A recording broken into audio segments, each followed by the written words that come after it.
From Hollywood, it's time now for... Johnny Dollar. Joe McNabb, Northeast Indemnity, Johnny. Oh, hi, Joe. What's up? At the moment, my blood pressure. Too much work? No. Prospect of having to pay off on a $100,000 life insurance policy. Uh-oh. Fella I think you know, Johnny. Art Wesley. Oh, sure. Been a pal of mine for years. Reporter. Yeah. Apparently he's working on a story right now that somebody doesn't want him to report. What do you mean? Night before last, he got beat up in an alley. Yesterday, a car made a pass at him at high speed. What about today? It's early yet, Johnny. Oh, yeah, sure. But let's hope it's not too late.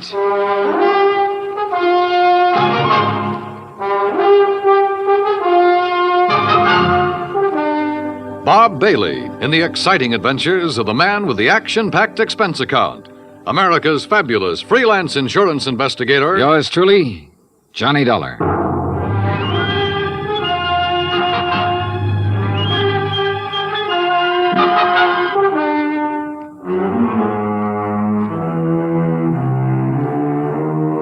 From Special Investigator Johnny Dollar to the Home Office, Northeast Indemnity Affiliates, Hartford, Connecticut. The following is an accounting of expenditures during my investigation of the Big Scoop matter. Expense account item 1, $18.40, transportation and incidentals to New York City. I called Art Wesley's paper. He wasn't in, and nobody seemed to know where he was. Then I remembered a small bar called Tony's over on 3rd Avenue. I took a cab, that's item 2, $1.25, and found him in a corner booth. Sorry, Johnny, no bodyguard. The informants I'm working with will take off fast if they spotted one. No informants, no story. That insurance policy your paper took out on you, who's the beneficiary?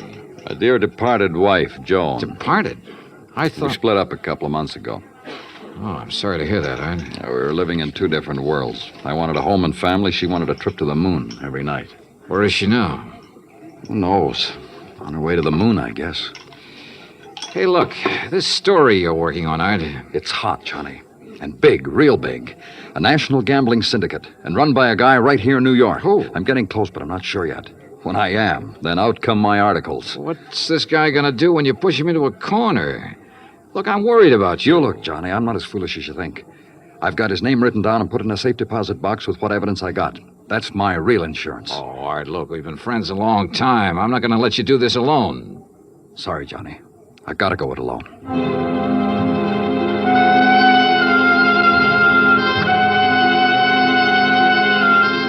Since I'd gotten nowhere with Art, I decided to try his wife, Joan, even though they were separated. I found her in an apartment on East 68th, but she was hardly what you'd call cooperative. Look, Mr. Dollar, so you're a friend of Art's.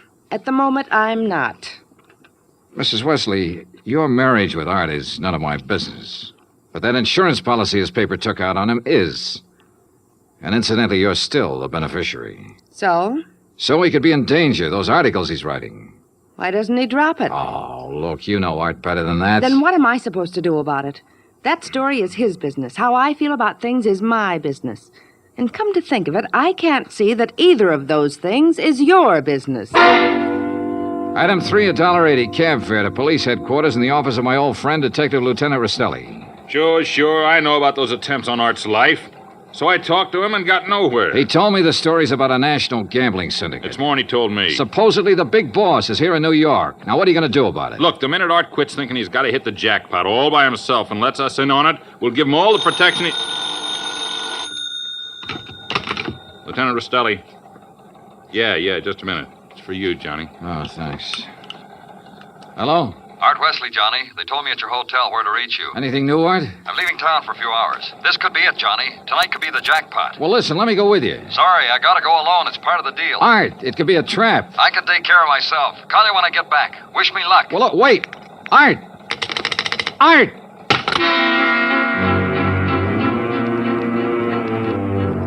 Item 4, $1.80 cab to Art's apartment, where I persuaded the manager to let me in.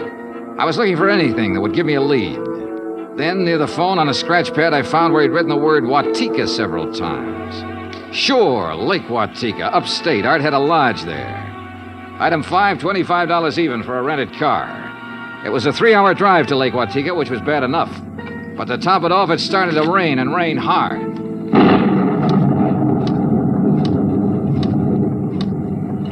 When I finally got to the highway turnoff, the side road to the lake was a mass of mud. Then I got 2 quick breaks.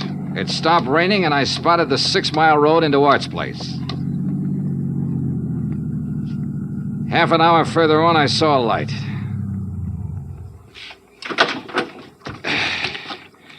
Art's car was parked at one side, and the front door of the lodge was wide open. When I got to it, I saw why. Art was lying in the doorway. Yeah. He was the one who wanted to hit the jackpot. But you can't hit the jackpot with a slug, particularly when that slug is right between your eyes.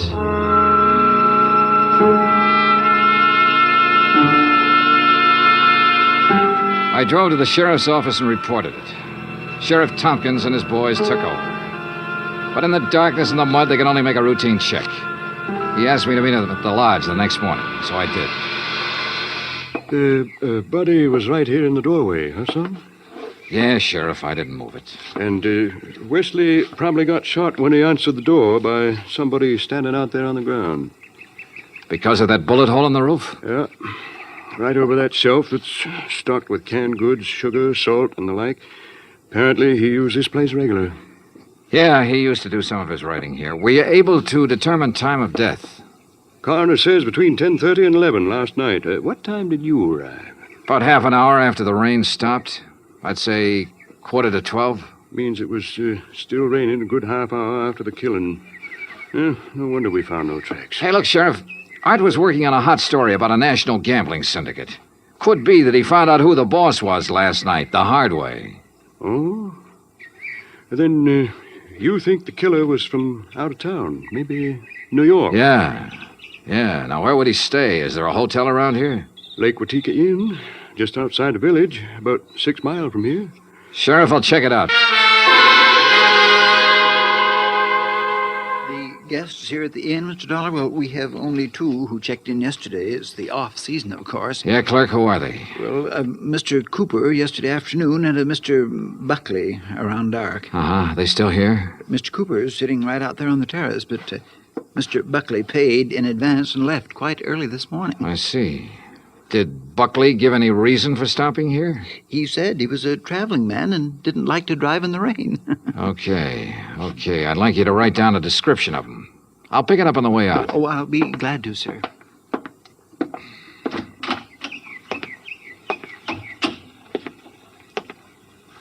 Hi. Oh, good morning. Enjoying the scenery? Yes, immensely. Oh, sit down, won't you? Sure, thanks. My name's Dollar. Mine's Cooper. You just check in? I'll just drop by. I came yesterday. Uh-huh. Pretty up here this time of year. Yes, certainly is. I really enjoy places like this in the off-season. It's a nice change. Too bad the weather hasn't been better, huh? Well, the rainstorm last night? Oh, I enjoyed that, too. You were out in it? Oh, no. No, I enjoyed it the way a storm should be enjoyed. In front of the fireplace in my cottage with a drink and a good book. No, Mr. Dollar, I stayed in last night. And that was that. I picked up the description of the other guest, Buckley, from the clerk and gave it to Sheriff Tompkins, who got out a bulletin on him. Then I drove back to New York City, turned in my rented car, and took a cab. That's item 6, $1.70, to Joan Wesley's apartment. Yes. They notified me this morning about Art's death. I don't know what to say. What is there to say? Good question, Mrs. Wesley. If only he hadn't been so stubborn. If only he'd given up that story about the gambling syndicate or whatever it was. Yeah. You figure somebody in the syndicate killed him? Why, of course. Mrs. Wesley, did you know Art had gone on up to the lodge at Lake Watika? No. Mr. Dollar, I'm rather tired. One more thing. Did you go out last night? No. It was raining. I stayed here in the apartment. All evening? All evening. I see. Well, thanks, Mrs. Wesley. Maybe I was imagining, but it seemed to me Joan Wesley hesitated just a little before telling me she hadn't been out of her apartment last night. And if she had gone to Lake Watika, I checked the basement garage. Her car was clean. Too clean. Item 7, $5 to the garage attendant for some very interesting information. Joan Wesley had ordered her car washed first thing this morning. Why? Because the wheels were covered with mud from last night.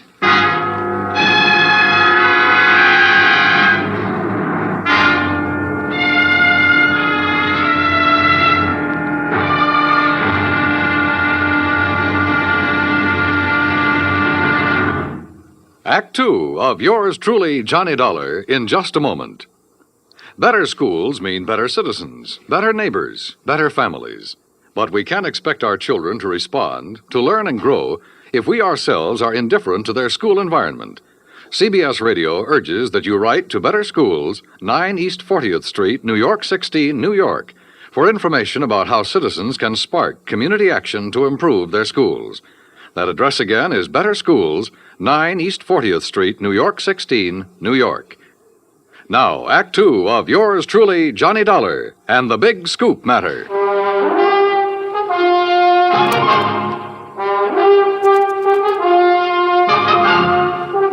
I tell you, I didn't leave this apartment last night. Your car says differently, Joan. Car? You had it washed today because it was all muddy. And the reason it was muddy was because you had it out in the rain last night. Look, Another thing. You told me you didn't know Art had gone to the lodge. You hadn't heard from him. But the switchboard operator told me you had a call from him yesterday. Now, why else would he call you except to tell you where he was going? Well, how about it, Joan? All right. Art did call me yesterday and told me he was going to Lake Watika. And how about last night? Yes. I went out, but not to Lake Watika. Art wouldn't give you a divorce. By killing him, you get your freedom and $100,000. I didn't kill Art. I didn't go up there last night. Then where did you go? Might as well know. The reason I wanted a divorce from Art was because I'd found someone else. Oh? That's where I went for a few minutes last evening. Why did you lie about the phone call from Art yesterday? I don't know. I was confused. I was afraid it would look bad for me if it came out that I knew Art had gone up there. It doesn't look good for you this way, believe me. Oh, Johnny, I'm telling the truth. Who is this fella you're interested in? I don't see why he Who has is to- he? His name is Ted Nash. Will you have to talk to him? I sure will. And right now. But I was wrong about talking to Ted Nash right now. I called his apartment and got no answer. Item 9, $1.60 cab fare to police headquarters in the office of Detective Lieutenant Rastelli. You figure this guy Nash and Joan Wesley could have killed Art and used the gambling syndicate threat as a cover, huh? It's a possibility, Lieutenant. Well, I'll see what I can find out about Nash. How'd you do at Lake Watika? 2 guests checked in the day of the killing. One, a man named Buckley. He left early this morning. Sheriff Tompkins has a bulletin out on him. Who else? A fellow named Cooper, who apparently likes to go places in the off-season. Nothing to tie him in particularly. Cooper, huh? We had a rumble some time ago that a guy named Cooper was involved in that gambling syndicate. What? Trouble is, we got no proof. Hey, wait a minute. What's the matter? Art told me he'd put the name of the man he was after in a safe deposit box. If we could find the key to that box. How about Art's apartment? Let's take a look. So we looked, and we found the key tucked away in a desk, but only a number on it. Nothing to tell where it was located. I gave it to Lieutenant Rastelli, and he promised to check every bank in town if necessary. While I went on back to Lake Watika to see if the man named Cooper at the inn was the same one Rastelli told me about. When I got there, after a frantic 3-hour drive, I found him comfortably sitting by the fireplace. Well, Mr. Dollar, isn't it? Yeah, that's right. Cooper, I'm going to get right to the point. You told me you came up here to enjoy the scenery. Yes, that's right. Why? The man who was killed last night, Art Wesley, he was trying to expose a national gambling syndicate. Oh, that's very interesting. So? So, I know a police detective in New York who thinks you're a member of that syndicate. Well, now, Mr. Dollar, that's a very serious charge. I presume you have proof. Well? Uh-huh. No proof. Well, in that case, I don't think there's any... Dollar, long-distance call for you. You can take it on that phone right beside you. Thanks, clerk. Johnny Dollar. Rastelli in New York, Johnny. Hi, Lieutenant. You locate that? Yeah, the safe deposit box, and in it we found the name of the man Art Wesley was closing in on. It's Cooper. Thanks all very right, much. So you... Well, Cooper, You wanted proof? We've got it. Evidence that ties you in with the syndicate. Clerk. Well, now, this is ridiculous, Is it? Dollar. Let me tell you the facts about this thing. Is something the matter, Mr. Dollar? Get Sheriff Tompkins on the phone, clerk. Tell him I've got Art Wesley's killer here. You mean Mr. Cooper? Oh, now, wait a minute. Now, look, Dollar. If you'd get your facts straight, you'd drop this silly notion of yours. What kind of facts, Cooper? What time was Wesley killed? Between 10:30 and 11 last night. But, Mr. Dollar, Mr. Wesley's place is some 6 miles from here. That's right. Why? Well, then Mr. Cooper couldn't have killed him. What do you mean? Last night, I took a drink to Mr. Cooper's cottage here at the inn. What time? Around 20 to 11, and I chatted with him for at least 15 minutes. Are you sure about that? Oh, quite sure. Well, Mr. Dollar, I'll buy you a drink sometime. Cooper strolled back to the bar with a satisfied smirk on his face. So the one man who had to be Art's killer couldn't have killed him. I collared the clerk again and had him repeat his story in detail. If you recall, it rained heavily last night, Mr. Dollar. Yes, I drove through it on my way up here. Well, I was making the rounds of the inn, checking windows, things like that, when the house phone rang. It was Mr. Cooper calling from his cottage. He wanted a drink. You say that was at 20 to 11? Yes, I always jot down the time when I am called away from the desk. All right, go on. Well, when I got to Mr. Cooper's cottage, he was sitting in the living room in front of the fire with a book. Yeah. We chatted a while, and then when I returned here to the desk, I jotted down the time again. 10:55. Well, that does it. What do you mean? Oh, it's a good 20-minute drive from here to Art Wesley's lodge. If he was killed between 10:30 and 11 and Cooper was here at that time, he couldn't have done it. Well, I'm sorry, but facts are facts. And, oh, excuse me. Lake Watika Inn. Yes, just a moment. Sheriff Tompkins, Mr. Dollar. Oh, thanks. Hi, Sheriff. Thought you ought to know, son. Remember that man Buckley we were looking for? Yeah, sure, the other guest at the inn. Yeah, we picked him up. I've been questioning him for an hour. Any luck? No, sir. He's just a traveling salesman who stayed at the inn because he didn't want to drive in the rain. You sure? Buckley swears he doesn't even know Cooper. Just between you and me, Johnny, I think we got the wrong fella. No place again. I decided to start all over. Got into my car and drove to Art Wesley's place. Nothing was changed. I remember the trip I'd made the night he was killed, how it rained heavily until about half an hour before I arrived. How I'd found him lying in the open doorway, a bullet hole in his head. Yeah, and the hole in the ceiling over the shelf of provisions, marking the path of the bullet. It was there. So were the provisions. Canned food, mustard, sugar, a package of crackers. There was some... Wait a minute. Sugar. The sugar bowl. I stared at it for a moment. I remembered a couple of things the room clerk at the inn had told me. And suddenly the whole deal slid neatly and quietly into place. I drove back to the inn fast. Cooper's cottage was empty, so I went inside to the bedroom and took a look around. Then I spotted one of the pictures on the wall, a little out of place. I looked behind it. Yeah, just what I expected. Outside, I found Cooper sitting on the terrace in front of the main building. I slid into a chair across from him.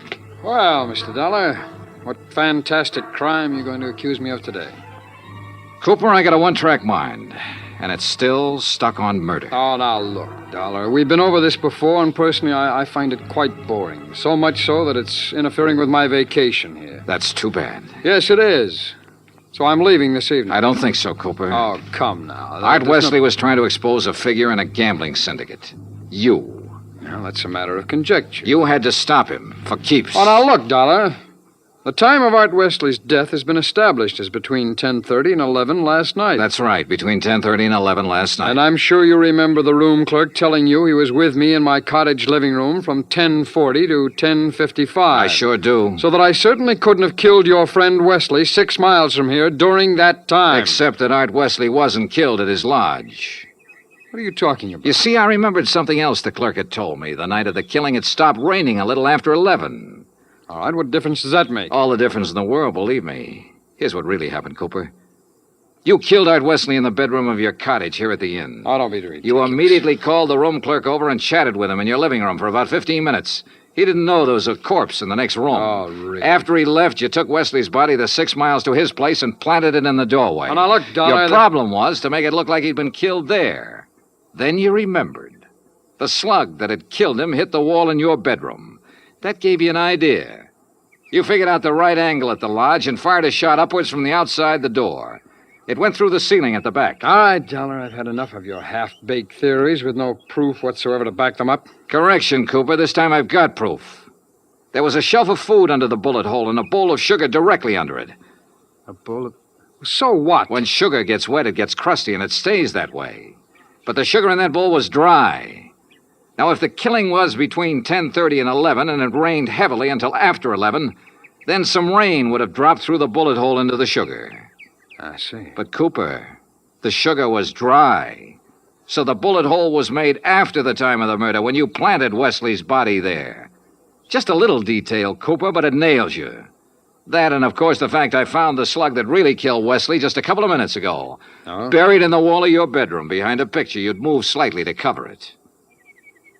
Well, Dollar, I may as well tell you that I saw you come out of my cottage a few minutes ago. I figured you knew. So ever since you sat down here, I've been holding a gun on you under the table. You know, Cooper, I may as well tell you. Ever since I sat down here, I've been holding a gun on you, too. Well, you... Let's have it. Well, you didn't have any gun. A big-time gambler bluffed right out of the game. Cooper, you're slipping.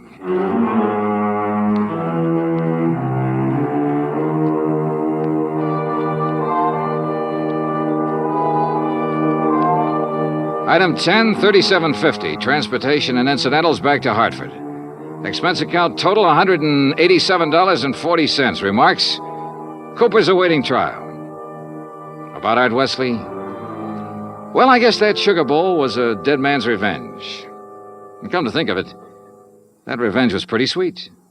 Yours truly, Johnny Dollar.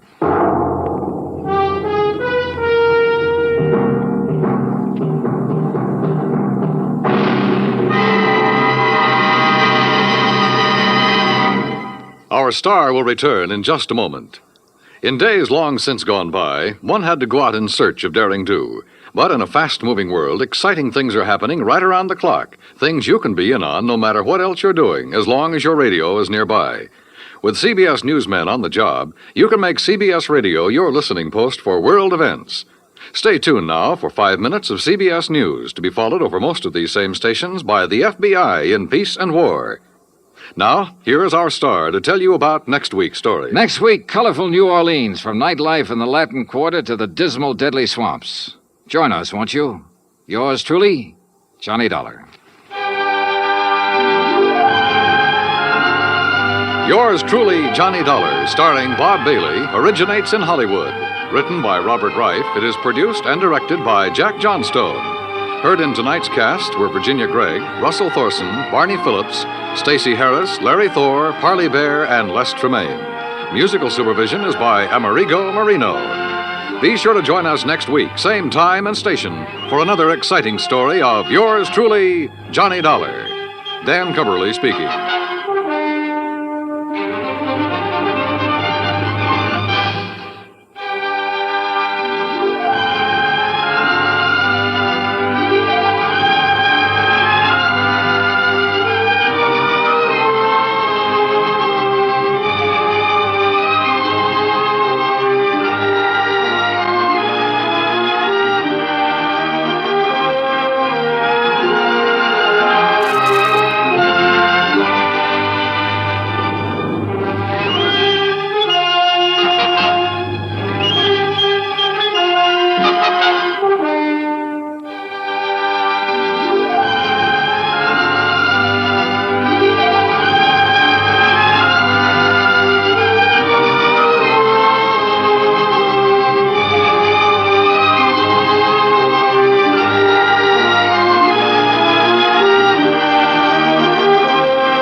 From Hollywood, it's time now for... Dollar. This is Ed Porter, Mr. Dollar. You called my office? Yes, I'd like to see you as soon as I can, Mr. Porter. Well, of course. How long have you been in town? About a half an hour. Are you all squared away? I've got a room and I've had a bath, if that's what you mean. Well, then I guess you're ready to go to work. I will be as soon as I put on some pants. You sound in a rush. I'm always in a rush when I think somebody might be gypping us out of $100,000.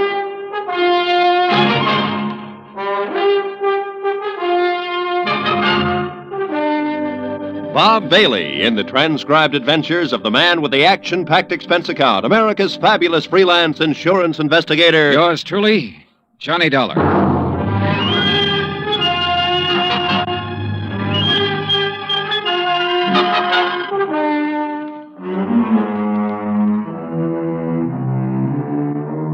Expense account submitted by Special Investigator Johnny Dollar to Western Life and Trust Company, 826 Spear Boulevard, Hartford, Connecticut. The following is an account of expenses incurred during my investigation of the Markham matter. Expense account item 1, $143.69, air transportation from Hartford to San Francisco. Item 2, $17 for incidentals along the way, including transportation from the airport to the St. Francis Hotel. I walked the 8 blocks to the Commodore building where Ed Porter had his office on the 4th floor. He was a short, thin insurance broker with a face like a tight drum. He apologized for the clammy weather as though it were his fault. He asked me how things were out on the East Coast, invited me to sit down, and looked as uncomfortable as he was. I got the telegram you were coming last night. Investigator. I've never met one in all my years in the business. Must be very interesting work. Yeah.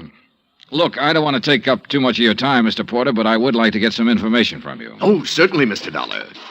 What can you tell me about a man named Floyd Markham? Markham? Well, he's the husband of a client of mine. I've met him, but I really can't tell you too much about him. My dealings have always been with Mrs. Markham. She's my customer. Then tell me about Mrs. Markham. Oh, certainly. I'm not going to ask why. I'm sure you have a good reason for coming all the way to San Francisco. The Home Office thinks I have an excellent reason. Yes. Mrs. Markham. Well, I've known her for 20 years as a customer. She's wealthy, always has been, and she handles her money well, and she lives rather well. Mrs. Markham's the one who has the money, huh? Mr. Markham is a salaried man, an industrial engineer. Frankly, I think he depends on Mrs. Markham for his livelihood. Ah, yeah. These 2 checks were issued to Mrs. Markham this year. Recognize them? Yes. Full payments on 2 endowment policies, $50,000 apiece. And they've cleared the bank. Anything wrong with them? Nothing wrong with the checks. On payoffs like this, I always take it in person. It's a custom, of course, to call and make an appointment and deliver the check to the client. Mm-hmm. And try to sell a little more insurance in the bargain. Well, that's about the idea, yes. Yeah. Anything strange about Mrs. Markham when you delivered either one of these checks? Well, no. Before I left Hartford, I looked up her insurance records. Her premiums are always paid right on the button. Mrs. Markham doesn't have a business office or a business manager handling her affairs. The checks are always personal checks on her personal account. Now, can you explain why someone like that might forget a 3rd endowment policy? Why, no. Well, there is a 3rd endowment policy. It matured this month. I have the check with me for $50,000. Well, yes, but this business of forgetting... Floyd Markham called Hartford and spoke to the head of the endowment division. He explained that Mrs. Markham was ill and didn't know whether or not a 3rd policy existed. He said he was checking for her. Uh-huh. Now, you say you've known Mrs. Markham over a period of 20 years. Well, is she the kind of person who'd forget $50,000? Oh, no one forgets $50,000. Did you notice that both of those checks were deposited in the Markham's joint account? Well, no. So they were. Maybe Mrs. Markham's feeling generous these days. Why do you say that? Well, they have a rather strange relationship as far as I've been able to perceive. I mean, what money he makes is his, and what she has is hers. Oh, yeah. I always like to get out of that house because they never seem to me to be a very close couple in any way. But this seems to make sense now. How's that, Mr. Porter? Well, now, I called up and made an appointment to deliver both of these checks. The first time I went over, Mrs. Markham was ill. And the second time, she had just stepped out for a few minutes. Well, who accepted the checks? Mr. Markham. Both times? Yes. As a matter of fact, now that I think of it, he made the appointment on the phone both times. When was the last time you saw Mrs. Markham? Last spring. A check with the bank revealed that Mrs. Markham had not personally made a deposit since June the 18th. The deposit slips were initialed by Floyd Markham. The checks were endorsed by Leslie Markham. There had been no unusual withdrawals. Expense account item 3, $30, stenographic and notary services for the attached statements. Mrs. Markham's been having her hair done here for nearly 10 years now. Once a week, every Thursday morning. Then she just stopped. I called her home, and Mr. Markham informed me that she was away on an extended trip. Mr. Markham called us, it was last June, and informed us that Mrs. Markham was resigning her membership in the bridge club. I telephoned the house twice to see what was the matter. Mr. Markham answered both times and said Mrs. Markham was out. Well, she used to come in here 2 or 3 times a month. Made us go over the car from top to bottom. She hasn't been around now for 7 or 8 months. I don't know who's taking care of the car. Expense account item 4, 30 cents, 3 phone calls to the Markham residence. I didn't state any particular business. I simply asked to speak to Mrs. Markham. Each time I called, a male voice answered. Each time, the male voice told me Mrs. Markham was out, she was ill, and she was away on a short trip. Industrial Management Limited, Floyd B. Markham president, has a 3-room office suite near the Embarcadero. 10 years ago, it had been sensationally new and glassy. When I got there, the carpet was a little too thin and the varnish a little too thin, too. The whole place smelled faintly of mildew. Yes? I'd like to see Mr. Markham, please. Do you have an appointment? No, not exactly. My name is Harris. I'm with the Cleveland Pump Company. Pump Company? Yes, we're setting in 38 of our installations at the new plant in Valparaiso. Didn't you get my letter? Well, I'm sorry. I'm afraid... May I ask your name again? Harris, Stephen B. Harris, Cleveland Pump Company. Oh, yes. Well, Mr. Harris, I'm afraid Mr. Markham never received your letter. When did you mail it? 30 days ago. Maybe it was 2 weeks. Well, tell Mr. Markham I'm here and I'll... I'm sorry, Mr. Harris. Mr. Markham isn't in the office just now. Oh. Well, I'll wait. Well... Well? He won't be in today. As a matter of fact, he won't be in the rest of the week. Where can I call him? Well, I'm afraid that's impossible. Can't I call him at home? No. Now, look, is he in business or isn't he? Mr. Harris, Mr. Markham hasn't been in the office for 6 months or more. He's tied up on a rather long-range project. What's your name? I'm Miss Beidler. Why didn't you say that in the first place, Miss Beidler? Well, Who else can I talk to here? No one, I'm afraid. You mean that's all there is in this office? Just you and him, when he feels like coming in? I'll tell Mr. Markham you were here. The Markham house was on Fioradella Street, about 6 blocks from the Fairmont Hotel. Stone walls, iron grillwork, tangling ivy. An old house that had been built by rich people for rich people to live in. The kind of shabby-looking place that only New Yorkers and San Franciscans can get by with and still be called wealthy. I used Ed Porter's car, with the Western Life and Trust Company emblem on the door, parked it in the driveway as close as I could to the entrance. It was exactly 1 o'clock when the door opened. He was tall and pretty, with black hair and broad shoulders. Yes? What is it? I'd like to see Mrs. Markham, please. I'm Mr. Markham. Can I help you? My name's Dollar. I'm with Western Life and Trust Company. Mr. Porter called you? No, he didn't. Oh, well, I must have slipped his mind. He said he was going to call. What's it about? I brought a check from Mrs. Markham on her 3rd endowment policy. Oh. Well, I'll give it to her. She isn't in right now. Well, I'm supposed to deliver it to her. I'll come back another time when she's in. No, you can give it to me. I'll see that she gets it. I'm sorry, Mr. Markham, but I have to Look, give I it... know you want to give her the check and try to sell her some more insurance. She's just not in the market. And you can save your little spiel where it'll do some good. Oh, you misunderstand me, Mr. Markham. I have to deliver this to her in person. What's your name again? Dollar. Johnny Dollar. Come in.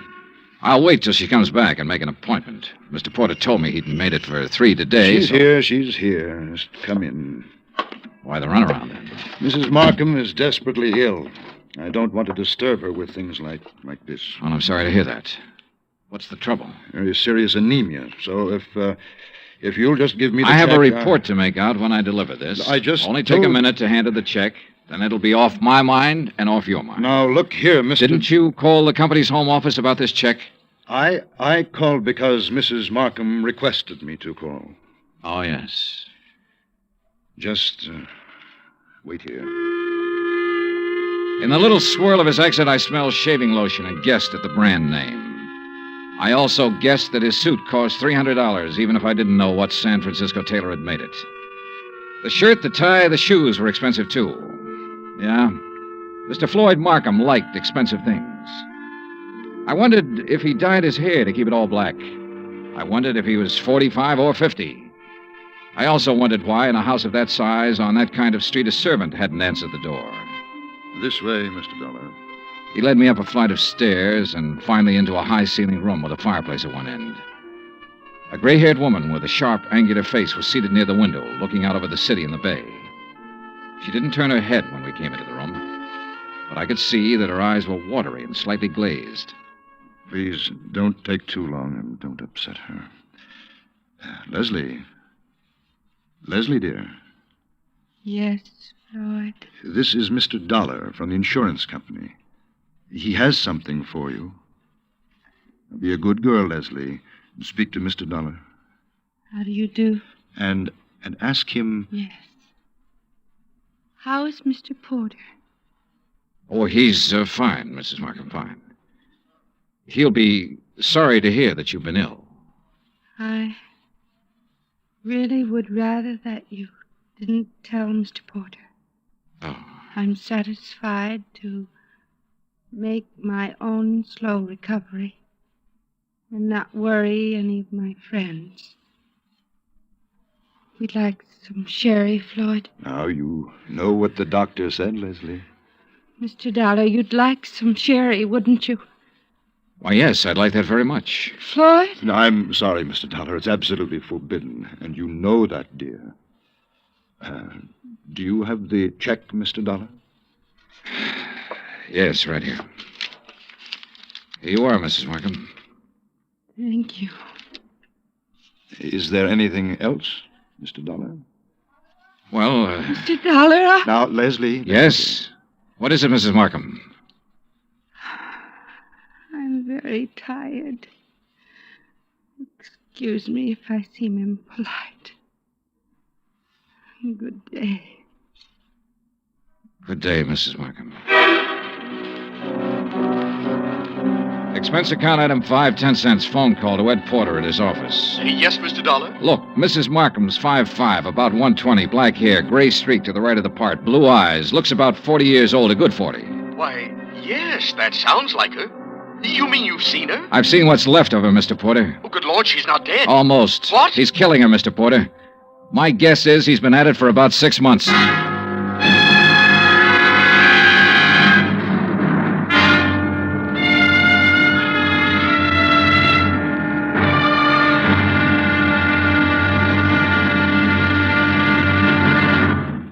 Act 2 of yours truly, Johnny Dollar, in just a moment. Nobody will take a frown at face value anymore now that the word has gotten around about Jack Benny's return to the air. With Mary Livingston, Dennis Day, Rochester, Don Wilson, Mel Blanc, Frank Nelson, and Mr. Kitzel, nothing less than your very best smile will do for the occasion. Tonight, and every Sunday night, hear CBS Radio's Jack Benny Show and give your sense of humor a real workout. Now, Act 2 of yours truly, Johnny Dollar, and the Markham Matter.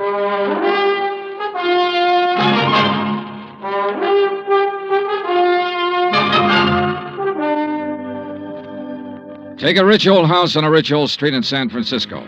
Walk in with a legitimate insurance check for $50,000 and tell a man named Floyd Markham you want to deliver it to his wife. Tell him this when you know that no one has seen or heard from his wife in 6 months. Just tell him you want to see her. Insist that you see her. Then stand around and listen to him lie a couple of times. Then let him take you to her. Give her the check. Say goodbye. 20 minutes after I walked out of the Markham's house and picked up Ed Porter, we drove back to the house and parked 100 feet from the entrance. This is the darndest thing I ever heard of, Mr. Dollar. I'm not sure it's all clear to me.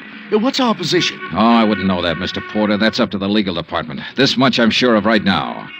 Markham's already deposited $100,000 of her insurance money into a joint account. If I'm not mistaken, this last check will go into that account, too. Right now, while we're sitting here, she's probably endorsing that check. Well, then I don't see where it's any of our He's business. making her endorse the check. He's making her stay in that house, in that room, away from everybody. Well, how? What way? He said she was ill. You said she appeared ill. I don't know how he's doing it, but I'm going to find out. Are you sure this isn't all surmise on your part? You weren't in the room when she said, "Let's have some sherry. Please, let's have some sherry." Well, I must be pretty She was dumb. really trying to say she wanted him to leave the room so she could talk to me. So she could have one little minute to tell me what the matter is, what's going on. His next move is to deposit that check. Then one big withdrawal, the whole $150,000, and bye-bye Floyd Markham. Mr. Dollar, I'm just an insurance broker. I don't understand that... Well, how'd you like to be an investigator for about 10 minutes?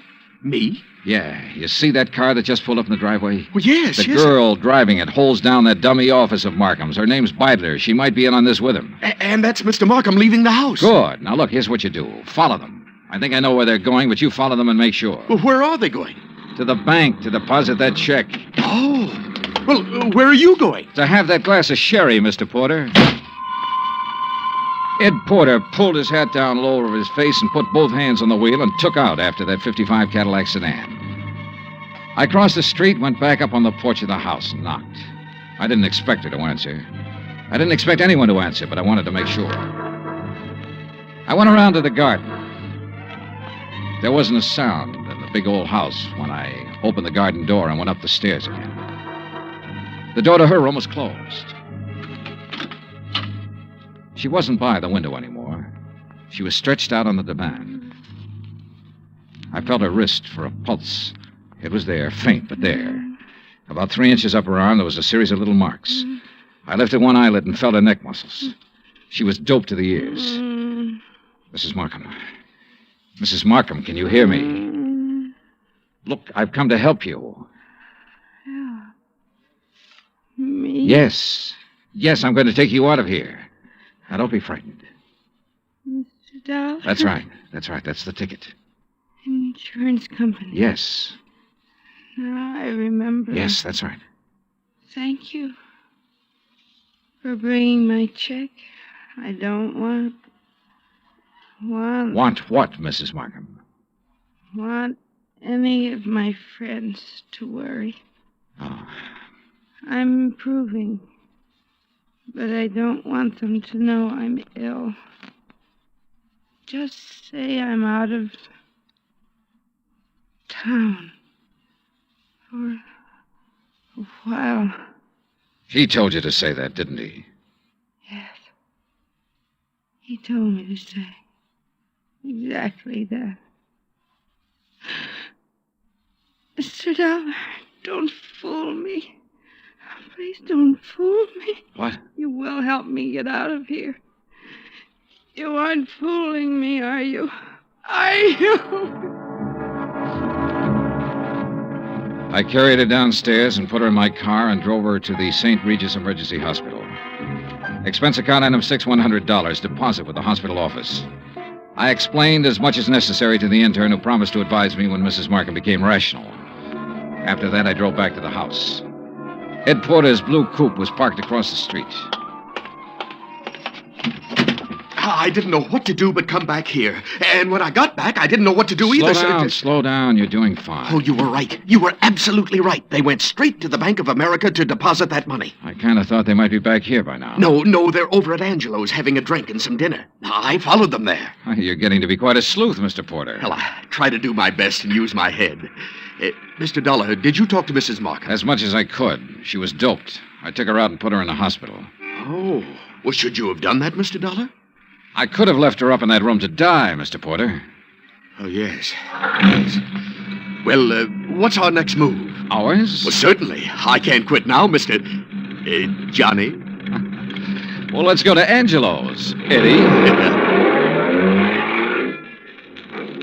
Ed Porter settled the hat lower on his ears and gripped the wheel harder, and we took off for Angelo's on Stoker Street. When we got there, we didn't have to go inside to see if our people were still around. The Cadillac sedan was in the parking lot. So we took up a plant across the street. Well, why wait? Why not go in and take them out of there and take them down to the police? Well, that might blow the whole thing. Now, we have to wait and see what Mrs. Markham has to say when she's well enough to talk. Yeah, but...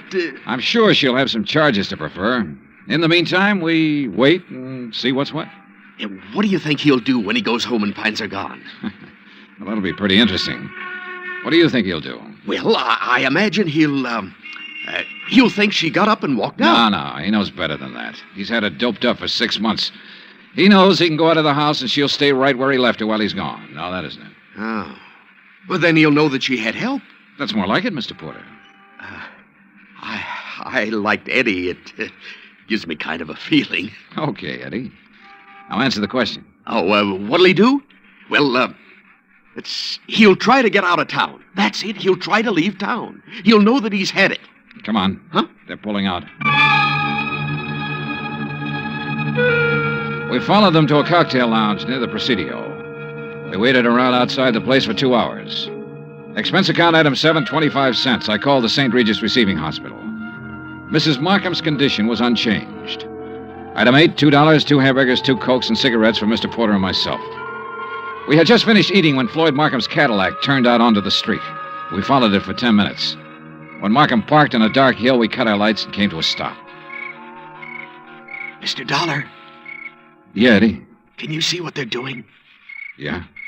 What? Necking. Huh? Necking. You know. I should have telephoned my wife. At 12:10, Floyd Markham turned the car around and drove back into town. We followed once more. We saw him double park outside a 4-story apartment house on a steep hill, let the woman out, then drive on. Eddie? Yeah, Johnny? Think you can handle something else alone? Oh, I'd love to. Women sometimes talk a lot easier than men. You keep on him. When he finds his wife absent, I want to know where he goes. Wherever it is, I'll let you know. You gonna shake her down? Something like that. Yeah. Get going.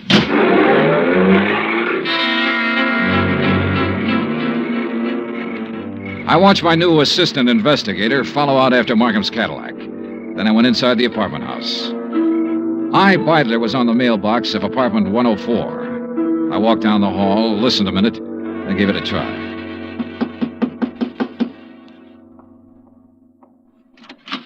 Yes? Well, what on earth are you doing? I'm here to see you, Miss Beidler. It's important. You're, Mr. Harris. I'm Mr. Dollar, Johnny Dollar. I'm an insurance investigator. Oh. There was something about you today. I wasn't sure. Now you're sure. Oh, what are you doing? Right now, I'm working for Western Life and Trust Company. You'd better sit down. Well, I don't know that I'd better do anything, Mr. Dollar. You're rather rude. Then you can stand. We've been checking into Floyd Markham. I don't think I have to tell you what we found out so far. I think you also know that by this time tomorrow he'll be in jail and you might be right along with him. Well, I'm sorry, Mr. Dollar. I simply don't be under- sorry. Just use your head. I said you might be right along with him. On the other hand, if you have some useful information, the insurance company might be useful to you. What do you mean? Well, I figure he sold you on an island trip or an estate in the country bill of goods. It'll be harder getting it out of him, but we'll get it one way or another. We'll get it all right. Now, what do you want to do? I want a drink. You? Oh, thanks. I'm not bad. I'm not a criminal. I've never been in trouble. You are now. Why? Because I fell in love with him? Because you were helping him kill her. What are you talking about? Mrs. Markham. She's in a hospital right now. What? I took her there myself today. He's had her doped with I don't know what for months. Having her sign checks, endorse deposit slips. Funny. Is it? He told me that Mrs. Markham was out of town, divorcing him. I wondered how. You were right. It was a country estate. In England. A genteel life, he said. The London theater, walks in the country, little harmless things that most people can never do. He said we could do them as soon as he cleaned up his affairs. By tonight, he said we could start packing.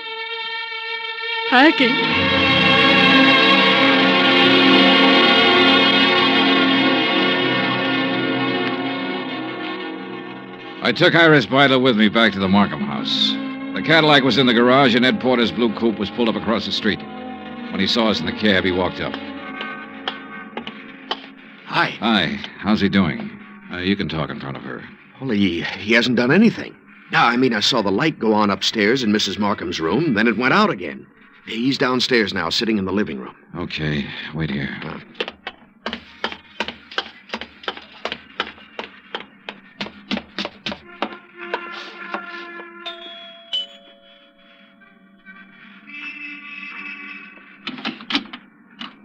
Hello, Markham. Hello. If you're worried about your wife, which I doubt, she's in a hospital. Are you a policeman? Insurance investigator. That's Miss Beidler in the taxi over there. Oh. I want you to come with me now. Of course. Yes. You said your name was Dollar? That's right. Why couldn't you have come around, say, next week? She'd have been dead by then. That's the way she should have been for 16 years. Dead. Yeah. Come on, Markham.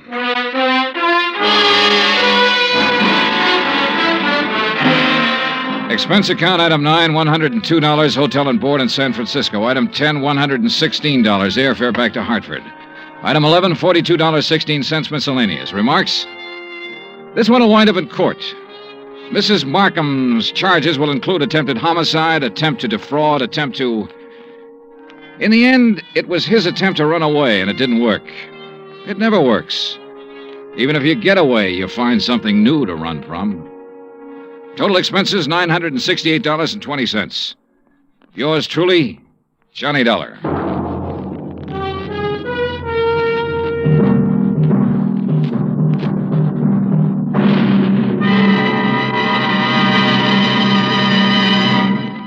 Now, here's our star to tell you about next week's story. Before I do, I want to say something to you about Thanksgiving. Now, there's a day that deserves celebration. And heartfelt thanks to the God who made us for being able to live in the most free and peaceful and bountiful country in the world. And yet, why wait for next Thursday or any Thanksgiving Day? For Americans, it seems to me, Thanksgiving should be every day. Think about it, won't you? Next week in our story, New Orleans, the French Quarter, a beautiful girl, and high adventure. Join us, won't you? Yours truly, Johnny Dollar.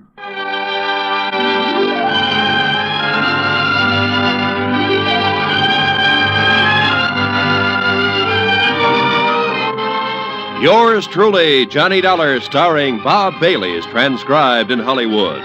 Written by John Dawson, it is produced and directed by Jack Johnstone.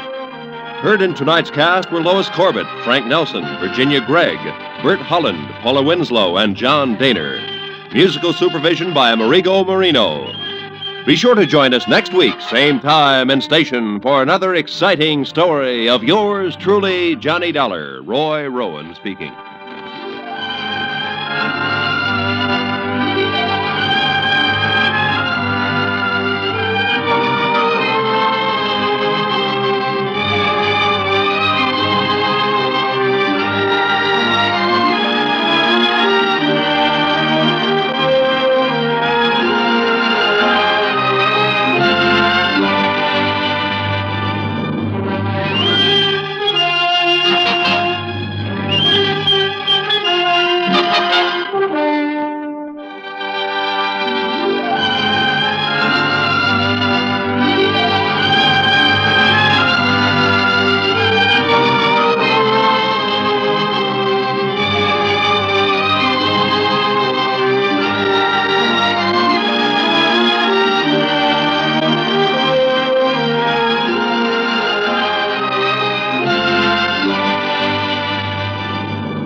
From Hollywood, it's time now for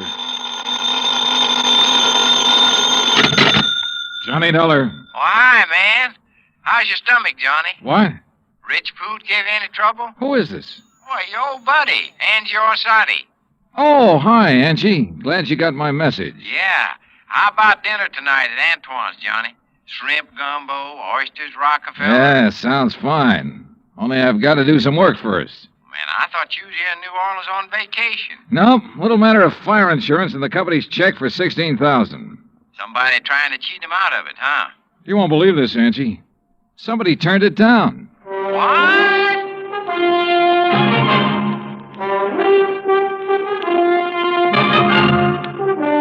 Bob Bailey in the exciting adventures of the man with the action-packed expense account. America's fabulous freelance insurance investigator. Yours truly, Johnny Dollar.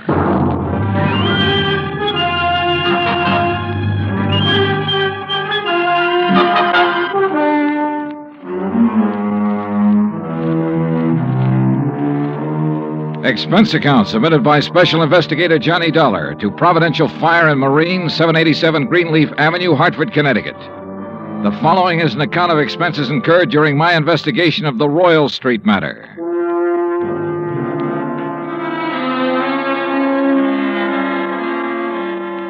Expense account item 1, $103.82, transportation to New Orleans. Item 2, $4.20, cab from the airport to the Roosevelt Hotel. After unpacking, I put in the call to my old friend Angie Orsatti. Nobody knows the French Quarter or the people living there like Angie does. For 3 months of the winter, he stays in the swamp trapping muskrats.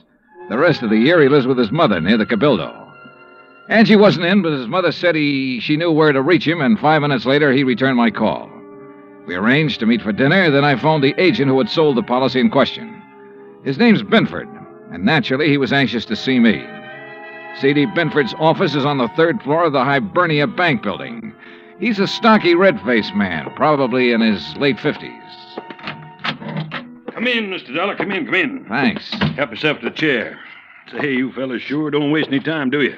We try not to, Mr. Binford. C.D., boy. What? You call me C.D. like all the other folks do. Oh, okay, C.D. Yeah. Now, like I was saying, you boys sure don't waste any time at all. Why, I didn't even call the home office till day before yesterday. I know. When was the fire? Last week on Thursday night. What'd they tell you about it? Well, not very much. Figured I'd get all the information from you. Well, it's a doozy.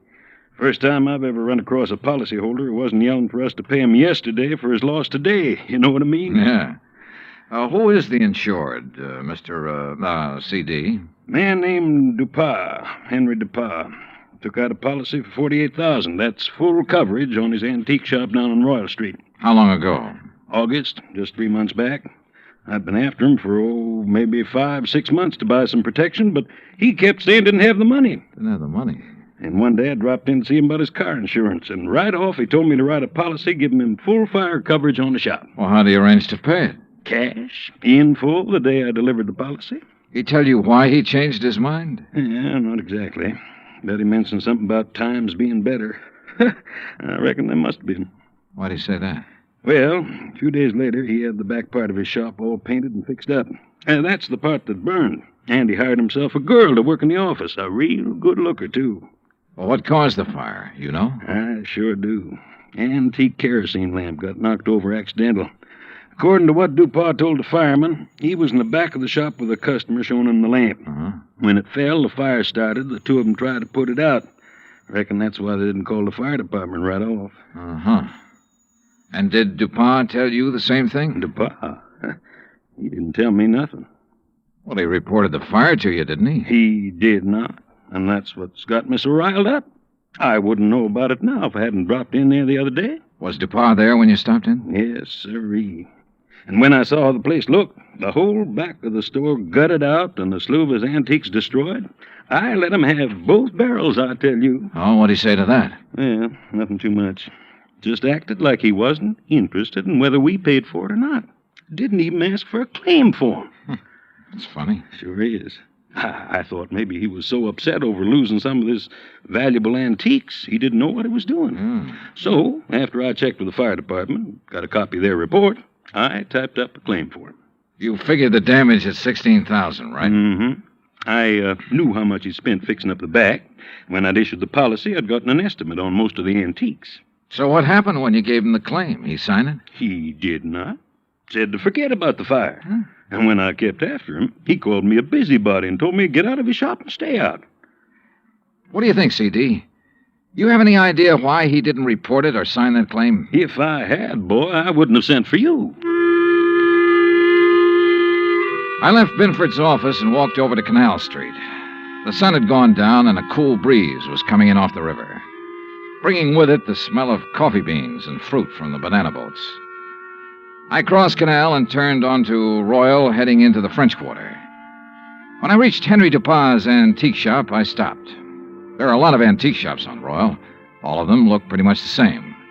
The buildings as old as the fine rosewood mahogany pieces they shelter. There was nothing different about this one, at least from the outside. The fire had started and finished in the rear of the building. I tried the front door, but it was locked. I didn't think anyone would be there that late, but I knocked anyway.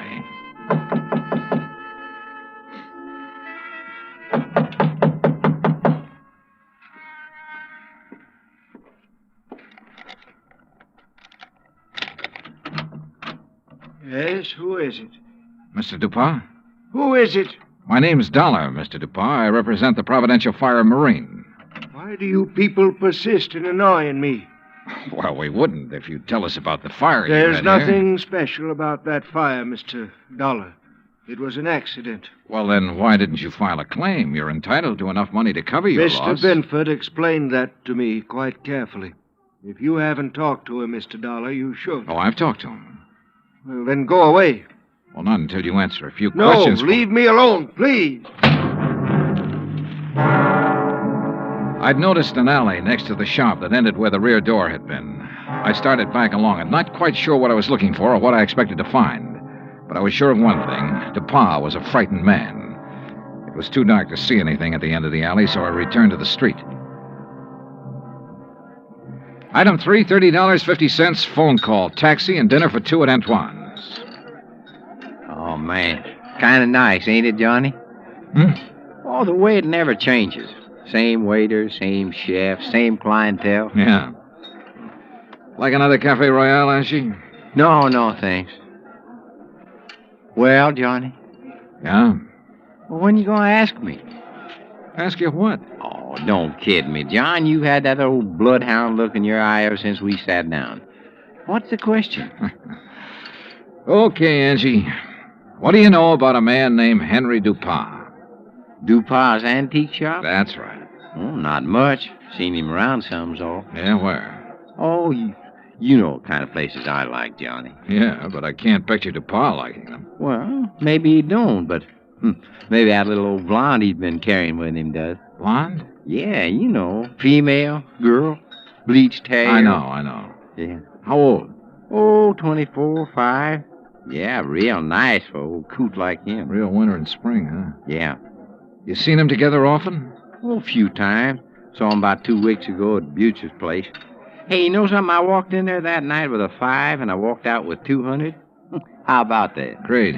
You know who the blonde is? No, but I might be able to find out. You want? Yeah, I want.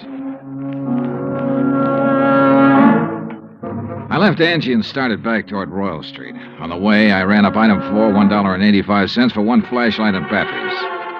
The shades on Dupin's shop were drawn, but I could tell there were lights on inside. In the alley, a small pickup truck was parked near the side entrance to the shop. In the back of the truck, looking like they'd just been taken off the boat, were several stalks of bananas. There wasn't much else to see except the charred wood and refuse left in the alley after the fire. I started back toward the street when a man, a much larger man than Dupin, came out the side door and got into the truck. He turned over the engine and switched on the lights before I could get clear. Hey, what are you doing there? Hold it, mister, right there. Here, buddy, you just hold it. What were you doing back there, huh? Well, right now, mister, I'm wondering what this load of bananas is doing in an antique shop. What is it, Carl? Well, I just caught this guy snooping around in the back. What? It's Mr. Dollar. Yeah, that's right. You know him, Dupin? He's one of those insurance men I told you about. Oh, well, What are you here for, Dollar? Didn't DuPont tell you he doesn't want any money from you people? Now, why not? Because he's afraid we might have to take a good look around before paying No, off? son. Now, look, Dollar. Mr. DuPont has been okay with you people, so you got no reason to come snooping around. Especially after he's told you he don't want you around. So now maybe Mr. DuPont will have to do something to keep you away. Ain't that right, Mr. DuPont? You know what I mean. Yes. Yes, all right, I'll do it, Carl. And he'll never bother us again. Go on, Dollar. Get out of here. At the time, I had no idea what they meant to do, so it wasn't easy to turn my back on them. But I did. And nothing happened. I went back to my hotel and hit the sack, and I must confess I slept later than usual the next morning. I was still in bed when the phone rang.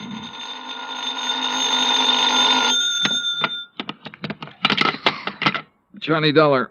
Well, hey now, where's my dynamic northern friend? Oh, he's off today. I'm taking his place. Well, in the news I got, well, I reckon it'll keep till tomorrow. Yeah. Well, so long. No, wait, Angie. Yeah. Did you find out anything about that blonde DuPont's been seeing?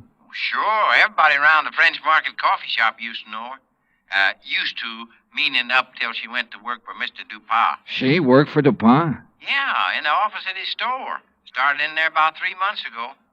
Well, come on. Well, since then, nobody sees her anymore.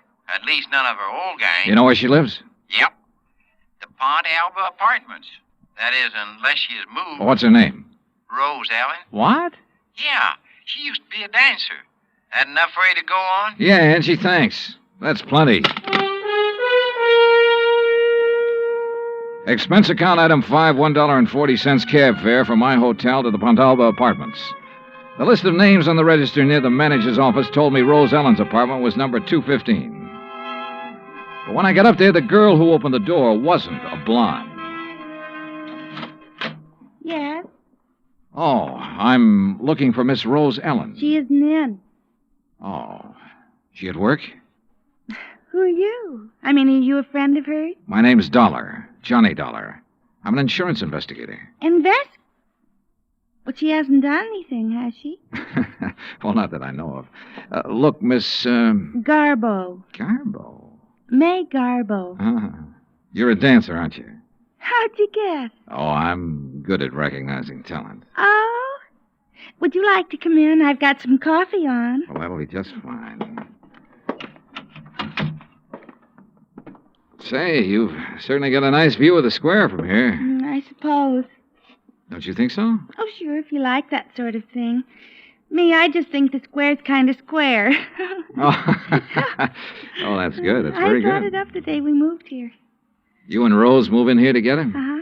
Oh, sit down, Johnny. Make yourself at home. Well, thanks.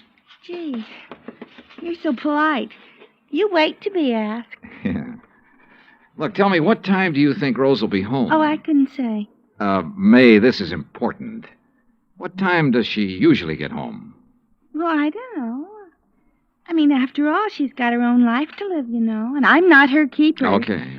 Sometimes she doesn't get home for days. Oh, I better get the coffee. She ever say anything to you about the fire? Yeah? What fire? The fire down at the antique shop. No, you want cream and sugar? No, thanks, just black. Good. When was that? The fire? Last Thursday night. That's funny. What's funny? That was the last time I saw her. What? Yeah. Rose went to work last Thursday, but she never came home.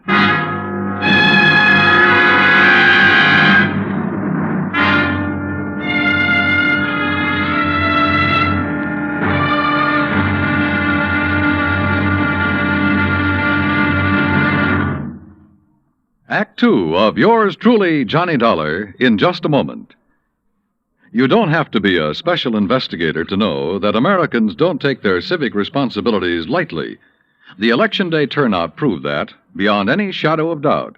So now it's time for you to face up to another responsibility to the nation in just as straightforward a way. Our Ground Observer Corps needs volunteers.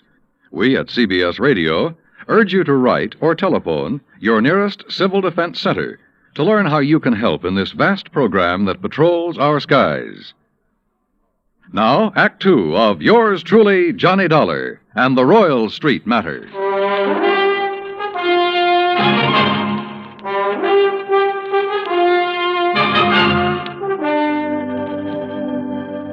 This was the screwiest deal I'd ever seen. A guy refusing insurance money he was entitled to. Rose Ellen was my one lead, so I continued questioning May, her roommate. May told me this was the first time Rose had been away so long without at least sending for a change of clothes. I asked about Rose's boyfriends. She told me Rose had been going with one other man beside Dupont, but she didn't know who he was. After May promised to call me if she heard from Rose Ellen, I left. Expense account item 6, $1.90, taxi from the Pontalba Apartments to the Hibernia Bank Building. My insurance contact, Binford, wasn't in. So while I waited for him, I wondered again why Dupont had refused to sign the claim for the fire damage to his shop. Could he afford a loss of $16,000? I wondered if something had happened in that shop, something Dupont had tried to cover up with a fire. I was wondering what it could have been when Binford walked in. Well, I'm glad you're here, Johnny. We got trouble. Oh? I hear you paid Dupont a call last night. That where you've been? Yeah. He phoned me about 10, wanted me there fast. Oh, boy. I wish I had sense enough to stay away. Well, what happened, C.D.? Now, before I tell you that, you tell me what he said to you last night. Nothing important. Just something about fixing it so I couldn't bother him again. Oh? Well, he did. How? He canceled his fire insurance policy and every other policy he ever bought from me. Cancel? Yeah. So you might as well go on back to your hotel and pack, Johnny. It's none of your affair now, no matter what he's up to. Yeah, it's too bad it had to turn out this way. You want a drink before you go? Yeah, I guess I need one. Yeah. What'll it be, scotch or rye? Scotch, neat, please. Good, saves making a mess. When you reckon you leave? Oh, I don't know. I'll check with the airline when I get back to the hotel. Mm-hmm. Yeah, there you go. Thanks. Better luck next time. Mm-hmm. Well, that's that. C.D. Hmm? What about the policy? Policy? Did he return the policy to you? No, he said do it tomorrow. But he's covered until he does return it. Does he know that? Why, no. I don't reckon he does. Good. He might get careless. And as long as that policy is in force, I can bother him as much as I want. Oh, I don't see what's the use, Johnny. He'll have it here by tomorrow evening. That still gives me 24 hours to get lucky. C.D., you said something about a customer being with him when that kerosene lamp was knocked over. Mm-hmm. According to what he told the fire department, there was. You had that person's name? Well, I should have. I took it from the fire department report, and I've got that right here. Here it is. Now, let's see. Mm-hmm. The name's Andrew W. DeLong. Address 1515 West Claiborne.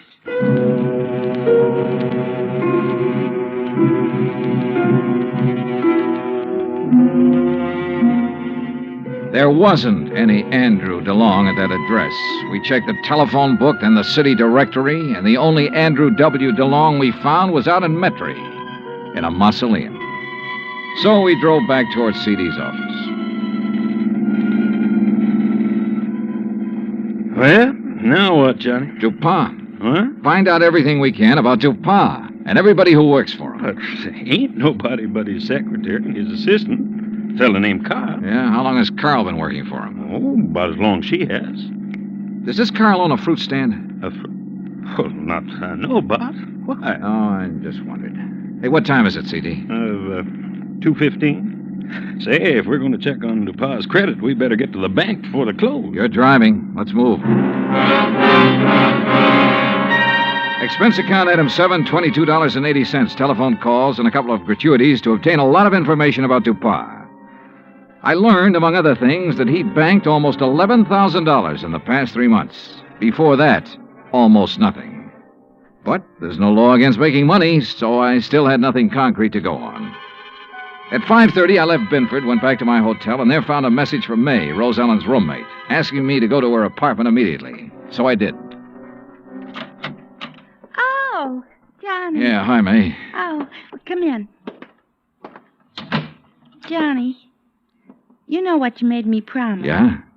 Well, it happened. You mean you've heard from Rose? Well, no, not exactly. But a man called this afternoon and talked about her. Oh, well, I hope he had only nice things to say. Oh, yes, he said she's just fine. What? Didn't you hear me? Yeah, he said she's fine. Fine. Well, what else did he say? Well, he said he was going to come by at 4 o'clock and pick up her clothes. I should have them ready. No, but of course he didn't. Well, he did so. He did?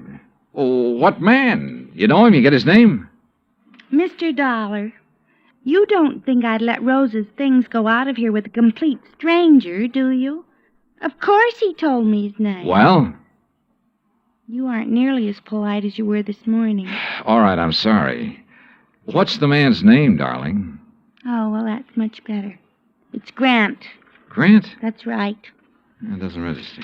From the way he talked, he must be the one Rose was going with while she was dating that old antique. You ever see this guy, Grant, before? No, but I'm sure he's the one she talked about. Really, it used to get so tiresome. Carl this and Carl does that. Oh. What? I said, oh. May, tell me, where did he say he was taking her clothes? Well, he didn't say. Just put them in that old truck. Thanks, sweetheart. See you later. I needed a fast car and a driver who could handle it, so I called Angelo Arsati. 20 minutes later, we parked in front of Dupas' antique shop. There was a dim light on inside.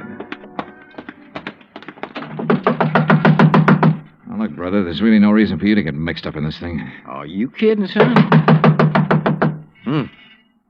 Looks like Dupas ain't gonna answer. All right, let's see what this hunk of stone will do to the glass. Here. Hey, that got it. I can reach through the lock.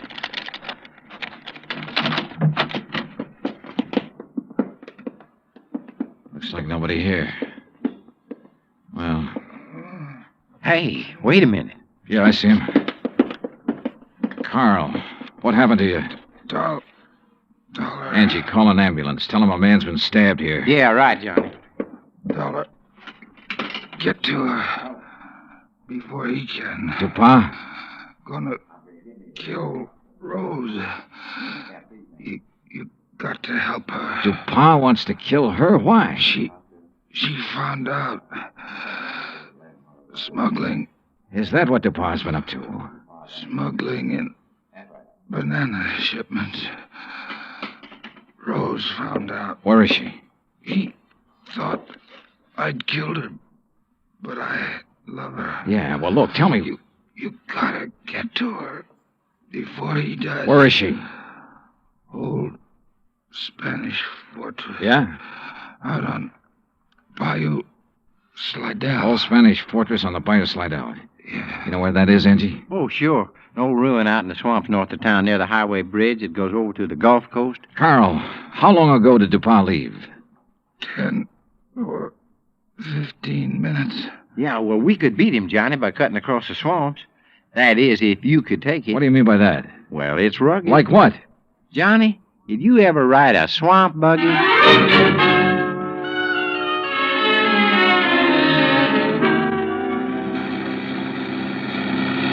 Oh, brother. How much farther, Angie? Well, should be right up ahead. How can you tell? All I can see is swamp and marsh grass. Yeah, well, I done a lot of trapping out here. I know the channel. Think we'll make the old ruins before Dupas? Well, we got to, don't we? Hey, there it is. That old wreck is called a fortress? Man, that's it. Well, get us up as close to it as you can. I don't see anybody parked. There's nobody approaching the bridge. There we are. Come on, let's go. Hey, look, John. There she is at the side entrance. Yeah, I see. Rose! Rose Ellen! She's scared. She ducked back inside. Rose! We're friends of Carl's. He sent us to help you. Well, come on, Johnny. We can get inside to her through this here doorway. Okay. This place looks like it's about ready to fall apart. Rose! Yeah, man. Dark in here, too. Yeah, don't step on them falling bricks. Okay. Rose! Rose Ellen! Yes? Where's Carl? Dupas tried to kill him. Oh, no. Rose, come on out here where we can see you. Rose!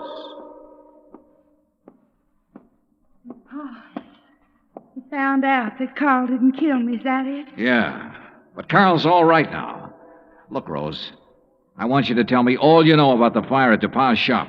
Were you there? Yes. Well, what happened? Pa had me tied up.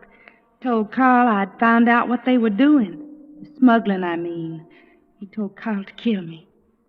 He didn't know Carl and I was going to be married. Go on. Carl argued with him. That's when the lamp got knocked over. They didn't stop arguing until DePauw said he'd kill us both. So finally, Carl told DePauw he'd take care of me. Well, he had to, or DePauw would have killed us. But instead, Carl brought you here. Yeah. Oh, come on, Johnny. Let's get out of this dark hole. Wait a minute, Angie. Rose, do you know why DePauw was afraid to report his fire to the insurance company? Some of the things he smuggled in was lost in the fire. If anybody come poking around, they might have found out what he's doing. What was he smuggling, do you know? Little tiny boxes filled with white powder, hidden in the bananas. Johnny, narcotics. Yeah, sure. No wonder he banks so much money so fast. I'll bank much more. After I get rid of you, Dollar. Look at that. There he is in the door. Yeah, watch it. See, I ain't fooling, Dollar. He can't see us. No, but what a target he makes in that doorway against the light. No gun, Johnny? No. We can try one of these bricks. Yeah, man, but if you miss... Dollar. Wish me luck. Dollar. Right here to pop! Come on. Oh, man, dear. You could qualify for the New York Yankees, Johnny. All right, DePauw. On your feet. Let's get out of here.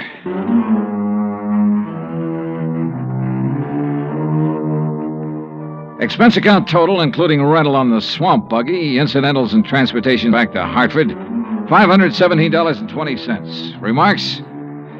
Well, where he's going, DePauw wouldn't have any use for the insurance money anyway. Carl Grant turned state's evidence and clinched the smuggling charges against him. Because of that, Carl may get off easy. I hope so.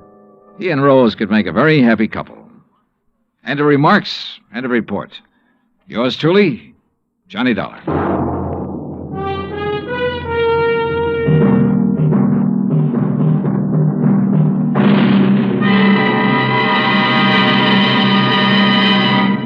Our star will return in just a moment. If we are to remain alert to possible acts of aggression, we need the continuous operation of the Ground Observer Corps. And if the Ground Observer Corps is to remain on the job around the clock, 7 days a week, your help is needed. Tomorrow, telephone your nearest Civil Defense Center and volunteer a few hours of your time each week to the Ground Observer Corps. Join our Ground Observer Corps at the Civil Defense Center nearest your home. Now, here is our star to tell you about next week's story. Next week, 3 sets of twins. 2 men, 2 girls, and 2 fires that hit the coast of Florida with the impact of a hurricane. Join us, won't you? Yours truly, Johnny Dollar. Yours truly, Johnny Dollar, starring Bob Bailey, originates in Hollywood. Written by Charles B. Smith, it is produced and directed by Jack Johnstone. Heard in tonight's cast were Virginia Gregg, Forrest Lewis, Lou Merrill, Lawrence Dobkin, and Frank Gersel. Musical supervision is by Amerigo Marino and Carl Fortina. Be sure to join us next week, same time and station, for another exciting story of yours truly, Johnny Dollar. Dan Cubberly speaking.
From Hollywood, it's time now for Johnny Dollar. Earl Poorman here. Poorman? Tri-State Life and Casualty. I'm the branch office manager down here. Oh, sorry, Mr. Poorman, but the answer is no. Well, this is an arson case, Dollar, and we're already having to make one payoff on I'm it. sorry, but it'll have to wait. I'm going to get as far away from this New England winter as I can. Well, for that, I don't blame you, but there's no reason you shouldn't come Look, down. I've had a rough year of it. I'm tired and I'm cold. And unless I can get down to where the warm, balmy breezes waft in... Dollar, I have got to have you on this case. There's a lot at stake. Now, my office is down here... No, sir, I'm sorry. You down see... here in Sarasota. I just can't do it, Mr. Poorman. I've already made a plane reservation for Sarasota, Florida. And this is one time I'm going to... Where did you say your branch office is? Sarasota, Florida.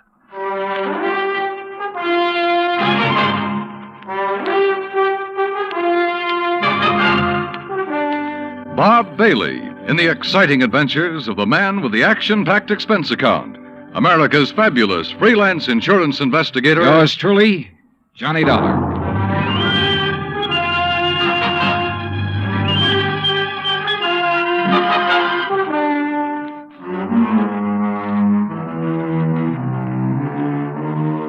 Expense account submitted by Special Investigator Johnny Dollar to the Tri-State Life and Casualty Insurance Company, Home Office, Hartford, Connecticut. Following is an account of expenses incurred during my investigation of the burning car matter. Expense account item 1, which I'd thought I was going to have to absorb myself. $129, transportation and incidentals to Sarasota, Florida. It was nearly 5 p.m. when I got there, so instead of checking into a hotel, I taxied, that's item 2, $1 even, I taxied to Earl Poorman's office in the Conroy building. He turned out to be a tall, lanky, easygoing fellow with clear blue eyes and a ready smile. Sit in an office and talk business this time of day? You're in Florida now, Johnny. Well, I thought from your call this was a pretty urgent matter, Mr. Poorman. It is. Arson, you said. Yeah, probably, but here's no reason we can't go out to my little shack on the quay and be comfortable while we talk about it. Besides, Michael wants you for dinner. Mike? My wife, Gertrude. Oh. Come on, my jalopy's right out at the curb. Come on, Johnny. Poor man was a misnomer for this man because his jalopy turned out to be a spanking new Cadillac, complete with air conditioning and all the fixings. And the shack, anything but. It was on St. Armand's Key across Sarasota Bay from the mainland, a beautiful 2-story concrete and stucco job. The big yard backed on a quiet bayou, and there, tied up at a private dock, was a 24-foot lap strake speedboat, ideal for fishing the Gulf of Mexico. After all, as long as you're down here on expense account. Yeah, but it's charged to your company, remember? Oh. Hey, there she is at the door. Huh? The big, fat, overbearing broad I'm married to. This was another switch. For Earl's wife standing in the doorway was the cutest little trick I'd seen in a long time. Petite, pretty, and blonde, and with eyes that you noticed right away because they were almost green. Eyes that suddenly narrowed as she looked at me. And I wondered why. Johnny Dollar, did you say? That's right. Insurance investigator down here to look into those fires. Oh. Any objections? No. No, of course not. Just set your bags here in the hall, Johnny. All right, thanks. And wouldn't you like a drink after your long trip? Yeah, and you can get me one, too. Scotch, Johnny? Martin's VVO. Oh, great. Well, soda, please. Sit down, sit down. Thanks. I take it Mike isn't too interested in the insurance business, huh? You know, she used to be a singer, dancer. Oh, well, this is a little different. But now, tell me all. Well, actually, I guess we ought to wait until Arnold Carr gets back. Carr? Carr Brothers, Lumber Enterprises. Arnold runs the business, and his brother Edward... Well, Ed just shares the profits. Real black sheep of the family, from what I've been able to learn. Oh? Anyway, they have yards all over the state. There's one here in Sarasota, one up the coast a ways at Fort Pierce, and still another at Arcadia. That's about 40 miles inland, just east of here. And there was one up in Orlando. Was? Completely destroyed by fire a couple of weeks ago. And a $120,000 claim has been filed. Wow. That's where Arnold Carr is then, in Orlando, trying to clear things up. Here's your drink. Oh, thanks. Here, Earl. Yeah. Well, to the gods and goddesses and us. But shouldn't I be up in Orlando then? Arnold's on his way back here now. He lives here. He just went up there to arrange for clearing off and selling the property. You mean he's planning to just pocket the money? If Tri-State pays off, I mean. Looks like it. But I take it you suspect arson. Yes, Earl suspects arson, Johnny, and so does Arnold Carr. At least he says he does, but they have no reason. No? How about the other fires? Or attempted fires? Oh, where? At Arcadia, for one, but they got it out in time. At least that's the way Arnold Carr reported it. The way he Let tells me it... tell it, Mike. Oh. There was another at the yard here in Sarasota. Arnold himself discovered it one night when he was just driving around. But nothing to indicate it was attempted arson. No, Well, and the authorities up in Orlando found no indication of it there. Mike, you know as well as I do that a lumberyard fire will obliterate signs of arson better than any other kind of fire in the world. Yeah, but she has a point, though, Earl. Unless there's some evidence of arson. Of course. Yeah, why send for me? Well, mostly because... Actually, because Arnold Carr suspects it. But he's given you no real reason. None at all. I think he has a real reason, but he just won't tell us. Wait till you see him. He's going to call when he gets in. We'll run over to his place on Longboat Key. What about his brother? Edward, did you say? I've never met him. He's always stayed in Orlando. I was wondering if he might tell things that Arnold is holding back. Edward Carr wouldn't know anything. You can never be too sure. Look, why can't you agree with me for a... that must be Arnie now. Excuse me. Hello. This is Arnold Carr. Oh, hi, Arnie. Johnny Dollar arrived, so we'll be... Well, here, I'll let you talk to him. Here, Johnny. No. Okay. No, Earl, listen. What? I told you before it was arson. It was arson again tonight. Tonight? What's that? Arcadia just went up in flames. The whole yard. Good Lord. Did you hear that, Johnny? Yeah, I heard. Well, can you prove it was arson tonight in Arcadia and before in Orlando? I have proof. Well, Arnie, we'll be over just as fast No. What? No. Wait for me there at your home. Well, but look now. You mustn't come here. And I mustn't stay here because I... Now, listen, man. You, Arnie? Well, I guess he's ready to tell us now. A suspicion began to grow in my mind. A suspicion that Mike apparently shared with me. That Arnold Carr himself might be responsible for the fires. After all, he was the only one who had seemed to know about the two unsuccessful attempts. He himself had planted the idea of arson. He'd lost no time in filing claim for the Orlando burnout. But Earl said I was wrong. Arnold was too honest a man. Earl had also said we were only 15 minutes from Carr's home. So when half an hour passed, we called him back. Got a busy signal. After the fourth try, the three of us took off in Earl's cab. As we pulled into Carr's driveway, we could see him through the picture window, sitting at his desk, telephone in hand, apparently engrossed in a call. Then, as we walked up to the door, I noticed something else. Arnold Carr looked enough like me to be my brother. Maybe that explained Mike's reaction when she first saw me. Hey, Arnie. Can't you see? He's on the phone in there. Well, the least he can do is hear his own doorbell. Earl, wait. Good Lord. What's the matter? Through the window. Oh, no. Earl? Stand back. Earl, for heaven's sake, what is it? Couldn't you see from out there? No, what's wrong? Well, Johnny? Right through the forehead, Earl. Looks like a .38. Before I could stop him, Earl took the phone out of the dead man's hand and called headquarters. Mike turned pale and slumped into a chair. And I gave the place a quick rundown, checked doors, windows, etc. A few minutes later, an officious young sergeant named Larkin arrived and took over. 38 caliber straight through the middle of the forehead. Were all three of you here when it happened? Mr. Foreman, Mrs. Foreman, and who are you? The answer to your first question, Sergeant, no, none of us was here. And this is Johnny Dollar, insurance investigator. Hiya. You insurance guys work pretty fast. You related to Mr. Carr? No, why? Look a little like him. Who busted in the front door? The killer? I did. When we drove up, we saw Mr. Carr sitting there at his desk. We rang the doorbell and knocked, but... And when he didn't move, you took things in your own hands and busted in, huh? That's right. You haven't moved anything, have you? No. Except I took the phone out of his hand to call you. Dollar, if you're any kind of investigator, you should have known better than let him touch anything. Now, let's see. The shot must have come from somewhere near this window by the fire. Ah, sure, here we are. Bullet hole right through the pane. Bullet was fired from outside. You're sure, Sergeant? Sure, I'm sure. Look for yourself. You call yourself an investigator? Hey, Cummings, Woolway, check the area around that window beside the chimney out there for footprints. Maybe an empty cartridge case. Now, you folks get out of here so I can call Doc Hanley over and get on with my investigation. And no, Dollar, I don't need any of your help. Well, thank you, Sergeant. Your job is fires, not... Hey, where did Mrs. Portman go? Out to the car. Why? Who told her she could leave?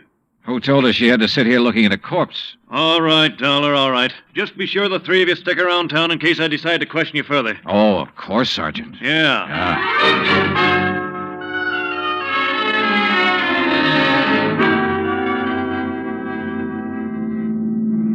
Not shot by somebody standing outside? What do you mean, Johnny? Oh, I spotted that bullet hole in the window, too. So? I also noticed there were no particles of glass on the inside sill. But there were some on the outside. Yeah. The shot that made that hole was fired from inside that room to make it look as though it had come from outside. Then somebody was in there with Arnold Carr. Yeah. Either somebody he let in or who had normal access to the house. And he had to stop Arnold from talking about the fire in Arcadia. Hey, how much do you know about his brother, Edward? Nothing, really, outside of what Arnold told me. Was either of them married? Family of any sort? Arnie wasn't. But Arnold's death means Edward will own the business then. Well, yes. And he lives up in Orlando, scene of the first big fire. Yes, good heavens. Johnny, you don't think his own brother... Where can I rent a car? Take Mike's Chevy. It's in the carport at the house. But what are you going to do? Drive up to Orlando by way of Arcadia.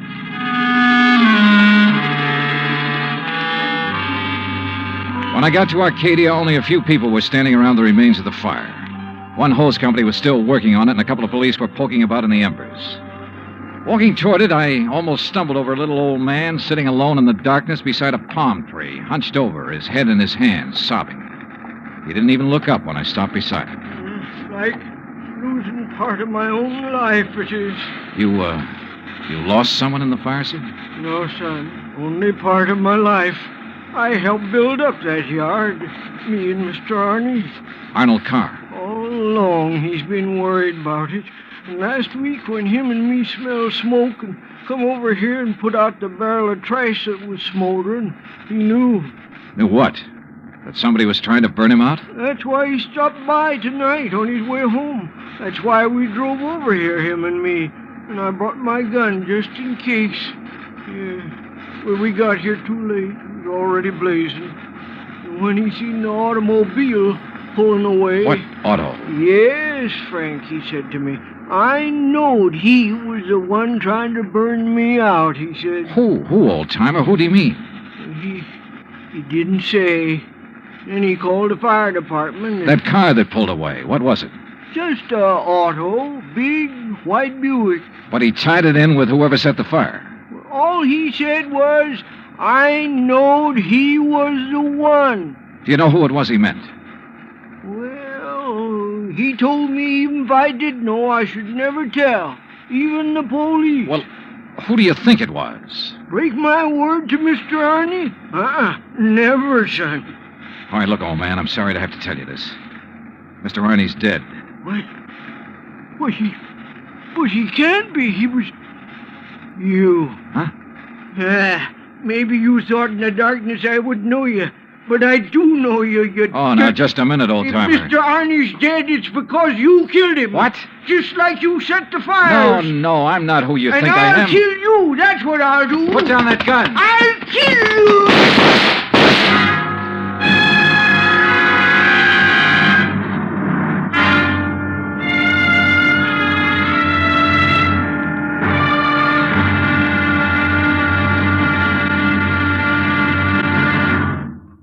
Act two of yours truly, Johnny Dollar, in just a moment.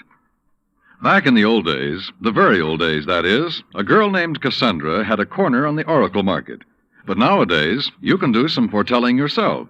On Jukebox Jury, for example, you can help decide which of Tin Pan Alley's new recordings are destined for the hit brackets and which ones are likely to spiral all the way down to oblivion.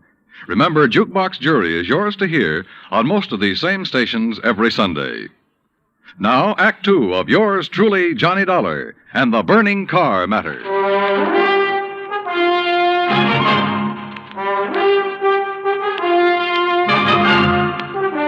Expense account, item 3, $5.15, gas for the borrowed Chevy to keep me going to Orlando. Either the old man's eyesight was bad or he was just a lousy shot. Either way, it was okay by me. I hated to slap him down, but there was no point hanging around Arcadia trying to explain things to the local authorities. So after making sure I hadn't really hurt him, I appropriated his gun and took off fast. He'd thought I was someone else. Even I had noticed a family-type resemblance to myself and Arnold Carr. Sergeant Larkin had asked me if I was related to him.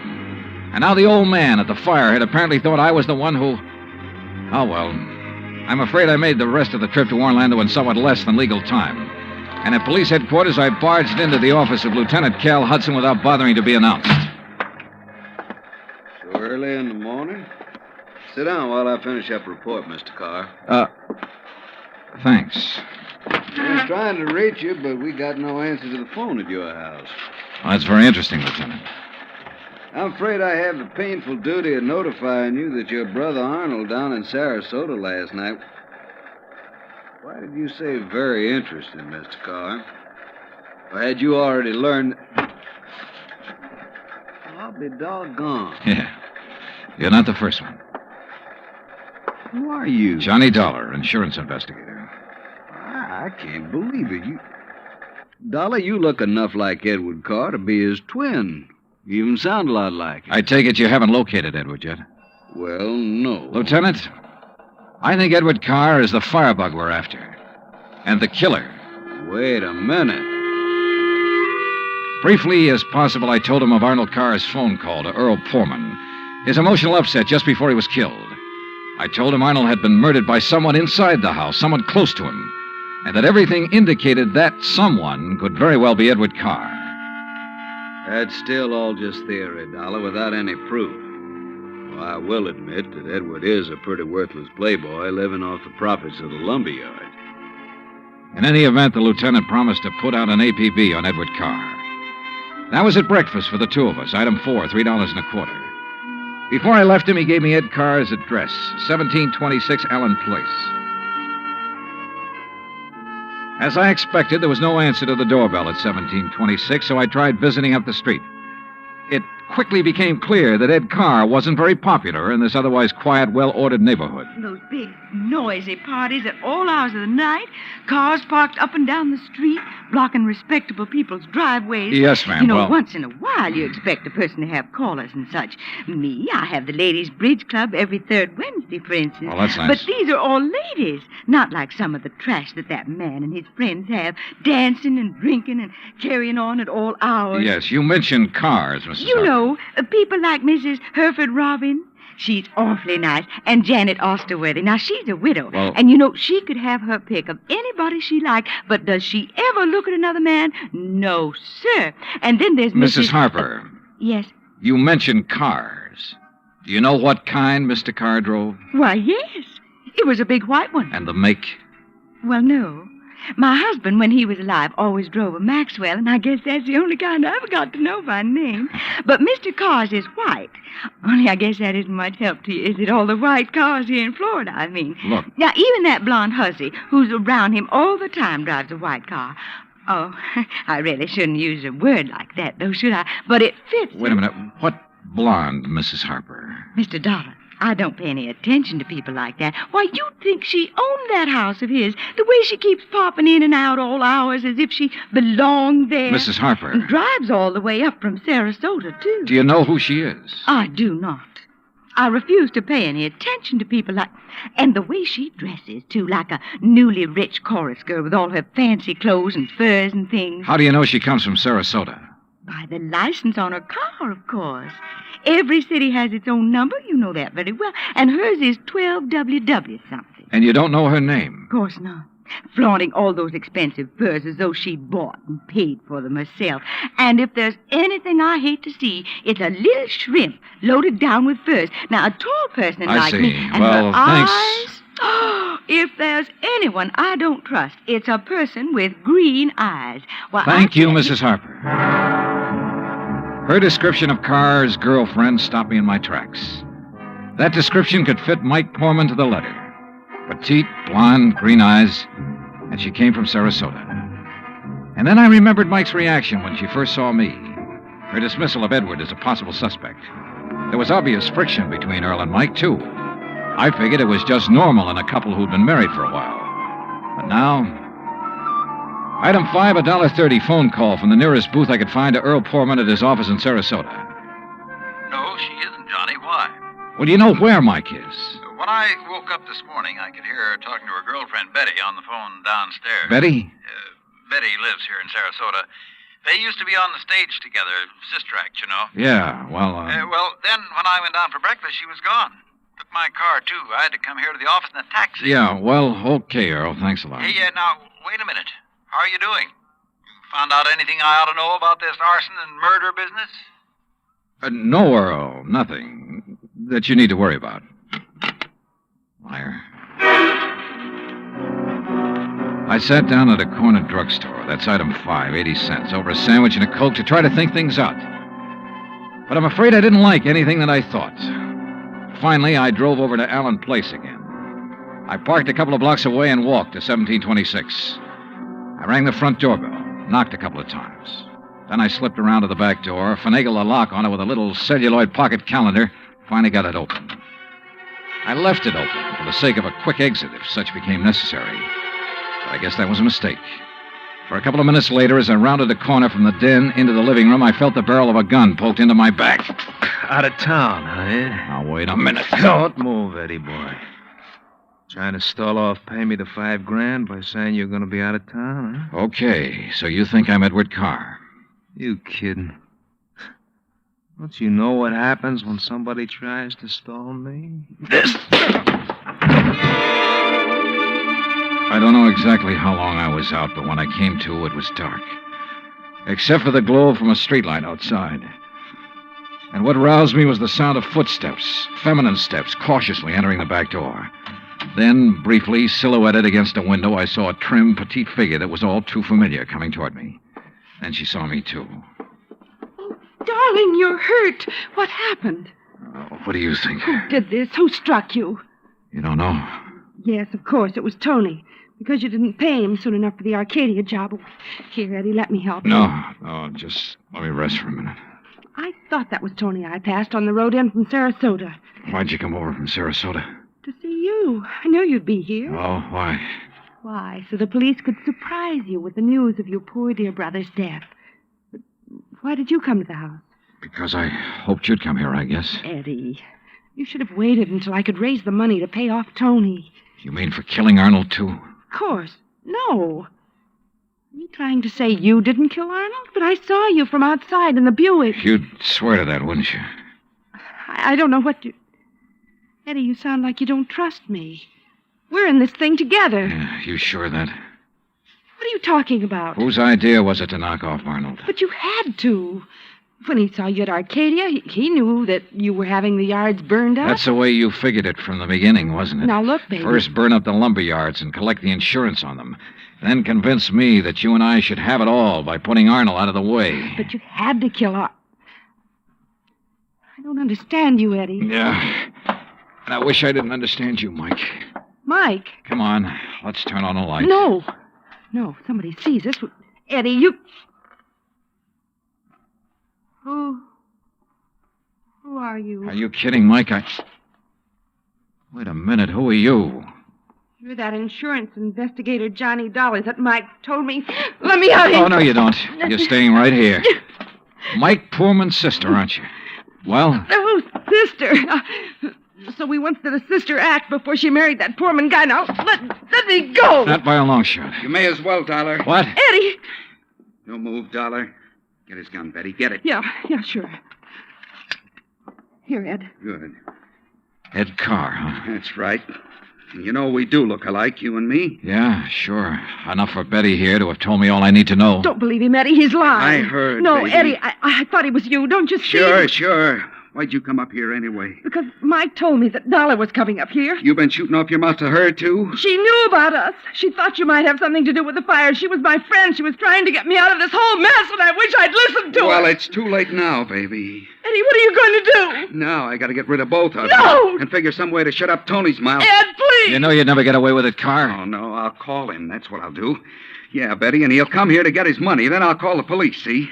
Tell him to come right away. Tell him I found out about you having Tony start the fire. What? That's right, that you had him burn up the yard so there'd be even more money for you to bleed from me, like all the dough you got from me already. You're crazy, Ed. I'll tell the police to meet me here.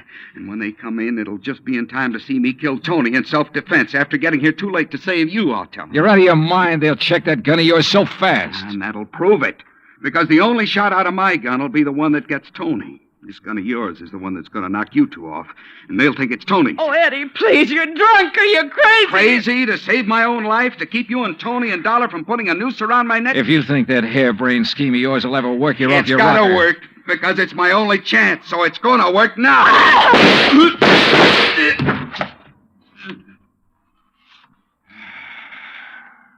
Thanks, Lieutenant. I'm afraid I was too late to save her, Johnny. Yeah.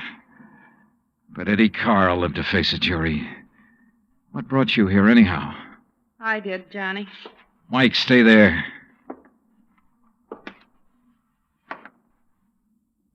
Stay right here, Mike. I know. I don't want to see it. She was my friend. Where's Earl? I came alone.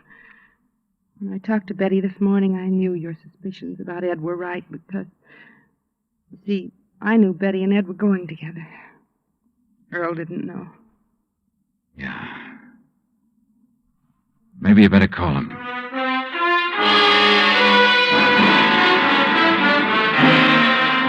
Expense account item 6, $9.80, gas and incidentals for the drive for the two of us back to Sarasota.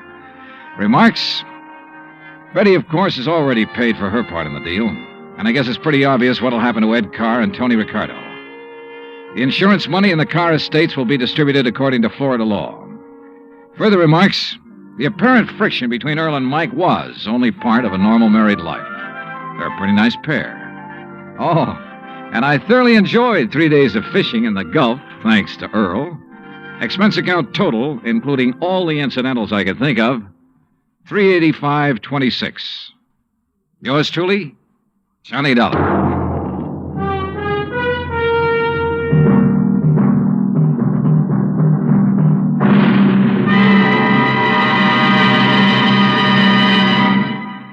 Our star will return in just a moment. You don't have to be an efficiency expert to figure out that it's easier to lend your support to several worthwhile fundraising campaigns all at once than it would be helping one campaign at a time. That kind of efficiency is yours to enjoy through the United Community Campaigns. CBS Radio hopes that when the United Community Campaigns are underway in your town, that you'll remember how much good you can accomplish with one gesture of support. Now, here is our star to tell you about next week's story. Next week, a case with a real twist. One that I think will just about tear your heart out. Join us, won't you? Yours truly, Johnny Dollar.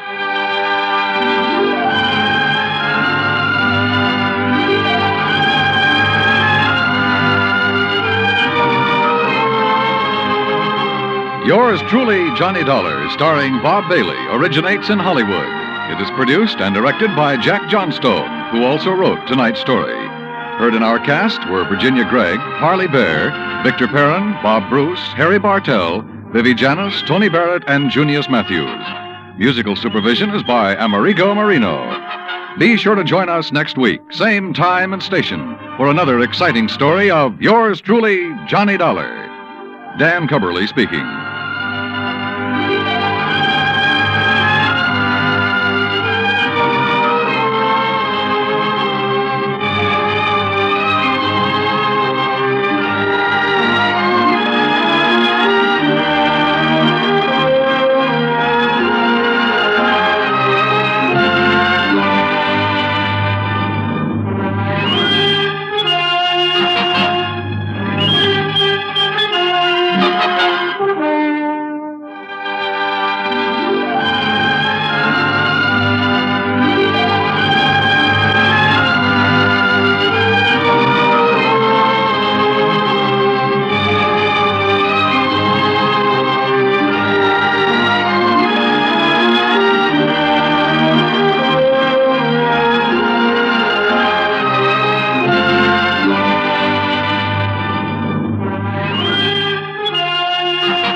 From Hollywood, it's time now for Johnny Dollar. My name is Hardy, Mr. Dollar. Yes?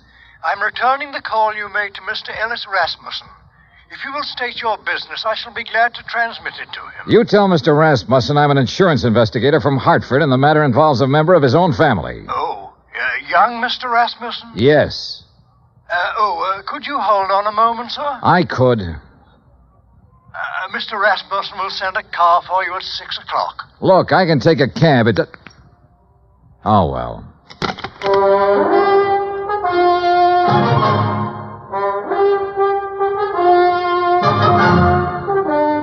Bob Bailey in the exciting adventures of the man with the action-packed expense account.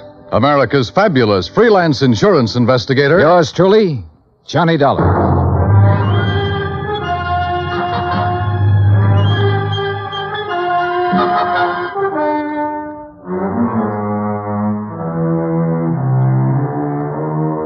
Expense account submitted by Special Investigator Johnny Dollar to the Universal Adjustment Bureau, Hartford, Connecticut. The following is an account of expenses incurred during my investigation of the Rasmussen matter.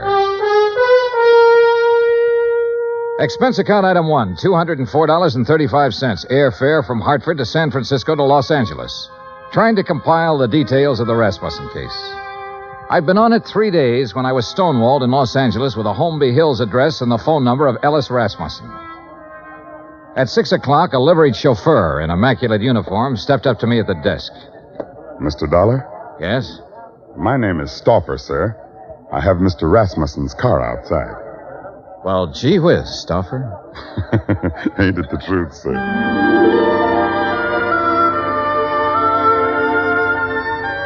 A few minutes later, when we turned into the lush green Holmby Hills section, I had a suspicion I was about to deal with a bona fide millionaire. When we parked in front of the big two-story colonial home and a man with graying hair and swallowtail coat stepped out of the door, well, I knew I was going to meet the real article.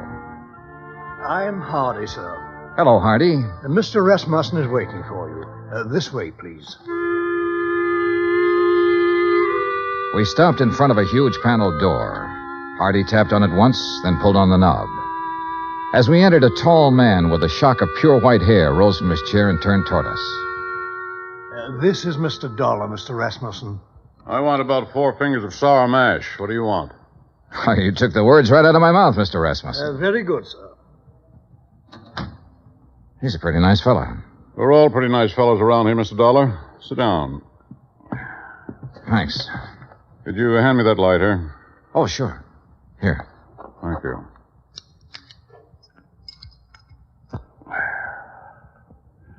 What are you doing in Los Angeles? Why, federal underwriters of Hartford wrote a blanket policy for all Imperial Rubber Company employees. Your son was an executive with Imperial when he was killed in Malaya last spring. Federal owes his widow $25,000. I don't know where she is, Mr. Dollar. I see. I doubt if you do. Let me put it this way. I never met the young lady. Fred married her one night in Elko, Nevada. 2 days later, they were on their way to Malaya. 6 months there, and the development station was raided by guerrillas one night. And I suddenly no longer have a son.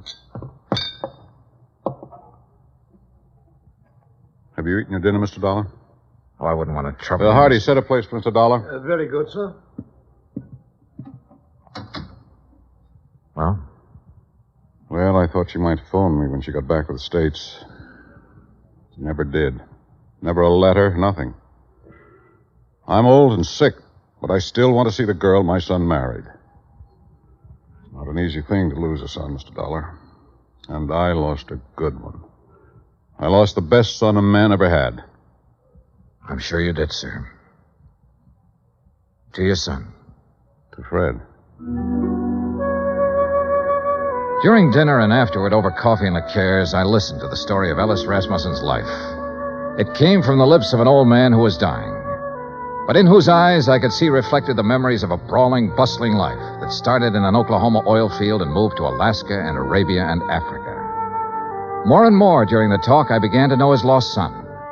For in everything the old man had to say about himself, I could sense an unmistakable reflection of his son. Finally, I thanked him and left. If I may say so, I do hope you'll call soon again, sir. Mr. Rasmussen enjoyed your visit very much. I haven't seen him so much like his old self since we received the terrible news of young Mr. Rasmussen's death. He must have been quite a man, Hardy.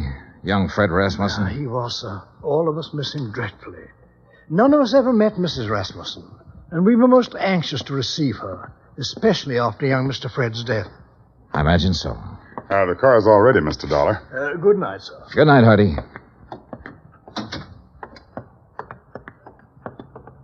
Fine night, Mr. Dollar. Yeah. Stoffer. Yes, sir? I didn't want to press the point with Mr. Rasmussen, but now maybe you can straighten me out. Did he approve of his son's marriage? Let's put it this way, Mr. Dollar. Mr. Rasmussen approved of Mr. Fred. And if Mr. Fred got himself married, then Mr. Rasmussen approved of the girl. Between them two, they had that kind of understanding. Real people. Expense account item 2, $1.98. Telegram to Personnel Division, Imperial Rubber Company, requesting a copy of all information they might have on Laura Olson Rasmussen. Item 3, $6. One long-distance phone call to the Universal agent working the case in San Francisco. Mrs. Rasmussen left the Malaya Peninsula by boat from a town called Cosheti 3 days after the news of her husband's death. A week later, she booked plane passage in Hong Kong with Trans-Pacific Airlines. She changed planes in Honolulu. She cleared the Port Authority in San Francisco.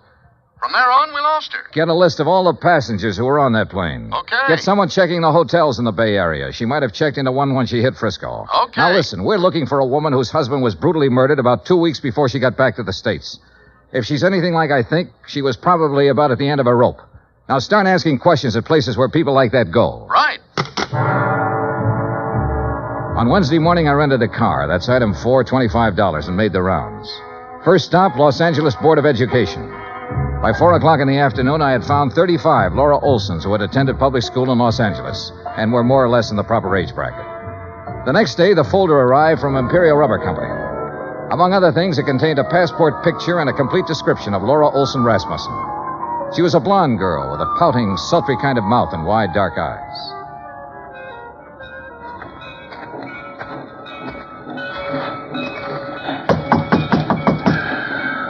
You down there. Yes? What do you want?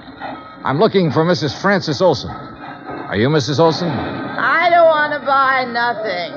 Do you have a daughter named Laura Olson? Are you a policeman? No, I'm an insurance investigator. I'm trying to locate Laura Olson Rasmussen. Well, how'd you get this address? What's that? A picture of her. Let's see. That's my Laura. What about her? I've been trying to locate her for some time. Is she here? No, she ain't here. She ain't been here for 5 years. Do you have any idea where I can find her? Friends, maybe? Other relatives? You say her name's Rasmussen now? Yes, she married a man named Fred Rasmussen. Married? Well, ain't that just something? You didn't know your daughter had been married, Mrs. Olson? How would I know? How would I know anything about her?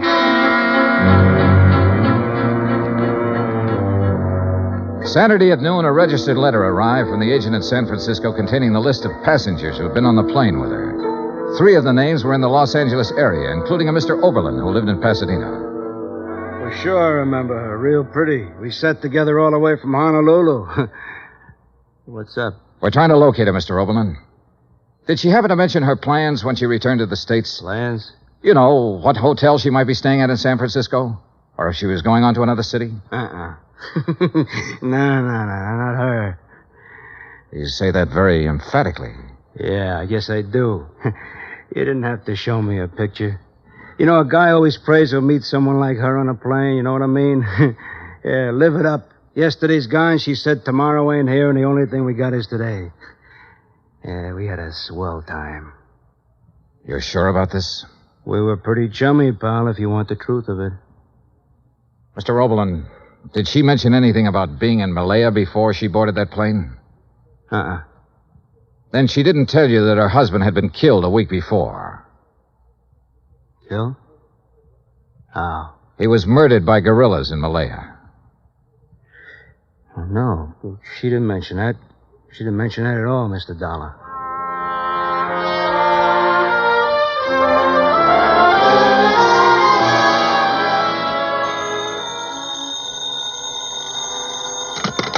Johnny Dollar. This is Hardy, Mr. Dollar. How are you, Hardy? How's Mr. Rasmussen? He's not so well, sir. That's why I called. Could you possibly find time to visit him? Tonight? May I send a car right away? Is it serious? He's dying, sir.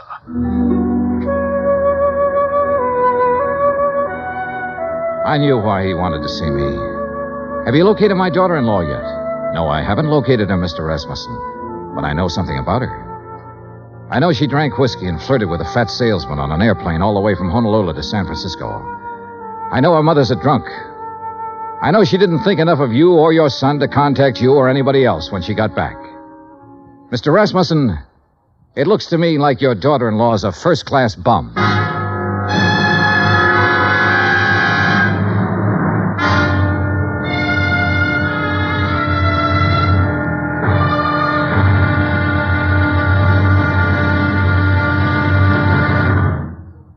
Act Two of yours truly, Johnny Dollar, in just a moment. Our daily lives are sharply affected by world news. And for a complete roundup of the news every single weekday evening, just keep your dial on CBS Radio for the news broadcasts of our famous CBS newsmen, Edward R. Murrow and Lowell Thomas. Hear up-to-the-minute news with Edward R. Murrow and Lowell Thomas on CBS Radio. Now, Act Two of yours truly, Johnny Dollar, and the Rasmussen Matter.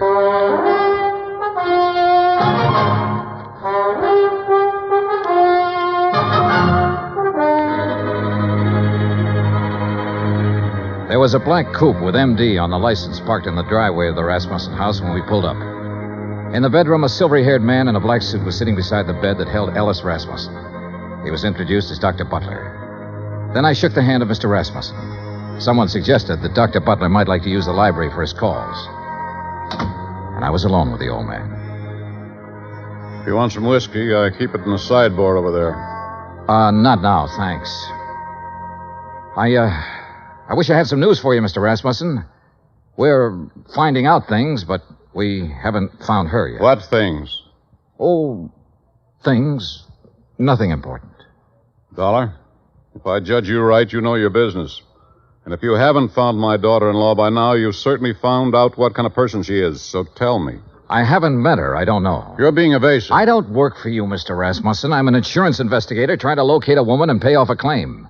If I don't find her, the case will just have to sit, unless you or someone else concerned makes a report to missing persons. Then the cops can take over, and maybe they should right now. My son was a fine man. I can look back on all the years I had with him and be proud of every year and every day. He married a girl named Laura Olson. I don't know where she came from or who she was, but I know my son wouldn't have married her unless he loved her, unless she loved him in return and was worthy of his love. You know a lot, Mr. Rasmussen. Perhaps I should go to the police. No, don't do that. We'll find her, Mr. Rasmussen. We're getting it narrowed down. Well, I'd better leave now. As you say. Mr. Dollar. Yes, sir. I want to see her. Yes, sir. I'm sorry I talked to you the way I did.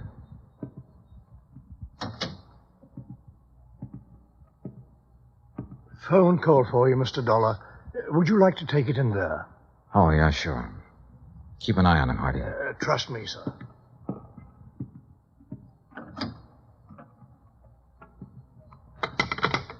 Johnny Dollar.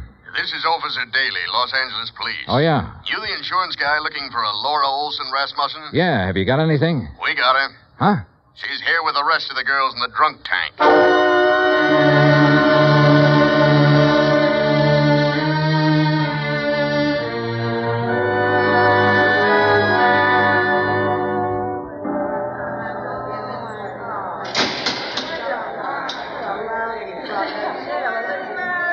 A drunk tank will always smell of disinfectant.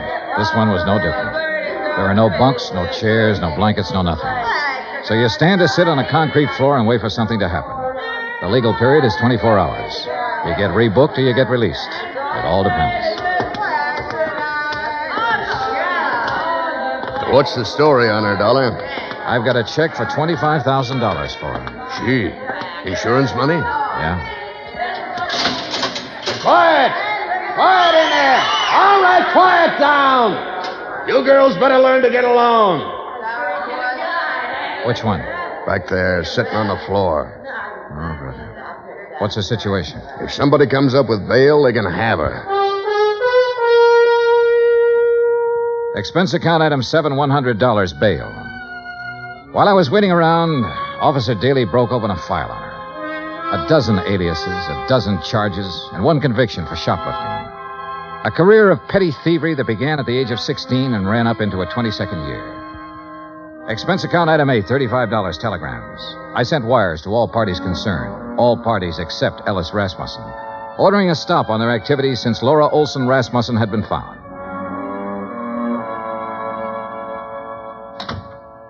Over there. Who are you? My name's Johnny Dollar. Thanks for getting me out. Why? I did it for a friend. Friend. I didn't know I had any.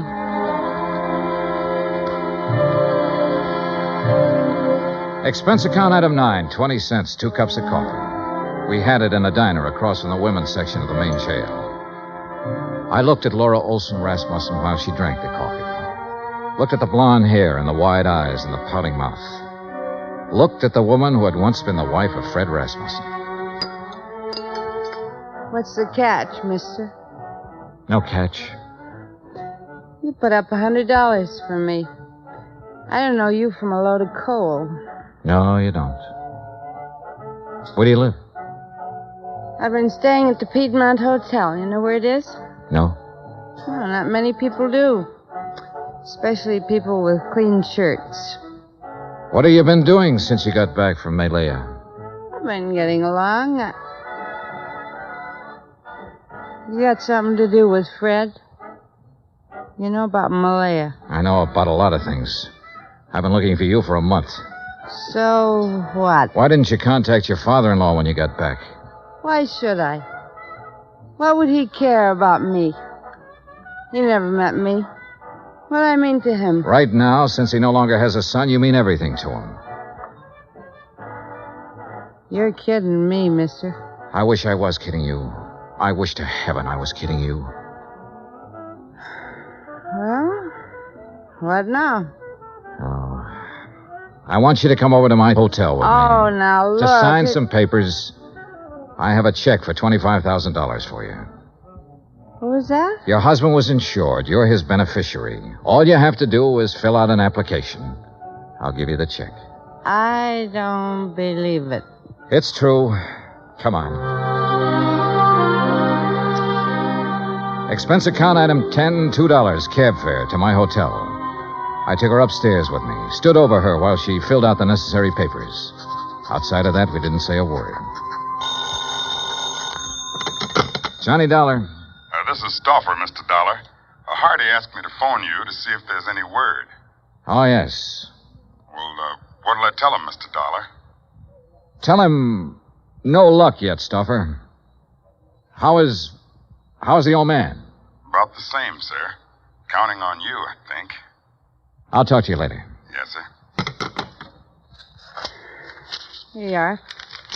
Okay. Thanks. Here's your check. Anything else? Nope. That's it. Okay. See you around sometime. Sure. Fred told me about a man named Stauffer who worked for his old man for years. Was that him on the phone just now? Yeah. Yeah. I didn't know what I was going to say to the old man, but I did know I was hoping that if Rasmussen had to die, that he'd die before anybody told him the kind of daughter-in-law I'd turned up. I didn't want to be in on that. Expense account item 11, $83, hotel bill. I checked out at 5:30, picked up my airline tickets at the desk, that's item 12, then sat around the lobby for 5 minutes. Item 13, 2 drinks for myself. Mr. Dollar, Yeah? Oh. I read in the paper that Ellis Rasmussen is dying. Is that true? That's true. Mind if I sit down? Suit yourself. What are you drinking? Nothing. I know why you didn't tell them you found me, and I don't blame you. If Fred's dad is anything like Fred was, then I know how you felt. Finding me the way you did. Let's forget it, Mrs. Rasmussen, shall we? I'd like to meet Fred's father. So you want to meet him, huh? The human thing would have been to see him when you came back. But not a line, not a word. That old man in that house knows his son was really a man. And on that basis, he believes, without seeing you, that his son married a real woman. He had love and sympathy and help and devotion and all the things you don't seem to have any use for waiting for you in that house. Oh, never mind. I loved Fred. Loved him from the first we were. He didn't go in. Couldn't you see me, cheap, rotten, dirty little me? Couldn't you see me walking in there and saying, I'm me? Couldn't you see that mother of mine moving in? What would that have done to the old man? It would have crushed out his whole memory of Fred. But don't think, Mr. Dollar, I haven't got my memory, too. I didn't drink that away. I was loved by a man. And I loved him back. I've still got that. I'm going out there pretty soon. Would you like to meet him? Do you think I can? I think so. I think so very much. Oh, Mr. Dollar, I've been waiting in the lobby. I thought you might be here. How do you do, miss? Stuffer, I'd like you to meet Mrs. Rasmussen. Well, my. I'm mighty pleased to meet you. The boss will be mighty happy. She dried her eyes in the car. I didn't say much. She didn't say much. But in the half hour it took to get out to Holmby Hills, something happened to her again. The something that must have happened when the big arm went around her shoulders the first time. Good evening. Mrs. Rasmussen, Hardy. How do you do, Mrs. Rasmussen? We're very happy to see you. Thank you, Hardy. Fred spoke of you often. That was kind of Fred. This way, please.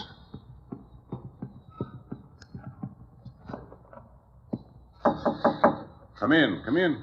I think you can introduce Mrs. Rasmussen, Mr. Dollar. Ring if you need me, sir. I'm scared. Laura, if there ever was a man for you not to be scared of, it's that man in there. How can I tell him about myself? I've been in jail. I can't. Watch. Well, Mr. Dollar, come in. I've brought someone for you to meet, Mr. Rasmussen. Come here. You'd be my son's Laura. Yes, you're Laura. Hello. Yes. Oh, now, there. Here. Now, look. Us Rasmussens mustn't meet like this with tears. There's so much I have to tell you. No. There's nothing you have to tell me. What? Let me put my arm around you. There. Now, feel it? Mm-hmm. You're my daughter. You understand that? Yes. Oh, yes. Then that's all the explanations we need between us. Yes. Hardy. Yes, Mr. Rasmussen? Bring Mrs. Rasmussen some brandy, I think. And I'll have some sour mash, Mr. Dollar. Sure. Make mine sour mash, too, Hardy. Very good, sir.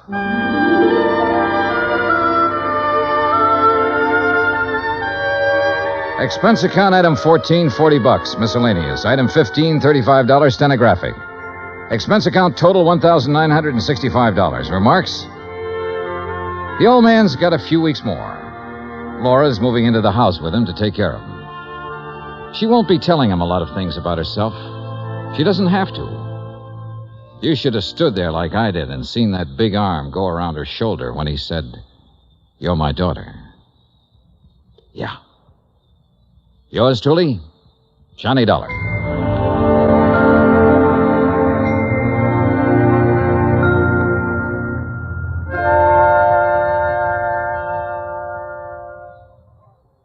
Our star will return in just a moment.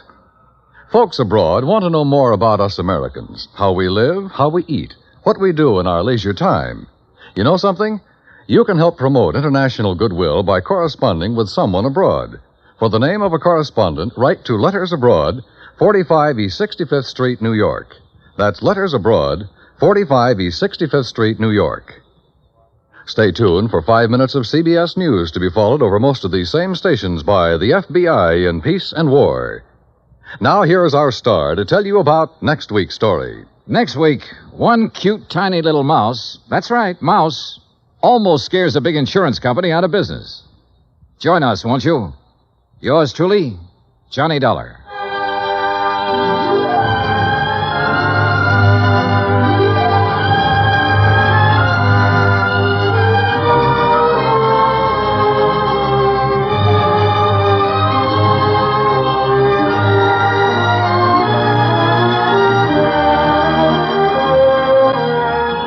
Yours truly, Johnny Dollar, starring Bob Bailey, originates in Hollywood.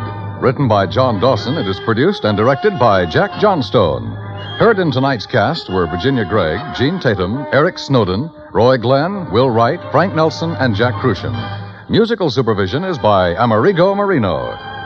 Be sure to join us next week, same time and station, for another exciting story of yours truly, Johnny Dollar. Dan Cubberly speaking.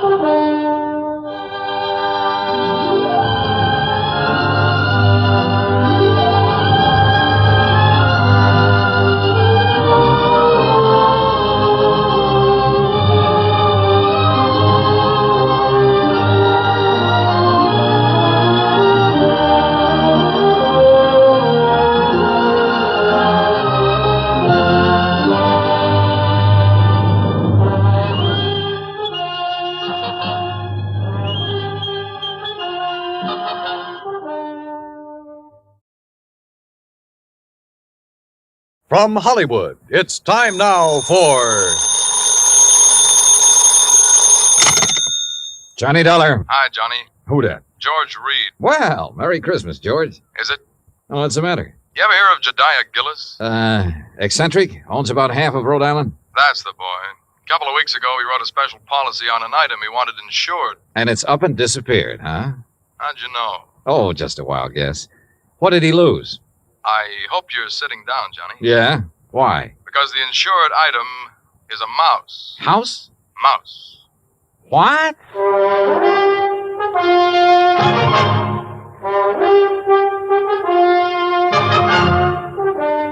Bob Bailey in the exciting adventures of the man with the action-packed expense account. America's fabulous freelance insurance investigator. Yours truly, Johnny Dollar.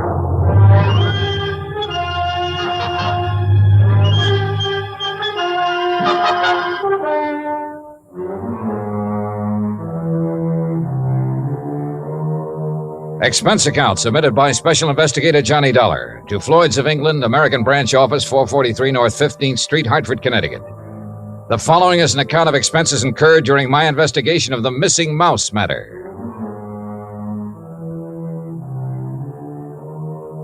Expense account item 1, 85 cents. Taxi from my apartment to George Reed's office.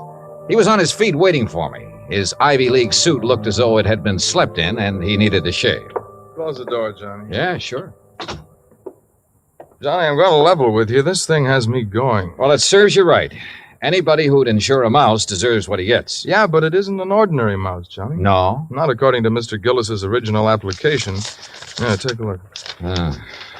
Item to be insured. One unusually talented grayish-brown mouse. Unusually talented? Like how? I don't know. What? I tried to find out, but Gillis wouldn't tell me. And still you issued the policy. You know our company, Johnny. We have a reputation for insuring almost anything, but we have to draw the line occasionally, and we would have here, except for one thing. What's that? And believe me, it better be good. It is. Gillis carries all of his insurance with us. Yeah, but even so. Just one of his several policies is a straight life for $350,000. Wow, wait. King-size premiums, huh? Exactly. So when he called asking us to insure this fellow's mouse for a few weeks... Wait a minute. Gillis doesn't own it? No. Well, who does? It belongs to a friend of his, a man named Glazer. He's spending the holidays with Gillis. Gillis didn't want to be responsible if something happened to Glazer's mouse while he's there, so he asked us to write the policy. How much did you insure it for? All the company would allow, $5,000. Oh, now, George, you think I want to get all worked up over a lousy $5,000 loss? What kind of a commission can I possibly make on that? Look, give me a chance to finish, will you? All right, but only because it's Christmas. All right. Late last night, I received a call from Gillis. He wanted to know whom we considered the best investigator in this part of the country.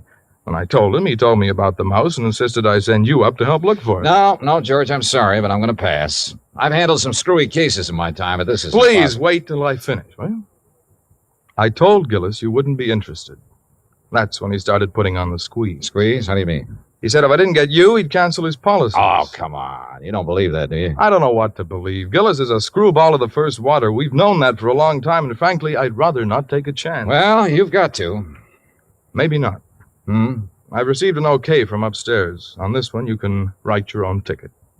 Well, why didn't you say so in the first place? You didn't give me a chance. Look, there's a train for Providence at 3:30. Here's Gillis's address. He wants you to stay with him. That'll cost more, Georgie. It figures. Merry Christmas, Johnny. Same to you, Santa Claus.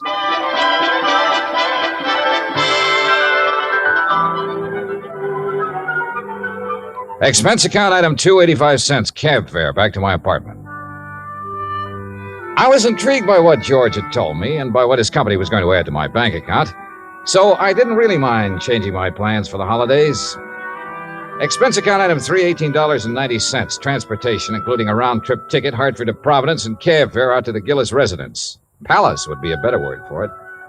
It stood in the middle of a large wooded park. Must have been half a dozen acres, all of it surrounded by an old-fashioned iron fence.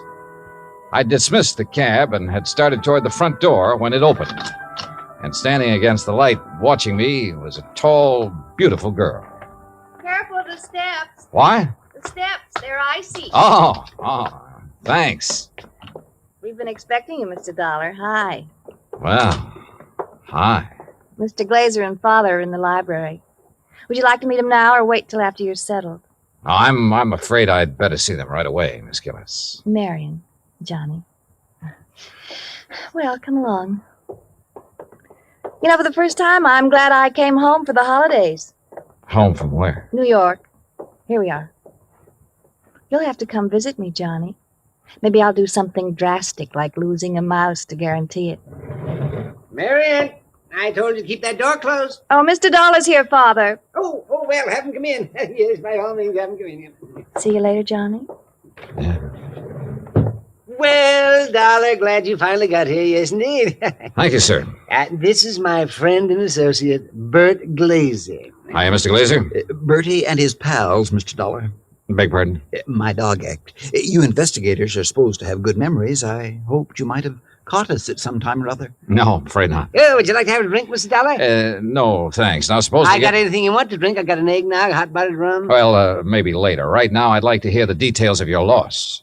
You mean that insurance agent didn't give you all the information? He didn't know it all, Mr. Gillis. All he did know was that a so-called talented mouse has disappeared. So-called. And he hasn't disappeared either, not at all. He's been kidnapped, that's what. Kidnapped, yes, sir, and we know who did it, too. And why. We know why, too. And it's your job to get him back, Dollar. Oh, now, wait a minute. And I'm not going to pay 1 red cent for ransom. Not 1 cent. Not 1 cent. Okay. But what makes you so sure the mouse was kidnapped? Well, I'm afraid I can't tell you that without Bert's permission. Well, Mr. Glazer? Well, if we tell you, we must have your solemn promise you won't repeat it to anybody until Christmas Day. Well, I'm not sure I can do that. If you can't, we don't open our mouths. Right. Well? Okay. Till Christmas Day. Good. Dollar, Suppose I told you Gulliver was worth at least $50,000. Gulliver? The missing mouse. Oh. You'd be surprised if I said he was worth that much? Depends. You claim he's talented. Does that have something to do with this valuation you put on him? Something. Oh, it has everything to do with it. Yes, sir. Well, what does Gulliver do that other mice can't? Nothing. But it's how he does it that counts. How he does what? Sings. What? Can't you hear the man, Miss Della? Can't you hear him? Gulliver sings. He carries a tune. You know. With the clarity of a clarion, the fervor of a female opera star, and the tone of a tenor. That's how we plan to bill him. I see. But he doesn't believe us.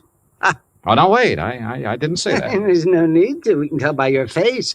Can't we, Bert? But a mouse. Mr. Dollar, it is a scientific fact that mice sing. Mice sing? Well-known magazines have published articles proving it. Unfortunately, most of them sing in a scale too high for human hearing. But not Gulliver. Well, not Gulliver. Yeah, that's right. He's a basso. A basso? By mousy standards, that is. Oh, no. No, Bert, he still doesn't believe us. Very well, Jedediah, there is only one thing to do. There's only one thing to do. You follow us, Dollar. We'll erase the doubt in your mind forever.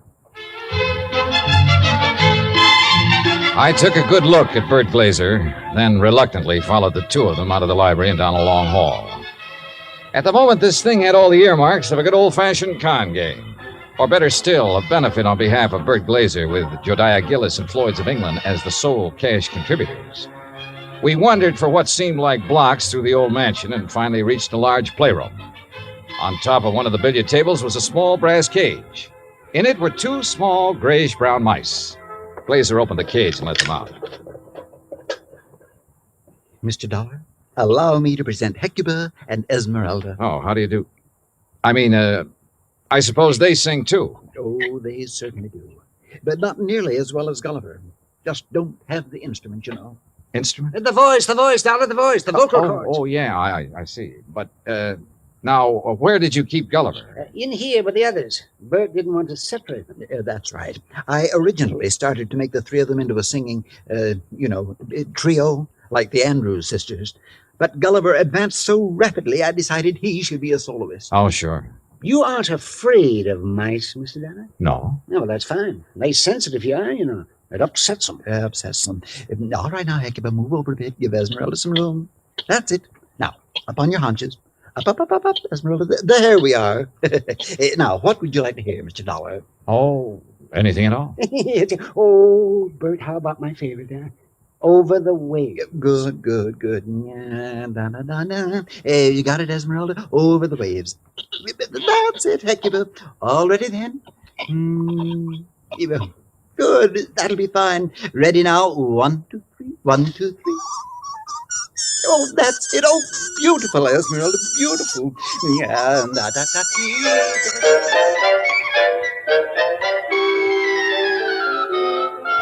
Well, I won't say I was convinced, but I won't say I wasn't. But I will say those mice were singing something, or giving a mighty good imitation of it. We returned to the library, and this time I sampled the eggnog liberally. Is that all right, Dollar? Oh, fine, thanks. Well, Dollar, you know now why we believe Gulliver was kidnapped? Well, I'm not sure. To exploit him. What else? Exactly.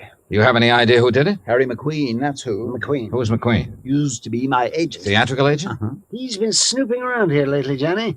We figure he's gotten wind of our mice. Well, what do you mean by snooping around, Mr. Gillis? No, you know, he's been out here twice this week wanting to see me. Had to kick him out of here yesterday morning. How'd he get in? Well, my daughter answered the door. Yes. She didn't know McQueen from Adam. So when he asked for me, she figured he belonged in here, rehearsing the show with the rest of us. Rehearsing what show, Mr. Gillis? What show? The show for the Children's Hospital. Jodiah puts one on for the sick kids every Christmas Eve. Of course. You know, Dollar, variety act, a Santa Claus. This year, though, we got a radio hookup. Go all over the state. And Gulliver, well, he was going to headline. And that's why I sent for you, Dollar. I figured you can get him back by tomorrow afternoon if anybody can. How long was McQueen in here before you noticed him? Long enough to lift Gulliver. This was our dress rehearsal, Dollar. We'd asked some of the kids from around the neighborhood in to watch, so it was pretty crowded. Where were the mice during the rehearsal? Well, that's where I made my mistake. What do you mean? We were keeping them a secret till the real show. Well, where were they? In their cage, over there on the mantel. Now, we were using this part of the room for the stage, so McQueen could have just reached in and taken Gulliver without us seeing him. Now, what makes you so sure McQueen did it? We told you. Besides, who else would want him? Who else? And it was right after I kicked him out of here that I discovered Gulliver was missing. What'd you do then? I called off the rehearsal and started searching for him. McQueen? Big Gulliver. And I put in a telephone call to the Providence house where McQueen was staying. Did you talk to him? Nope. They said he checked out. After questioning them for a while, I finally had a nightcap with Jediah, then went to the phone in the hall and made some calls, including one to George Reed. Well, how's it going, Johnny? It's not. That's why I'm calling. Look, they think a theatrical agent named Harry McQueen stole the mouse. He has offices in Boston and New York. I placed a person-to-person call to both offices, but with tomorrow Christmas Eve, he might not get the message. So, what do you want me to do? Find out his home number. Ask him to call me here. Okay. Anything else? Hello? Johnny? Johnny, you there? Yeah. And so is a cat. What? A big yellow cat. What's so unusual about that? Oh, nothing. Except he's got a grayish-brown mouse between his two front paws.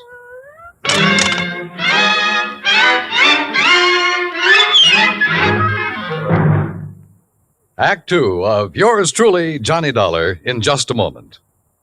You can't buy happiness by the pound or the yard, but you can have it by the hour with no strings attached every Monday through Friday evening and each Saturday in the daytime when the Robert Q. Lewis Show is on the air. Join him and his fun-loving gang 5 nights a week and Saturdays in the daytime on most of these same stations.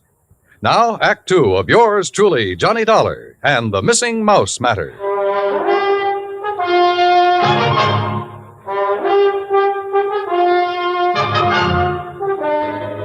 I was standing in the hall of Jediah Gillis's home looking at a big yellow cat that had a mouse between its two front paws.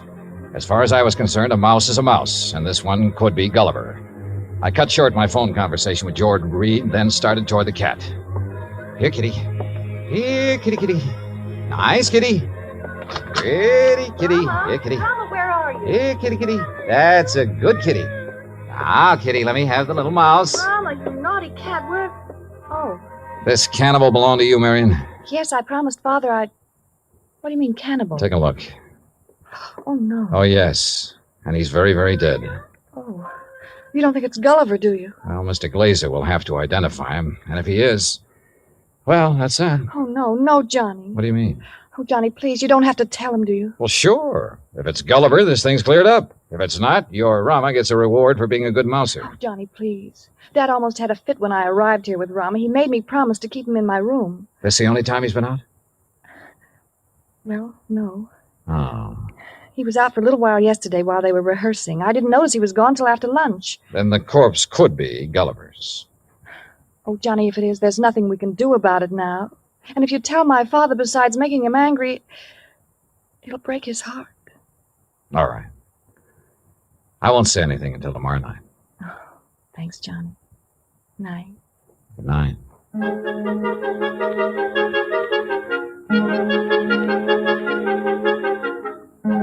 Christmas Eve morning came cold, crisp, and clear. The Gillis grounds were covered with new fallen snow, and the trees were heavy with icicles, giving the whole place the look of a winter wonderland. I dressed and went down to join Gillis and Bert Glazer at breakfast. I was on my third strawberry when the phone started to ring. Yeah. You expecting a call, Dollar? Yeah, matter of fact, I am. Yeah, then you'd better answer it. If it's somebody at the broadcast station for me, tell them I'll be at the Children's Hospital at noon. They can call me there. Right. Hello? Johnny Dollar? Speaking? Look, I don't know what's going on down there or why you're going to pester me about it. Who is this? Harry McQueen. Who did you think? Well, I wasn't sure. Well, your friend Reed got me out of bed this morning, Dollar. He told me you wanted to ask me some questions about a mouse that's missing from Jediah Gillis's place. Hey, that's right. What do you know about it? Well, I've done a lot of pilfering in my time. I've taken towels from hotels from Maine to Miami and Seattle to Bridgeport. but I never had to stoop so low as to steal a mouse from any hotel, garbage dump, trap, or field. Do I make myself clear? Perfectly. Except for one thing. Yeah? This particular mouse was a performer. Was a what? He was trained, did tricks. Still doesn't interest me. Well, then why were you trying to see Mr. Gillis? To get some of my people on his Christmas show. Anything wrong with that? No. There'll be a lot of publicity about it. Would have done him a lot of good. And you're sure you weren't interested in the mouse? Look, Dollar, when I went into this business 18 years ago, I swore then I'd never handled kids, belly dances, or animal acts. But you handled Bert Glazer's dog act. Is what? Dog act, Bertie and his Oh, pals. somebody's feeding you a line, Dollar. That act was Bill Bertie and his pal, and the pal is a dummy. Glazer's a top-notch ventriloquist. He's a master. You hear me, Dollar? Yeah, Harry. I hear you fine. I had to do some thinking, so I put on my coat and went outside for a walk around that wooded park. What I had just learned about Glazer confirmed what my instinct, my common sense, had been telling me all along. Except for one thing. The performance given by Hecuba and Esmeralda the night before. If Glazer had been doing the singing for those two mice, he was a master ventriloquist. Which was exactly what Harry McQueen said he was. I'd started back toward the house, wondering if I should get Jediah aside now and tell him or wait until after the show when something soft and cold hit me on the back of the head. Hey! Sorry, Johnny, I couldn't resist such a serious target. Anything new? Well, if you mean have I found Gulliver, the singing mouse, no. Dad told me to tell you if Gulliver does turn up before 1:15, rush him over to the hospital. Yeah, sure. But I think that's extremely unlikely. You think Rama got him, don't you? If he did, he got a very ordinary mouse. He didn't get one that sings. I'm afraid I lost you. Doesn't matter. Oh, now I wonder what he wants. Who? That boy on the porch. Oh, well, if this was Hartford, I'd say he was the paper boy coming around to collect. Well, it's not Hartford, and he's not a paper boy because Dad doesn't subscribe to anything but Fortune. Oh, well, then he's selling something. Well, if he is, he's not going to give us a chance to buy any.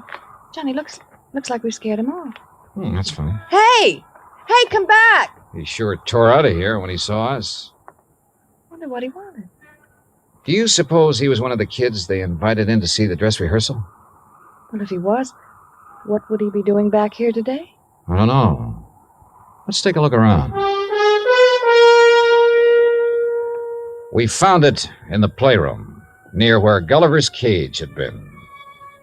It was a roundish metal clamp, the kind of boy wraps around his trouser leg when he's riding a bike. I was about to call the hospital and ask Jediah for a list of all the kids they'd invited to the rehearsal when the front doorbell rang. Johnny, it's that boy again. Better let me get in.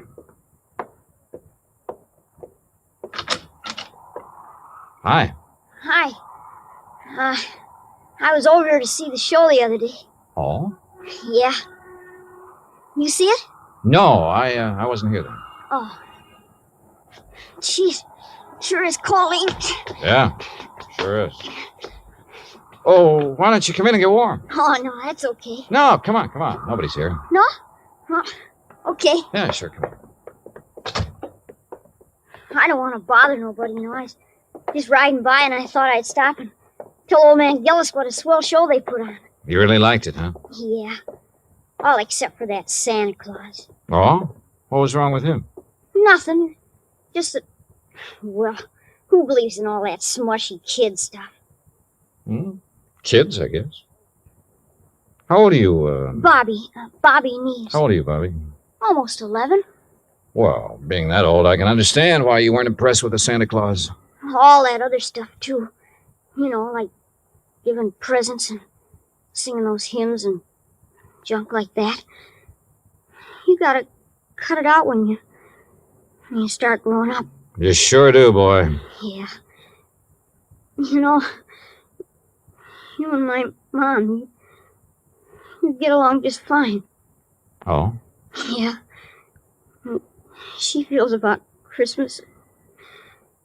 She feels about Christmas just like you and me do. All right. Yeah.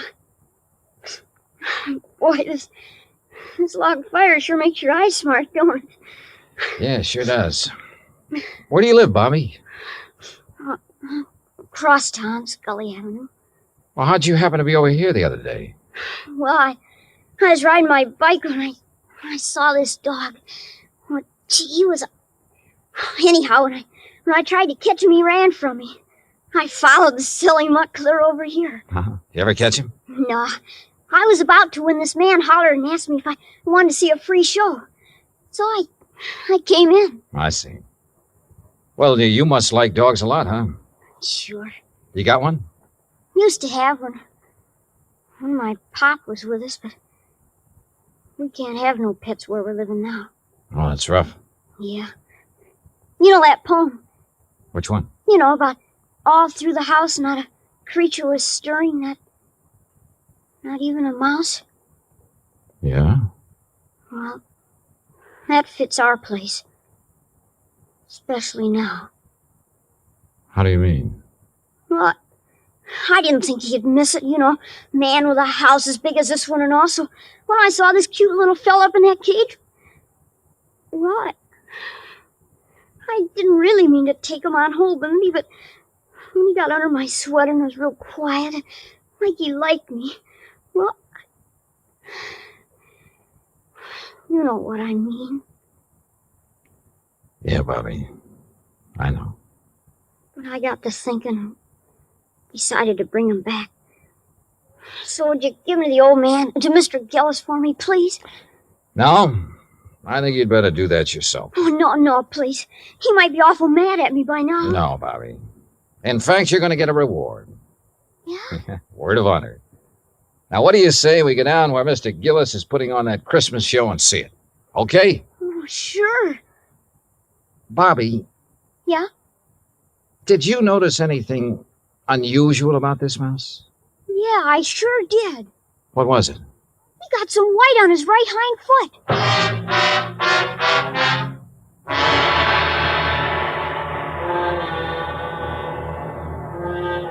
Expense account item 4, $1.60. Cab fare from the Gillis residence to the Children's Hospital for Marion, Bobby, and myself. Inside, we followed the sound of children laughing and reached the auditorium. Marion found a seat among the nurses, and I took Bobby backstage. When Jediah saw Gulliver, his face lit up like one of the trees he'd had delivered to the war. Gulliver! By golly. I knew if anybody could do it, you could, Dollar. I didn't do a thing, Mr. Gillis. All the credit goes to Bobby. Oh, to Bobby. Well, I'll speak to you after the show, young man. Yes, sir. Bert, look, he's back.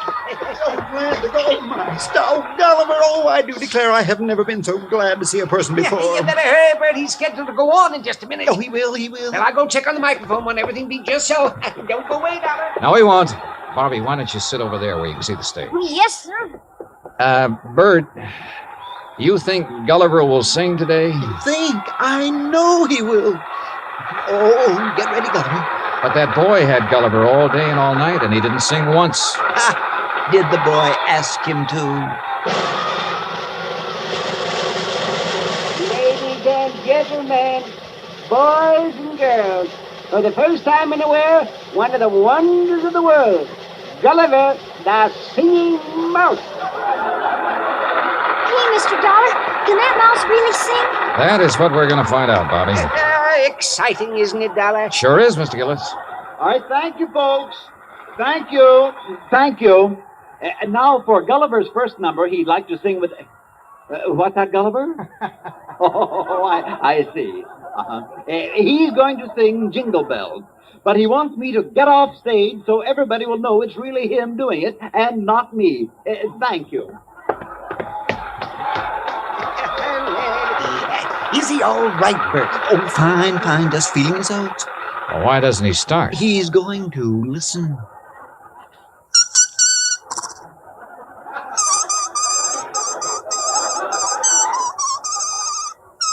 Well, Dollar? Now I have seen everything. Me too. Gee.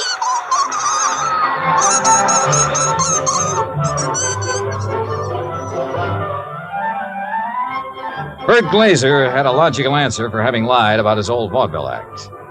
He knew I wouldn't believe the mice could really sing if I'd known he was a ventriloquist. And you know, well, after all, yet sometimes... Expense account total, including cab fare, Hartford Station to my apartment, $38.20. As for my separate and additional fee, as agreed upon before I took this matter, well, there's a boy named Bobby Neves who lives on Scully Avenue over in Providence. See that he gets it, huh? Yours truly, Johnny Dollar.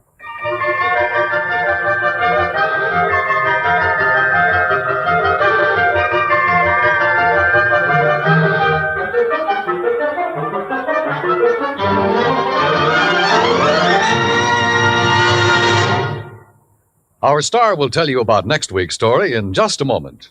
Meantime... Hey, Dan, I'll make a deal with you. Oh? Let me have the mic for a second, then you can tell them about next week's story. By all means, be my guest. All right. I just don't want to pass up a chance to do two things. First, well, Pam and Eric and Fran, Mr. and Mrs. Froelich, Helen, Will, Scotty, all the rest of you nice people who've written in to tell us how much you like the program. Thanks. I really appreciate hearing from you, and believe me, I'll answer your letters just as quickly as I can. Second, well, I'm sure you know what this is, and I want you to know it comes from the heart. Merry Christmas to you. God bless you. Now, next week. Next week, the case of a prize fighter who could win only by losing, because his life depended on it. Right. Join us, won't you? Yours truly, Johnny Dollar. Yours truly, Johnny Dollar, starring Bob Bailey, originates in Hollywood. It is written by Charles B. Smith and produced and directed by Jack Johnstone. Heard in our cast were Mary Jane Croft, Howard McNear, Parley Bear, G. Stanley Jones, Bill James, Lawrence Dobkin, and Richard Beals. Musical supervision is by Amerigo Marino.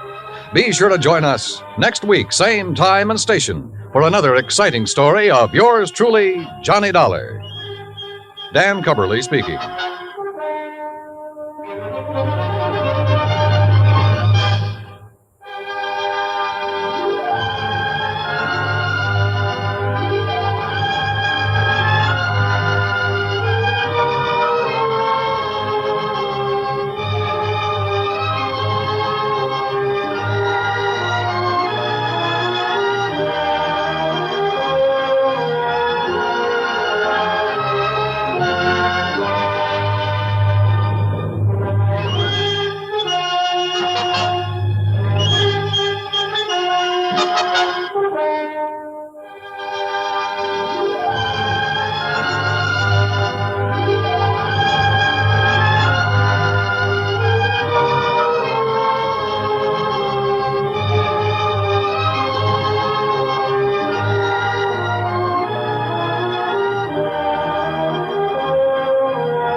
From Hollywood, it's time now for... Johnny Dollar. Paul Kendrick, Johnny, over at Eastern Allied Casualty, remember? Oh, sure, Paul. How are you? Seen any good fights lately? Prize fights, that is? Yeah, the championship bout at the stadium over in Mulville last week. Were you there? No, I had to miss it. But it didn't miss me. Huh? The minute Georgie hit the canvas in that fourth round, it cost me $50. Johnny, do you remember Al Coronado? Are you kidding? I've watched that boy come up from the Golden Gloves. Well, he fought in one of the preliminary bouts. I know. I lost on him, too. $20. Come on over, will you? And I'll tell you why the company may lose $50,000 on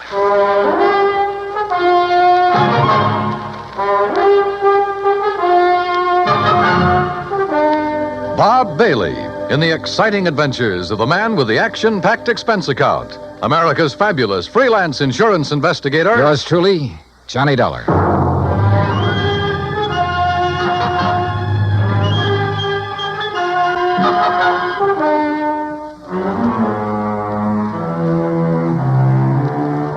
Expense account submitted by Special Investigator Johnny Dollar to Eastern Allied Casualty Insurance Company, 422 Spidal Building, Hartford, Connecticut. Following is an account of expenses incurred during my investigation of the Squared Circle matter. Expense account item 1, $1.10, cab from my apartment to the offices of Eastern Allied. When I got upstairs into his personal cubicle, I found Paul Kendrick pacing the floor. Sit down, Johnny. Have a drink if you want one. No, thanks. Hey, looks like you're the one who could use a drink. What are you worried about? Don't tell me you've been hitting the company till for big money to bet on the fights. Johnny, I'm worried about murder. Listen, I'm all ears. How long since you've seen Al Coronado fight? Oh, 6 months, a year, maybe. But before that, when he was working all the local arenas, you and I were present every time he put on the gloves. So? We knew him when he had reflexes quick enough to... Well, do you remember how he'd show off by picking a fly or mosquito out of the air, grabbing it between his fingers without even hurting it? Yeah, sure. He was no mental giant, not by a long shot, but he had the fastest eyes and hands I ever saw in a man. Right. But something has happened to him, something very wrong, and I think I know what it is. Listen. I'm listening. A few years ago, his manager, Ricky Malone, took out a $50,000 policy on him. Annuity. So what? A lot of managers take out policies on their boys. And then get him killed? Look, Al is fighting again tomorrow night in a small town outside of Joplin. Joplin? Missouri? A little place just across the state line. Johnny, I want you to be there. You mean as a sort of bodyguard? I want you to see the fight, that's all. See Al Coronado fight. Yeah, but this murder crack... I'm having a copy of the policy made, and you can pick it up at the Joplin post office. General delivery. Now, Paul... I know. I may be all wrong. This may only be a hunch, without a single legitimate reason for suspicion. That's why I took a whole week to think it over before calling you. That's why I want somebody who knows Al as well as you and I do to... Look, will you go down there and see him? Well, We'll pay the freight. Pad your expense account, anything you like. Oh, now that's an attractive But do offer. it, Johnny. Will you?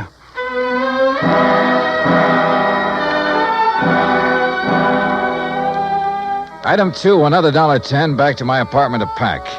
Item 3, $124 even. Plane fare and incidentals to Joplin. By your leave, Paul, the incidentals included a new sports shirt loud enough to startle the whole state of Arizona, an extra pack of razor blades, and a new toothbrush. Also, item 4, $3, flowers for the stewardess, who managed to find me an extra bottle of champagne. I arrived at Joplin shortly before noon, and after checking into a hotel, found that by some miracle, a copy of Al's policy was waiting for me at the post office. A quick glance at it brings up item 5, $4.25 phone call. What do you mean, holding out on you? I thought you said Ricky Malone took out the policy. He did, and pays all the premiums. But the beneficiary named is Frankie Fortina. Now, who's he? I don't know yet. Well, his address is in New York City. You better look him up, will you? I've been trying to. But the last time Fortina was at the address on the policy, it was a racetrack bookie joint. Oh, so that's why you're worried. That's one reason. Well, if you learn anything about him, let me know, will you? I'm staying at the Beverly Arms. Okay, Johnny. Johnny. Yeah? Call me again, will you? After the fight tonight. Sure.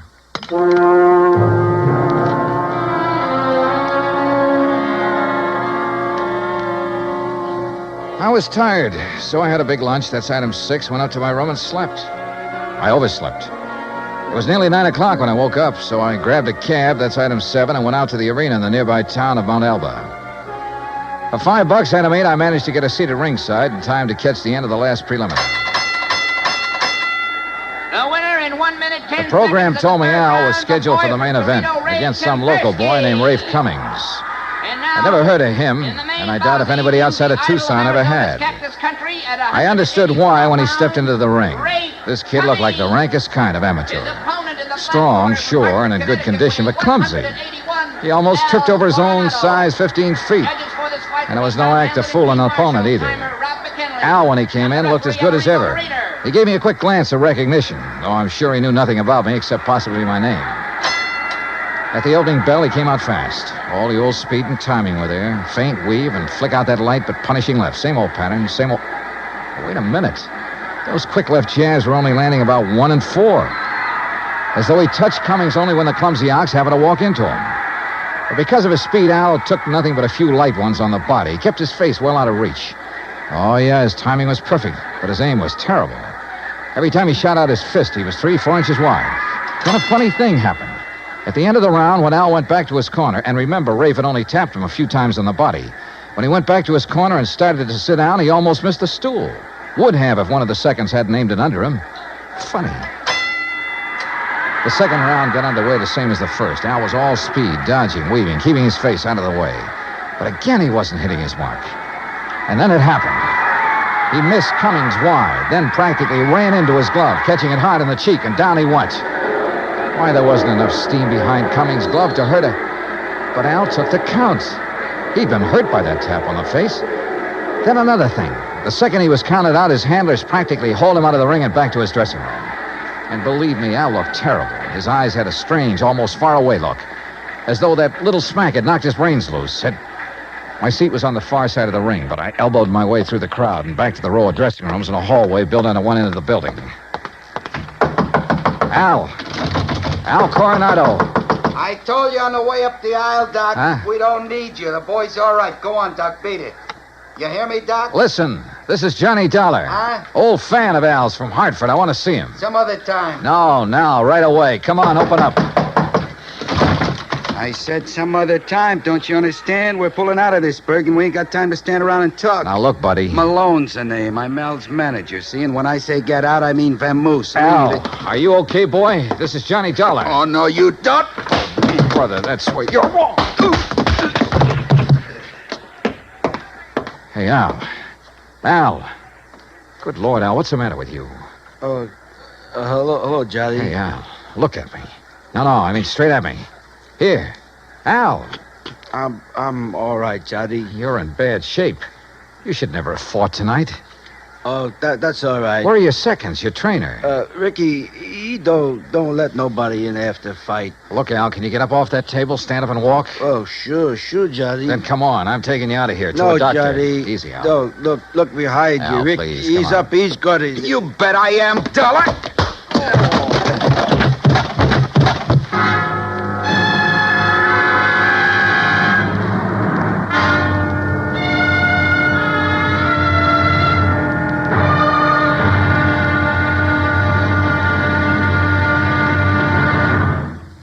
Act Two of yours truly, Johnny Dollar, in just a moment. Each Monday through Friday evening, most of these same stations bring you the Amos and Andy Music Hall, variety entertainment at its best. For top songs, informal visits with top stars, and for a never-ending supply of fun, turn your home into the Amos and Andy Music Hall 5 nights a week.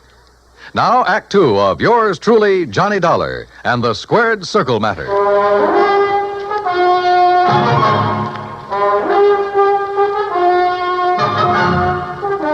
When I came to, the dressing room was dark and quiet. After carefully falling off the table where they'd left me, I groped my way to the light switch, stumbling incidentally over the remains of the chair Ricky Malone had used on me. It was well after midnight, so I left by the dressing room window. The second I reached my hotel room, I put through a long-distance call, hoping Paul Kendrick would be in bed. He was. Yeah, hello? Johnny Dollar. And, Paul, you're right. It'll be murder unless I can stop it. Hey, you awake? Oh, you mean Al Coronado? What's happened, Johnny? Plenty. And listen, that boy is more than punch drunk. He's had a brain injury of some kind, I'll bet on it. That's what I was afraid of. The tap on the face that knocked him out tonight wasn't enough to hurt a kitten. But a good solid blow would probably kill him. That's why he kept protecting his face. But Ricky Malone is making him keep on? Who else? I just met the gentleman, by the way. Well, what'd he say? Did you question him? Before I could, he cracked me over the head with a chair. Where's he now? Oh, I don't know. What are you going to do? See if the police can track them down. Malone said something about leaving town right away. Keep after him. Did you read that policy carefully? You kidding? I haven't had time. It's an annuity. That much I saw. Beginning in 3 or 4 years, it'll pay Al a nice little income for the rest of his life, if he survives. But the beneficiary named. Yes, Frankie Fortina, who gets the full face value of the policy if Al dies. Johnny. Yeah? I got a rundown on Fortina. You said he was a bookie at one time. That was the least of his crimes. He has a record as long as your arm. As I see it, he owns Al Coronado. Then you're probably thinking what I am. But Al hasn't been doing so well lately. He's taken a big drop in class. Isn't making the purses he used to. You know that? Yes. The ANBA keeps a complete record. So with this injury to his brain, the only way Fortina can clean up on him is by seeing him dead. That's right. Well, what about medical examinations before these fights? Ricky Malone could bribe his own mother, especially in some of the towns where Al has been fighting lately. That's possible, of course. Also, what you and I believe is wrong with Al is one of the hardest things in the world to detect. Yeah, I must admit he looked great when he entered the ring. Okay, Paul, one thing's in our favor. Neither Al nor Ricky Malone knows who I am, outside of being a fight fan. Just so Fortina doesn't learn different. Where is Fortina, by the way? I don't know. So, Johnny, whatever you do, be careful.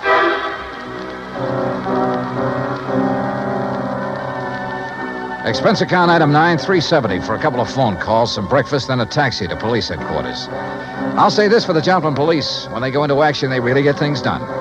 Within less than 2 hours, Sergeant Danny Ruskin dug up all the information I wanted. Well, that ties in with what Conroy found out at the airport. No, that does it, Herm. Thanks very much. Something? And I think it gives us the whole story, Johnny. Al and his manager, Ricky Malone, checked out of their hotel, the Raybury, at 1 o'clock this morning. Just the two of them? Right. There was no third party by the name of Fortino or anything else, just the two of them. They caught the 140 plane for Oklahoma City. Oh? And there they bought tickets routing them to Monterey, Mexico. Mexico? How soon can I get a plane? You going down there, huh? I told you, I gotta save that guy's life. All right, look, in Monterey, look up Sergeant Romelio Garcia, Main Homicide Division. You mention my name, he'll give you anything you want. Good. Now, what about that plane?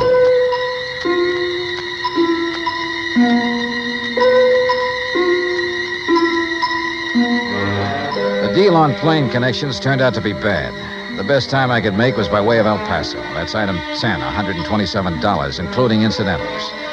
I finally pulled into Monterey shortly after 8 p.m. I parked my bag at the airport, taxied into town. Item 11, and went straight to main headquarters of the Policia. Sergeant Romelio Garcia was off duty. Had gone to the fights. Item 12, $4 American for a fast taxi ride to the Plaza del Fisticuffs, or whatever they call it.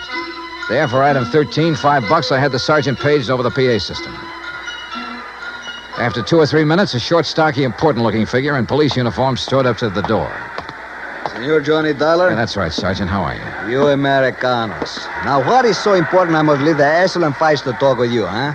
The possible murder of an American fighter right here in your own ring. So what is that to be excited about? Something that happens all the time. It's because the Mexican fight is more better than the Americano fight. So if that is all it is bothering Incidentally, you... Sergeant Danny Ruskin of the Joplin Police. Sergeant Danny. Why do you not say so at the beginning? Well, you didn't give me much of a chance. How is it, my good friend, Sergeant Danny? Pues it's too long IFC here. Yeah, well, look... Excellent man, Sergeant Danny. When I have trouble with one of our Mexican nationals who escape across the border and go all the way to Missouri, Joplin, it's Sergeant Danny who... But you have a problem, huh? Yeah. A fighter named Al Coronado. Coronado. Oh, but of course, tomorrow night he is fighting here, and he will lose. Why do you say that? Come, look. Here on the, what you call, a billboard, a picture of the man he is to fight. So, El Toro Negro. That sounds more like the name of a bull than a... Holy... See, big man, is he not? Is this picture real? 240 pounds, senor. But Al Coronado only weighs in at 181. See, El Toro, big man. And Senor Dollar, he is a killer. Our best. 3 men he's knocked out of the ring. But nobody hurts him, so no wonder you worried. Sergeant, unless you and I can stop it, that won't be a fight tomorrow night. It'll be a premeditated, cold-blooded killing. Oh? How so?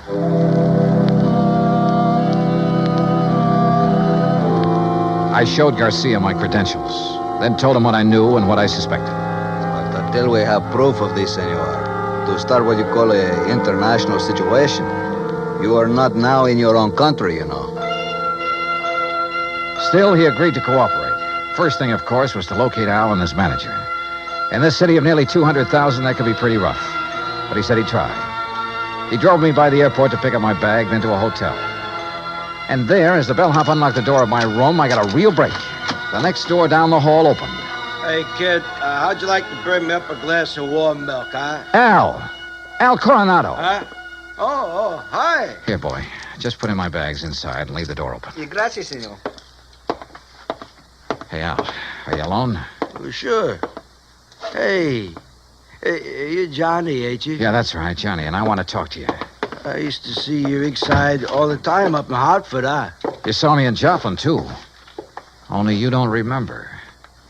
Where's Ricky Malone, your manager? Oh, he said he had to go meet somebody. He's always going out. Look, Al, I'm an insurance investigator. Oh? Oh, I got some insurance. Yeah. One more fight and somebody's going to collect it. Ah, no, Johnny, that's my retiring money. The only one who'll retire on it is Frankie Fortina. Hey, Frankie, he's my owner. You know him? Hey, who takes all the aspirin around here? Me. I get a lot of headaches all the time. But maybe that's why I ain't been hitting so good lately. Yeah. Here, catch this bottle. Hey, now... now look what you did. No, Al, you look what you did. You missed that bottle by 3 inches. For the same reason you haven't been hitting well, why you have these headaches. All right, I'll give it to you straight. You've had a brain injury, Al. One good wallop on that head will kill you. And that's just what Ricky and Fortina want. No. Ricky always says to keep my head protected, so you must be wrong. Am I? Well, Ricky's good to me. Why, you numbskull, he's trying to get you killed. Johnny, you're all wrong. You know the man you're up against tomorrow night? Well, I know his name. Well, he's the one scheduled to finish you off. Johnny, I don't believe that. Al, listen, you gotta believe it. Now, where's the Here. Who you gonna call? Hello, this is an emergency. Get me Sergeant Romilio Garcia at Central Police Headquarters. Cops? That's right, Al, and a doctor. No, look, Ricky says to stay away from doctors. All they do do is stop you from ever fighting again. And that would make you worth just $50,000 less to Frankie Sergeant Johnny Dollar. I found Al. Hotel room right next to mine, room 915. Bring a doctor, a brain specialist if you can, even if you have to drag him out of bed. Oh, look, we'll fight the international situation when we come to it. You get a doctor up here, you hear me? You hang up or I'll blow your head off. Well, Mr. Fortina, I believe. Frisk him, Ricky. Sure, boss. He's clean. Huh? I hate to shoot an unarmed man, Dollar, but if you make one phony move... So you know who I am, huh? Well, Ricky here may be stupid in some ways, but he had sense enough to call me from Joplin after you broke in on him there. Finding out what you're up to wasn't difficult. Finding out what you're up to wasn't very tough either, Fortina. But it's all over. Not for me, Dollar. That's where you're wrong. That phone call I made was to the police. I know, to Central Headquarters. That's over 3 miles from here. By the time your sergeant finds a doctor and gets here, you'll be dead. And I will be gone. Have you forgotten that you have a border to cross, You Fortina? think I'm stupid? Frankie Fortina has never been here. Has never been even in Mexico. Because my tourist card reads Charles Edward Smith. And since the next plane leaves for the States in about 20 minutes, Ricky... Yeah, boss? I think Mr. Dollar had better have an accident. Fall out of the window, perhaps. Oh, now, wait a minute, What? boss. I mean, well... Listen to me, Malone. I had 2 reasons for coming down here. To see if you were right about Dollar and to make sure of that fight tomorrow. You've been stalling with Al. You've taken too long. The heat is on up north. I need the dough. I told you, boss, that El Toro will do it tomorrow. Fellas, Shut up. And look, if you take care of Dollar, what about me? What? Maybe you can get back to the States, but me, with Dollar laying dead here, and if Al talks... Al won't talk. You won't either. Frankie. Dollar has given us a perfect setup. He came here to Al's room. You found him here. You had a fight. Dollar ends up in the street below. But what happens to me? Haven't then? I always taken care of you in the past when you were working for me? You know what will happen if you ever try to cross it. No. All right, listen, all right, Frankie. all right. I have contacts down here. I have plenty of them. I have lawyers, good ones. It's going to be self-defense, pure and simple. But what if Al talks? I told you before, Ricky. You've taken too long with him. Frankie, listen. While I hold this gun, you're going to take care of Al, too. The way you should have a long, long time ago in his fights. I don't No, understand. no, listen to me, Frankie. You listen. I You've can't been do in it. this whole thing just as deep as I have, and deeper. Because you're the one who's kept Al fighting. You've paid off all those phony medicos. You set him up for this El Toro tomorrow night. You'll do it, Ricky. No. Then I'll use the gun on all 3 of you. Frankie. You're out of your mind, Fortina. Am I? It'll still look like a fight between you and Ricky. Boss. Al just happened to get hit accidentally by the gun that will be found beside your body. Boss. Boss, I'll do it. You bet you will. I'll do anything you say if you'll just help me get out of it. Okay. Go ahead. Dollar is first. And, brother, if you think it's going to be It's easy... either the window or this gun, Dollar. So far as you're concerned, I don't care which. Go on, Ricky. Okay, Just remember, boss. your own life depends on it. You bet I... Play dirty, will you? The window, Ricky.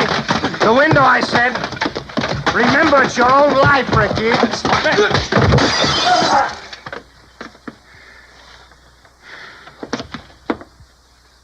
All right, Fortina.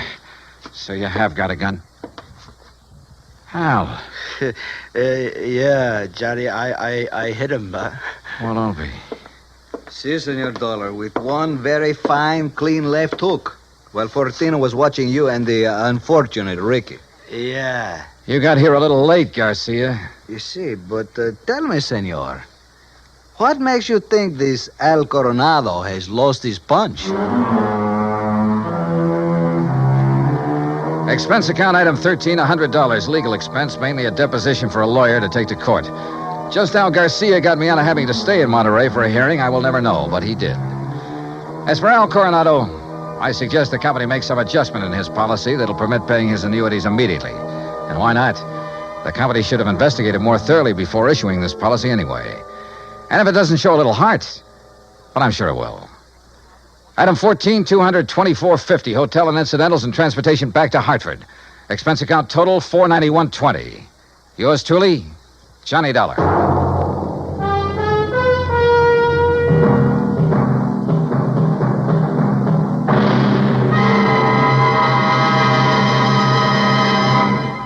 Now, here is our star to tell you about next week's story. Next week, a fast trip to the West Coast to an impossible case involving an impossible man. Join us, won't you? Yours truly, Johnny Dollar. Yours truly, Johnny Dollar, starring Bob Bailey, originates in Hollywood. It is produced and directed by Jack Johnstone, who also wrote tonight's story. Heard in our cast were Harry Bartell, Herb Ellis, Victor Perrin, Jack Crucian, Les Tremaine, and Lawrence Dobkin. Musical supervision is by Amerigo Marino. Be sure to join us next week, same time and station, for another exciting story of yours truly, Johnny Dollar. Stay tuned for 5 minutes of CBS News, to be followed over most of these same stations by the FBI in Peace and War. Dan Cubberly speaking.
From Hollywood, it's time now for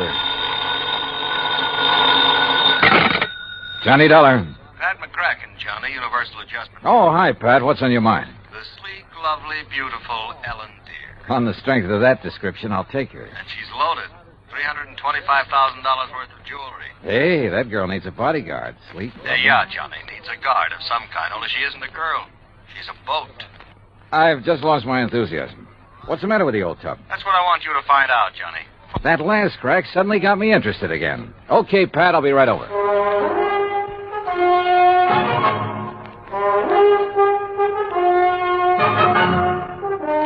Bob Bailey in the exciting adventures of the man with the action-packed expense account. America's fabulous freelance insurance investigator. Yours truly, Johnny Dollar.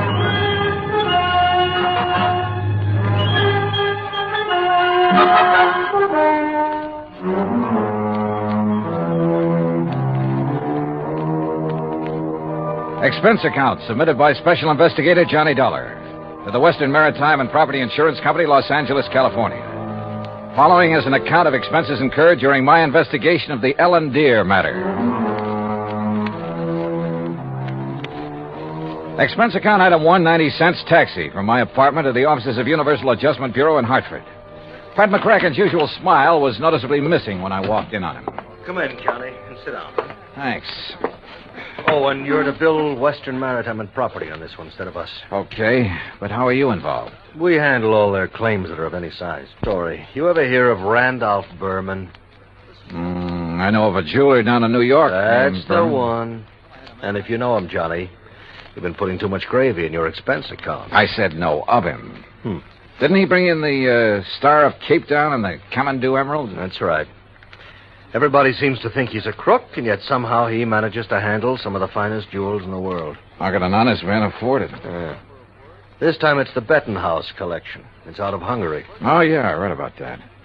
Only I thought somebody down in Mexico owned it. Yeah, a fellow named Rigo Mariani, down in Guadalajara. He's the one who sold it to Randolph Berman. Okay, now. Is this Ellen dear you mentioned Berman's wife? No. Former wife. He's on about his 5th. All beautiful, dumb dolls. But more important, it's the name of his 72-foot motor cruiser. Mm-hmm. And the Bermans have been traveling around in it, down the coast, through the canal, along the coast of Central America, and so on. Anyhow, when he got word that the Bettenhaus collection could be had, he wasted no time in getting to Guadalajara. And that's where Western Maritime and Property comes in. Right. They had already written a policy on the boat for $52,000. Their main office in Los Angeles was close at hand, so he had them write the policy on the jewels. Is that where Berman is now, in Los Angeles? Oh, no. He's still in Mexico. Didn't want to move with those priceless rocks until he was certain of the insurance. And before Western would write it, of course, they wanted the collection appraised. Naturally. But who in Mexico? Jacques Jean-Pierre, the famous gemologist, was right there in Guadalajara, to look over the collection himself. So he made the appraisal. The policy has been issued. $325,000. I still don't see anything wrong with the whole deal, Pat. There isn't anything wrong with it yet. But in spite of Berman's standing in the profession, his reputation, it isn't everything it might be.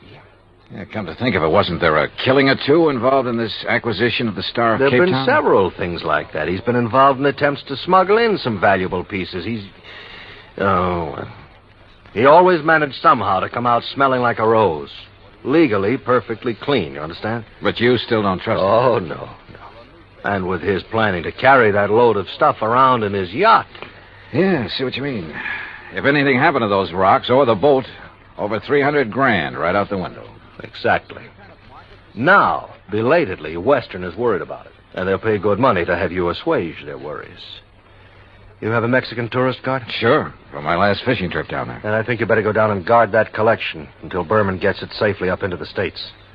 He's considered quite the host. He'll probably be perfectly willing to have you aboard. Now, this is the kind of assignment I like. Yachting in the Blue Pacific. But surely he hasn't got his boat parked in Guadalajara. That's over 100 miles inland. No, it's at Mazatlan. And from what I've been able to learn, it's surrounded by armed guards day and night while he has some engine work done. But as soon as that's finished, he'll head north to the States. So he says.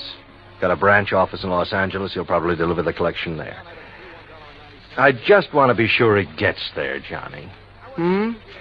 Okay, Pat. You can wire the boys at Weston that I'm on my way. Item 2, $191.40, plane fare and incidentals, Hartford to Mazatlan via Los Angeles. The first leg of the flight to L.A. was uneventful, except for a good-looking young blonde from Santa Barbara, whom I promised to look up as soon as his case is... Well, that's not for the expense account. When we arrived at the Los Angeles International Airport, I learned that I'd have a three-quarter-hour wait for my plane to Mazatlan. So I grabbed a magazine, that's item 3, 35 cents, when I heard my name being called on the PA system. Johnny, $1. Report to Pan American Airways desk. With the thought in mind that perhaps my little friend from the plane might have decided to stay over in L.A. Her name was Rita, by the way. I lost no time in getting over to the Pan Am desk. Mr. Dollar? Yeah? Johnny Dollar? That's right. I'm Arthur, Western Maritime and Property Insurance Company. Oh, yeah, how do, Mr. Arthur? Planning to go on down to Mazatlan with me? No. But meet Monsieur Jacques Jean-Pierre. Monsieur Dollar, I am honored. How are you, Mr. Jean-Pierre? This is the gentleman who appraised the Bettenhaus collection for us. Oh, yes. I am an expert. expert. So that we could issue the policy on it to Mr. Berman. Oh, yes. Yes, he's done this sort of thing for us many times. Oh, I don't know now, how I'm many. afraid that he's brought us rather bad news. Something's already happened to the collection? Well, not exactly. Not for the whole collection. No, not the whole... please. That is, I'm not quite sure. What I mean is... Yeah, just what do you mean, Mr. Arthur? Perhaps I should explain to Monsieur Dollar, eh? Well, I think somebody better. Yes, you go ahead, Jacques. Yeah, very well. And while you're doing it, I'll cancel the rest of Mr. Dollar's reservation to Mazatlan. Yes, I'll do that. Oh, clerk... Oh, no, wait a minute. First, let me find out what this is all about. Oui. Oh, very well. Jacques here was in Guadalajara when the Bettenhaus collection became available for purchase. Yes, Monsieur Dollar. I had gone there in the hope that some of the pieces might be purchased separately. So? Alas, such was not the case. The Mariani firm decided to dispose of the collection only as a whole. I see. Well, what's this bad news you have? Ah, I am getting to Yes, that. you see, it's this No, way. please, Oh. please. Well, then go ahead, John. Thank you. Monsieur Dollar, interested as I was, I looked over the collection very carefully, each individual piece. Oh, yeah? And you knows. must believe me, to an expert like myself, every facet of every gem has a character all its own. A precious stone is like a face to me, always to be remembered. Yeah. Well, go on, please. I simply wish to make it clear to you, monsieur, that every item in the Bettenhouse collection is completely familiar to me. Oh, it is? As are many other important gems throughout the world. You know, each is like a friend. And each stone in him is like a face to you. Precisely. Always to be remembered. Yes. Allô. Well, The collection is purchased by Monsieur Randolph Berman. Yes, Mr. Berman. Please. He wishes to insure it in Monsieur Arthur's company. Yeah, I know all that. Well, Monsieur Arthur requests by telephone that I appraise it. 325,000. Ah, then you know. I know. So I stay at Guadalajara a few days to wait Monsieur Arthur's check for my service. You want to be sure the check was Please. I visit some of my old friends among the jewel setters. And then, on the third day, what do you think happens? You tell me. Johnny, this is it. In the shop. No, please, Yeah. Monsieur Oh, I'm sorry. Arthur. In the shop of my friend Garcia Hernandez, I watch him work on the mount for a beautiful diamond. And suddenly, I see that the stone is an old friend. One from the Bettenhouse collection? Ah, oui? The Calabar diamond that was supposedly in the possession of Monsieur Berman. You're sure of the identity of that stone, Mr. Jean-Pierre? Oh, please. As I told you, monsieur, a precious stone to me. Yeah, it's like a face to you. So what you figure, Arthur, is that you've insured a boatload of $300,000 worth of gems on the way to the USA, and maybe they're not on board. Exactly. Unless, of course... Mr. Jean-Pierre, did you tell Mr. Berman about this one stone? Oh, I went immediately to Mazatlan, where I knew he had his boat, the LMD. Well, what did he say? Alas, he had sailed away. Did you learn his destination? Oh, yes. Los Angeles, Johnny, right here. He has a branch office. Well, has he had time to get here yet? I don't think so. Have you tried radioing to his yacht? No, I've done nothing. You see, I didn't learn about this until Mr. Jean-Pierre arrived just a few hours ago. Yes, I came up on the aeroplane, the better to arrive and speak with Monsieur Arthur before Monsieur Berman would arrive. Do you know where Berman plans to dock his boat? Well, I'll tell you. Probably the port in San Pedro, if he is coming here. But who can be sure? Usually on vacation trips, he docks down the coast at Balboa, the yacht club. Or who knows, he might even... Yeah. He might have no intention of coming up to the States at all. He might not even have the jewels with him. Arthur, do you know where his branch office is? Oh, yes, it's in Los Angeles. Well, actually, it's in Beverly Hills. Got a car? Yeah. Then let's go. Though he couldn't quite put his finger on it, Arthur was convinced that Randolph Berman was up to something and that his insurance company was going to have to take the rap. On the way into Berman's Beverly Hills office, we dropped Jean-Pierre at the Beverly Hilton and told him to sit tight in case we needed him again.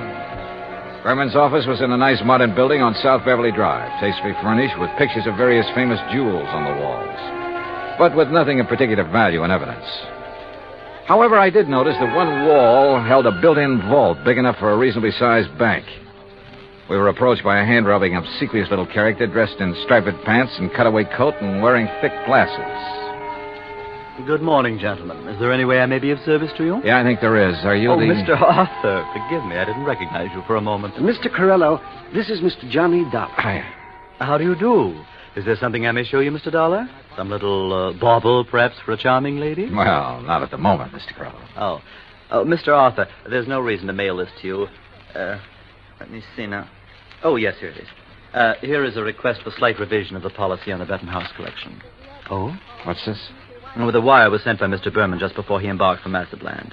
I was going to put it into letter form to be more proper. What's it say? But, well, now here, I'll read this. Please request Arthur revise Bettenhouse policy. Exclude Calabar diamond. Value $4,000, which I have sold private party in Guadalajara. Oh, well, we kind of guessed wrong, didn't we, Johnny? Mr. Corello. Yes? Has Mr. Berman wired you whether he's coming here? Oh, of course he is, with that collection. When? When is he going to arrive? Well, his lovely yacht, the India, should reach San Pedro Harbor late tonight. But that's what he wired me, and I intend to meet him there. Then I'm sure you won't mind if I go with you. Oh? Mr. Dollar is a special investigator. Investigators? Well, actually, I'm here just to help Mr. Berman protect that collection. Oh, excellent. Then you can arrange for the police escort. Yes, and alert the harbor police to guard the Ellen Deer as Mr. Berman requested. Did he request that? Oh, indeed. But apparently he hasn't been worried about anything happening to the collection while he's at sea. At sea? Oh. Well, surely you don't mean pirates or anything like that in this modern day and age. You know something? At this point, I'm not quite sure what I mean, or even why I'm here. Well, of course. Well, of course, what, Arthur? Oh, excuse me while I answer that. Well, I mean... Berman Jewels. That is... What? Well, at least I'll feel better when the stuff is here in the vault. Wait a minute. Oh, no. Corello at the phone paled visibly, then gasped and clutched the back of a chair for support as he listened on the phone. His jaw dropped, his eyes widened, and he shook his head once or twice in horrified disbelief. Finally, slowly, he hung up and came unsteadily toward us. Mr. Corello. Yeah, what is it, Mr. Corello? The Coast Guard. Yes? They said the Ellen Deer, the yacht. Yes? Sunk. What? In 600 feet of water. In the outer channel.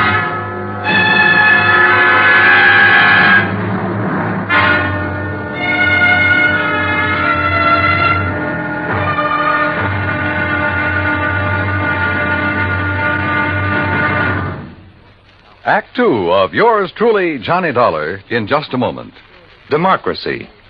What has it to do with money, the medium of exchange of mankind?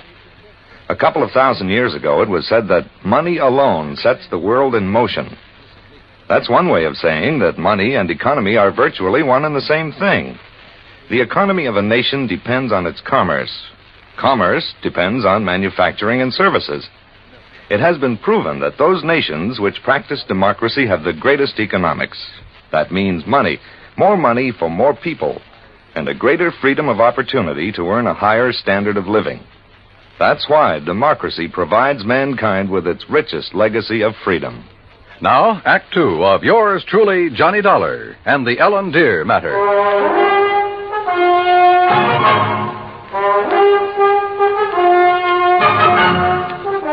Expense account item 4, $7 even for a fast taxi ride to Coast Guard headquarters in San Pedro, which is really the port of Los Angeles. By dint of elbowing my way in, I got directly to Captain Barney Thorson. I'm afraid you got only half the story, Mr. Dollar. All I know, Captain, is that the Ellen Deer went down in some 600 feet of water in the outer channel. Total loss. That's correct. However, what you don't know is that the passengers, Mr. and Mrs. Berman, and the crew were picked up and brought in here. Oh? Outside of a little soaking and a little scare, they were perfectly all right. You see, the Ellen Deer had apparently had some engine trouble before she left Mazatlan. Yes, so I understand. Mexican authorities, with whom we fully cooperate, notified us we'd better keep an eye out for her. So when she reached the channel, we weren't surprised to get a radio call from her asking us to stand by that Universal joint was kicking up. Is that what happened? By the time one of our cutters got within hailing distance, she was on the way down. That propeller shaft had whipped loose, torn through the hull, and the Ellen Deer was sinking fast. Ask me, that boat was overpowered, Dolly. How do you mean? Well, it must have been because sheer torque tore the whole engine loose from its mountings. And it plowed through the bottom along with everything else on board that was heavy. There was a big safe, for instance, anchored amidships. There was a what? A safe, you know, a small, heavy steel vault. Yeah, I know. That went down, too? Yeah, with the engine. It was all our boys could do to keep the owner from diving over after it. It was crying like a baby. You'd think he'd had the crown jewels in it. Maybe you're not too wrong at that. What? Not the crown jewels, perhaps, but a collection worth something over $300,000. Now, what about salvage? Salvage operations in 600 feet of water in that channel? Oh, yeah. No, Dolly. Salvage, even if it were possible, it'd cost a couple of times the worth of that stuff at least. The only passengers were the Bermans, huh? That's right. Crew of 3. And they weren't able to save anything? Nothing. Not of any consequence, that is. One of the crew didn't even have his shoes and shirt on. What about Berman and his wife? It's funny what people will do in an emergency sometimes. What do you mean? Well, you've heard about the man whose house catches fire. He gets panicky, throws all the china and the glassware out the window, and carries out the mattress. What are you getting at, Captain? The only thing that Berman saved in his excitement was 2 beat-up old hats and a fishing rod. Oh, yeah, I see what you mean. And all his wife brought along was a handful of nylon stockings. She was hanging on to him for dear life. Oh, yeah, a big hat box with an evening dress half hanging out of it. And that's all? That's all. Hey, you know, that Mrs. Berman's quite a dish. Not too bright, but a real looker. Where are they now, Captain? They headed for Beverly Hills. Beverly Wilshire was the hotel, I think. In any event, Dollar, I'm afraid your company is going to have a big, fat claim to pay. On the yacht, yes. What's that mean? What do you think? Item 5, 320, long-distance call to the police in Mazatlan. I wanted to be sure that the Benton House collection had been on board the Ellen Deer when she left port down there. Inspector Romulo assured me it had, that he'd checked the safe on the boat himself before allowing it to sail. Furthermore, he had insisted his own maritime service keep tabs on it up to the point where it made contact with the U.S. Coast Guard. In other words, the loot couldn't very well have been passed to someone else at sea. Item 6, 580 cab fare to Beverly Hills, where I dropped in at Berman's office. No, Mr. Dollar. He and Mrs. Berman are at the Beverly Wilshire. I'm sure you understand it's been necessary for them to buy a lot of clothes and things. Yeah, but he will come here. Oh, yes, indeed. From his last phone call, I'd say he'll be here within the hour. All right, then I'll come back. Please ask him to stick around and wait for me if he doesn't mind. Of course, Mr. Dollar, I shall be glad to. Oh, incidentally, he has had me phone Mr. Arthur and ask that claim forms for both the Benton House collection and the loss of the cruiser be brought here to the office just as quickly as possible. Yeah, I'd figured as much.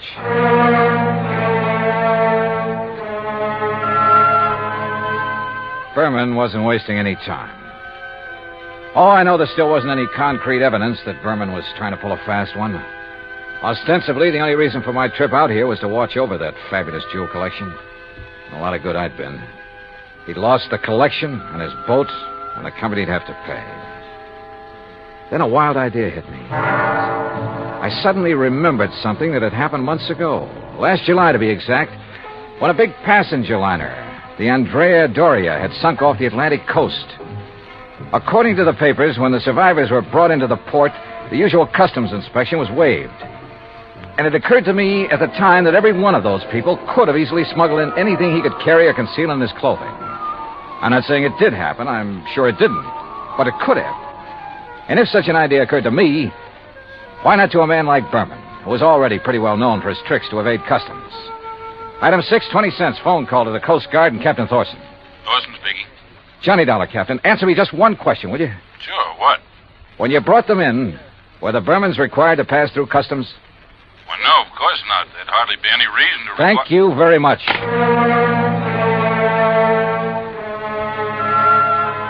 Item 7, 10 cents, another call. This time to Arthur at Western Maritime and Property Insurance. You caught me in the nick of time, Johnny. I was just walking out the door. On your way to Berman's office? Why, yes. With a handful of claims forms? Yes. Now listen, get there as fast as you can. Get there ahead of him. What? So that you can see if he brings anything into the office, like the Benton House collection. What? Though I doubt if he'd be that foolish. Foolish or not, how could he, Johnny? That collection, unfortunately, is at the bottom of the ocean. Listen to me. Keep him there. Maybe on the pretext of having to wait for me. Any reason you can think of. I'm afraid I don't understand. Just hold him until I get there, understand? Very well, Johnny. But what are you going to do? Arthur, I may have to break in and rob a hotel room. I went out and stationed myself across the street from the Beverly Wilshire. 5 minutes later, I saw Randolph Berman walk out the front door and head east on Wilshire Boulevard in the direction of his office on Beverly Drive. I waited a few minutes to make sure he didn't turn back, then entered the hotel. At the desk, I learned the number of Berman's suite on the 9th floor. Break in? It would have taken a battering ram. So I tried knocking.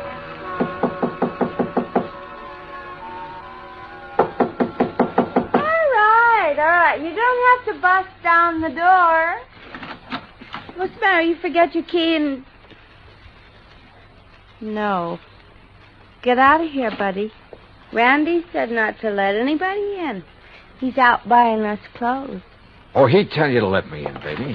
Hey, who are you? Hernandez sent me up here from Guadalajara. Oh, well, then come in. Oh, you are in? Yeah. Well, have a drink then. No, thanks. A girl's entitled to a couple of drinks after that dousing in the ocean, and you might as well... What about Hernandez? Your husband sold him the wrong stone from that collection. Sold? Oh, he gave it to him. Oh, then you know about it. Oh, sure. So he could make a legit-looking change in the insurance and convince everybody he was on the up and... You sure you're from Hernandez? You kidding? How else would I know about the whole deal? I don't know. Hey, Randy said not to let anybody in here or he'd kill me. Dumb blonde, he called me. You? A smart, beautiful girl like you? Oh, hey, you're okay. My name's Vi. Come on, let's have a drink. No, thanks. Listen, Vi.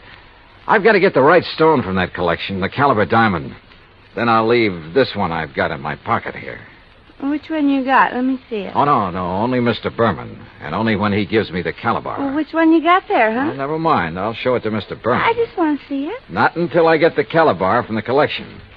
So, if he isn't here, if he's taken it to the office, I'll just... You think he's crazy?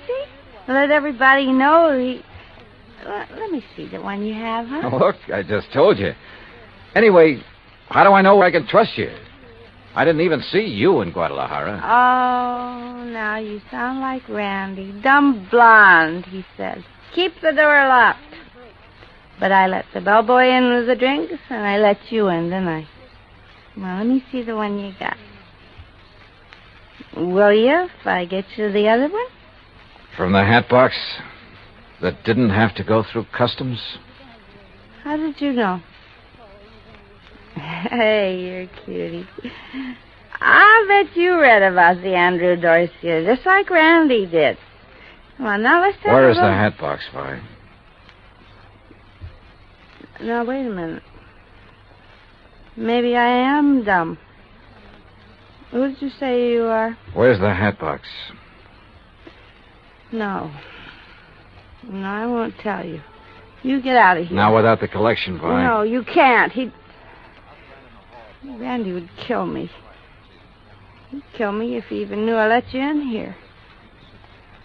Who are you? Johnny Dollar, insurance investigator. Oh, please, Johnny, get out of here. The stuff in the bedroom? You can't go in there. I mean it. He'd kill me. Sorry, but that's your worry. Oh, no. Stop it or I'll set your eyes out. Now Hey, you get... pull in those claws, baby. No, you... Well, I hate to do this, but... No, help! Oh, yeah, that's right. Get the manager up here. Get the police up here.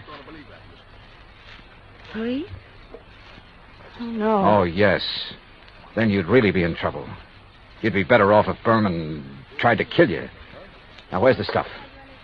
It's in the closet, on the floor, in the hat box. Thanks.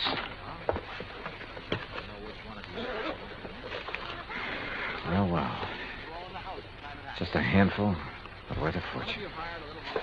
Well. Oh, now, wait a minute, girl. Put down that bottle. I gotta stop you. He'd kill me, don't you understand? Just for letting you in here. You don't know him. Look, baby, you're in this thing deep enough as it is. Don't try to make it any worse for yourself. But when he finds out that I... Yeah, he's come back. Come on, open up. Get my hands full. What'll I do? Where'll I go? Right here, behind this closet door. Quick. Johnny, Just that... stay there. Hang on to that bottle and think over what I told you about getting in deep. Hi, where'd you get these drinks? You got somebody in here. Bellboy? Why, you half-witted bird brain, I told you... Who are you? The name is Dollar, Mr. Berman. Insurance Dick? I just dropped by to pick up the Bettenhouse collection. Put it down, Dollar. I'm a good shot with this thing. Yeah. And it wouldn't be the first time you killed over a handful of jewelry, would it? That's right. Won't be the last. But you'll never know about it. Now, where's Vi? How should I know? She let you in here? I'll murder that dizzy blonde. That dizzy blonde is a lot smarter than you think. Where is she? What do you mean? By helping me, she has a chance of getting out of this mess you've involved her in, of getting out clean. That dirty two-timing... Dollar, I'm going to kill you. You'd even like to involve her in that, too, wouldn't you? Thanks for the idea. I'll make it look like she killed you. Oh, no, you...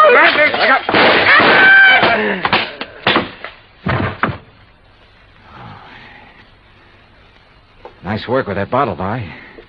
Sorry he missed you. Please, you won't let him... No, don't worry, baby. He won't bother anybody. Not for a long, long time.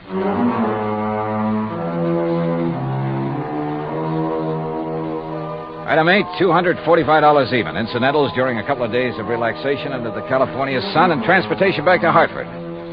Expense account total $453.95. Remarks? By way of getting off as easily as possible, Vi sang like a canary, and incidentally cleared up a couple of other of his shady deals. Result? By the time his prison term runs out, he'll be too long dead to collect the insurance on his yacht. End of remarks, end of report. Yours truly, Johnny Dollar.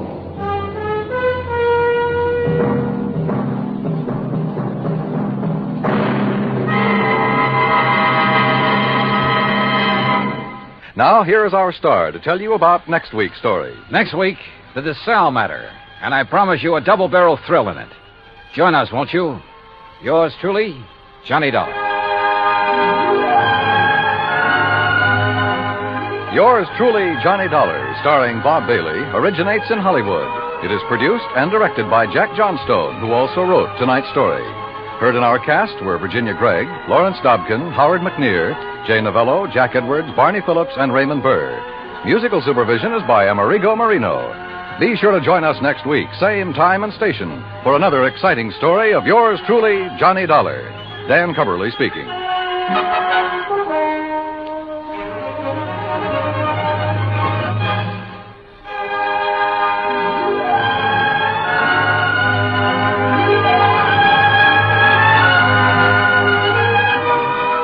Johnny Dollar has come to you through the worldwide facilities of the United States Armed Forces Radio and Television Service.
From Hollywood, it's time now for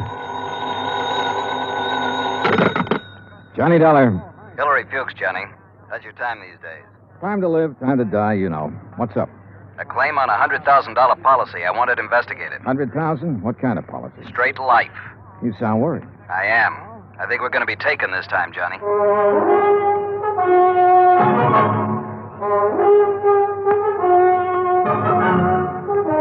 Bob Bailey in the exciting adventures of the man with the action-packed expense account, America's fabulous freelance insurance investigator. Yours truly, Johnny Dollar.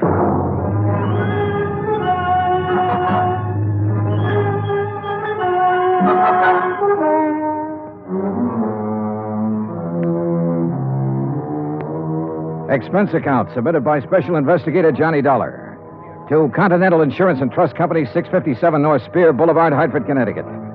The following is an account of expenses incurred during my investigation of the DeSalle matter. I'd heard of Dave DeSalle. I guess everybody in this country's heard of him at one time or another. DeSalle Television, DeSalle Radio, DeSalle Electronics, DeSalle Appliances, racetracks, theaters, DeSalle this and that. But up until the time I talked to Hillary Fuchs about the case, I had never put a man behind the name. Expense account item one, $2, 2 drinks. For Hillary Fuchs and myself. We had them in his office out of my bottle over his desk. Just plain worn out with it. Stuck. Ooh, that's some water. Oh. But I'll tell you this. I'm not going to make a present of $100,000 of stockholders' money to anybody. I wouldn't do that either. Drink your drink. Here's to war. Salute. Now, while that's settling, maybe you'll settle down and tell me what it's all about. Dave DeSalle. Know him?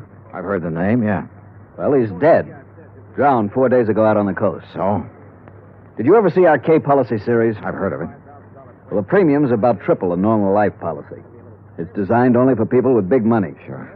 But it's got a feature that makes those people with money look at it a long time. Uh-huh. This clause isn't anything more or less than the old accident clause paying double indemnity. Broken down, we aren't taking much of a chance. The incident statistics are with us. All right, I'll look it up if I need it. Okay. 3 months ago, we insured Dave DeSalle on one of those K policies. 4 days ago, he fell off the back of a yacht and drowned, and we're hooked for $100,000. Accidents happen. You betcha, all the time. But I'm not sure it was an accident. At least there's not enough proof in this coroner's report to convince me. You say it happened 4 days ago? Yes? Has the claim been filed yet? Yes, and the beneficiary is the deceased's widow. Inquest? Inquest, burial, everything. Was there an autopsy? No, there was not. Investigation? Yes, it was handled by the local police in San Ladillo. San what? Oh. San Ladillo, a little place about 30 miles south of Los Angeles. 4 days ago. Why didn't you put someone on it then? I did. Bert Kenyon. Here's his last report. No evidence available to dispute coroner's verdict of accidental drowning. Recommend claim be honored. Kenyon. Sounds like cold turkey to me. It may sound that way to you, but I still don't like it. I want it warmed up. Now, look, Bert Kenyon knows his way around. And he can miss like anyone else. I want you to go out there and work with him. Cover it all again. Get it DeSalle's widow. She stands to gain most by his death. Maybe the two of you can come up with something. Well, what do you do about the claim? Deny liability on the grounds that the accident is not proven. Hillary, you will be sued. I'll take that chance. Fuchs was an old chance taker who had been raised in the insurance business. The kind of man who gave a claim every kind of test, and if it still passed, he sat down and smelled the paper it was written on. And if he didn't like that, he'd take his chance. Expense account item 2, $138, plane fare to Los Angeles. Item 3, $3. A telegram to Bert Kenyon advising him of my arrival, which turned out to be at 1 o'clock in the morning, 10 minutes ahead of a fog that blanked out the whole area at the airport. Johnny Dollar. What? Oh, hey, Bert. How are you? Johnny, good to see you. Yeah, good to see you. Come on, I got a car. Well, have you got a cigarette? I ran out 2 hours ago. Sure, man. Here you go. Good to see you. Good to see you, boy. The last time I saw Bert Kenyon was July, a year ago, in Dayton, Ohio. He was there working on an arson claim for the National Underwriters.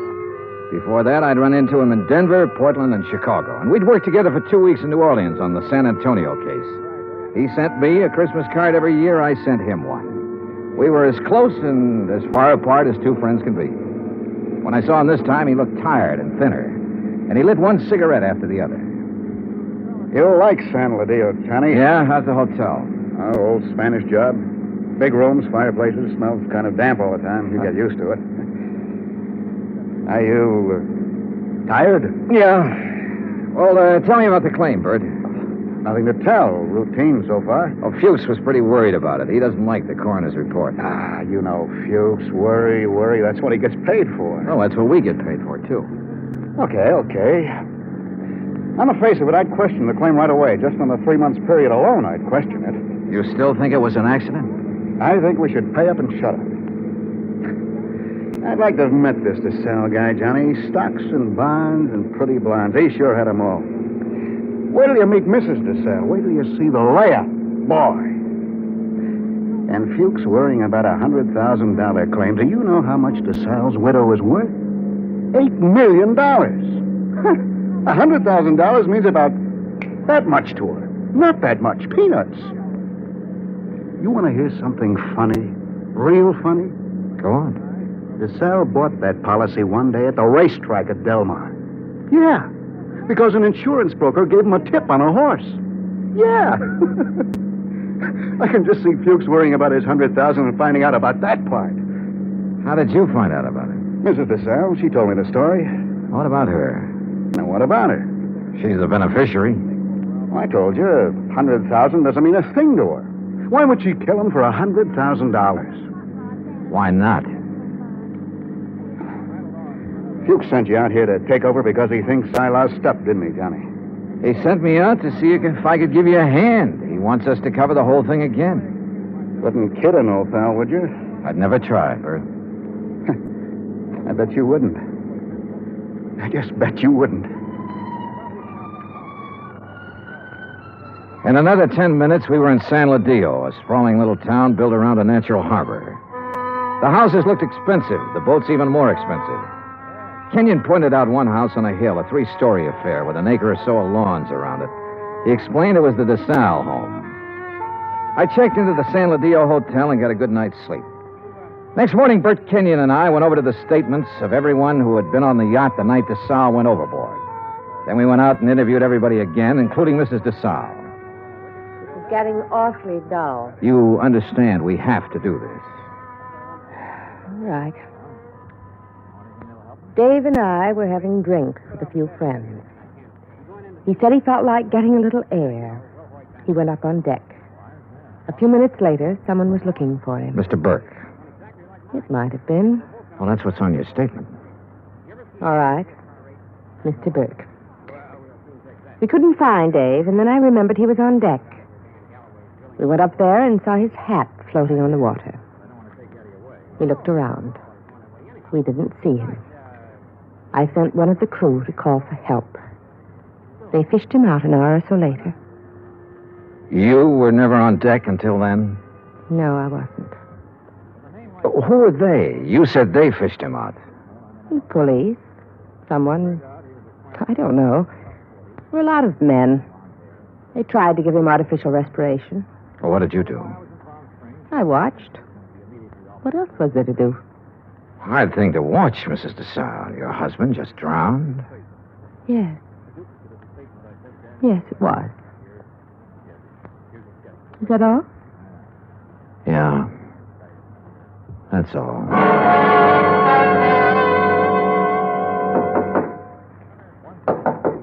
Come in.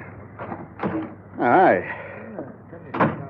Oh, what's all this? Thought you'd be in bed. Just going over the reports again. Well, what do you think? Oh, I don't know. I'm trying to make up my mind, Bert. About Mrs. DeSalle. The way she looks, the way she acts. I told you she was something. Yeah, sure. 50 men would sell their souls to be tied up with her one way or another. She had help, Bert. What? She had to have help to kill him. A dozen people swear she was below drinking martinis with him, so someone was up on deck waiting for DeSalle. What have you got to go on? DeSalle swam the English Channel 20 years ago. He should have been able to swim 20 feet to a gangplank. Drunk or sober, he should have been able to do that. I knew about that swimming business. Expert swimmers drown all the time. We both know that. What else? Well, why didn't somebody hear him yell? Maybe he didn't. Everybody lets out a yell in a situation like that, falling or in the water. There were a dozen people aboard. One of them should have heard him yell. Yeah, I guess you're right. All right, suppose he didn't yell.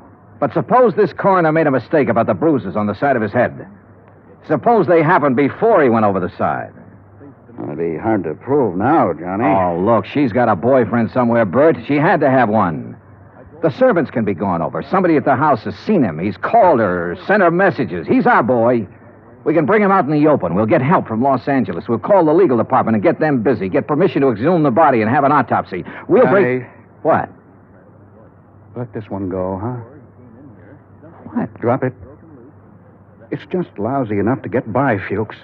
We got a good case, Bert. I know. I've known it all along, Johnny. A sellout? Mrs. DeSalle offered me the whole 100,000. The whole 100,000, Johnny, to let it get by. Who helped you do it? I don't know. I wasn't interested anymore when she came up with the offer. Look, what does DeSalle mean to you and me? Nothing. He had a whole life, the best it could give him. We can't bring him back. I'll split the 100,000 with you, Johnny. We'd have a little chance for some things, too. Johnny? Bert. No deal? No deal. You're a good dick, Johnny. Stand up. Oh, put that thing away. I've been looking a long time for a mark like this. Now you've lost it up, and I have to beat it. Turn around. Bert. So long, Johnny.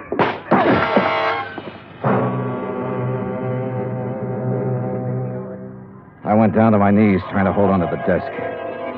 I saw him stand there a minute, like he might want to help me. And then he was gone. I did everything I could to make my feet, but my legs wouldn't work. And then it was all over.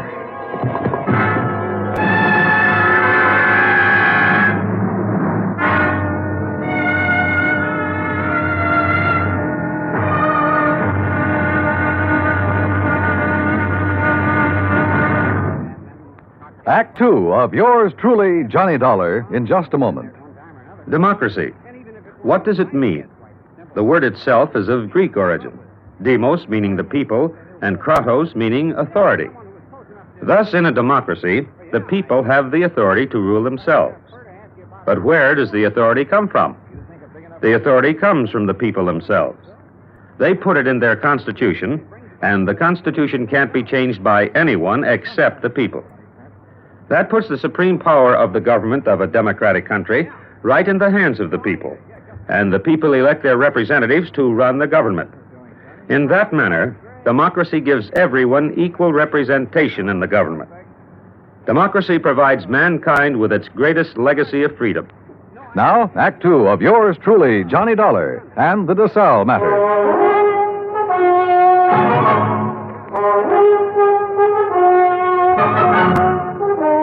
The light on the desk was the first thing I saw. It was still on. The window was still open. The room was the way it had been before. I kept thinking about every man having a price and how Britt Kenyon had settled for $100,000. It seemed like a fair price. It also seemed too bad there was no way for him to collect it.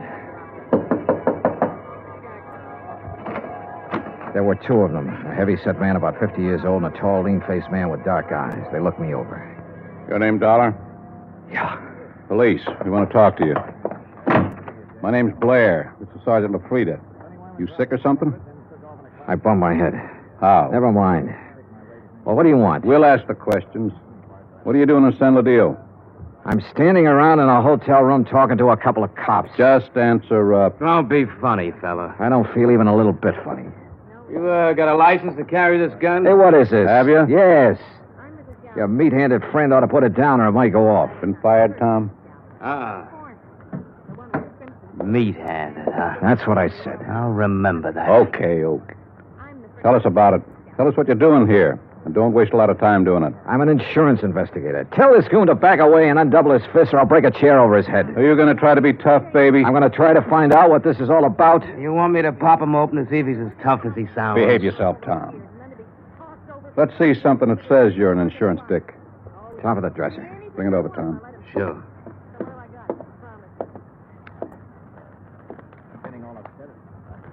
Yeah. Okay. Now tell us what you're doing in town. The DeSalle case. Now you tell me You know what Bert Kenyon? I know him. I've been working with him. Well, he's been around town 4 or 5 days. We haven't seen you. I only got here this morning. You could prove all that, could you? Oh, sure. With a plane ticket, with a hotel clerk downstairs, with a bellhop who brought up my luggage, with a dozen people or more I've talked to today. And tonight? What about tonight? Right here. You could prove that, too? Try the clerk downstairs. Ask Kenyon. Where is Kenyon? I don't know. You ought to know. Why don't you sit down, Tom? Okay. Now, when did you see Kenyon last? A couple of hours ago. Now tell us what you talked about and don't forget anything. We talked about the DeSalle case. Kenyon have something new on it? No. Don't hold out on me, boy. This is police business. Tom here's pretty edgy for a cop, but I'll turn him loose on you if I have to because I haven't got a whole lot of time to waste being sweet. Tom worries me to death. One more minute. Just one more minute is all I'm going to take off this guy. Oh, shut up. I'll ask you again, Dollar. What's new on the DeSalle case? What did Kenyon tell you? The way we look at it, you came out here because something new popped up that might take 2 guys to handle it. Look at it any way you want to. Blair, you going to take this stuff? Never mind. Okay. Get your hat and coat, Dollar. We're going to see a fella. Not unless I know why.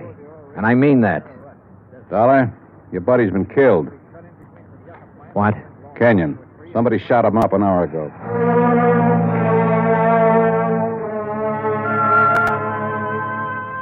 I put on my clothes and we went downstairs and climbed into a battered-looking police car. Tom LaFrida drove. I sat with Blair in the back seat. No one said anything. A half a mile out of San Ladillo, we turned onto the main highway and drove to a spot about 2 miles away, all-night filling station. There were a couple of highway patrol cars there, an ambulance, and men in dark suits who looked the way policemen always look. Wait here. Keep an eye on him, Tom. Sure. Be just a minute. He's a soft old gink. I suppose you're hard. I know how to handle pinballs like you. Before we're through, you and me, we'll have it out. Okay, Dollar. Get out. Yeah, sure. Tom, put the spotlight on him. Okay. Good. Now, Posey. Posey, take a good look at this man. You ever seen him before? No? Look good. Take your time, boy. No, man I saw was shorter by this much. He wasn't as husky. Okay. You go on back of your place there and get some sleep, boy. That all? There'll be more of a morning. Go along now. Sure. Night. What was all that? Tom, get out. You stick around here with Dick and Wally. Okay. You're the boss.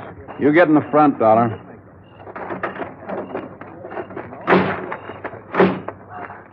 You're lucky Posey didn't recognize you. I suppose I am. Why? An hour ago, Posey's pumping gas. He hears 3 or 4 shots off in the dark. Then a car starts up and gets out of there real fast. Then Posey sees your pal Kenyon stagger out across the highway, full of lead. Kenyon drops dead right in front of the station. That's him they're mopping up now. We had half an idea you might have been the man beaten in the car. That's a dumb idea. Yeah, he was shot close up, like it was somebody we were just standing talking to, an old friend. You're an old friend of his. Blair, you got it all wrong. Huh? We haven't been friends for 3 hours. His full name was George Blair. He'd been on the Los Angeles force 12 years. Then they retired him at half pay when a holdup man shot off part of his right foot. He'd taken the San Ladillo job because it was the only police force he could find that would take a man who limped more than a little. Expense account item 4, 20 cents coffee for Lieutenant Blair and myself. I don't know. Maybe we went at you the wrong way in that hotel room. That's my fault. But a man's been murdered, and I get excited about things like that. I don't blame you. No hard feelings. No. As long as I don't have to do business with your boy, Tom. Yeah, I got Tom LaFrida and 3 other boys. None of them worth the press in their pants. I need help, darling. What? This town's popping open tonight. Your buddy got it. It's tied in with this DeSalle thing somewhere. You're sure he didn't have anything new for you? No.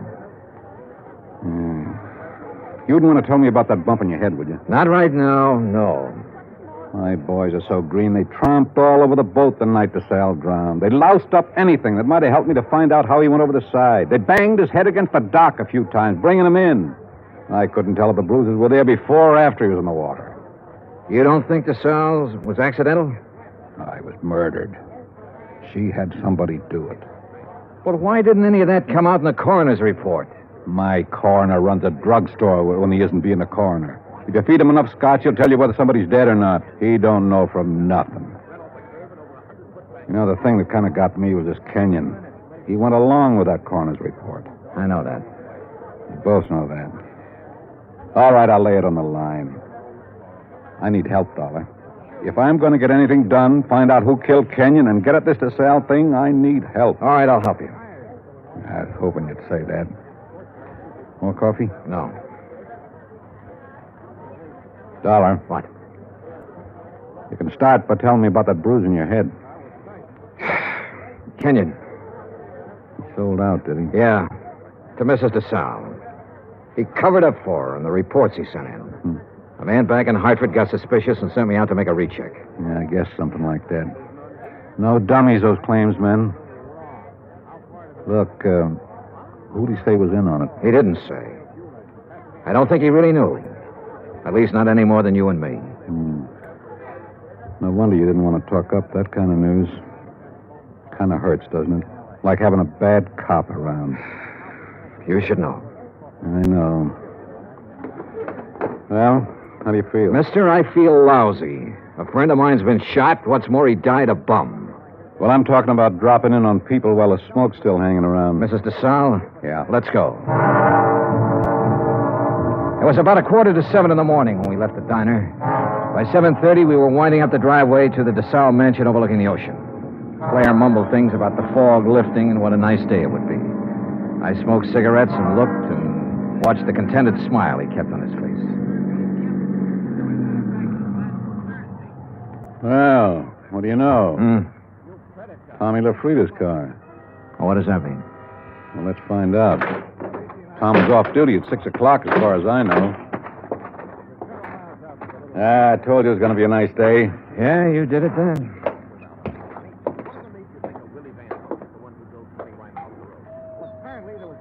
Nice place. The only thing nicer is Buckingham Palace. Mr. DeSalle picks up all these little knickknacks when we probate that will. The boat down there, everything. Nice. Yes? Mrs. DeSalle, please. At this hour of the morning. She's still asleep. Yeah, we kind of guessed she might be in bed. You tell her the police are here and want to talk to her. Police? Now, you got it. Yes, sir. Just a moment. That's you, Blair? Hello, Tom. I'm waiting to see her, too. Thought she might have a little something to say that'd help in that Kenyon killing and be willing... You remember Mr. Dollar? Mister? That's what I said, Tom. What is this? He's giving me a hand. You trust him. Better than I do you. Kind of a crack is that? No crack. Just that you're always talking when you ought to be listening. Besides that, you've been drinking again. Go on, get your hat and get out of here. No, I just gave you an order. Beat it. Okay. He'd like to kill somebody, that bird. I'm not so sure he didn't. You got a gun in that coat? No. Take mine. What? I don't like him being here. It just came to me. He was the first one down at the dock the night DeSalle got it. The first one. Her boyfriend? Could be. I can't awaken Mrs. DeSalle. You'll have to come later. Well, we'll handle that part. Which room is hers? But you can't come in here Which like this. room? Top of the stairs, the first door. Oh, you run along and buy yourself a cup of coffee. Come on, Dollar. You can't go up there at this hour of the morning and break in on her. Mrs. DeSalle. No. Hey, get the light switch. Yeah. Come near me, please. Don't come near me, please. Please. Oh, please, I won't tell. I won't tell anyone. Mrs. DeSalle, I just... Beaten up. Good boy. Please. Oh, please don't. Look, Mrs. DeSalle, we aren't going to hurt you. Tell us who did this to you. Tell us why. Tom LaFrida? Was it Tom? Tom helped you get rid of your husband, is that right? We know that's right. Now, what about Kenyon? Tom killed him. LaFrida killed him. Why? He wanted money to get away. Tom said it'd be easier to kill him off than let him go. Tom did this. Why? He said people would be around to see me. Not to talk about anything. Not to talk about anything. This is George Blair. Get an ambulance over to the DeSalle place, fast. He said he loved me. He never loved anything in his life. You big, fat pig. Turn around and get it. I'll warn you, Tom. Dollar's got my gun. He's next. You look at mine. You all right? Okay, here's one in the ceiling. You? Okay. He's gone. What made him, Dollar? What made him? All these knickknacks. And her.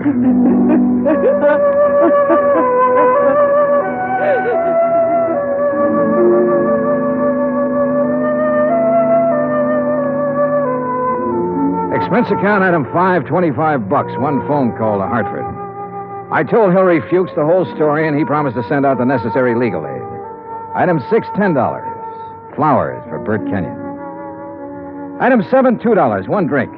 To one good cop with a bad foot. The drink cost $1. The glass cost $1. The drink for the good. The smashed glass for the bad. Oh, yeah, it was hammy, but it made me feel... Expense account total, $416. Remarks, none. Yours truly, Johnny Dollar.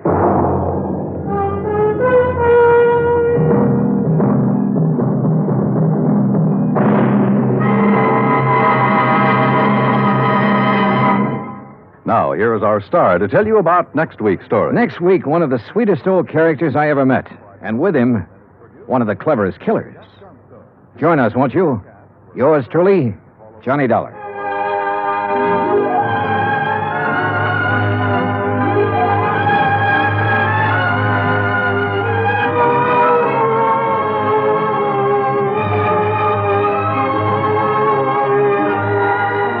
Yours truly, Johnny Dollar, starring Bob Bailey, originates in Hollywood. It is written by John Dawson and is produced and directed by Jack Johnstone. Heard in our cast were Virginia Gregg, Harry Bartell, John Stevenson, Will Wright, James McCallion, and Ben Wright. Musical supervision is by Amerigo Marino. Be sure to join us next week, same time and station, for another exciting story of yours truly, Johnny Dollar. Dan Cubberly speaking. Johnny Dollar has come to you through the worldwide facilities of the United States Armed Forces Radio and Television Service.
From Hollywood, it's time now for Johnny Dollar. Paul Brennan, Inter-Allied Insurance Company, Johnny. Oh, hi, Paul. How's the world doing by you? Oh, I got troubles. Oh, like what? Like Albert W. Winkler. Winkler? Who's he? Maybe you mean who was he? Well, which is it? Well, that's the trouble, Johnny. We don't know. Huh? Well, he's disappeared, and with him a hunk of emerald worth exactly 100,000 clams. Wow. Well? Sure.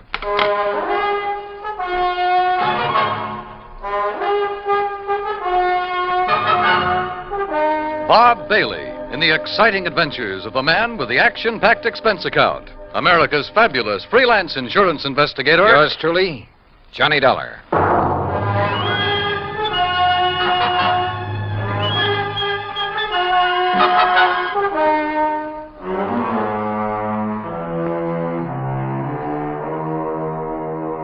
Expense account submitted by Special Investigator Johnny Dollar to the Inter-Allied Insurance Company, Dawson Building, Hartford, Connecticut. Following is an account of expenses incurred during my investigation of the Blooming Blossom matter.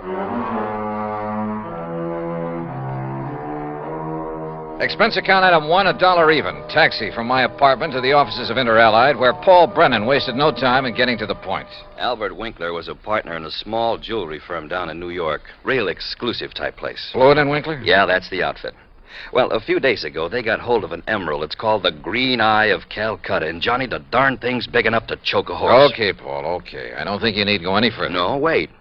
They planned to put it on an exhibition at the big international jewelry show in Chicago next month, and Winkler took it home to work on it. Oof. Insured for 100,000, you said. Yeah, and Winkler's insured for 10. Okay, so who killed him and stole the rock? Listen, will you? Go ahead. Well, Sunday morning, his partner Blewett tried to phone him at his apartment. No answer. So Blewett sauntered down to the office thinking he might be there. But no sign of him? Right. Nor of the Green Eye of Calcutta. Only a note Winkler had left the night before saying he was taking the stone home to work on it. Well, that makes it look as though maybe Winkler... Listen. About that time, the phone rang there in the office. It was the police department. also looking for Winkler. Oh? Yeah, they'd been called by Winkler's landlord after a chambermaid had found his apartment completely ransacked and the old boy missing. Uh-oh. Who's working on it? For the NYPD, I mean. Sergeant Randy Singer, 18th Precinct, homicide. Old friend of yours, I believe. Yeah, good man. Has he come up with anything? Nothing. Well, Johnny? Sure, Paul. Now? No. Item 2, another $1 for a taxi back to my apartment where I slicked the stubble off my face, showered, dressed, and was about to head for New York when the phone rang.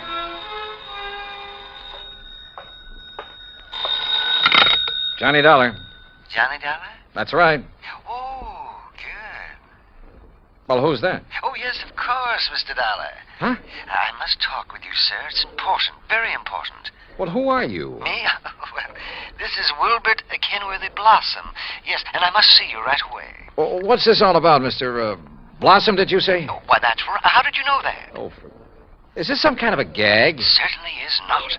And to think that now I'll be working with you on a... Oh, it's wonderful, just wonderful. What are you talking about? Why, don't you see? I follow every single one of your cases, sir. Either in the newspapers or on the radio. Oh, I'm your biggest fan. Is that all you call to say, Mr. Blossom? It is not. I'm calling about the mysterious disappearance of Mr. Albert Winkler. Winkler? You know something about him, his whereabouts? I certainly do. Where are you, Mr. Blossom? Here at my house in New York, and I'll be waiting for you, sir. Goodbye. No, wait. Give me your address. Oh, yes, of course. How could you know where to come if I hadn't given you that? Yeah. That was silly of me. Well, goodbye. The address, man, the address. Oh, of course. Yeah. It's 825 East 73rd Street.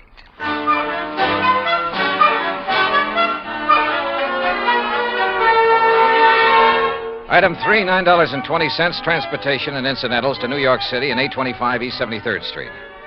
It turned out to be one of New York's famous old brownstone houses, well preserved and reeking of an era long past, when the city's wealthy and elite had built row on row of these monuments to a now forgotten financial aristocracy. Oh, come in, Mr. Dollar. Come in. I'm Wilbert Kenworthy Blossom, and I cannot tell you how thrilled I am to be working with you on this. I don't know how to describe it, but I'll try. The inside of Blossom's home was unbelievable. Ornate pre-Victorian furnishings, heavy velvet draperies, huge lamps and chandeliers, gilt-framed mirrors, even an ancient horsehair sofa. It was also filled with dusty piles of newspapers and magazines, hundreds of old books. Travel books, Mr. Dollar, and mysteries. Oh, I just love mysteries. One corner of the high-ceilinged living room was piled with old trunks and handbags, an old carpet bag even. Boxes of tools and utensils were stacked about, an ancient Victrola, beat-up sewing machine. You just never know when you might want to sew something, do you? Old guns and pistols, some of them museum pieces. A stringless tennis racket. A pair of rusty handcuffs locked to the base of a floor lamp without a shade. A broken bicycle pump. That's just in case I ever find a bicycle to go with it, you understand. Yes. Against one wall stood an old metal cabinet loaded with rusty surgical instruments and a worn-out catcher's mitt. Yet directly opposite was a corner shelf full of priceless porcelain figurines and rare pieces of china. Some of the old clocks and jewelry on the mantelpiece were collector's items. Fine original oil paintings lay among piles of old shoes. All in all, it looked as though the contents of half a dozen pawn shops had been dumped into it. At auction sales, Mr. Dollar. Oh, yes, sir. I just cannot resist an auction sale or a bargain. But what are you going to do with all this stuff? Oh, just keep it. I like it. I like a lot of things. Yeah, so I see. Including 12 gross of Spencer's superlative steel-tip shoelaces, patented 1841. But they were a bargain, Mr. Dollar. Just like all this fine artwork is, too. Yeah, I'm sure. Some of my friends pamper me a bit, though. You know, send me things they pick up at sale. Yeah, now look, Mr. Blossom, you told me you know something about Albert W. Winkler. Oh, yes. Yes, indeed. Well? And think of that magnificent emerald. Gone. Disappeared. Yeah, but now you said... And that poor Intralite Insurance Company. Oh, my. That's how I knew you would be called on this case. But $100,000... and $10,000 on Mr. Winkler. Well, at least they're off the hook on him until he's proved dead. Aha. And that's where I come in. With proof. Proof? What proof? Have you seen Winkler? Mr. Dollar, I have. Well, where is he? You understand, of course, that I know Mr. Winkler very well because I've seen him at his office so many times. Yeah, okay, go on. Oh, go on. Yes, indeed. Such beautiful, beautiful jewelry he had there. And, of course, he was always trying to buy some of the things I But had. you say you've seen him. Where? Well, Saturday I'd planned with a couple of old friends to attend a railroad auction. That was the Canyon City and Metropolitan Railroad. Winkler was there at the auction sale? Yes. Did you speak to him? Oh, no. Well, why not? You said you knew him. Oh, I didn't go to the auction. I wasn't feeling very well that day. I had a little cough. It was kind of like that. Then how do you know he was there? My friends went, and at least they talked about going. Mr. Blossom. And I'm sure they did, too, because they sent me something from... And what do you suppose it was? I don't know. I don't care. Now, look here. You got me It to... was the very thing that has solved this whole case for you. What? And think of it. This dull, drab, dreary life of mine has suddenly become... Why, it's almost like a mystery story, isn't it? Adventure and... Look, Mr. Blossom, would you... Think of it. I'm being a detective. I'm working with my idol, the famous Johnny Dollar. Oh, George. Mr. Blossom, what did they send you? What's that? Oh, yes, of course. Here it is, sir. It's right here between the erector set and the golf clubs. This old trunk? That's right. Oh, great Scott, you think you do. But at first, of course, I thought of calling the police. But knowing all about you... Mr. Blossom, let me see that. Excuse me. There are a lot of crumpled newspapers on top. Yeah, I see. As old as the trunk. Good Lord. It isn't pretty, is it?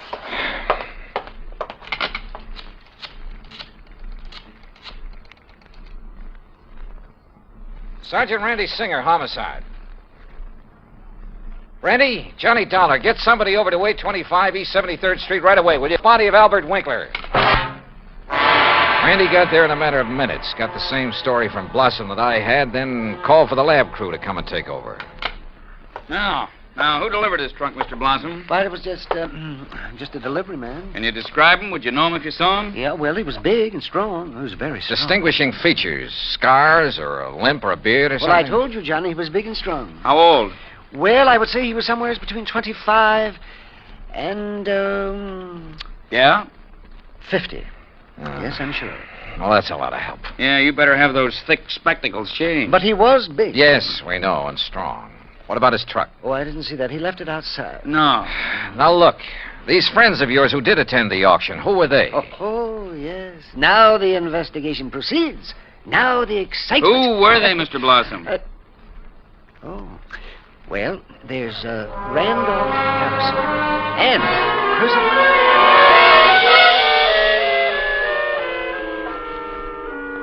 Randy Singer took down the names of Blossom's 3 auction-minded friends.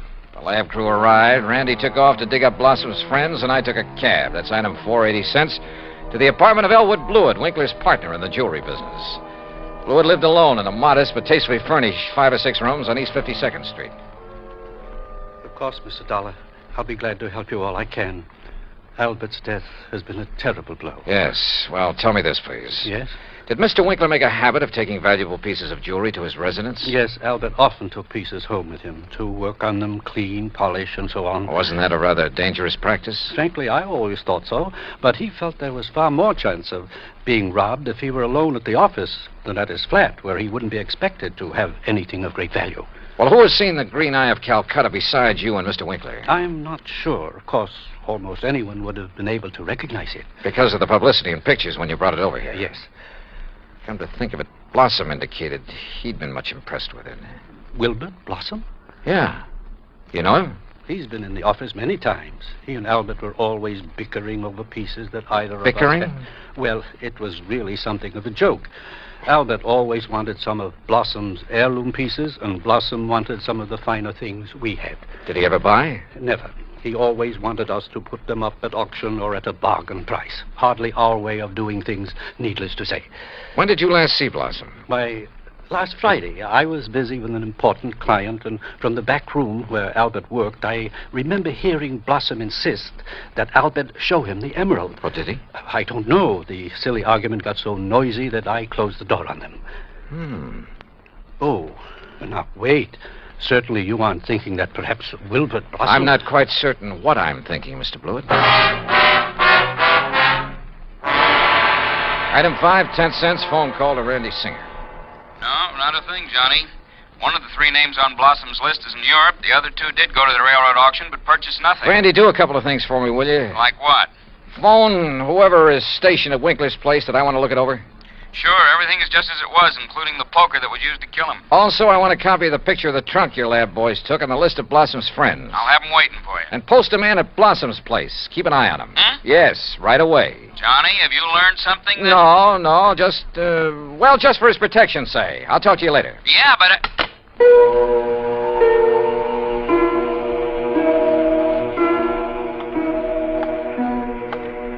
Blossom. Yeah, Blossom.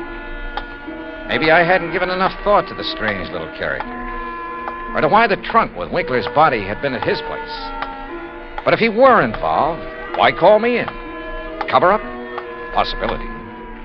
But Wilbert Blossom kill a man? Yeah, maybe he could.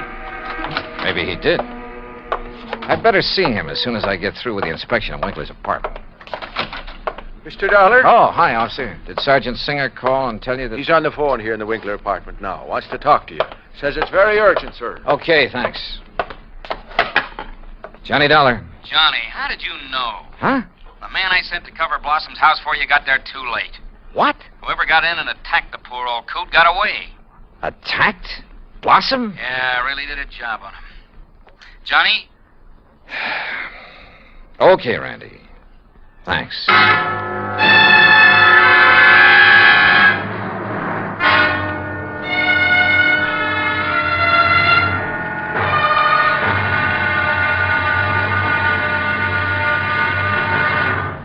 Act 2 of yours truly, Johnny Dollar, in just a moment. Democracy. As everyone knows, democracy means many things. Self-rule of the people, a higher standard of living, freedom of speech, press and religion, rights and privileges, liberty. But the most vital promise of democracy is mankind's right to dignity. For it is through the dignity of man that democracy has given mankind its greatest legacy of freedom. Now, Act 2 of yours truly, Johnny Dollar, and the Blooming Blossom Matter.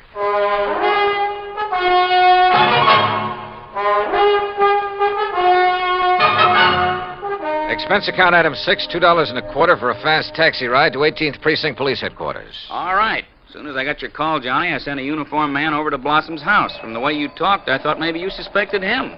Yeah, Randy, I'm afraid I did. Boy, how wrong can you be? Anyhow, when he got there, he found the front door open and Blossom lying in the dark hallway. Where's Blossom now? The hospital, but he's okay, just bruised up a bit. They're letting him out.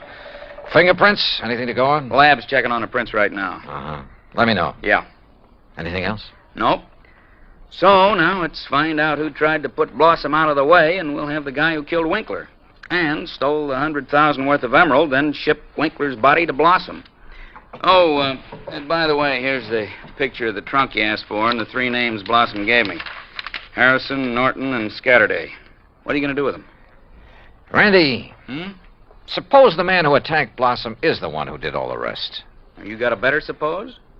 Well, look, Randy, whoever wielded that poker on Winkler couldn't have been very strong. A really hefty wallop would have bent it out of shape. And the lab agrees with you. But, of course, it didn't take much of a blow to finish off old Winkler. He didn't weigh much over 100 pounds, you know. Yeah.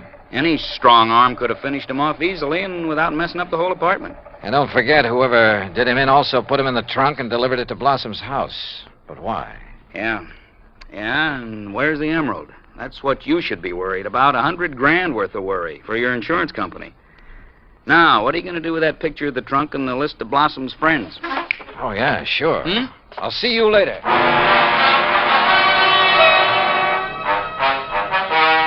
Item 7, $5.50 for a taxi to the warehouse of the Canyon City and Metropolitan Railroad over in Jersey.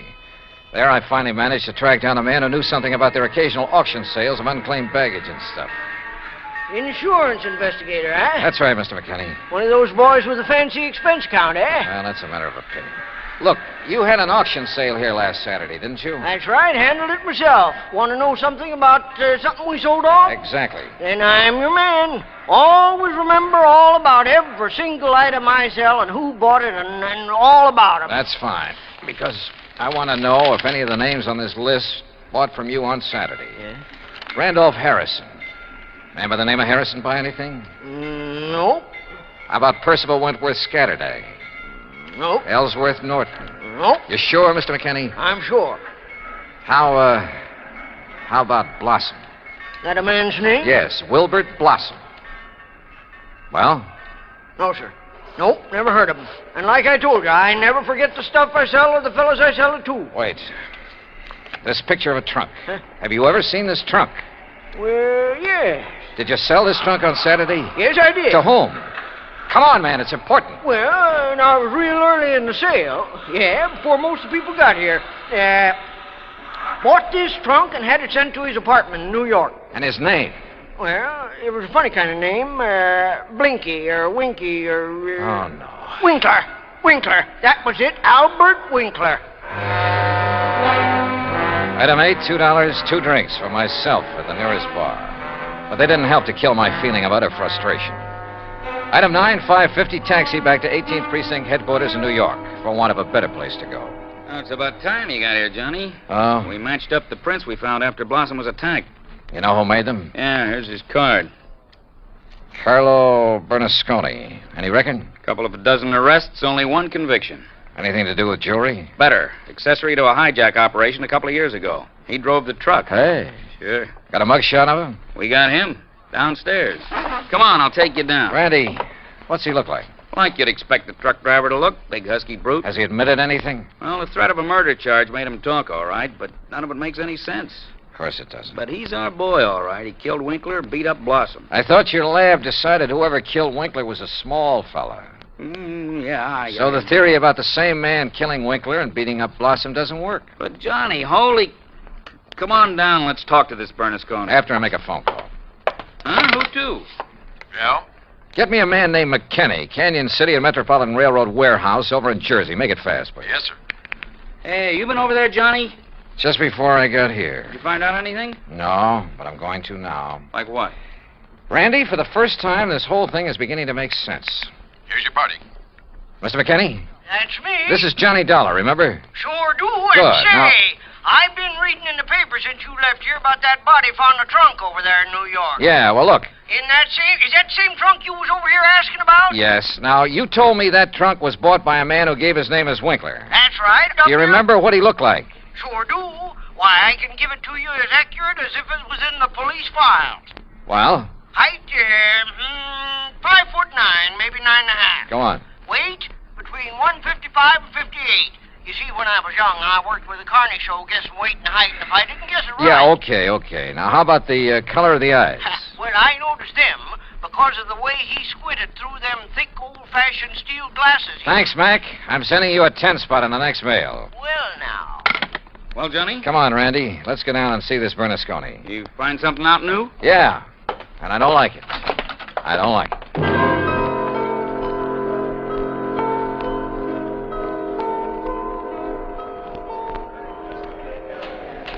Now, look, Bernasconi, you're in plenty of trouble for the assault on Blossom. Maybe even more. But I'm the man who can save you from a murder rap, if you'll answer a couple of questions. Sure. I told the cops. All right. Did you pick up and deliver a trunk yesterday morning? Sure, I told him. For a guy named Winkler. You got the trunk from Winkler? Sure, at his apartment on East... What did he look like? How tall? Maybe 5'8" or 10. What? Johnny... Slight build or heavy or what? I'd say about medium. Maybe 150 pounds. Johnny... Now, look, mister... Now, wait a minute, you look. Did you deliver that trunk to a man named Blossom? Sure, at 825 East 73rd Street. What did he look like? Him I never seen. I knew it. He hollered from a window that the door was open and I should put the trunk in the living room. What a junk house. But you must have seen him later when you came back and assaulted him. It was night then. When he come to the door, I just slugged him and let him lay there. Then I went inside where the lights was on to look for... Well, look for the big rock I'd read about in the paper. But then I heard a prowl car coming, so I beat it. Trunk wasn't there anyway. Okay, Bernasconi. See you later, Randy. Now, just a minute. Hey, and what about me? You said it...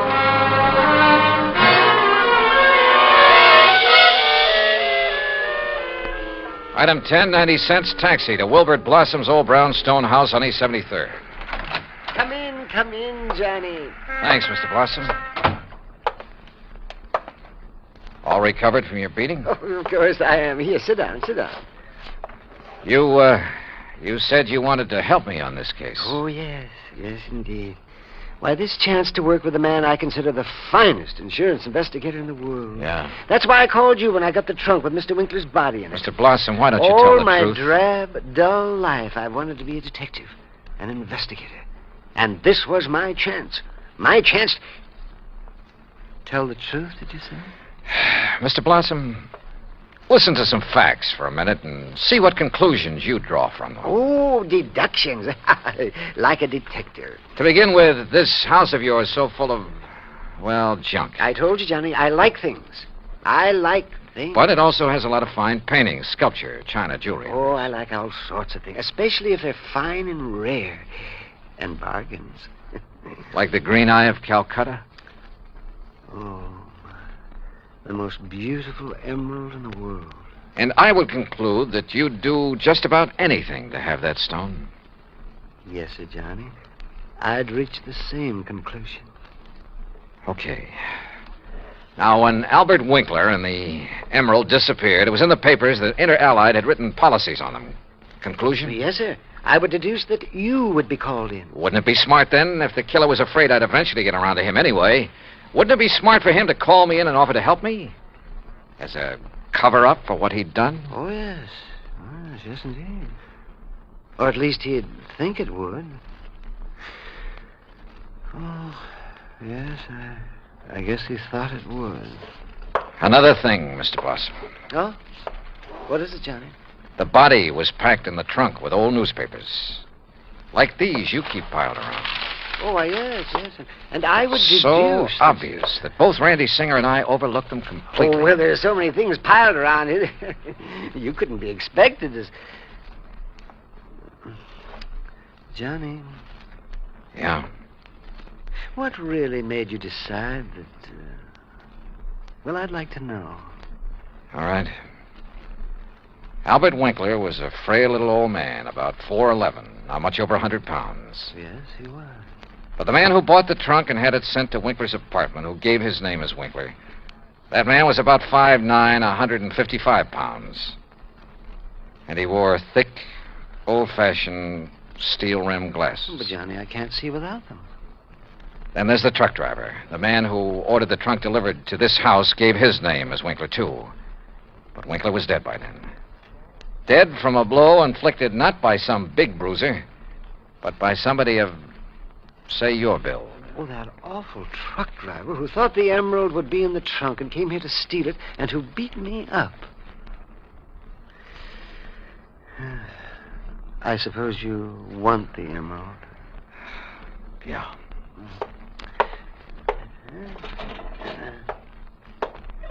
Here, Johnny, I kept it in this old coffee pot that I picked up at an auction sale. Real bargain, too. Oh, isn't it a beautiful stone? Oh, if only Mr. Winkler would have sold it to me. At a bargain, that is. Then none of this would have happened. Well, I guess we better go now, hadn't we? It's such a silly thing. Me trying to act like a detective. I guess I didn't even make a very good killer. Did I? Why? Just this overpowering passion to have things? Maybe. Or maybe it was just a reaction.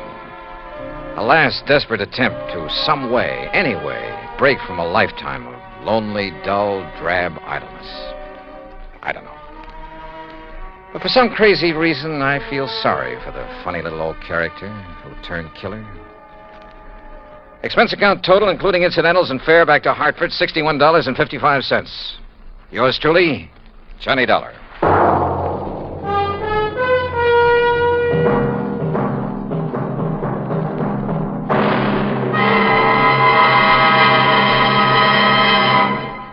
Now, here is our star to tell you about next week's story. Next week, A case so simple, so easy, so obvious, that it proves almost impossible to solve.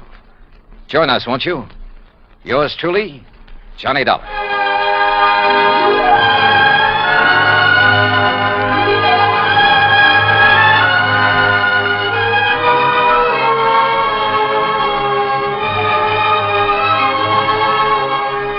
Yours truly, Johnny Dollar, starring Bob Bailey, originates in Hollywood. It is produced and directed by Jack Johnstone, who also wrote tonight's story. Heard in our cast were Howard McNear, Herb Ellis, Herb Vigran, Junius Matthews, Herb Butterfield, Frank Gersel, and Johnny Jacobs. Musical supervision is by Jerry Goldsmith. Be sure to join us next week, same time and station, for another exciting story of yours truly, Johnny Dollar. Dan Cubberly speaking. Johnny Dollar has come to you through the worldwide facilities of the United States Armed Forces Radio and Television Service.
From Hollywood, it's time now for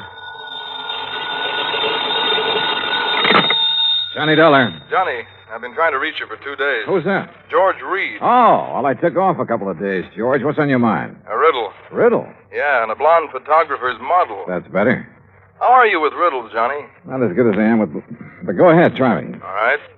A year ago, this model married Webster Preen. Green Hat Company? Was Preen Hat Company. He sold it when he retired. Go on.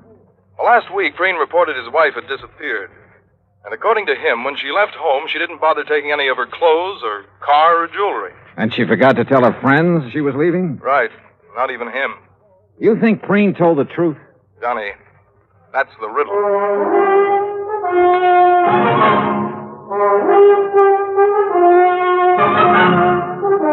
Bob Bailey in the exciting adventures of the man with the action-packed expense account, America's fabulous freelance insurance investigator. Yours truly, Johnny Dollar.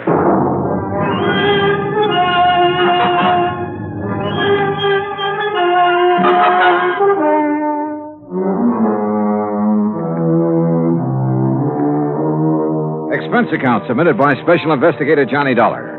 To Floyd's of England, American Branch Office, 443 North 15th Street, Hartford, Connecticut. The following is an account of expenses incurred during my investigation of the Mad Hatter matter.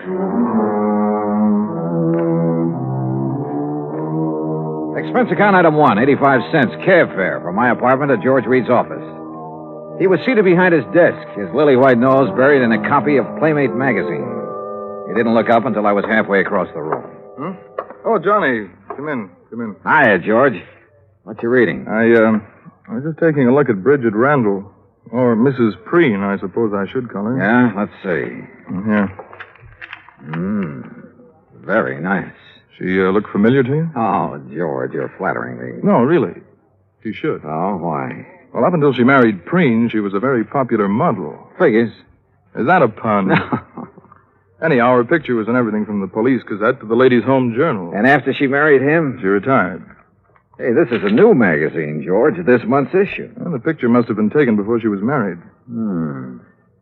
Well, what do you know about Preen? Not too much. He's over twice her age, and from all reports has a lot of money. I'd bet on it. Their marriage caused quite a stir.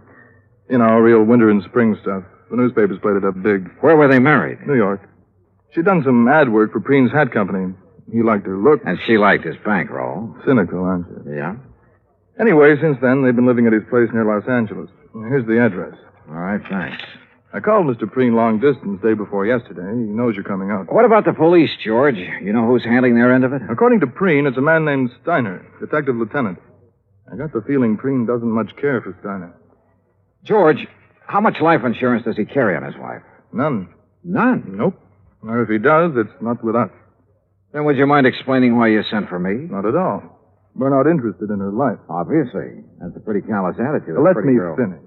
We're not interested in her life, but we are in her face. In her what? The fine print reads from a point 2 inches below her chin to the hairline. Come on, break it down, George. Of course. Last year, a couple of months before she married Preen, she took out a special coverage policy in case something happened to her face that would finish her modeling career. You know, like a permanent scar, bad burn, anything like that. Uh-huh. She received quite a bit of publicity at the time, and it didn't exactly hurt us either. When does this policy lapse? Well, that's why we're so concerned, Johnny. When she married Preen, she announced that she had given up modeling for good. So we quite naturally thought she wouldn't renew the policy. But she did. Yes. And just 10 days before she disappeared. How much did you people bet that she wouldn't ruin her face? The amount she earned year before last. $25,000. Expense account item 2, 85 cents cab fare back to my apartment. On the way, I had the cabbie stop at a newsstand where I spent $50 of my hard-earned cash for a copy of Playmate magazine. Yeah, there was no doubt about it. Mrs. Webster Preen was the kind of woman any red-blooded American boy over 30 would be eager to locate. Item 3, $190 plane fare, Hartford to Los Angeles, then a cab to the Statler Hotel. I checked in, made arrangements to rent a car, then put in a call to police headquarters. Lieutenant Steiner was out, so I left word for him to call me, had lunch, and then drove out to the San Fernando Valley. The Preen home was one of those Spanish stucco and adobe jobs, 2 stories, probably 30, 40 years old. It sat in the middle of some 2 acres of orange trees, with a plaster wall around all the property, separating it from the subdivision on one side and a main thoroughfare on the other. I walked up to the front door and rang the bell. In a moment, it was opened by a beautiful blonde. If she hadn't been wearing a nurse's uniform, I might have mistaken her for Bridget Preen. Yes? Afternoon. Is Mr. Preen in? Do you have an appointment, Mr. Dollar. Johnny Dollar. No, I don't have an appointment, but I'm sure he'll see me. Really? Yes, really. I'm investigating his wife's disappearance. You're from the police? No, insurance investigator. I see. I'm sorry, Mr. Dollar, but Mr. Preen can't possibly see you. You're sure of that, Miss... Richard, and I am sure. Mr. Preen has suffered a severe shock. His doctor left strict orders that he's not to be disturbed unnecessarily. And you feel qualified to say what is necessary and what isn't? I've been with him for nearly 5 years. Well, answer me this, Miss Richards. Do you think Mr. Preen's health would improve if somebody happened to find his wife? What? I mean, they haven't found her, have they? You haven't answered my question. You want my honest opinion, Mr. Dollar? Helen, who is it? Who's out there with you? Excuse me. No one important. It's Johnny Dollar, Mr. Preen. Now, just a minute. Mr. Dollar, come in. Come in. Have him come to the orchid room, Helen. Yes, sir. Well, I hope you enjoy steam baths, Mr. Dollar. Steam bath? What do you mean? Follow me. You'll find out. A pretty girl, in spite of her abrupt manner. And there was a lot going on behind those clear blue eyes.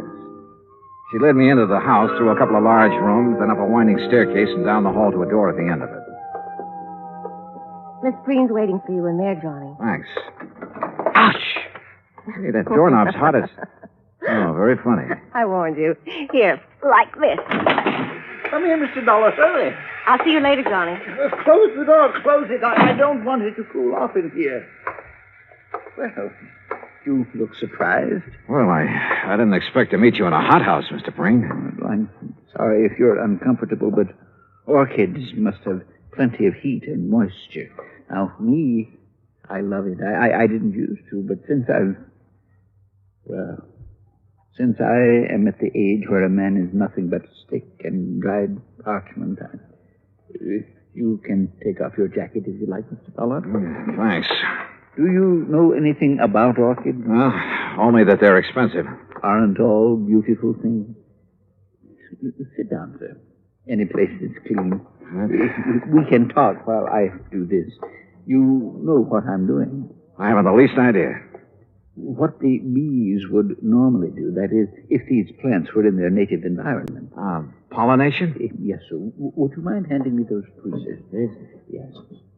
Thank you. Hey, how many plants do you have here? More than 200, Mr. Dollar. 36 different varieties. Oh, beautiful. Oh, yes. Lovely, delicate creatures. Mr. Dollar, do you think you'd be able to find her? Well, I'm going to try. I'd appreciate it. I have so very few things left these days. Did you notice the orange trees when you drove in? Well, yes. When I bought this house, the land on both sides was nothing but orange groves. Beautiful orange trees. Green, growing things as far as the eye could see. And now it's a housing project. Yes, well, Mr. Preen, I understand you aren't entirely satisfied with the efforts the police are making to find your wife. And you understand correctly. They have done nothing but ask me the same asinine questions over and over again. Have you talked to them? No, sir. I felt that I should see you first, get all the information you have. I will cooperate with you all the way, Mr. Dollar. All right. When exactly did she disappear? Just 10 days ago. She'd come down from our place up at Lake Arrowhead, where she'd spent Saturday and Sunday. Uh-huh. We had planned on going up together that weekend, but I developed a cold. Oh? The evening she returned, I retired earlier than usual, and then when I awoke about 11:30 that night, she wasn't in her room. I called to her, searched the grounds, then waited up. But she never came home. I see. Was anyone else in the building that evening? No. We were alone. Rather, I was. Any sign of a injury to her face, blood, anything like that? Nothing. You remember if she made any remark earlier, anything that have given you some indication as to whether she planned to go out? She had no plans. She was tired from the drive home, had already put cream on her face and her hair up in curlers. But... Yes?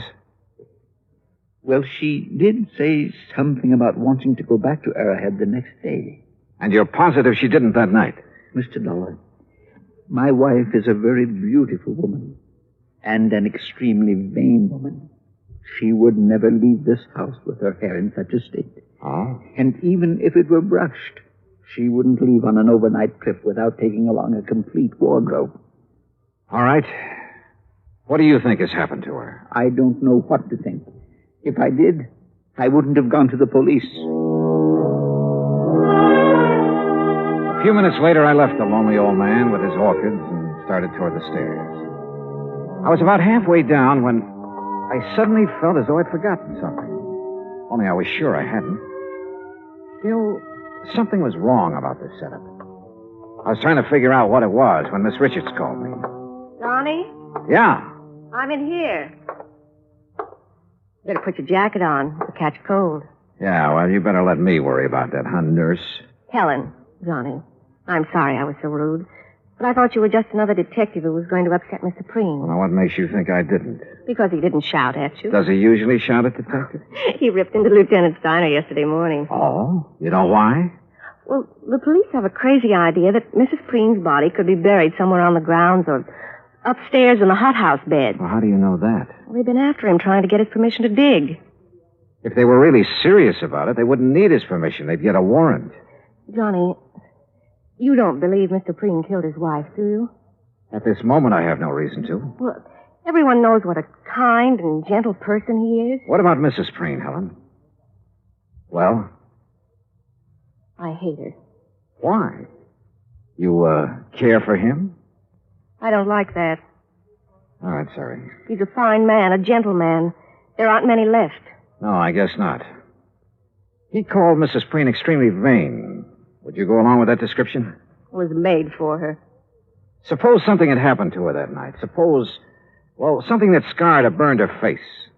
What do you think she'd do? If she lost her beauty, she'd kill herself. Even if she threw away $25,000 by doing it? I know about that policy, but even if it was doubled, she'd still do it. Why? Because she wouldn't have the nerve to face her friends? Friends. Bridget Preen never had any friends. But that isn't what happened to her. What did? I don't know, but I'm sure she's dead. Why? Why, Helen? Johnny, please. Tell me. Now, come on. I know you have a good reason for saying that. Now, let's have it. All right. Come over here.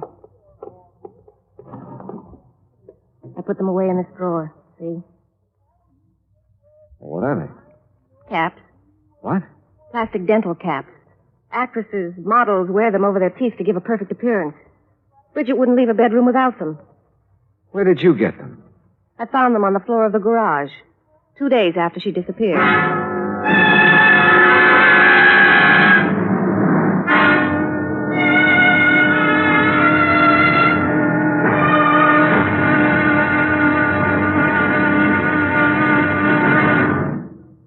Act two of yours truly, Johnny Dollar, in just a moment.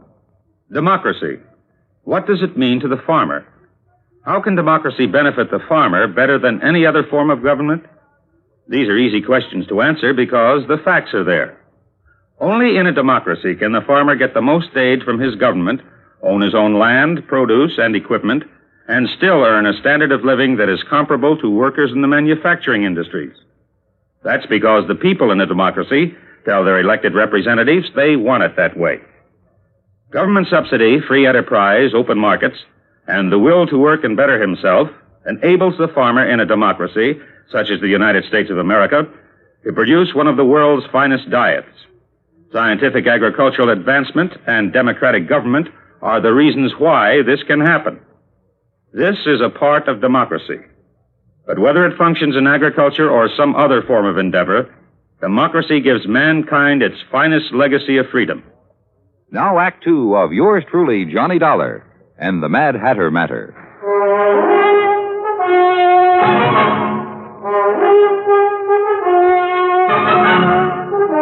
Helen, Mr. Preen's nurse, gave me the set of dental caps that Bridget Preen had used to beautify her teeth. And after telling her not to mention them to anyone, I drove back to my hotel in Los Angeles. Along the way, I racked my brain about whatever it was, something that had bothered me at Preen's home. Then, as I passed the newsstand in the hotel lobby, it hit me hard. I had been in almost every downstairs room of Preen's house, and not once had I seen a single picture of the beautiful and vain Bridget. In my room, I was about to call Preen and ask him why when somebody began pounding on my door.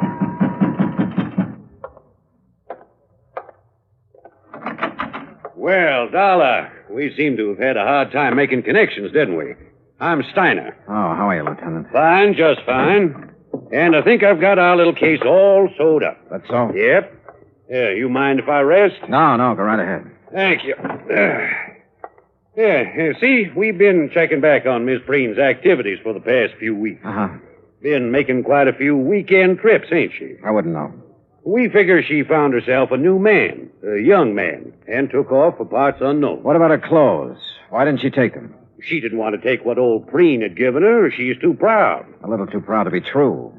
She had enough things paid for out of her own money to last a good many years. Oh, now, Dollar, you guys let your imagination run away with you. Now, you look at this realistic. Here's a girl in her 20s married to a man who's content to sit home and wait for the golden chariot. And maybe she's content to sit there with him at first, but it ain't normal she should for long. Yeah? You locate anyone who's seen her out with another man? Nope. Tried to. That's the thing that's still stuck in my craw. Well, I don't think you will. Why not? Because she was smart, a smart woman. If she had had a boyfriend, and I'm not disagreeing with you on that score, she was very discreet about it.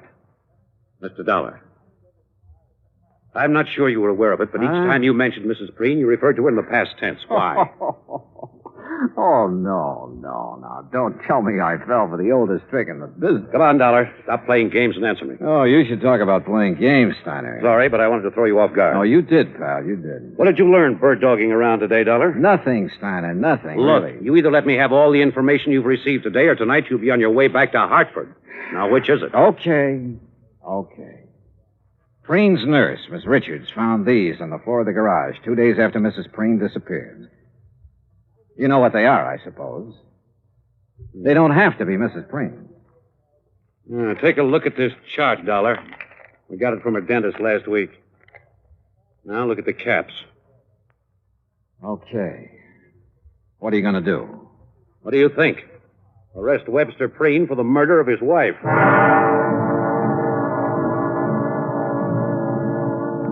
I told Steiner he could never get an indictment. The teeth caps definitely belonged to Bridget, but they were found in her own garage. She could have dropped them any time during that evening she came home from Arrowhead. And I reminded him of Preen's position in the community, his money, how well he was liked, everything. Hoping I could still stall him long enough for me to try something that had been in the back of my mind since I left Hartford. I opened a copy of Playmate magazine to Bridget's picture. Then I placed a long-distance phone call to New York City. We're ready with your call to Mr. Howard, Mr. Dollar. Okay, thank you, operator. Go ahead, please.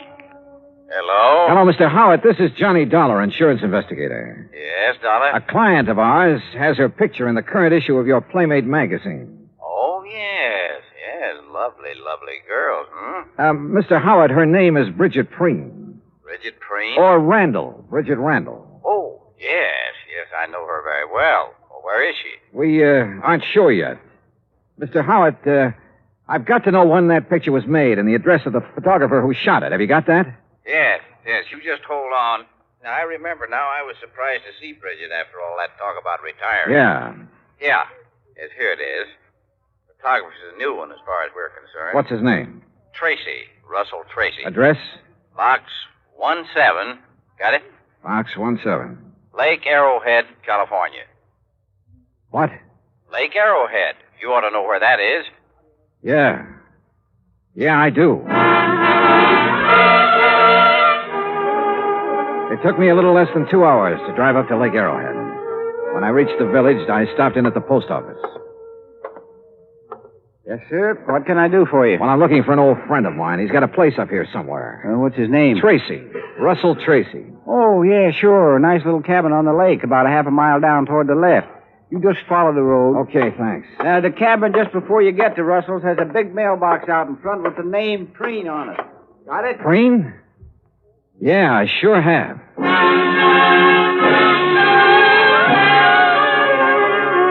I was there in 5 minutes.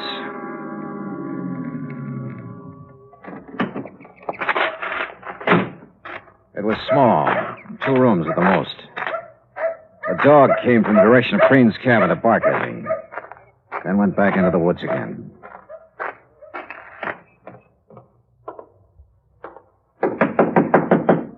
Yeah. Russell Tracy? Yeah.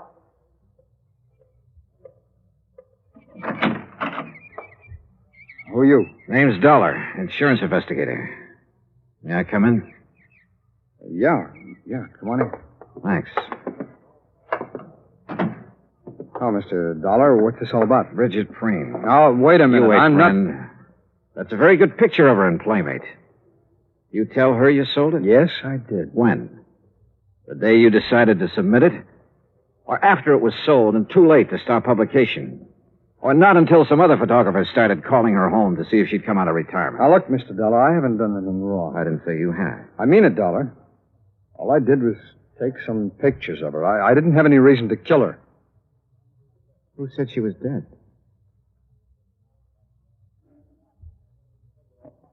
All right, Dollar, sit down. I'll give you the whole story, at least all I know of it. Okay, go ahead. Bridget liked modeling. She liked it better than anything else, I guess. And when she found out I was a photographer, well, she was over here most of the time. What about the day she disappeared? I'm getting to it. I'd needed some money a few weeks before that. I needed it bad. I had a run-in with the law in Texas a couple of years back. I haven't been able to hold on to a good job since. Go on. Well, I had this one shot of her, and I knew it was right, so I sent it in without her knowing about it. When did she find out? Well, like you said, photographers called her house. Her husband answered one of them. You ever meet her husband? Yeah, a couple of times when he was up here. He knew you were a photographer? He's been trying hard to get back at me for taking that shot of his wife. How do you mean?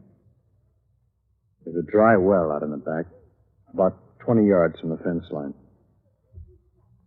After he killed Bridget. He killed her?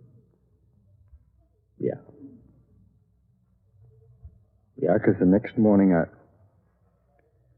I was out with my dog and we found her face down in the well. I guess he figured the sheriff would find her before I did and figure I did it. How do I know you didn't? If I had, I wouldn't have dropped her in my own well, would I? Besides, why? All right, she's still there. No, I took her out that same morning, and it's a good thing I did, too. The sheriff and some detectives from L.A. were up here and nosing around the next day. Why would Preen want to kill her, Tracy? All right, now, don't ask why, but Bridget was in love with him. Tonight she went back to L.A. She was going to tell him. I guess that, on top of the picture, was just too much for him to take. Dolly, you believe me, don't you? Why didn't you report this to the sheriff? I've got a record, Dollar, and Preen's got more money than he knows what to do with. Besides, there's no proof of what I've just said. It'd be his word against mine, and you know who'd come out on top. Where's the body now? I'll take it if you want. Yeah, bring your camera. My camera? And plenty of film. Don't ask me why I trusted him. I couldn't answer. Except like he said, he didn't have any reason for killing Bridget. He led me deep into the woods, into a clearing. And there, well, he'd done his best to make her comfortable.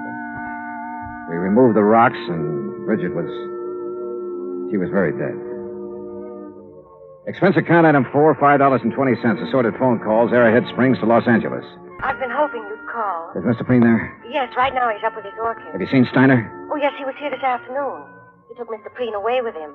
But in about an hour, Mr. Preen came Now, look, home. Helen, you stay there, but keep out of his way. Do you understand? Oh, Johnny, really, you're talking like he's a criminal. Helen, do just as I say. I'll be there as soon as I can.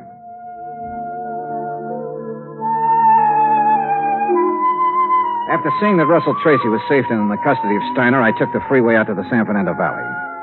It was a little after 9:30 when I pulled into the Preen driveway. The porch lights were on, and Helen opened the door.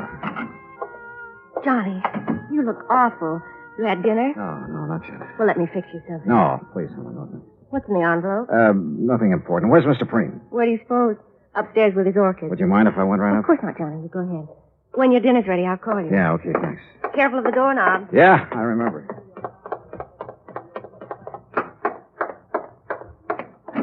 Well, Mr. Dollar, I didn't expect to see you back so soon. Hello, Mr. Preen.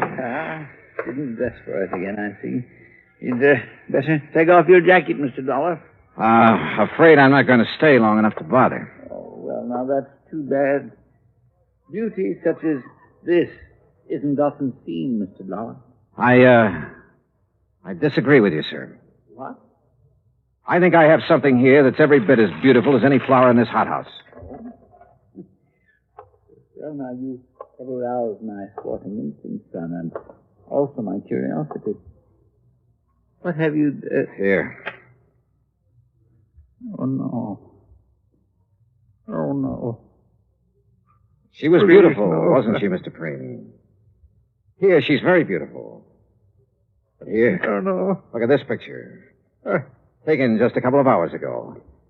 Yeah, what about this one? What about it, Mr. Preen? What do you think of your handiwork? Proud of what you've done, Mr. Preen? No. No, please. No more, please. Why did you do it? I had to. I had to. She was going to leave me. Like everybody else had done. Everything does. She was going, and I couldn't let her. I just couldn't let her go. The hunch had been right. After he'd killed Bridget, Preen had not been able to face the many photographs of her about the house, or any pictures of Bridget, as we learned. One photograph had caused her death. The others we took later put Bridget's husband away for the few remaining years of his life. Expense account total, including car rental, hotel incidentals, and transportation back to Hartford, $870.40. Yours truly, Johnny Dollar.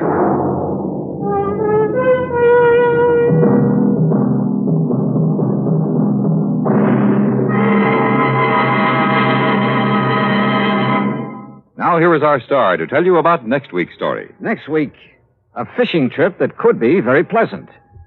Except that one of the fishermen is deaf. Join us, won't you? Yours truly, Johnny Dollar.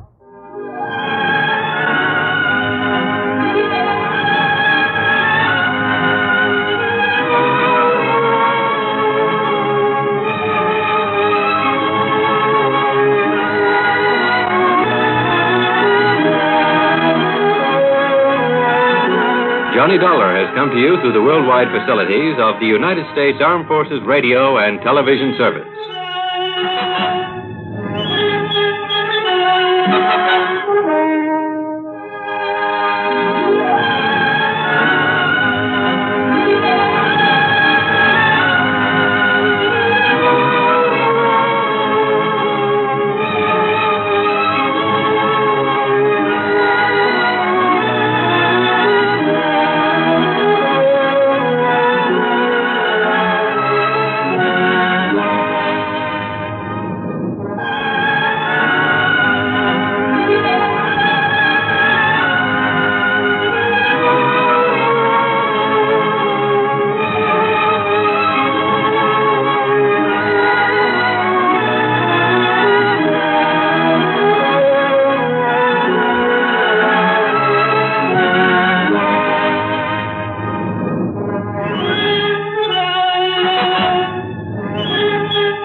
From Hollywood, it's time now for Johnny Dollar. Hi there, Johnny. This is Buster. Buster? Buster Favor, Lake Mojave Resort over on the Colorado River. Oh, well, Buster, how are things? So you never really did get in the fishing we promised you over here. No, but so help me, I'm going to one of these days. Is that what you call me about? No. Johnny, you remember old Mike Kirby? Kirby. Oh, sure. The sweet old fella I met down at your boat dock. Guide or something? That's the one. Oh, sure, I remember him. How is he? Well, that's what I'm calling about. He isn't. What? And, Johnny, I think it was murder.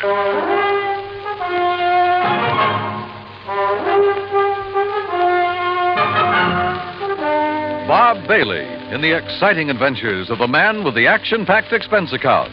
America's fabulous freelance insurance investigator. Yours truly, Johnny Dollar.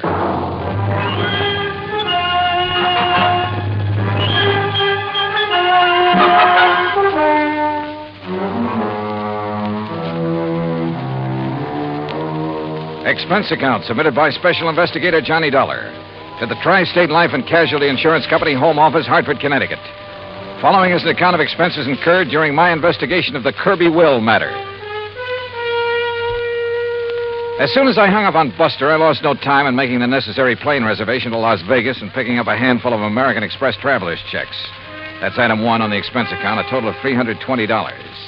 Then I packed a bag, was about to take off when the phone rang again. Johnny Dollar. Oh, Johnny, I'm glad I caught you in. It's Danny Newcomb at Tri-State Life and Casualty. Oh, hi, Danny. Johnny, I need you badly, and I need you fast. Now, there's only a $5,000 policy involved. Danny, the circumstances are such I'm that sorry, just... Dan, but I can't handle it. I'm about to catch a plane out of here. No, Johnny, now listen. There may be a killing involved in this case, so we don't dare waste any time. And what's No, more, you listen. There may be a killing involved in what I'm going out What's more, the death of our client occurred at one of your old stamping grounds. Sorry, At Dan. the Lake Mojave Resort. Danny, I told you. What? Yeah, that's right. Mike Kirby? Yeah. Okay, Danny, I'm on my way.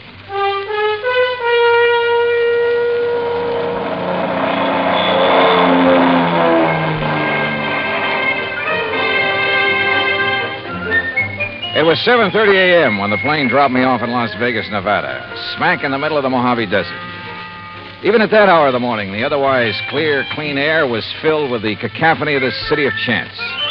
The stuttering clicks of the ball on the roulette wheels, the rattle and gallop of the ivories on the dice table, the endless drone of the croupiers, the flat clank of the chuck-a-luck cages, the snap of cards by the blackjack dealers, the never-ending click of poker chips and silver dollars. And over it all, the interminable chunk and whir of the slot machines, day and night from one end of the town to the other. Fabulous. I grabbed breakfast, that's item 2, then rented a car and headed south and east on Route 93 toward Kingman, Arizona. Then, just 5 miles short of that town, I swung right on 68 down toward Davis Dam, down to Lake Mojave Resort. Mile after mile of nothing but sun-baked rock and sand, sagebrush and Joshua trees, tumbleweed and cactus. And right in the middle of it, the clear blue waters of Lake Mojave. Buster Faber, who's general factotum of the resort, was waiting for me. After a hearty greeting, he led me into the office, and we sat down and got to work. Yeah, it was murder, all right, Johnny. Sure. Yeah. And by the way, I don't know how much you knew about Mike Kirby. Well, only that he seemed to be one of the fixtures around here. Was obviously well-liked. Well, he'd been a businessman back east, owned a string of restaurants, made a fortune. Uh-huh. And about 10 years ago, he retired. Did a lot of traveling, all over the world, I guess. Oh, lucky man. Did he have any relatives, Buster? Oh, only some nephews and nieces. I see. Anyhow, a little over 3 years ago, he settled down here to spend the rest of his life just fishing, taking it easy. Can't think of a better place or way to retire. How old was he, Buster? 61. Didn't look it, though. No. Well, if I remember right, he was pretty fit. He was. Well, I had the impression when I was here before that he was just a hired fishing guide, something like that. Oh, he used that as an excuse to meet folks. Half the time, he clean forgot to charge for his guide services. Accidentally on purpose, no doubt. Well, now you said... Now, don't rush me, Johnny. I got to give you the background. Okay, shoot. He kept saying over and over and over again how glad he was to be out from under a lot of responsibilities. Then one day, about 6 or 7 months ago, he suddenly transferred title to his boat, his motor, his fishing tackle, and his old beat-up Ford to us. Oh? I know. I asked him at the time if he wanted to get him off his personal inventory, why not give him to his relatives? Well, what'd he say to that? Said he didn't like them. Felt they were just waiting around for him to die so they could get their hands on his money. Oh. Said he just wanted to make sure that if anything happened to him, the stuff would end up with us on account of we'd use it and appreciate it. Also, Johnny, he plunked down $10,000 in cash and insisted that we take that, too. $10,000? What for? His rent on his cabin for as long as he lived. Oh. Buster, did he leave a will of any kind? Well, now, I'm getting to that. Anyhow, last Friday afternoon, he went out fishing alone, like he often did. And just before dark, one of the rental boats came in with 2 young kids. Yeah. They'd seen old Mike's boat up on the beach in that big cove just above the power line crossing. They found Mike laying on the sand beside it, as still as death. Well, they came tearing in to report it, scared half out of their wits. Well, I sure hope you... Oh, sure. I grabbed Ham Pratt and a big flashlight. You remember Ham. Oh, yeah, the manager of the resort. Yeah. Well? Well, we found him there. And he was gone, the poor old fella. Go on, Buster. Well, Ham took one look at him, and rattlesnake, he said it. Rattlesnake did it. Mm-hmm. You could tell by the way Mike looked, laying there. Fang marks? Yeah, on his right leg, just above the ankle. And a big bruise on his head, like he'd hit a rock when he fell. But on the phone, you said you thought it was murder. And a minute ago, you said you're sure of it. Well, we put him in our boat, hitched his on behind, and brought him back here. We phoned Tad Harding of the Kingman Police Department. I remember him. Good man. Yeah, well, Chief Harding took one look, and he agreed with Ham. Poison from a rattler. Well, they took him into Kingman, and I telegraphed the relatives. But, Buster, now look, you... Then I got to thinking. There was something wrong. What do you mean? Well, there are very few rattlers in this part of the country because of the heat. They can't take it. If anybody'd know better than to fool with one, it'd be old Mike. And they always sound a warning before they strike anyhow, don't they? Sure. So early next morning, I went back to the cove. And? Number one, there was no sign of any rock that Mike might have hit his head on when he fell. Go on, Buster, go on. There was no trail from any kind of a snake anywhere around. Well, the sand could have drifted over them. No, sir. The footprints Ham and I and the kids had made were clear as crystal, but no tracks of a snake. All right, go on. Well, then I noticed it, where another boat had been beached. Strange one, not from our landing. It was right next to where Mike's had been, right alongside. Any footprints from it? Well, if there were, we and the kids had mashed them all out. And I remembered the way Mike had been laying there, as though he could have been rolled out of his boat or thrown out right on the sand. Then it looks as though somebody met him out on the lake, banged him over the head, made the fang marks, which isn't hard, then lashed the 2 boats together, dumped him off at the cove, and left. It sure does, Johnny. I want to see that place. Yeah, and all the excitement, I might have overlooked a lot of things. Oh, that I doubt. Now, Buster, if there's no sign of rattlesnake poison in old Mike's body... Well, right after I called you, I phoned Chief Harding. Coroner's making his autopsy today. He'll call me. Well, now, look. These nephews and nieces of Mike's, how much do you know about them? Oh, I never met them. But according to their answering telegrams, they're going to descend on us like a swarm of locusts. There are a lot of them? Well, no, I was thinking of the way that they... Well, one, there's a woman named of Martha Woodbury who... Excuse me. Mr. Faber? Yeah, I'm Buster Faber. I am Miss Martha Woodbury. Oh, well, Miss Woodbury, we were just at... this is Mr. Johnny Dollar. How do you do? Mr. Faber, I'm a niece of Michael Jonathan Kirby, and probably the major beneficiary of his estate. I wired you that I would be here, and I am. You got here kind of fast, too, didn't you? I also wired Uncle Michael's attorney in Kingman that I saw no reason why he should delay the reading of Uncle Michael's will. Lawyer Guilford phoned me about that, and I guess you weren't the only one. He should be here late this afternoon. I also wish to make funeral arrangements befitting one of his financial status. Won't you sit down? Now, please tell me the circumstances of his death. And, of course, I wish to see the poor darling's body. Miss Woodbury. Yes? What do you do for a living? Why, if it's of any concern to you, I teach at Armand College. Toxicology. Toxicology, huh? Yes. Poison. Very interesting. Is it? Why? Who are you, Mr. Dollar? Well, I'm a special investigator for your uncle's insurance company. What? Yes, you see, we have good reason to believe your uncle was murdered. Murdered? Murdered? Who said that? Hello, Martha. You said murdered. Are you talking about Uncle Michael? Well, that's right. Who are you? I am Chester Kirby, and as far as I know, the heir to my uncle's fortune. Who are you, sir? Chester, Mr. Dollar is an insurance investigator. Oh. Investigator, huh? Dollar, I'm Hank Kirby, family black sheep, also Uncle Mike's nephew. What's this talk about murder? Are you three his only relatives? That's right, Dollar, except for Lita. Lita? Lolita Laverne.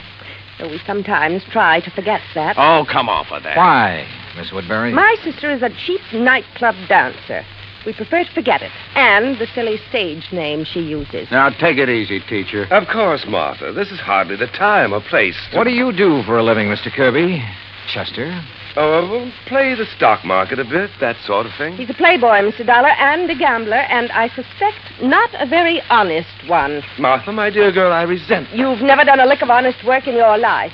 And if you think Uncle Michael didn't know it, would let his money ever get into those soft pickpocket fingers of yours... You don't think you're the well, one let doing me it. tell you something, Oh, shut up, both of you. Pair of money grabbing. If you had to work for a living... Like what, Hank? What do you do? Yes. Tell him, Henry. Oh, I told you I was a black sheep of the family, but I work. You know, odd job. I'll tell you, Mr. Dollar. He's a roustabout. Circuses, carnivals, that disgusting sort of thing. Where are you working now, Hank? Well, there's a sort of a scientific exhibit. Sideshow is more like it. All right. Along the highway over near Victorville. A lot of rare animals, reptiles, and things on display. And Henry, dear boy, when he's off the bottle, is appropriately enough in charge of the snake pit. Oh. Well, we do scientific work, too. You know, like what, Henry? Like milking the venom from the snakes to sell to laboratories? Yeah. Well, that is... Excuse me. Hello? What? You sure? Well, what? Mr. Dollar, Now, I wait a think it's second. about time you tell us Hey, what Johnny, you meant when... Yeah, Buster. I want you to hear this. It's Chief Harding. Go ahead, Chief. Well, as I said, Buster, there was evidence of rattlesnake venom in the body, all right. But it didn't enter at the fang marks on the leg. What do you mean, Chief? Well, the coroner says those marks were fakes. The venom was injected with a needle up near the armpit where it wouldn't be noticed. Chief, this is Johnny Dollar. Oh, hi there, Mr. Dollar. Haven't seen you since you were out here Listen, working on the... was the venom injected into his body before or after old Mike received the blow on the head? Was the coroner able to check that? I don't think he's tried, Mr. Dollar. Well, have him do it, will you please, if he can? Well, sure. Also, I'll do me a favor and check with Lawyer Guilford. I'd like to know when he's coming out here with a will. Oh, I saw him just a few minutes ago, and he asked me to tell Buster. Sometime this afternoon, if he can get away. Good, thanks. I'll talk to you later. Well, sure, Mr.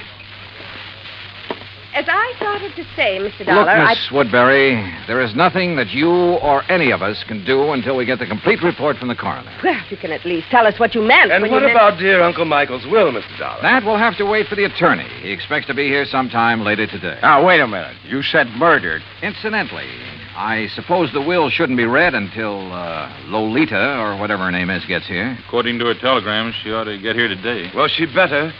What I want you to do is arrange for quarters here. And all of you stay here. If you won't do it of your own free will, I'll have Chief Harding of the Kingman Police Department take whatever... No. Such a humiliation is entirely unnecessary. There's nothing to keep me from sticking around. I want to hear that will, too. Of course. Don't we all? Okay, then. Sit tight. For my money, any one of them could have done it. A toxicologist, a man whose business was handling poisonous reptiles, and a cheap tin horn gambler, and the nightclub dancer who hadn't appeared yet. Yeah, any one of them to latch onto the old man's fortune. I avoided telling the three present about the circumstances of their uncle's death in the hope one of them would slip, would give himself away by saying something to show that he or she already knew. As soon as they were ensconced in their rooms, Buster and I hopped into his outboard and headed up the lake. Remember the last time we rode up here looking for evidence, Johnny? Yeah, I sure do. That was the Midas touch mine. Yeah. And the pretty little lady owned a high-power rifle with a scope sight. Just about here, she started taking pot shots at us from the shore. Wow, that's one thing we won't have to worry about this trip. Now, right around this point is where I found Mike's boat on the beach. And like I told you, I may have overlooked some clue that you'll spot in a second. Buster. Yeah? Tell me, did old Mike earn enough as a fishing guide to make a living? Well, just about enough to buy food and a few odds and ends and...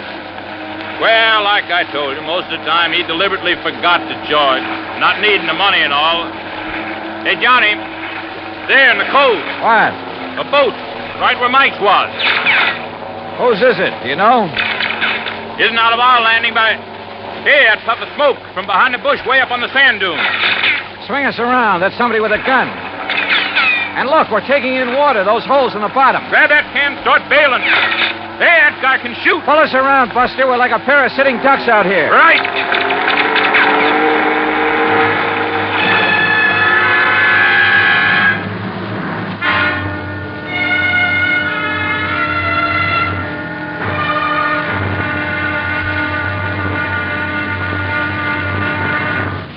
Act Two of yours truly, Johnny Dollar, in just a moment. Democracy. It takes an awareness of life and a respect for mankind to make democracy work. But when this happens, democracy works in mysterious ways to better the lives of everyone. Why? Because democracy is concerned with everyone. One could say that democracy is people. For the people rule themselves in a democracy. No tyrant stands a chance. No dictator can get a foothold. The systems of laws and justice in a democratic government is made and operated by the people, for the people. And people like to be free. That's why democracy gives mankind its finest legacy of freedom. Now, Act Two of yours truly, Johnny Dollar, and the Kirby Will Matter.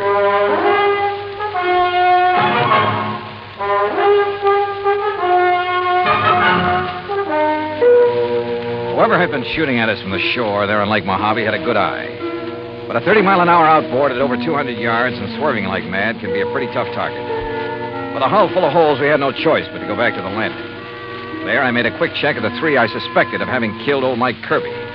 First, his nephew, Chester. Right here in my room, Mr. Dollar, reading. Then a brief walk in the hills. Why? And when is that lawyer coming to read Uncle Michael's will? Then the niece, Martha Woodbury. Gathering a few desert plants, as you must know. Hardly racing about on the lake armed with a gun, as you seem to suspect.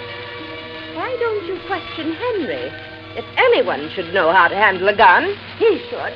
So I questioned Hank Kirby. Patient, that's what. I saw no reason to just sit around waiting for that lawyer to arrive. I was fishing in that first big cove on the right. On the Arizona side. That's right. And I saw you and Buster tearing back here. That's when I come back to see what was up. Now, what is up? Mr. Kirby? Yeah, Buster? On the payphone, the phone booth next to the cafe. Yeah? Kingman operator just called. Yeah? she still hadn't been able to reach your party on whatever that call was you made. Oh, yeah, thanks. What call, Hank? I've been trying to locate Lita to find out why she hasn't got down here. Maybe she doesn't care about the will. Where is she, Hank? She was to a dive up in Las Vegas that I sent the telegram, Johnny. Yeah, that's where she's been working. Is that where you called earlier, Hank? Earlier? Yeah, didn't I see you in that phone booth when Buster and I pulled out? Oh, yeah, sure. Trying to get Lita then, too. Yeah. Yeah, it reminds me, Johnny. Lawyer Guilford just phoned me from Kingman. He'll be over here in about an hour. Then the will gets read, huh? Perhaps we ought to wait for Lita. What do you think, Hank? She'll be here. Well, did you talk to her? Is she on her way? Yeah, she's on her way. All right. If Buster's willing, we'll use the office when Guilford gets here. Sure. So, Hank, you tell the others to be ready and waiting. Yeah, sure thing. Come on, Buster. Right, Johnny. What's on your mind? Well, maybe it's just a hunch, nothing more. But I want to get on that phone in the office. I called Armand College first. Yes, Miss Martha Woodbury had left there only last night. So she couldn't have been here when Mike Kirby was killed. A call to Chester's Hangout, a private gambling club in Reno, indicated the same thing. Call number 3 was to the so-called museum where Hank Kirby worked with the Snakes, a place within easy driving distance of Lake Mojave. But the records showed he hadn't left the place in 2 weeks until this present trip to be here. Lolita? Well, the manager of the club in Las Vegas said she hadn't missed a show. Daytimes? Well, who knew? But she was there every night. Then I suddenly remembered something about the geography of Lake Mojave. Yeah, Johnny. Cottonwood Landing is only about 25 miles north on the west, the Nevada side of the lake. Could that boat we saw in the cove? Sure. That's where it came from. I knew there was something familiar about it. Hey, what are you going to do, Johnny? Kingman. Operator, get me Cottonwood Landing, please. Yes, sir. It's one of their rental boats, Johnny. Yes, sir, I'm sure of it. Any number? Any identification on it? All that I didn't see. Anyhow, they rent so many to fishermen every day. Uh-huh. Hey, here comes Lawyer Guilford driving up. Good. Cottonwood. Hello, this is Johnny Dollar, special investigator. Yes, sir. What? I want to know if you rented a boat today to a girl named Lolita Laverne. Laverne? I'll meet him, Johnny, and I'll bring them all in here. Okay. No, sir. Nobody by that name rented today. Well, what about Friday? Friday afternoon. Friday. Yeah, that's right. Well, the only women we rented to on Friday was old lady Newberry, down from Canada for a couple of days. No, this is a young girl. Well, the other was a Miss Hancock. Hancock? Lucy Hancock. Okay. Thanks very much. I've never seen it. Johnny, this is Lawyer Guilford. Lawyer, Mr. Johnny Dollar. It's a pleasure, Mr. Dollar. How are you, sir? Now, if you'll all please sit down. All right. I'm a little pressed for time, so I'll waste none in getting to the reading of Michael Kirby's will. Good. Well, you don't think we ought to wait for Lita to get here? It won't be necessary. Now, I possess a full accounting of the net value of Mr. Kirby's estate. Excellent. It may surprise you, by the way. Fine. This will confirms that valuation. It is dated, by the way, just 5 months ago. Made it out right after. Oh, look, let's get to the will. Now, let's read it. Yes, come on. Please. His real property consisted only of his clothes, then the outboard motorboat, and an old car which he transferred to the Lake Mojave Resort, together with a sum of money to provide for his living here. How much? Only $10,000. Oh, well, good. Some years ago, he turned all other of his real property, including some rather important real estate and business holdings, into cash. Well, where is all the cash deposited now? Surely you aren't considering adding bank robbery to your rather questionable career, Henry. Martha, that is quite uncalled for. Now, why don't we proceed with the will? Yeah. There is one asset specifically set aside that perhaps I should mention since it concerns Mr. Dollar. He is the beneficiary? Oh, no.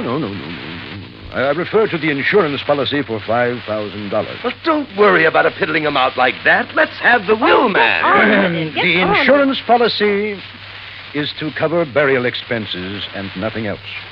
All of it is to be used. Okay. Let's have the rest of the will. Yes. Can't you leave all that out? Very well. I, Michael Jonathan Kirby, do make, ordain, and declare this instrument to be my last will and testament. Oh, why don't you skip that stuff? Please. Being of sound mind and body, determined to enjoy the fruits of an industrious life to the fullest. The bequests, man. Life to the fullest. And rather than burden others with the responsibility that money demands. What?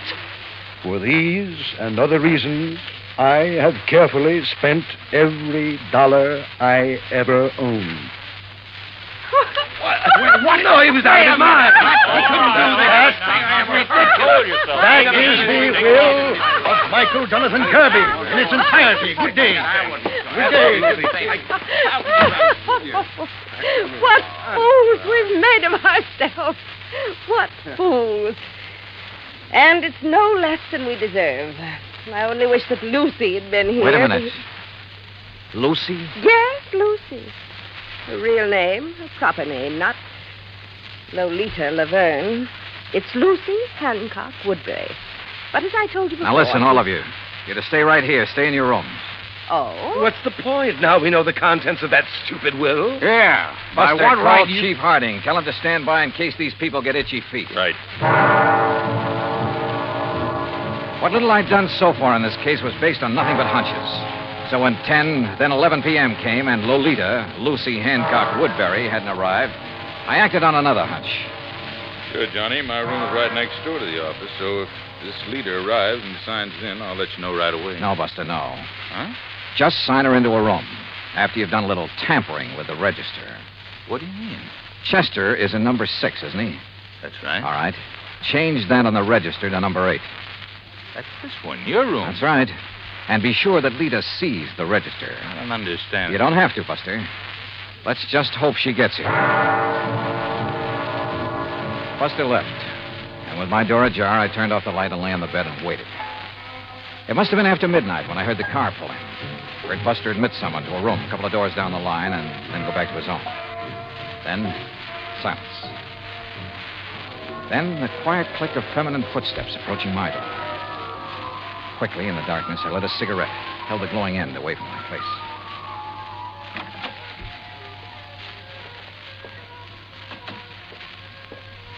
Well, darling. Yeah, about time. About time you got some sense, Chet. No, don't turn on the light.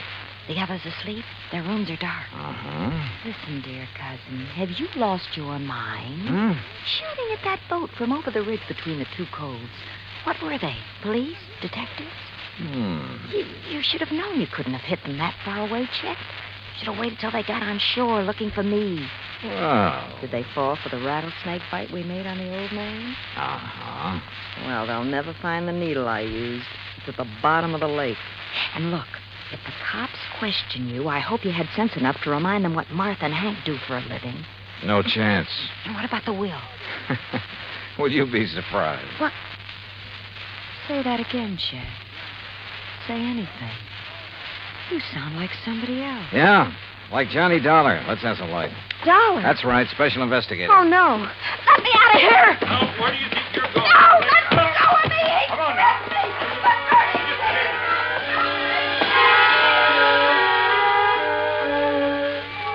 Yeah, all 4 of them had wanted to see old Mike dead. But Hank, the only honest working man of the lot, didn't have the brains. Martha wouldn't have used the means that tied in with her toxicology work, and probably didn't have the nerve. So Chet, who lived by his wits, and Lita, who was a real cheap, no-account... Well, the courts will take good care of them. And I still have to chuckle over poor old Mike's will. Being of sound mind, I have spent all my money. Which reminds me, expense account total, including transportation back to Hartford, $331.25. Yours truly, Johnny Dollar.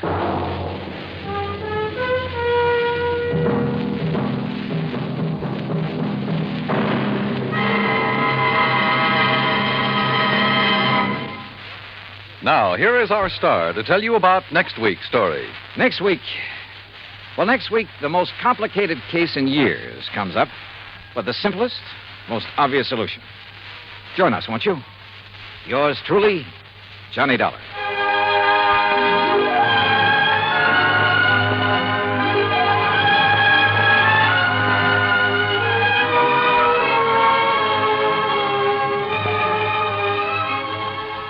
Yours truly, Johnny Dollar, starring Bob Bailey, originates in Hollywood. It is produced and directed by Jack Johnstone, who also wrote tonight's story. Heard in our cast were Virginia Gregg, Barney Phillips, Shirley Mitchell, Stacey Harris, Carlton Young, Forrest Lewis, Frank Nelson, and John Boehner.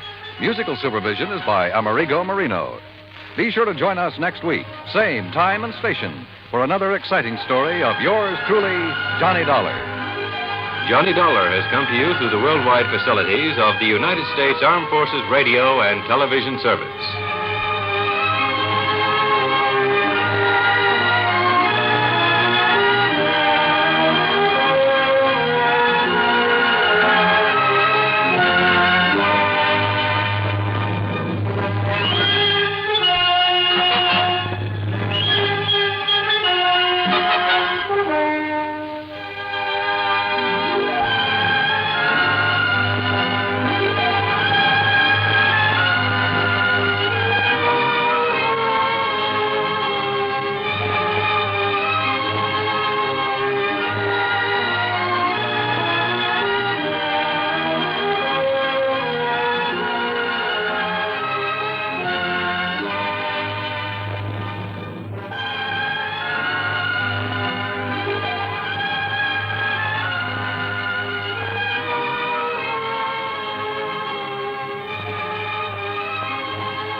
From Hollywood, it's time now for...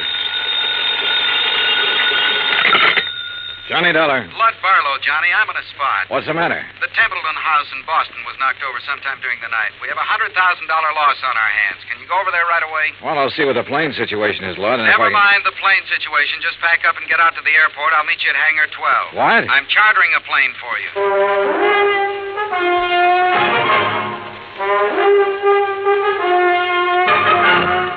Bob Bailey in the exciting adventures of the man with the action-packed expense account. America's fabulous freelance insurance investigator. Yours truly, Johnny Dollar.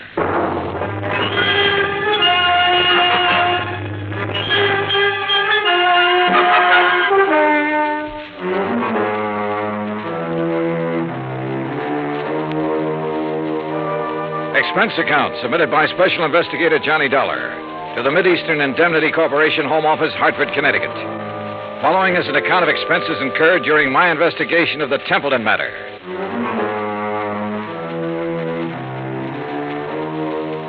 Expense account item 1, $5 even, cab fare from my apartment to Hangar 12 at the airport. A twin-engine Bonanza had been rolled out and a fueling truck was pulled up alongside. A man in a sheepskin seemed to be supervising things. The man who seemed to be supervising him was Lud Barlow. When he saw me, he waved his briefcase. Hey, Johnny. Hi. Hi, you all set? Well, I'm here. That's what you mean, Lud. That all your luggage? Yeah, this is it. This is Tommy Clark, Johnny, your pilot. How are you? Hi, Tom. I'll stow this gear for you. Oh, thanks. The faster we move on this, the better off we are. You know that. I know.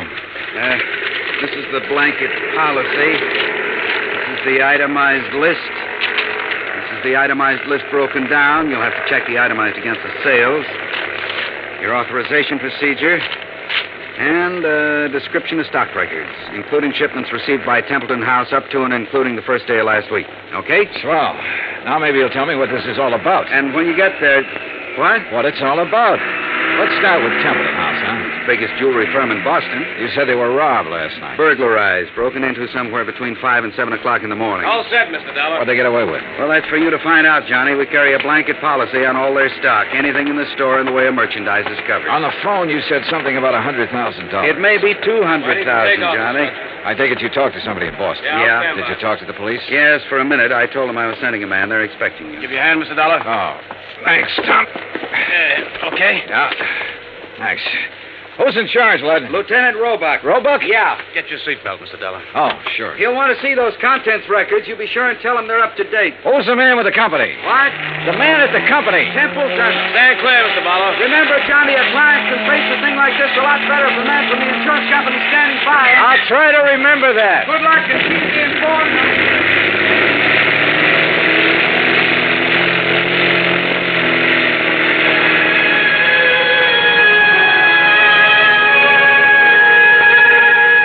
By the time we arrived at the Boston airport, I'd read over the policy and had a fair idea of the coverage involved. Expense account item 2, $10, more cab fare. I dropped my bags off at the Independence Hotel and had the driver take me over to Templeton House. 2 police cars were parked in front of the building, and 2 uniformed police officers were parked in the doorway.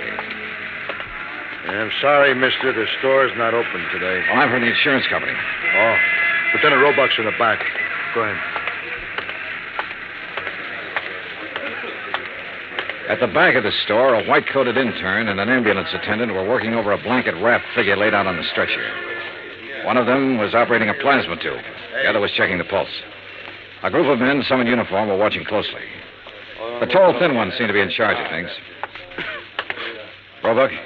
Yeah. Johnny Dollar, Mid-Eastern Indemnity. That didn't take you long. This Sergeant Younger, Sergeant Toohey. This is Mr. Dollar from the insurance company. Hi, man. What's this? Oh, this man was a special patrolman working the area. He must have walked right into the middle of it and got himself shot. They've been giving him transfusions ever since they found him. Uh-huh. Said anything yet? He hasn't been conscious. Doc, how about it? We can't do any more here, Lieutenant. We'll have to risk a trip to the hospital and try to operate. Okay, boys, load up. Doc, this is Mr. Dollar, insurance company. How are you, Doctor? Okay. Doc, we're going to want to talk to him the minute he comes around. I'm not going to promise you anything, Lieutenant. Well, see ya. All right. Now, Mr. Dollar, you didn't waste much time. I brought a contents list that might help you, Lieutenant. Good. The best help we're going to get is from that patrolman. Come on, I'll show you around.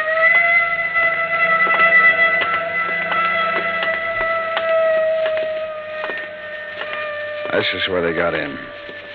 Jimmy, huh? Yeah, most likely. There's marks there on the door jamb. But near as we can tell right now, they only took important stuff. Easy to move. Easy to break down and unload, you mean? Yeah. Yeah, you can see where they snipped the alarms, grounded the wires. Mm-hmm. Showcases aren't touched. No, they went straight for the safe, Dollar. Well, we really got something on our hands, huh?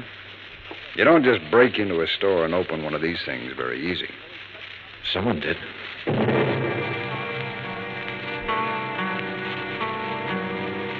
The neighborhood was canvassed for possible witnesses.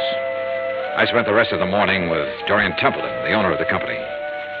By noon, we had taken an inventory of the missing stock and drawn up a tentative list. As far as I know, that about does it, Mr. Dollar. So what's the next step? I'll check this against the merchandise received reports, Mr. Templeton. It'll take a while. As soon as I have that finished, you can check it over again and file a formal claim. And then? The company will reimburse you in cash. Well, what are the chances for recovery in a case like this? Well, I could quote the actuaries, Mr. Templeton, but I won't. Why not? Whoever broke in here last night knew what they were about. They opened your vault the way you'd open your front door. They took what they wanted and got out very quickly. No alarm, no witnesses. The chances are they planned the rest of it just as well. They probably scattered. The police aren't sure how many men were involved. They know it was at least 2 men, possibly 3. How do they arrive at that? 1 man working on the safe, another man looking out, possibly 2. The point is, the more men who are involved, the harder it'll be for them to take the jewelry, break it down, sell it, and stay out of sight. They're going to get away with it? I didn't say that. Well, nothing seems to have gone wrong with their plans so far. One thing went wrong. That special patrolman surprised them. True, he didn't have time to draw his gun or sound the alarm, but they had to shoot him. And if something hadn't gone wrong, they'd have been satisfied to knock him on the head. Yes. Well, what happens now? Well, that's up to the police. I can tell you their investigation will take some time. Burglary is the toughest kind of thing to work on. Why? No witnesses. I never thought of that. Dollar, you all cleaned up? Well, we got a tentative list. As soon as I check it, I'll give it to you. Okay. Mr. Templeton, I'd like to have you come with me now. Now? Yes, we'll want your statement, sir, and there's quite a bit of work to do with the employees. All right. Dollar, as soon as you get the list up, give me a ring, will you? Yeah, okay. Any news about the policeman? Yeah. It's a murder case now. Expense account item 3, $25, stenographic fees. The public stenographer at the hotel helped me make a comprehensive list of the stolen items, which was verified by Templeton. The amount of loss was set at $100,000. By late afternoon, clerks, stenographers, accountants, designers, salespeople, stonecutters, all in Templeton's employ had made statements to Lieutenant Roebuck. The statements were in the process of being checked. A general roundup of known safecrackers and burglary suspects had begun. Expense account item 4, $3.75 dinner. Lieutenant Roebuck and myself. Well, it's going to be a long night. Yeah. Any luck on the employees? Oh, it's hard to say yet. One of them has a record. Hmm? Yeah, a fellow named Tabor, one of the janitors there. He's a two-time loser. I had him tucked away in a cell until we clear some of this other stuff away. Has he said anything yet? Oh, he denies all knowledge. As far as time incident goes, he was home sleeping when all this happened, but that doesn't rule him out of somehow getting that safe combination and passing it on to a friend. Yeah. Man with a record's apt to have that kind of friends who'd be interested in just that kind of thing. Hey, how much do you want me around? You're a free agent, Dollar. If you have any ideas, I'll listen. It's a tough baby, any way you look at it. Let me talk to Tabor. There might be a shortcut. Why not?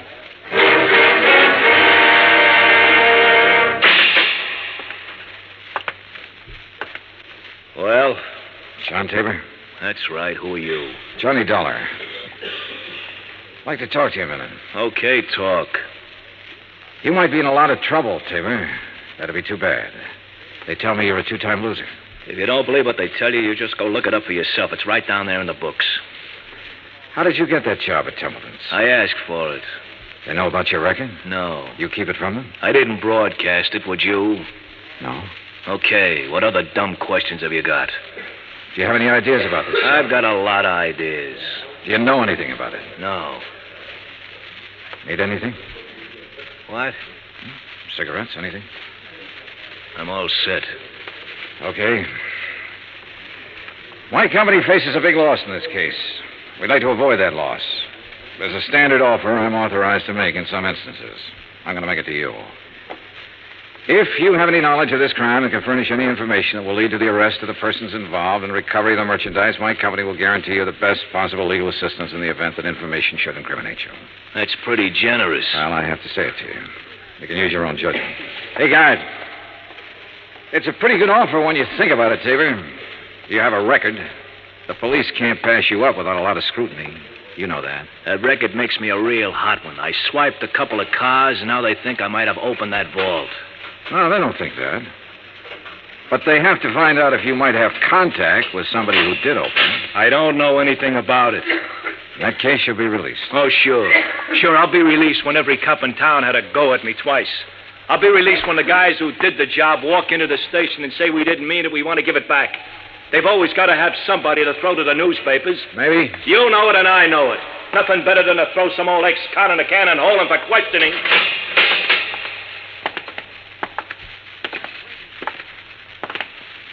Well, Dolly, you go for it? No. Any more ideas? Turn him loose, Lieutenant. See whom he talks to and whom he meets. John Tabor was released without bail, and a 24-hour watch was put on his residence. By 10 o'clock the next morning, the police had located 3 witnesses to the shots that had killed the special patrolman. However, none of them had seen the burglars or the car that was used. The district attorney's office issued an order impounding the financial records of Templeton House. A complete audit revealed that its affairs were in excellent shape. It also revealed that Templeton himself was the only man in the jewelry firm who had the combination to the vaults. His statements emphatically denied giving the combination to anyone. As far as the police were able to determine, he was telling the truth. The search for all known safecrackers extended into New York and Philadelphia and Chicago. On the morning of the 3rd day, a claims adjuster arrived from Hartford with a check for $100,000, full payment on the claim. 2 hours later, we had the first break on the case. Hey! Dollar, hey! What? Oh, hello, Lieutenant. Come on, get in. What's up? Well, the Harbor Division found a body down by the docks early this morning, all weighted down with 38 slugs. They were fired from the same gun that killed that special patrolman. They match, huh? Like the dimples on your knee.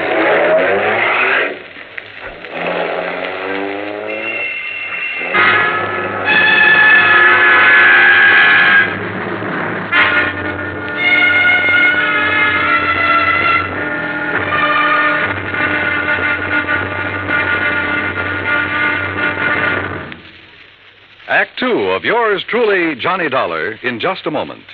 It is a rare event when a young man decides to leave civilization behind and hide himself away in the steaming jungle just so he can help his fellow humans in a remote corner of the world.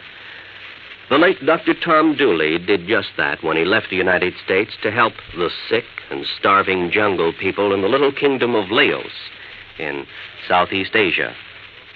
Dr. Dooley's story is well known to nearly everyone. And all over the world, people talk of his little jungle hospital on stilts. That's where he treated the dread diseases of the jungle and trained native medical technicians so that they might help their own people. Dr. Dooley wrote and lectured to many people so that the work of his medical assistance program, Medico, might go on. It was not easy for someone so young and so talented to give up the bright lights of the city and plant himself down in an unknown jungle just for the purpose of helping unfortunate people he didn't even know. But through Medico, Dr. Tom Dooley wanted to help people. He wanted to help people to help themselves. Today, the work of Medico is going forward in a number of countries besides Laos. Young men are being sent to the United States to be schooled in medicine with the idea of returning to their own countries to help their own people. Hundreds of thousands of dollars worth of medical supplies have been donated by American businessmen and pharmaceutical companies. Today, Dr. Tom Dooley's work is being continued for him. It is helping to create better understanding. It is an injection of the spirit of freedom, the right of all men everywhere. Now, Act Two of yours truly, Johnny Dollar, and the Templeton Matter.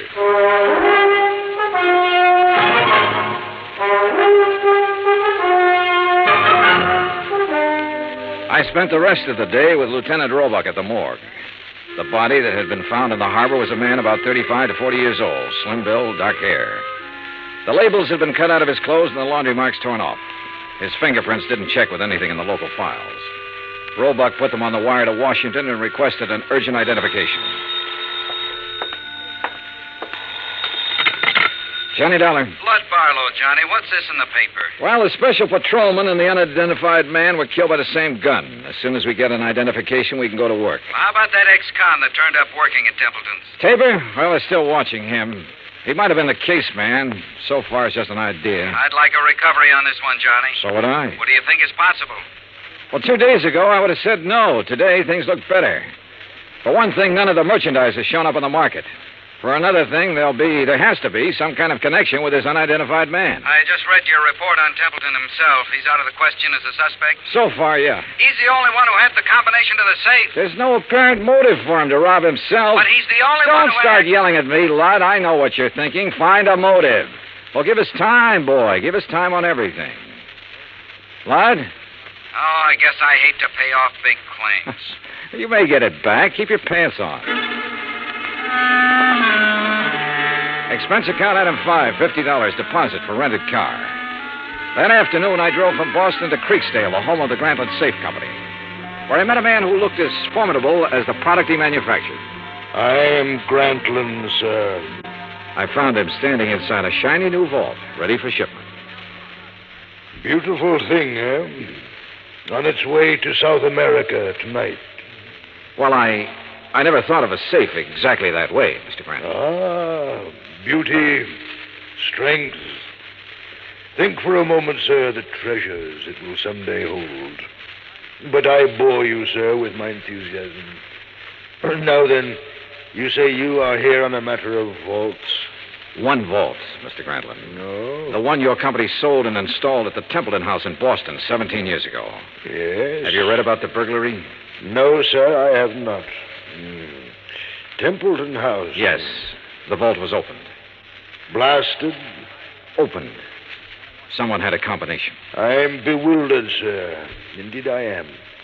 You'll want a thorough accounting from my organization, of course. Well, that's up to the police, Mr. Grantland. Right now, for my own information, I wonder if you could tell me who might have the combination to that vault. Well, in answer to your question, I would first have to inspect our records. Well, I brought the serial numbers. Oh, well, let me see. Mm-hmm. That's as good as... the K series. Mr. Keating set the final combination. Mr. Keating? Yes, my chief engineer for years. And who else? Myself, sir. I'd have a record of the combination in my own file. And who are those available to? Myself, sir. I keep them in my own vault. I see. Anyone else? No one here. The people in proper authority at Templeton's. I'd like to meet Mr. Keating if I could. Impossible, Mr. Dollar. Why? Mr. Keating has been dead these 6 years.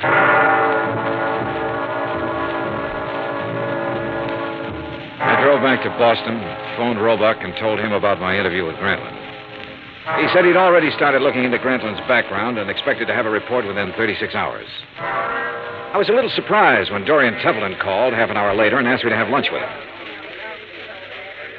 Would you like a drink? No, not now, thanks, no.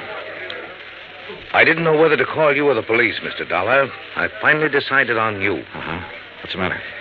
Well, it's one of those strange things. I'm not a particularly observant man, and I don't know why I observed this. Go on. However, last night, Mrs. Templeton and I went to a dinner dance at the country club. We thought with all this business, a little relaxation should do me some good. Yeah, sure. There was a young girl at the table next to ours, a very pretty girl whom I've never seen before. I happened to notice her handbag, jeweled affair, quite expensive. One of our items. Yeah? It didn't occur to me until we were leaving that it had been sample stock, not for sale. What do you mean? It was stolen, Mr. Dollar. Why not the police, Mr. Templeton? I was going to call them first thing this morning and report it. And then I got a package in the mail. It was the handbag, intact. Crazy? You said it. Did you happen to get the name of the girl? I asked the maitre d'. He said her name was Helen Tabor. That's not so crazy.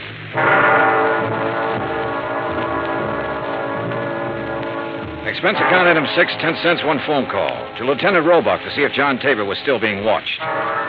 Roebuck said that 2 men were on duty watching his house at all time. I saw them when I drove up an hour later. They were parked across the street.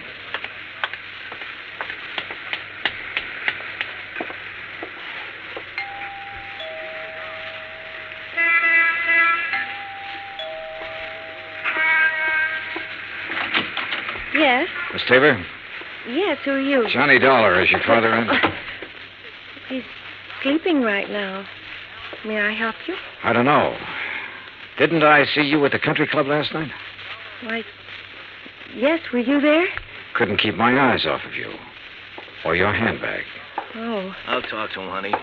Dad, is anything wrong? Nothing I can't handle. Go ahead, fix up a pot of coffee. All right, Dad. Nice girl, Tabor. Yeah. Templeton was at the country club last night. He saw her. You can talk to me or you can talk to the police. I don't have to talk to anybody. The way it looks is that you cased the job. You might even have killed the special patrolman. He was shot close range. Could have been somebody new and trusted. You've got your share of things. That handbag was part of it. A little part of it. The way it looks, huh? That's about it. Of course, I don't understand why you sent the handbag back, but then you've probably got a good story for that. Oh, I've got a good story. Nobody will believe it, but I've got a good one. It starts off by me saying I didn't help in that heist. I had nothing to do with it. I didn't case the place for anybody. I didn't even know it was coming off. Let's get to the handbag. I took that 2 days ago. I borrowed it. I've been borrowing stuff right along whenever my kid needed anything. I always come back in good shape. I told her they let me do it. She don't know anything. Borrowed, huh? That's kind of a strange philosophy. I don't even know how to spell the word. I do know my kid's got a life ahead of her. I got to give her every chance to look good, act good, use her brains, meet the right people. Not just because the right people have money, but because they know more right people. It takes a little extra to let her do things like that. You let her use the handbag because she had a date to go to a dance. You guys are all the same. I didn't expect you to believe it. Oh, relax. Maybe I do believe you. What? It sounds nutty enough to be the truth. It is the truth. All right. You taking me in? I'm going to tell Roebuck about this. He'll probably want to talk to you. He can check it better than I can. No, I haven't any authority to take you in. I wouldn't take you in anyhow. I'm interested in guys who walk into vaults. See you around. Hey, wait a minute. What? I never thought I'd see the day when I try to help a cop or anybody like a cop. Maybe this is the day. I saw the paper last night. Oh? The picture of that guy they found floating in the harbor. They tagged him yet? He's a John Doe until we hear from Washington. His name's Kiley. Billy Kiley. How do you know? I used to know him a long time ago. Billy Kiley? Yeah, from Philadelphia. Thanks. A check with the Philadelphia police and a comparison of fingerprints identified the man as William H. Kiley. His Boston address was on Parker Street.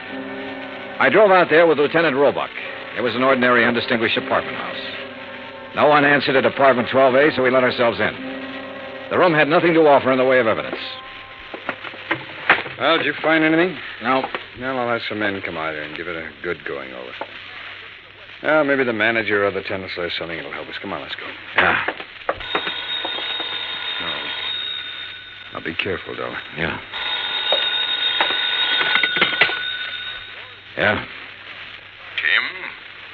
Yeah, this is Tim. Any trouble there? A little. Say that again. A little.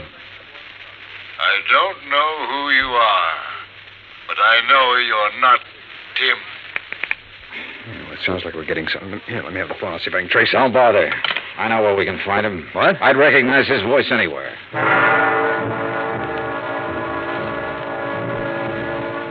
It was dark by the time we got to the Grantland Safe Company factory in Creeksdale. There was a single work light spreading a sickly yellow glow over the main floor loading platform. We were expected. It went off somewhere in the darkness of the building. You okay? Yeah, I'm okay. All right, let's try for that stair railing. Right.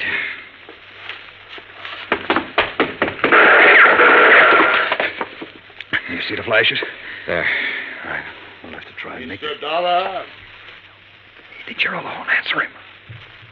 Yeah? What are you doing here? Looking for $100,000 worth of jewelry and the answer to a couple of murders.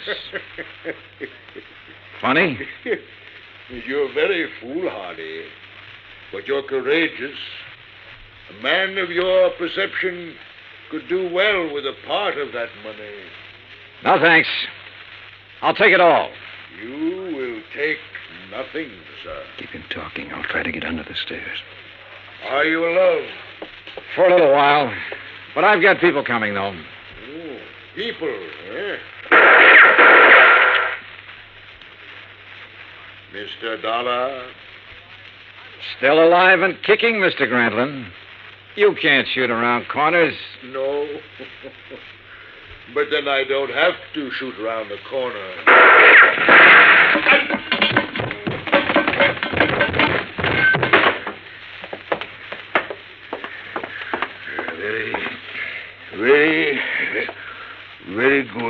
Very good shooting, sir. Grantland, I want a statement. No statement. No statement.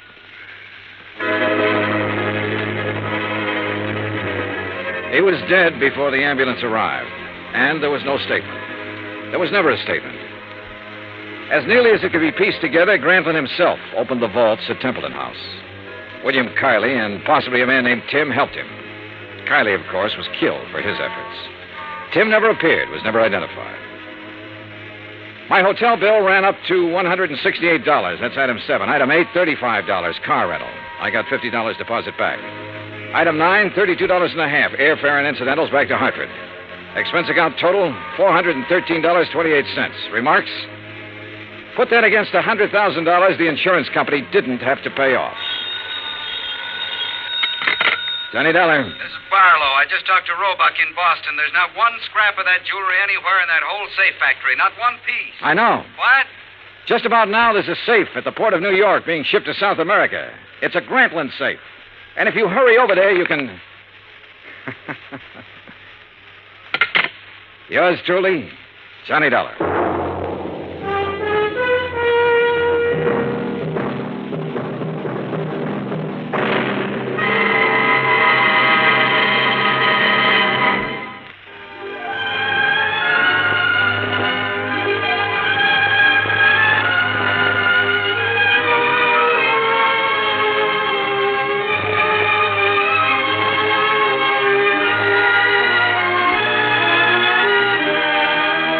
Johnny Dollar has come to you through the worldwide facilities of the United States Armed Forces Radio and Television Service.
From Hollywood, it's time now for Johnny Dollar. Where have you been for the past 20 minutes? In the shower. For 20 minutes? Okay, so I'm a shiny dollar. So you... Oh. Who's that? Max Green at Assured Equity. Oh, hi, Max. What's on your mind? 7 years ago... Our fathers brought forth, but that doesn't answer my question. Johnny, you ever hear of the Meeks? New England family, stood away on the Mayflower, speak only to their money. That's the Meeks. What about them? No, not about them. It's about Mariah Meek and Lincoln's Gettysburg Address. She's lost her copy of it. Well, it shouldn't be hard to find her another one. That's where you're wrong, Johnny. Huh? It would be very hard. Might cost us $100,000. Bob Bailey in the exciting adventures of the man with the action-packed expense account. America's fabulous freelance insurance investigator. Yours truly, Johnny Dollar.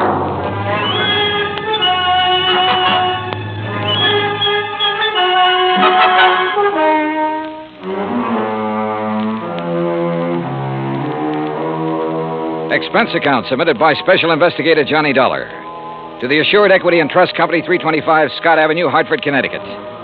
The following is an account of expenses incurred during my investigation of the Meek Memorial matter.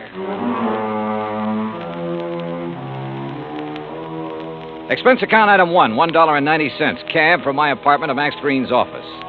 He was standing in a haze of cigar smoke, ashes on his vest, and a worried look on his face. Oh, good morning, Johnny. Oh, you want a cigar? Oh, no, thanks. Then sit up. Excuse me. Listen, Johnny, what do you know about that speech that Lincoln made at Gettysburg? Well, I had to memorize it in school like every other kid. All right, you know how many words are in it? Maybe a couple of hundred. Why? Wait a minute, it's in this book. Here, it's page 143. Speech is printed here exactly as Mr. Lincoln released it to the newspapers after the Gettysburg Address. You find it? Yeah, but now what do you... Okay, total number of words, 268. Oh. But the first two drafts of that speech, including the one he read that day, contained only 266 words. So he padded his part. That's right. 2 more words. Mm-hmm. How come? Oh, according to the historians, Lincoln ad-libbed the 2 additional words at the time he read it. Later on, when he made 3 new copies of the speech, he included those 2 words. You with me so far? Keep going, Max. Yeah. All right. Right down at the end of it, just before of the people, by the people, where he said that this nation under God shall have a new birth of freedom, the words under God do not appear in the first 2 drafts you wrote. Yeah. Well, this is all very interesting, Max, but I still don't see what it is or what it has to do with me. Well, Mariah Meek's copy has disappeared. Oh? And, Johnny, that copy happens to contain just 266 words. You mean she owns one of the first 2 original drafts? Handwritten by Mr. Lincoln himself while he was on the train riding to Gettysburg. Wowie. Yeah. Which is, of course, why we insured it for the full amount it cost her, which is $100,000 even. Of course, you made sure it was authentic before you issued the policy. Oh, naturally. Well, who'd she buy it from? An antique dealer down in Richmond, Virginia, a fellow named Jason Penrod. Uh-huh. Well, where's she been keeping it? Under glass, in the Meek Memorial. What's that? Well, she collects Americana, so she had a museum built to keep it in, and she calls it the Meek Memorial. Follows? Follows. Also follows the most expensive item in the collection, the Gettysburg Address, would be the one to disappear. Oh, you're just an old pessimist, Max. You think somebody lifted it? What do you think? It walked out by itself. Okay. So what are you going to do about it? Well, we're going to run newspaper ads. We're going to offer a $10,000 reward for information leading to its return. If anyone answers it, you let me know where you'll be, and I'll refer them to you. Good. When was it taken? The night before last. Is there any kind of market for something that rare? It's hard to say, Johnny. A hot camera would be easier to peddle, sure. But a good many wealthy people, like Mrs. Meek, they make a hobby of collecting things, antiques, objects of art, etchings. But whoever took this, or buys it from the thief, couldn't just let everybody see it. Well, it wouldn't matter to some people. They take it and put it in a vault and keep it there. Then what's the point in having it around? Pride of possession. You got something no other collector could own. And of course, it might not have really disappeared at all. You're thinking of fraud? $100,000 is a lot of cash.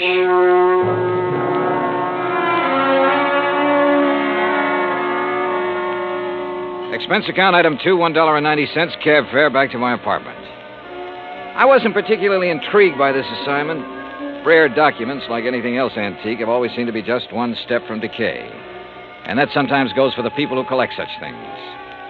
Item 3, $16.10, transportation, including a round-trip ticket, Hartford to New Bedford, and cab fare to the Whalers Hotel. There was a convention in town, so I was lucky to get a room. After checking in, I called the Meek residence. Mrs. Meek was expecting me and said she'd have her car pick me up. I had just put down the phone when someone knocked on the door. You in there? Depends on what you're looking for. Oh, looking for Mr. J. Jay, did you say? Nobody by that name here. Oh, yeah. I see. I guess I got the wrong room. Yeah, well, why don't you ask down at the desk? Huh?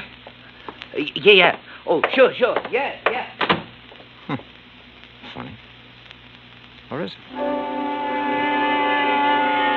I cracked the door open again. Watched him walk to the stairs. Then I took the elevator down the 8 flights to the lobby. Half an hour later, I was in the back seat of the Meek limousine heading toward the home out on Buzzards Bay. It was a big, sprawling frame building facing on the beach. About 50 yards behind it, closer to the road, was the Meek Memorial Museum. I was starting up the front steps when the door opened. Mr. Dollar? That's right. I'm Paul Meek. I understand you have an appointment with my grandmother. Right again. Now, come in, please. She's waiting for you upstairs in the sitting room. Okay, thanks. Before you go up, I wonder if I could have a few words with you. Why not? In here, then. You've never met my grandmother, have you? No, I haven't had that pleasure. Some people consider it a dubious one, Mr. Dollar. Oh? Mr. Dollar, this is my wife, Janice. Mrs. Meek? Hi. How about a drink? Thanks, not just now. How about you, old stick in the mud? You want another one? After a bit, Janice. And if I were you, I wouldn't have any more. But you're not me, are you? You will have to excuse my wife, Mr. Dollar. We've both been under a severe strain since moving here. Grandmother is blind, you know. No, I didn't know. Her sight began failing about 4 years ago. I'm surprised the insurance agent didn't tell you. Well, Mr. Green was so concerned over the theft of the Lincoln manuscript, I imagine it slipped his mind. Mm-hmm. And just how do you intend to locate that manuscript? I'm not so sure that I can. It'd be a pity if you could. Be just awful. It's grandmother's prized possession. She hasn't been herself since it was stolen. And being quite elderly, well, we're all very much concerned. Oh, my, yes. We're afraid she might die and leave us all that lovely money. Janice. It's the truth. You see, Paul and I don't have any money of our own, Mr. Dollar. We'll never have any until she does die. Instead of giving it to us now while we're young, you know what she does with it? Spends it buying junk for that soy old museum. Now, look. That's gratitude, isn't it? I bathe her, feed her rubber feet, and do all her dirty work. Janice, you've said quite enough. Mr. Dollar isn't interested in our personal problems. Oh, stick in the mud. All right. I'll be in the den if you want me. And that's the funniest thing I've said all day. If you want me. I'm sorry. She doesn't mean half of what she says. That's grandmother's signal. Then hadn't we better go up? Yes. Yes, we'd better.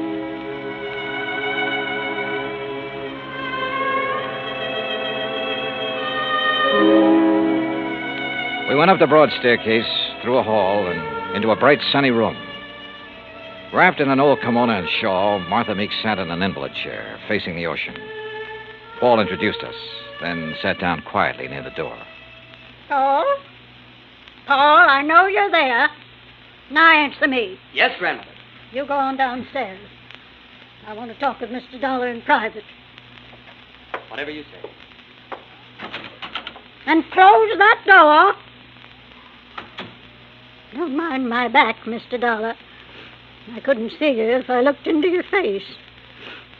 Now then, when are you going to arrest that crook and bring my Lincoln speech back to me? Well, I'm going to need a lot of help and information, Mrs. Meek. Mm-hmm. What kind of information? Mostly about the museum. Like what? Well, do you know who was in there the night the manuscript disappeared? Certainly. That dirty robber was. Anyone else? Well, old Pete's always there. Supposed to be guarding the place, but he didn't do a very good job the other night. Got himself slugged. Does he live on the grounds? Yes. I brought him over from Naples 10 years ago. He was my guide in Italy. Showed me around so nice I decided to bring him back. Tell me, is the memorial open to the public? It was going to be. I intended it to be once. But when my eyes... No, Mr. Dollar, I keep it locked most of the time. Uh-huh. And who discovered the manuscript was missing? Pete did, I guess. At least when he recovered, he ran yelling bloody murder up here to the house. Everybody went down to see what had happened. Everybody but me. They left me all to myself. Were there any strangers here in the house that night, Mrs. Meek? Anyone beside the servants and your grandson and his wife? One person, but he's no stranger. Who's that? Jason Penrod from Richmond. He's an art dealer. We were discussing some business. May I, ask what kind of business? It has nothing to do with you or the people you work for. Sorry. Where can I find Mr. Penrod? He's staying here now. If he isn't in his room, then he's most likely out in the memorial. Now, that's enough questions. You, give me a cigarette. Ma'am? What's the matter? You deaf? Give me a cigarette before Paul with that snoopy wife of his comes prowling around. All right, sure. Light me. Yeah. Well, you want any more information, Pete's the one to talk to. All right, thanks. But what about your son and daughter-in-law? Were they inside the house at the time of the robbery? You don't suspect them, do you? Right now, I suspect everybody, Mrs. Meek. Even me? Yes, ma'am. Even you. Well, bless you, boy.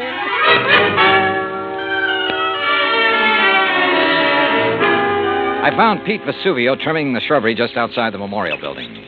He seemed quite willing to talk to me.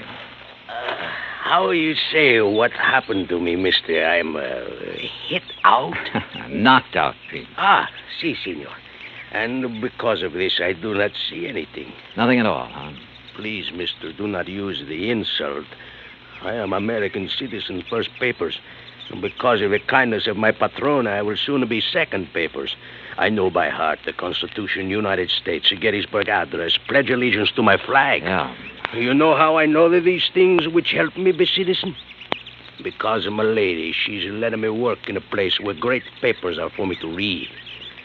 Because of her, I would not hide anything, mister. Okay, Pete, okay. I'm convinced. But I'm sorry I cannot help you, mister. Well, it's not your fault. Hey, you like to hear me say Gettysburg Address? Well... Do it very good. Learn it right from President's own writing. Some other time, Pete. Right now, I have to find Mr. Penrod. Oh, he's inside, mister. Counting the treasures, all of the beautiful things a lady can no longer see.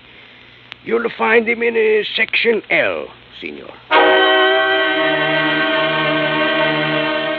I found the small, neat-appearing art dealer just where Pete had said he'd be, peering into a glass case crowded with Derringer pistols. He had a notebook under his arm and seemed to be making some sort of inventory. Oh, dear. You gave me quite a fright, sir. Oh, I'm sorry. Well, I wish I could concentrate like that. Oh, well, there's nothing more interesting to me than these fine old pistol things. What histories they must have, Mr. Dollar. Johnny Dollar. Oh, yes, the insurance investigator. Paul told me you were wandering about the place.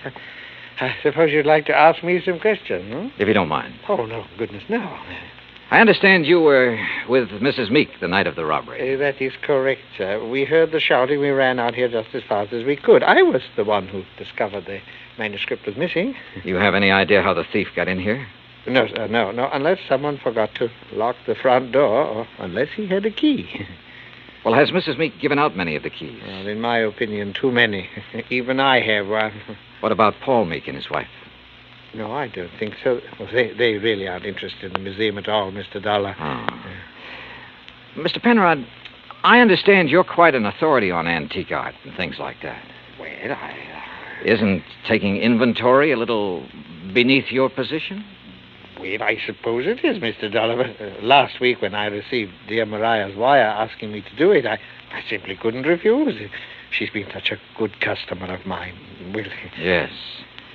You have any idea who might have wanted the Lincoln manuscript?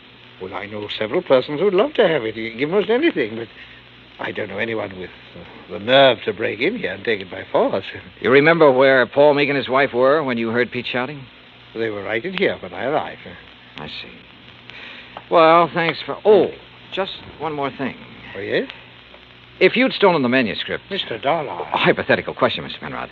But if you had, and you wanted to sell it at a good price with the least danger of being caught, how would you go about it? Well, I'd take it abroad, of course. I'd put it on the open market over there. Huh.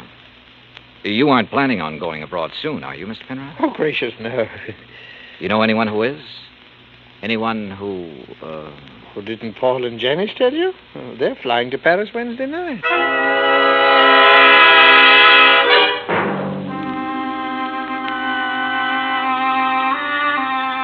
I left the memorial and walked back to the house. The Meeks were in the study, engaged in their favorite pastime. When I told them what the art dealer had said, Paul set down his glass long enough to confirm the fact that they did have reservations and insisted that he had a logical explanation for not having told me of those plans earlier. Very logical explanation, Mr. Dollar. Let me handle this, Janice, please. Sure. Drink, Johnny? Now, first I want to hear that explanation, if you don't mind, Paul. Of course I don't mind. Janice and me, we're fed up. Why didn't you tell me about the plane reservations? Well, why should I have? I'm not even sure I'm going to use them. Oh? Grandmother's upset enough over losing that manuscript. Something else might... Well, anyhow, if the manuscript doesn't turn up within 48 hours, we're canceling our trip. Oh, no, please. Sorry, Janice, but that's the way it's got to be. She did it. What do you mean? It's an act, don't you see? Jason Penrod told her we were going to leave, so she had him hide the manuscript. And now this thing about her being so upset and having such a weak heart. It's an act to keep her precious darling boy tied to her apron strings. I don't believe that. Well, just wait. You will. Anything else, Dollar? What does a trip to Paris cost, Paul? Well, it's not inexpensive. Your wife was complaining about being so broke. Haven't you ever heard of flying now and paying later? We have friends in Paris, Dollar. It won't cost as much to live once we get there. And we'll worry about paying for our ticket when we get back. Any other questions, Mr. Snooper? Yeah. Later. It was after 7 when I finally got back to my hotel room. I ordered a drink and tried to make some kind of sense out of the information I'd gathered during the day. But it all added up to 0. I called Hartford and asked Max Green to look into the Meek finances. Then I dressed for dinner. I was about to go downstairs when the phone rang. Johnny Dollar. Mr. Dollar, I was told to call you. Yeah? It's about the ad. The ad? In tonight's paper about something missing from a certain memorial. Go on. Well, I called Hartford Collect. They said to call you. Yeah, that's right. Who is this? My name's not important, Dollar, but that 10 grand reward is. You think you can earn it? You meet me tonight, you'll see. Where? In the alley behind the Bourne Whaling Museum. Be there at 9:30 and be alone. You got it? Yeah, I got it. Expense account item 4, 85 cents cab fare from my hotel to the Bourne Whaling Museum. I don't like wandering around dark alleys at night, alone in a strange town. It isn't the best way to stay alive. But at 9:29, I passed the old whaling museum and started down the alley. It was dark, no moon, and it was very quiet. I was about 20 yards in from the street when I saw him, curled up in a ball like he had a stomachache. Only he didn't. Because somebody had made him very dead. I struck a match and turned him over. I'd only seen him once before, but I didn't have any trouble remembering where it had been. Right after I'd checked in, he'd knocked on my hotel room door. By mistake. At least that's what he'd said. After giving a statement to the local police who identified him, I went back to my hotel. Evening, Mr. Dollar. Yeah, say, look, I know it's probably against all your rules, but who had my room just before I checked in? Oh, I couldn't disclose that information, sir. Sorry. Oh, well, so am I. It'd mean a lot for me to know. Maybe even $5 worth. Well, well, sir, if it's that important. Thank you. Now, let's see here. Yes, here it is. Can you read his signature, Mr. Dollar? Yeah, thanks. Just fine. The name I'd seen scrawled on the hotel register wasn't important now. At least not without something more to back it up. There was no law against checking out of a hotel, but there was a law against murder, if it could be proven. And that would be hard to do without finding a motive. So I went back to the Meek house to look for it. I paid off the taxi, that's item 5, and started up the front steps. Oh, hi, Johnny. I thought it might be you. That's so? Mm-hmm. I hope you aren't mad at me for the things I said today. No, not at all. I've been a very bad girl. But everything's going to be all right now. It is. Mm-hmm. Or haven't you heard? Heard what? About dear old grandmother. She's had a real bad stroke. Isn't expected to live. You, aren't a bit sorry, are you? Would you be, if you were me? Dollar, you mind coming up here? No, not a bit, Paul. I'm trying to reach you at your hotel. Thank goodness you've come here. Did Janice tell you? Yeah. How is she? Bad. Doctor's given up. Says it's only a matter of hours. She told me to send for you, Mr. Dollar. Oh? I don't know why. I've never been able to figure out a lot of things she did. All right, where is she? In there. Old Pete's with her, but go on in. Thanks. We take increased devotion to that cause for which they here gave her the last. Who is it? Oh, it's Mr. Dollar, my lady. Hello, Mrs. Meek. Oh, thank you for coming, Mr. Dollar. I go now. No, wait. Mr. Dollar, you have a moment, haven't you? Of course.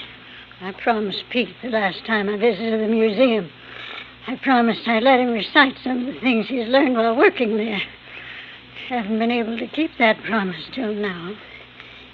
Go on, Pete. Please. Yes, my lady. They here gave her the last full measure of devotion. That we here highly resolve that these dead shall not have died in vain. That this nation under God shall have a new birth of freedom. And that the government of the people, by the people, for the people, shall not perish from the earth. Thank you. That was wonderful. Thank you, my lady. Now I go. Well, Mr. Dollar, I have a confession to make to you. Yes? I lied to you. Oh, I'm sure it wasn't a very big lie, Mrs. Meek. Oh, but it was. I told you the business Mr. Penrod and I were discussing the night of the burglary. Yes? I told you it had nothing to do with you or the people you work for, remember? Yes, ma'am. Well, that was a lie. I'm broke, Mr. Dollar. All I have left in the world is this house and the things in the memorial. I see. That's why I sent for Jason Penrod. He purchased most of my treasures for me. He's evaluating them now, so Paul and Janice will know what they're worth when they go to sell them, which they'll do immediately. Mrs. Meek, don't you think you should try to rest now? Will you give me a cigarette? No, ma'am. Sorry. And you must rest. There isn't much else to do, is there? Good night, Mr. Dollar.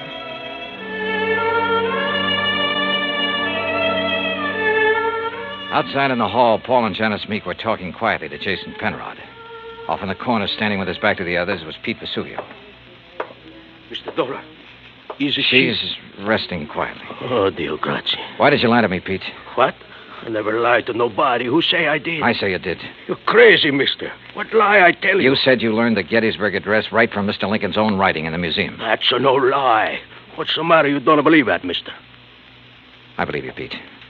but I just had to be sure. Come on, let's join the others, shall we? Well, good evening, Mr. Dollar. Mr. Penrod? Tell you any of the family secrets, Johnny? Not too many. You learn anything in there you didn't know before? Yeah?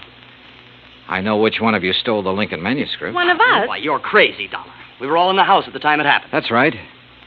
But one of you hired a little man named Leo Jones to do your dirty work. Jones called me earlier this evening. He was going to tell me which one of you it was. Evidently, he didn't like the deal he was getting. What was he doing, Penrod? Trying to blackmail you? What are you talking about? I don't know any Leo Jones. Then why did he come around to my hotel room this morning? The same room you just checked out of. Well, that doesn't mean a thing. I imagine several persons have been to that room today. Sure, but they're still alive. Now, let's get to the phony Lincoln manuscript. Phony manuscript? It wasn't phony, Mr. Dollar. Wasn't it? Well, you correct me if I'm wrong, Penrod. After Mrs. Meek purchased one of the first 2 drafts of Mr. Lincoln's Gettysburg Address, she started losing her sight. When she closed the museum to the public, you saw a chance to make yourself another $100,000 sale. So you switched copies of the manuscript, replacing that draft with one containing the words, "Under God," which isn't worth anything close to $100,000. What do you mean, Dollar? All right, let me quote. That this nation, under God, shall have a new birth of freedom, and so on. What? The phrase, "under God," was not in the manuscript he sold your grandmother, but it was in the copy old Pete has been studying in the museum. Right, Mr. Penrod? All of you stay right where you are. You get what Jones got. Mr. Dollar. He won't go far, Pete. But I am the guard. The lady will want me to stop him. Pete, come back here. Keep away from me. Pete! Come on. Oh. You tell the lady I am a better guard now. Much better. See, senor? Yes, Pete. I did good. You did fine.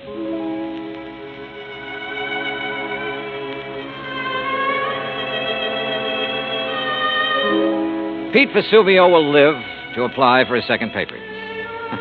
And in time, probably open a spaghetti joint in New Bedford. Penrod will be tried for murder. As yet, he hasn't disclosed the name of the person who purchased the stolen manuscript. But in time, I am sure he will. As for the Meeks, well, Mariah passed on later that night. But as she said, there was nothing left for her but to rest. Expense account total, including hotel and numerous incidentals, $98.30. Yours truly, Johnny Dollar.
Johnny Dollar has come to you through the worldwide facilities of the United States Armed Forces Radio and Television Service.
From Hollywood, it's time now for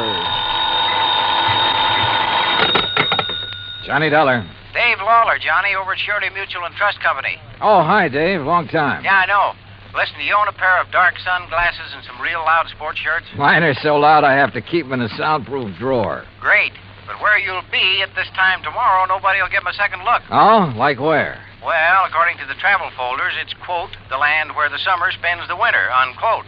In other words... Palm Springs, California. Dave, you're on. Good. But don't forget, this can be pretty expensive for your company. Oh, more than you know, Johnny. $75,000 hard cash. Ah, oui. Unless you're able to prove the bracelet Dan Galloway gave to his child bride wasn't really stolen. For a trip to Palm Springs at this time of year, I think I could prove anything.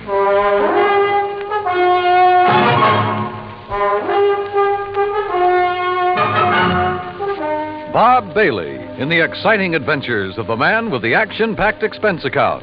America's fabulous freelance insurance investigator. Yours truly, Johnny Dollar.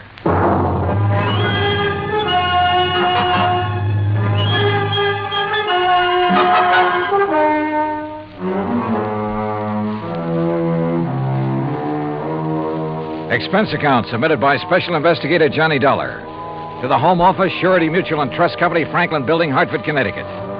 Following is an account of expenses incurred during my investigation of the suntan oil matter.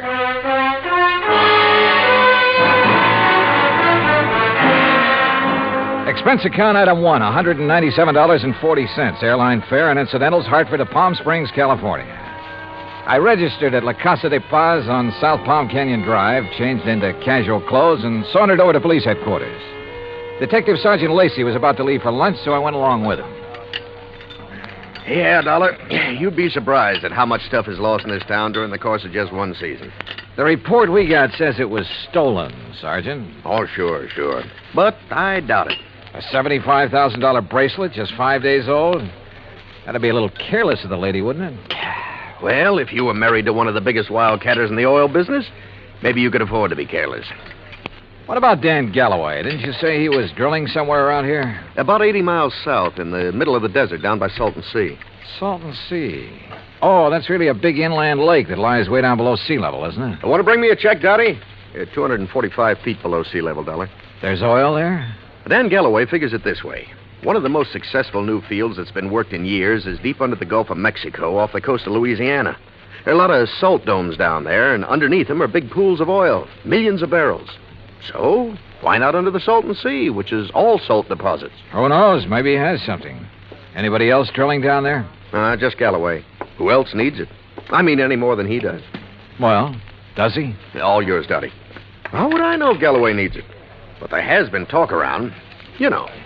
But if he's hard up, how could he afford that fancy bracelet last week? Yeah, or the snazzy Italian sports car the week before that.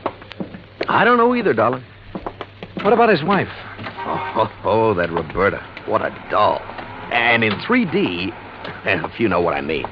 How an old coot like him could ever latch onto a pretty little chick like her. Ruff.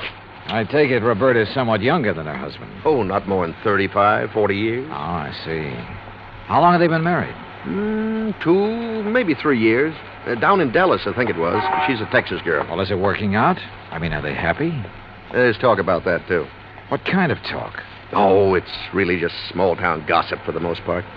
Ever hear of Sonny Wyman? Wyman? No. Well, Sonny's around Roberta's age. One of those kids who came up from nothing, but all the time knew exactly where he was going. You know, made a point of meeting the right people, shaking the right hands. Real nice kid, too. What's he do? Well, when the season's over here, he works Pasadena, Beverly Hills, and L.A. Always has something that'll intrigue his wealthy friends. This season, it's Italian sports cars. Cosmo Romas, I think they are. And he's the one who sold the Galloways theirs, huh? He sold Roberta hers. Any angle there in connection with the bracelet? There is. You let me know. Well, if there isn't, what have you been working up to? Well, actually, nothing. You see, I still believe it was lost.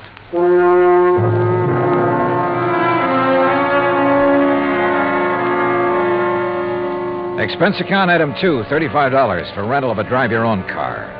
I found the Galloway place about 2 miles out north and east of town. As I parked in the broad U-shaped driveway, I noticed a low, shiny suntan color sports car standing in the shade of a date palm back by the garage. I started over to take a look at it, but the front door of the house opened, a Filipino boy appeared, took my name, and showed me into the living room. Through the solid wall of picture windows, I could see that the whole place was built around a kidney-shaped swimming pool. Mighty inviting. And so was Roberta, Mrs. Galloway, when she stepped into the room a minute or two later. Hi there, Mr. Dollar. My, it's nice of you to come all the way out here. Yeah, Sergeant Lacey was right. Roberta was a living doll. 22 or 3, trim, petite, and with a figure that... Well, let's not go into that. She said it would be more comfortable out on the lanai beside the pool. I just wish there was something I could tell you about that bracelet that'd help you find it, Mr. Dollar, but... Well, just must have been stolen. Well, it makes no difference insofar as your claim is concerned, Mrs. Galloway. The company will still have to pay up, you know, unless, of course, it's found. Oh, I know that. How do you go about your investigation? I mean, do you offer a reward or something? Usually, yes. Of course, it depends on... How much have they offered for my bracelet? Well, frankly, I haven't checked on that yet. But now, Mrs. How Galloway... much would you guess, Johnny? Well, claim this size, probably somewhere between 10 and 30%. What's the matter, Johnny? Your ear's out a mile. Nothing. I just thought I heard... Now, that's funny. I didn't hear a thing. But I had. Quick footsteps somewhere in the house. Then a door opened and closed. Then a few seconds later, the unmistakable growl of a high-powered engine thundering out through twin straight pipes. Oh, that. Probably some hot rod fan in the neighborhood just drove by. Aren't they She prattled on for another hour or so and again asked about possibilities of a reward for a bracelet. But so far as helpful information was concerned, she came up with nothing. So I excused myself and drove back to town. I wanted to talk to the driver of that sports car. I also wanted to check with Wilhoit Van Hook, the jeweler who had sold the bracelet. I found his shop on Palm Canyon Drive, a small place, but very ultra. As I was about to enter the door... Hey, Mr. Dollar, got a minute? Oh, yeah, sure. 2 or 3 minutes. And I like your car. Mr. Wyman, isn't it? That's right. How'd you know? How'd you know mine? Yeah, real cloak and dagger stuff, huh? You knew I was out at Berta's house, didn't you? Well, it seemed pretty obvious when I heard you hot-footed for the door, then heard this pint-sized monster of yours barrel off. Hey, you wouldn't like to buy a Cosmo Roma, would you? It's a real dilly. Oh, I'd like nothing better, but I'm out here on a job. Yeah, I know. That's what I wanted to talk to you about. Well, you know anything that'll help me? Not much, I'm afraid.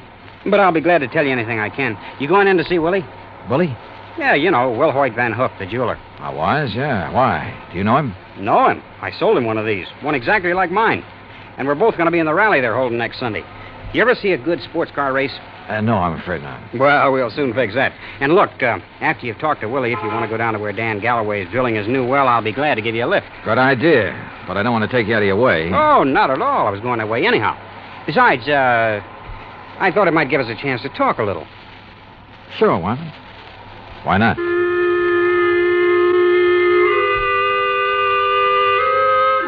With a name like Wilhoit Van Hook, I expected... Well, I don't know what I expected. As it turned out, he was a smartly dressed chap of about 40, tall and slim, blonde hair and quick blue eyes, an alert mind. I told him why I was in Palm Springs, showed him my credentials, and he immediately offered full cooperation. Now, here we are, Mr. Dollar. Here's a copy of the appraisal. A duplicate of the statement I sent Dan Galloway. And here, yes, here's a sketch of the bracelet. Ah, very good. Diamonds here, emeralds, and the mounting is yellow gold. Hand-worked, all of it. Mm-hmm. One thing I can't help wondering about, Mr. Van Hook. Yes? Isn't a $75,000 bracelet a bit unusual for a shop in a resort town? As a matter of fact, it is. As you can see, I specialize in rare and exclusive sort of things. But very little over, say, $10,000 or $12,000. Then the Galloway bracelet was an exception. Yes. After Dan told me what he had in mind to give to his wife, I had some sent over from Pasadena and Los Angeles by wholesalers with whom I do business. You know, had them shipped down on consignment. He liked one, and that was that. I see. Mr. Dollar, I wouldn't want this to go any farther, of course. But after all, jewelers and insurance companies are... Well, our businesses are pretty well tied together, at least on occasion. Yes, unfortunately. But what are you getting at? I'll tell you. 2 days after the bracelet was delivered, one morning, just as I was opening up, Dan came in here. So? He was ill at ease, looked worried. He said he had to have some cash quickly. He asked if I could possibly refund his money. Oh? Did you? No, because I couldn't. Things have been rather slow for me this season. Quite frankly, I'd used all I'd made on the bracelet to pay up some old bills. I told him as much and that I was sorry, but I just couldn't help him. Did Galloway say why he had to have that much cash right away? Yes. Well? I don't know much about oil drilling, but as I understand it, his test well is down some 400 feet further than he'd planned on going. And the day before he came in here, something on his rig had broken loose and left him with a highly expensive repair job before he could proceed any further. Apparently, it was all very serious and very expensive. Strange, his wife didn't seem to be bothered. I just talked to her. Berta? Believe me, Mr. Dollar, she wouldn't be. In fact, I doubt if she even knows. Oh? Figure it out for yourself. A man of nearly 60 who has to give bracelets and fancy cars to his wife to keep up her interest. Well, you'd hardly expect him to tell her that kind of news, now would you? No, I suppose not. Especially if he's worried about the competition. And if you ask me, he has competition. If only he could see it.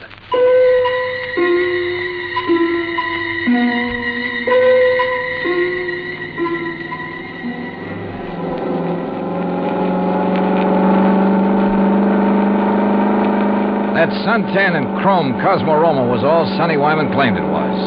It purred like a kitten, performed beautifully. But I was more interested at the moment in what Sonny wanted to talk about.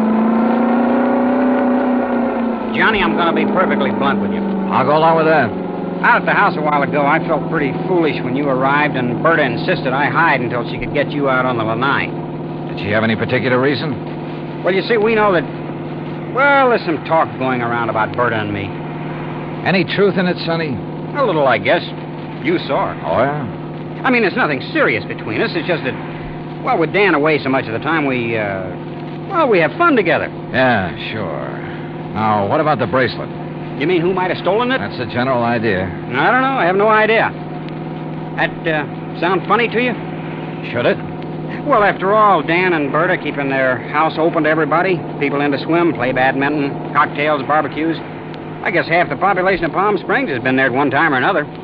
And even if it weren't an invited guest, why, it'd be simple for someone to just sneak in and walk off with it. Providing, of course, they knew where it was kept. Well, yeah, someone who was close enough to... Well, yeah, I heard Berta ask you about a reward for it. You think a big enough reward would turn it up? I would think so. I understand that stolen jewelry brings about 20 cents on the dollar. Sometimes it brings 20 cents. Sometimes 20 years. Well, yeah. Well, I just wondered. How's the car business doing, Sonny? Oh, great. It's really one of the reasons I'm driving out this way. Oh, a prospect? An oil-rich Indian or a well-to-do prairie dog? Hardly. No, I told you we were having a sports car rally on Sunday. Well, being the promoter, so to speak, I'm going down to check the course. If you're still around, you ought to come. Oh, maybe I will. Having some good events, too. Willie Van Hook and I are running a match race. He's quite a bug, you know. And ever since I sold him the twin to this job, he's been working it over. Special carburetor, racing cams, everything. And I wonder I can't afford this kind of stuff. Oh, man. You'd be amazed at the amount of money that changes hands on wait a some of minute, these races. Sonny. Isn't that an oil rig over there? Yeah, Dan Galloway's. The rig itself's about 50 feet out in the lake. The shack or office or whatever you want to call it's over the other way. You see? About a quarter of a mile beyond those Joshua trees. I'll drive you over. He did. There was an old car parked near the shack, so we figured Dan Galloway must be inside. Sonny Wyman dropped me in front of it, then took off in a cloud of dust and exhaust gas. I picked my way between the cactus plants, opened the door without knocking, and barged right in. Mr. Oh, hello. No use asking. If Mr. Galloway is here, I can see he isn't. No, he isn't. Is it all right if I wait? I'm Johnny Dollar. I'm Mrs. Galloway, Mr. Dollar. Huh? Hell, that is, I'm the first Mrs. Galloway. The former. The one who scrimped and saved while Dan was booming around every oil field all over the country trying to make his score. I'm the forgotten Mrs. Galloway. Oh, well, I'm sorry. Are you expecting him back soon? Who knows? Been waiting here 3 hours. But I'll wait 3 days if I have to. Promises, that's all, promises. What do you mean, Mrs. Galloway? After working to help him the way I did for all those years, and then to be tossed over for somebody else who never did a lick of work in her life. Oh, sure. Give me anything I want if I let him free. So what have I got? Promises. Well, I'm sorry. But getting all upset is going to help. Well, wouldn't you be upset if you had more than $18,000 in back alimony coming to you? And with them living like royalty? Oh, I see. Well, he's not going to keep on getting away with it. That's why I'm here. Well, now that gun in your handbag isn't the answer, I'm afraid. How'd you know? I've seen that kind of bulge in a handbag before. You really have ideas about using it on him? Well? Well, I don't know.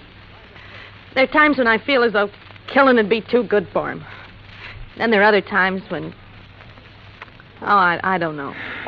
Well, here, better let me No, have it. leave me alone. Well, I'm not going to sit here and try to make sense with somebody as upset as you are who has a gun. Well, how would you feel?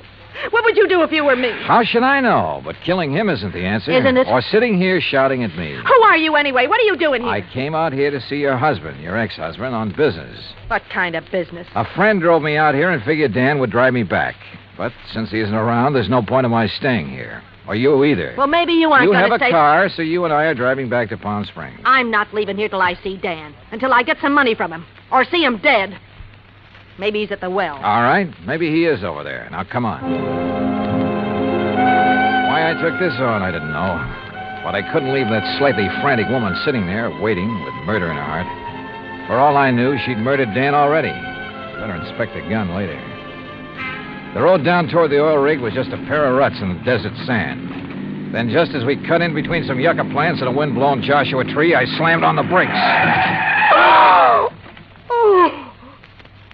There, in the middle of the trail, lay a man's body, crushed and twisted. Dan Galloway had been carefully, repeatedly, run over by a car.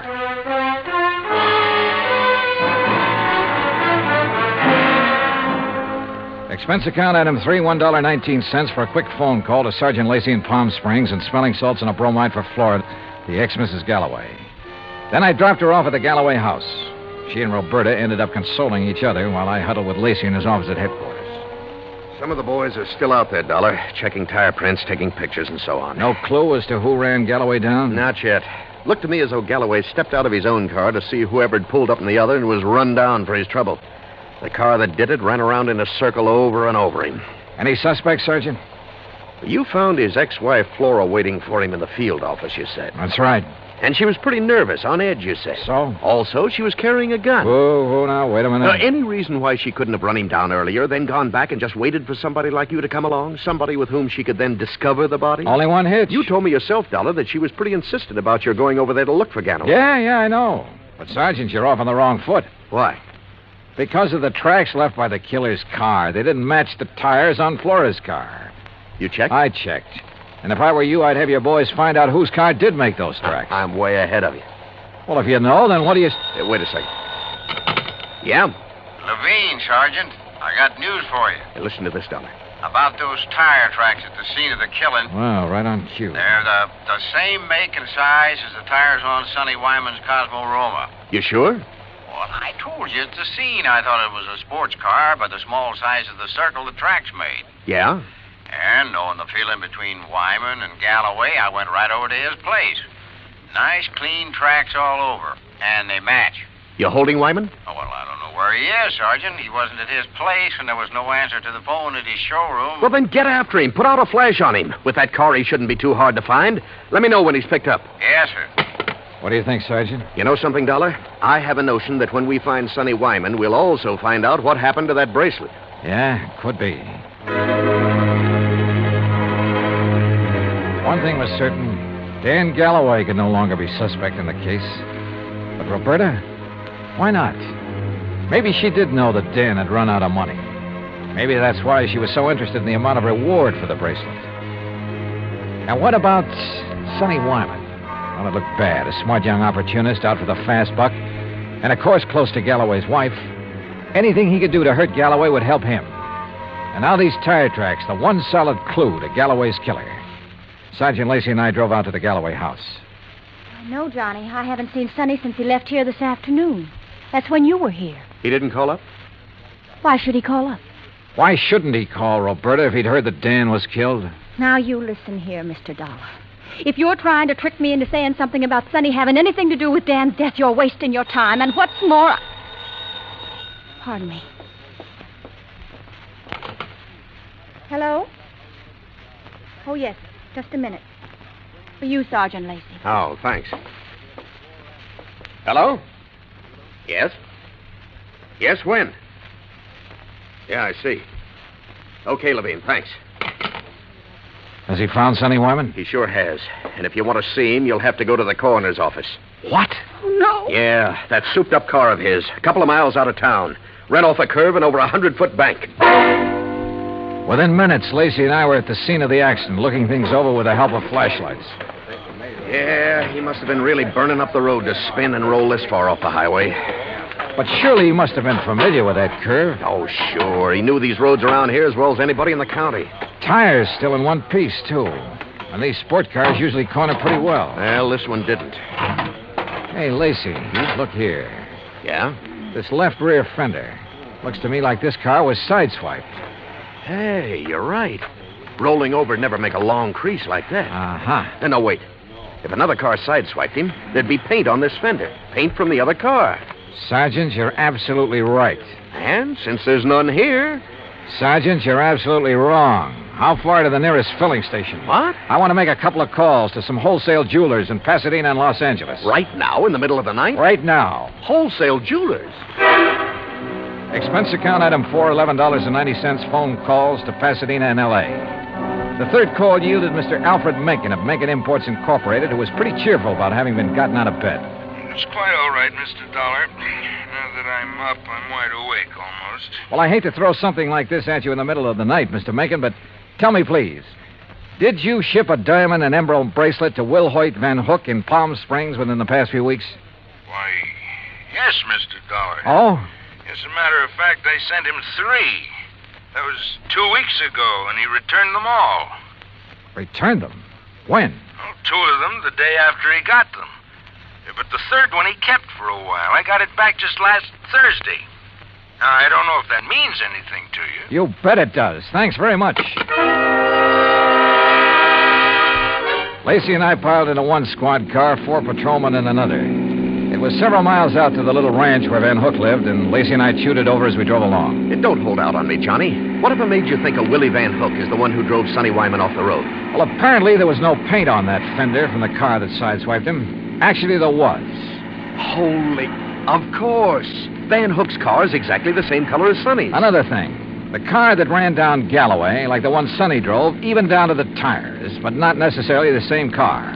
Plus the fact I couldn't help wondering about Van Hook all along. Yeah, but why? In a job like mine, you have to wonder about everybody connected with a case. Anything particular about Van Hook? Well, he told me that he'd used the money he got from Galloway to pay off some overdue bills. And yet, a few weeks ago, he was able to buy an $8,000 sports car. It ties up, Dollar. It all ties up. But how did Sonny Wyman figure in it? Oh, Sonny was a fellow who lived by his wits. He may have reached the same conclusion about Van Hook that I did. May have had an idea for latching onto the reward money. He mentioned the matter of reward to me a couple of times. Or he may have had ideas for blackmailing Van Hook. Another thing. Van Hook saw me drive away from his shop in Sonny's car. That meant he had to act fast, get rid of Galloway, who'd given him back the bracelet, and, of course, take Sonny out of the picture, too. Yeah, it all seems to add up very nicely. And when we face Van Hook, well, there's his place now. Here's his driveway. Well, either he's skipped out or he's asleep. No lights on in the place. Well, if you ask me, he's far... No, wait. Yeah? That third window on the right. The blind was pulled away for a second or two. Well, then let's get out of this car. We're sitting ducks in here. Well, how about it, Sergeant? What do we do? You boys split up. Cover the back and sides of the house. He's in there? Yeah. Okay, boys. Come on. Johnny, maybe you better keep out of this. Are you kidding? Hey, listen. That car door, I'm sure of it. Yeah, I know. Holy... What's he up to? Gonna lock himself in and take the monoxide route? Come on. Are there back doors in that garage? Not that I know of. Here, wait a minute. Van Hook! This is the police! We've got men all around this place. Turn off that engine and come out of there with your hands over your head. Don't be a fool, Van Hook. You haven't got a chance. Come out of that garage.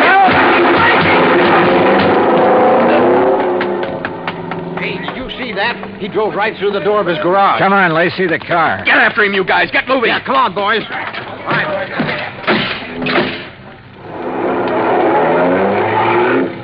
Crazy fool. He's getting into the sideswiping habit. See what he did to that other patrol car? Yeah, they're okay. They're off and tailing us. Come on, step on it, Lacey. This is one time we ought to have a Cosmo Roma. Well, maybe he can outrun us, but with 2 cars on his tail, he may get careless, take chances. If so... Yeah, hang on.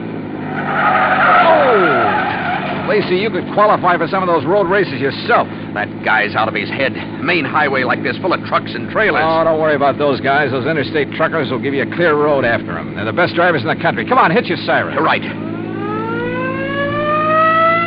Hey, you see, I told you those guys would give you the road. Holy... Look! The trailer in front of him. And the oncoming truck. Van Hook's trying to squeeze through. Pull up. Pull up, or we'll...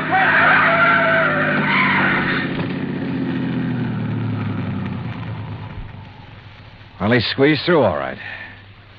Squeezed right through the pearly gates.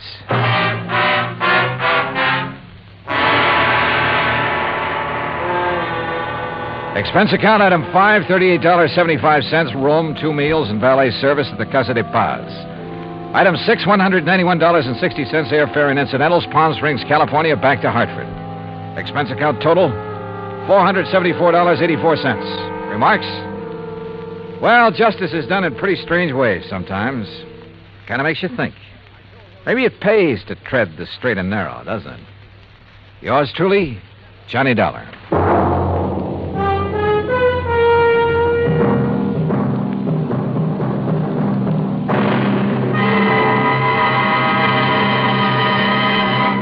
Now, here is our star to tell you about next week's story. Next week, international intrigue.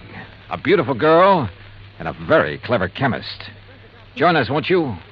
Yours truly, Johnny Dollar.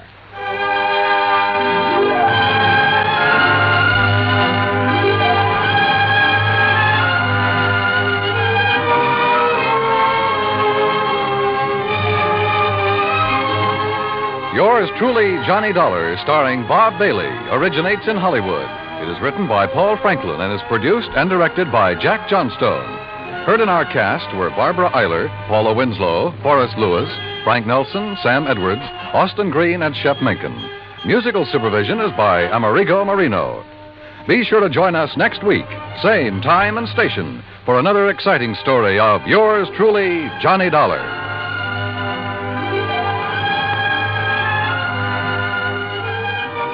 This is Dan Cubberly speaking.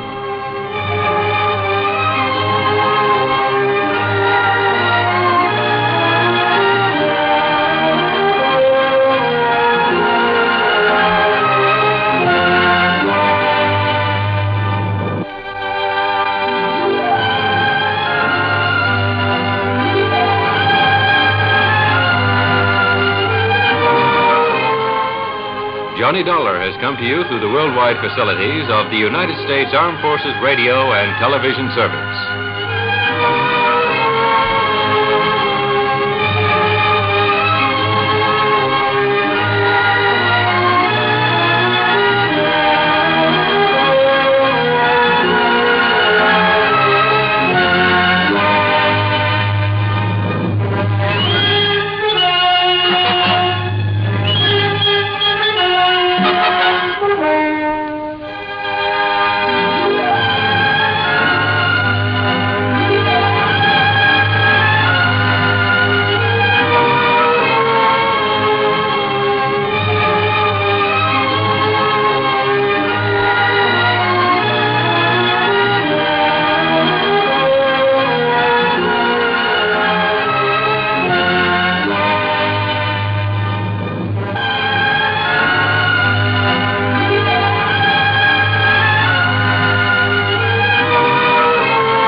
From Hollywood, it's time now for... Johnny Dollar. This is Harry Branson at Philadelphia Mutual Life and Casualty Company. Oh, hello, Harry. What's with you? John, I have a case I'd like you to handle for us. It's somewhat unusual. Have you ever handed me one that wasn't completely screwy? I said unusual. And I said screwy. So now that we understand each other, what's it all about? Well, absolutely nothing yet. But I'm very apprehensive about one of our clients. Oh, Harry, you're the biggest worrywart I ever knew. What was that? I said, who is this client? Oh, Dr. Walter Merrill. Merrill? The scientist? That's right. Nobel Prize winner? The man who worked out the molecular orbital contraction something or other? Yes, that's the one. As I say, John, I'm worried. Well, who wouldn't be about him? I'll be right down to see you.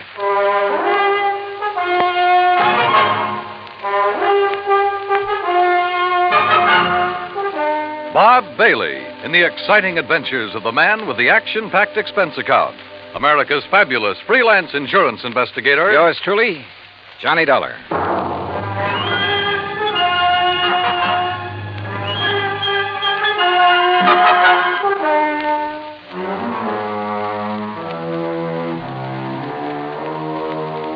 Expense account submitted by Special Investigator Johnny Dollar to the Philadelphia Mutual Life and Casualty Insurance Company in Philadelphia. Where else? Following is an account of expenses incurred during my investigation of the clever chemist matter.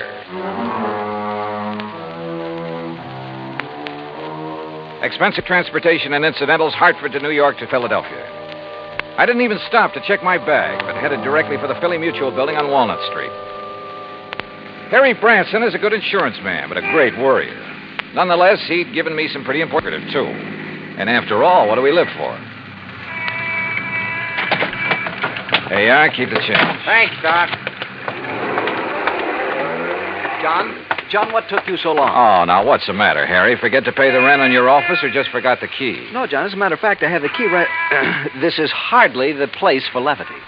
Well, surely you haven't been waiting here on the sidewalk ever since you called me. No, I haven't, but by checking plane schedules, I was able to determine when you'd arrive almost to the minute, and not wanting to waste time taking you upstairs to the office. Pretty urgent matter, huh? Well, you should be here shortly. What?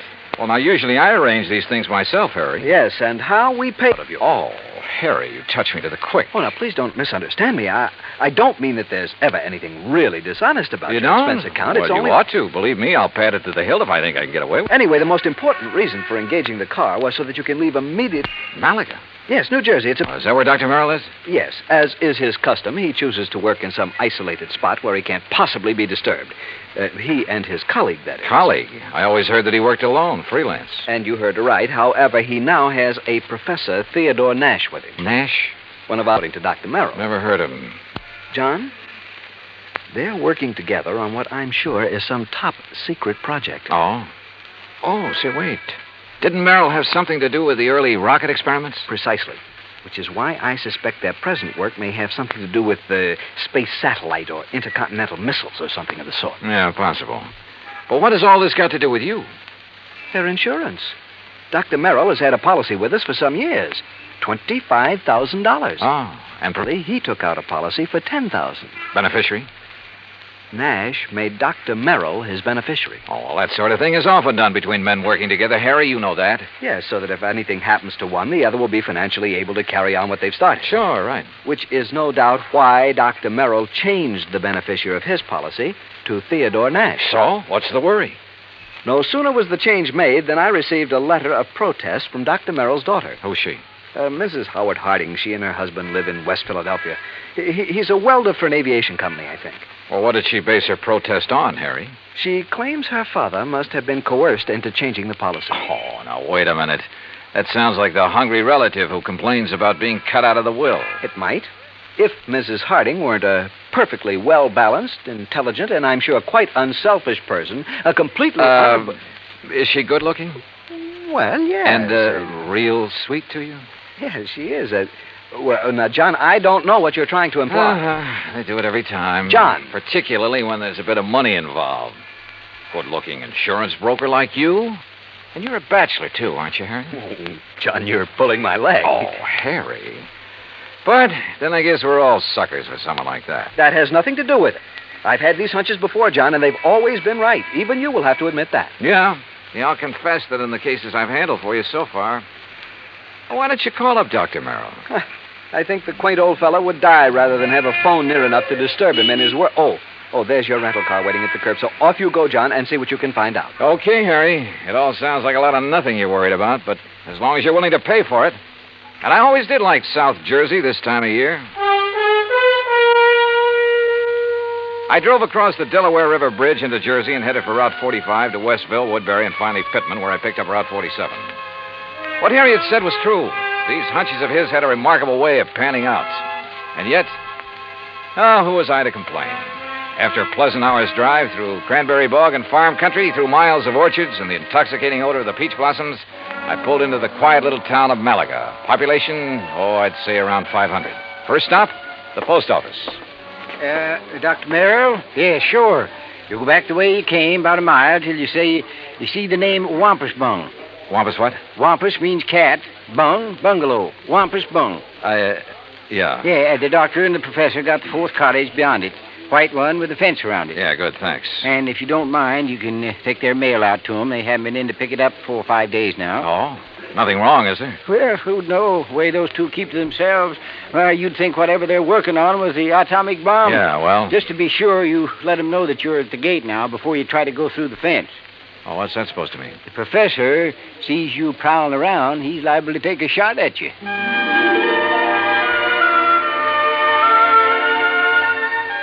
As I drove back and toward the edge of Little Malaga Lake, the idea of getting shot at by anyone living in this peaceful, quiet place seemed ridiculous. The lake itself, by the way, looked pretty inviting. I made a mental note to come back here on my own sometime after the fishing season opened. As the postmaster had indicated, the fourth cottage beyond Wampus Bung was heavily fenced in, so I gave notice of my arrival.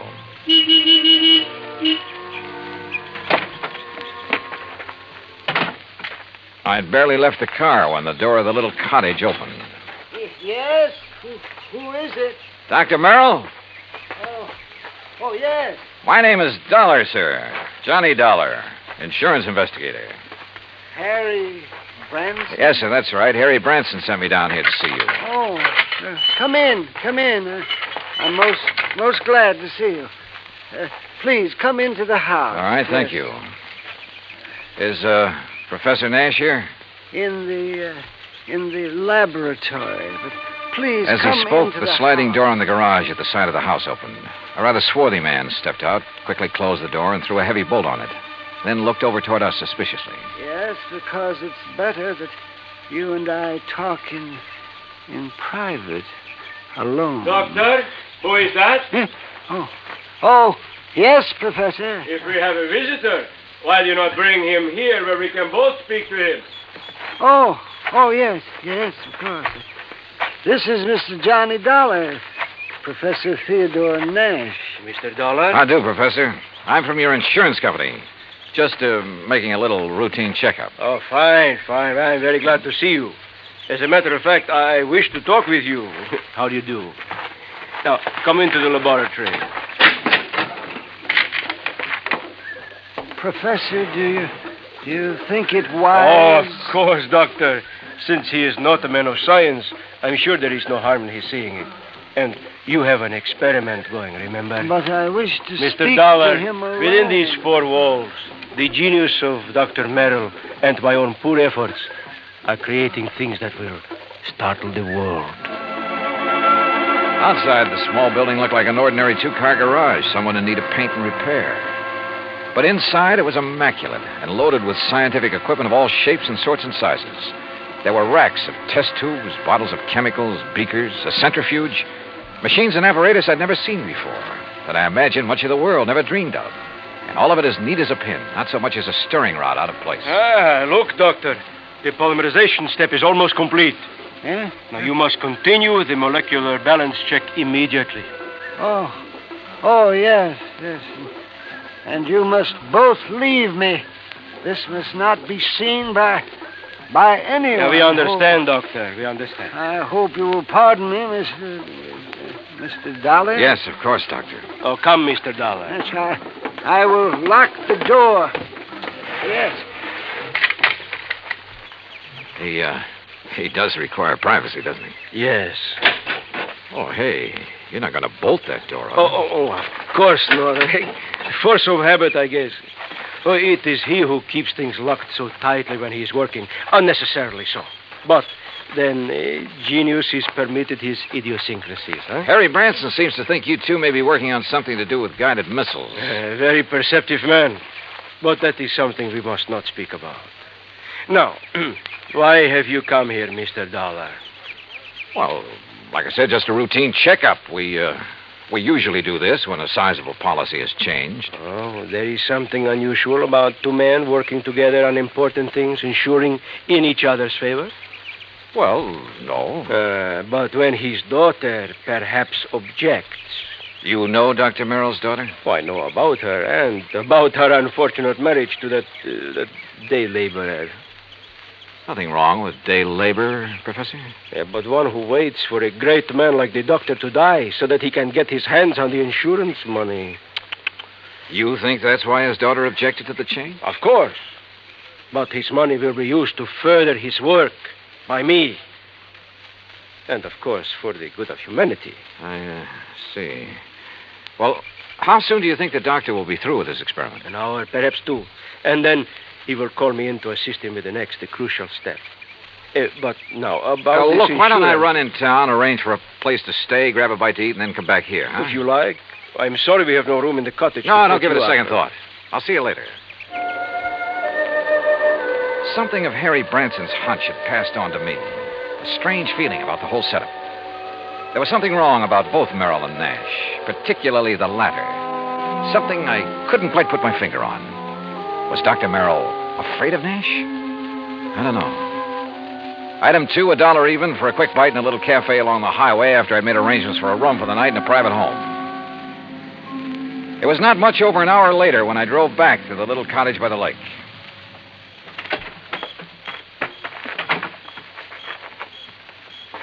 And then I heard it. Someone pounding on the door of the laboratory from the inside. Someone calling for help.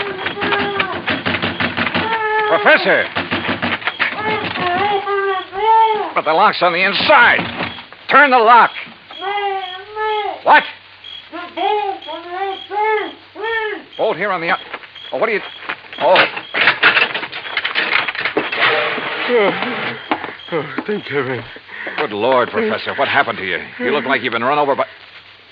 Dr. Merrill. Oh, too late. Too late. Professor, what happened here? He beat me. Threw acid at me. The doctor? No, the man who... Then he killed the doctor with a gun. He killed him. Who, Professor? Who? I don't know.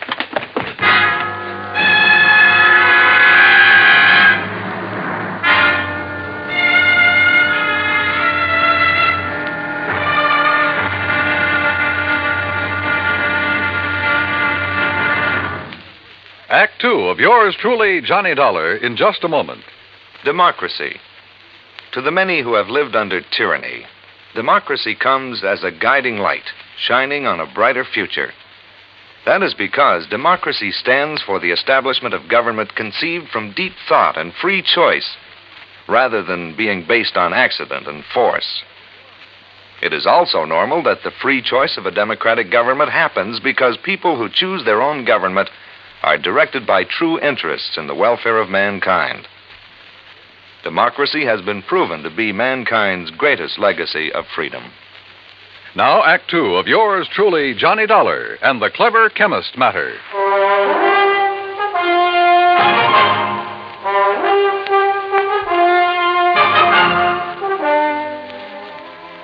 Expense account item 3, $10 for the services of one Dr. Frederick Foote, the only resident medico in the little town of Malaga, New Jersey. After pronouncing Dr. Walter Merrill dead, he took the badly beaten Professor Nash to his office clinic. While waiting for Nash to get in good enough shape to talk, I ran up item 4, 10 cents, phone call to the sheriff, who promised to come over as soon as he could enlist the aid of the nearby state police. Finally, Dr. Foote gave the word. But I suggest you talk with him as little as possible, Mr. Dollar. In pretty bad shape, huh, Dr. Foote? The intruder not only beat him severely, but threw a bottle of acid in his face. Oh? Professor Nash will never have the use of his left eye again because of that nitric acid. Has Nash said anything that might help us identify the assailant and killer? No? Now, please don't talk with him too long. Professor? Yes. Yes. Hello, Professor. Oh, Mr. Dollar. I will never see again with my left eye. He has told me. Yes, I know. I'm sorry.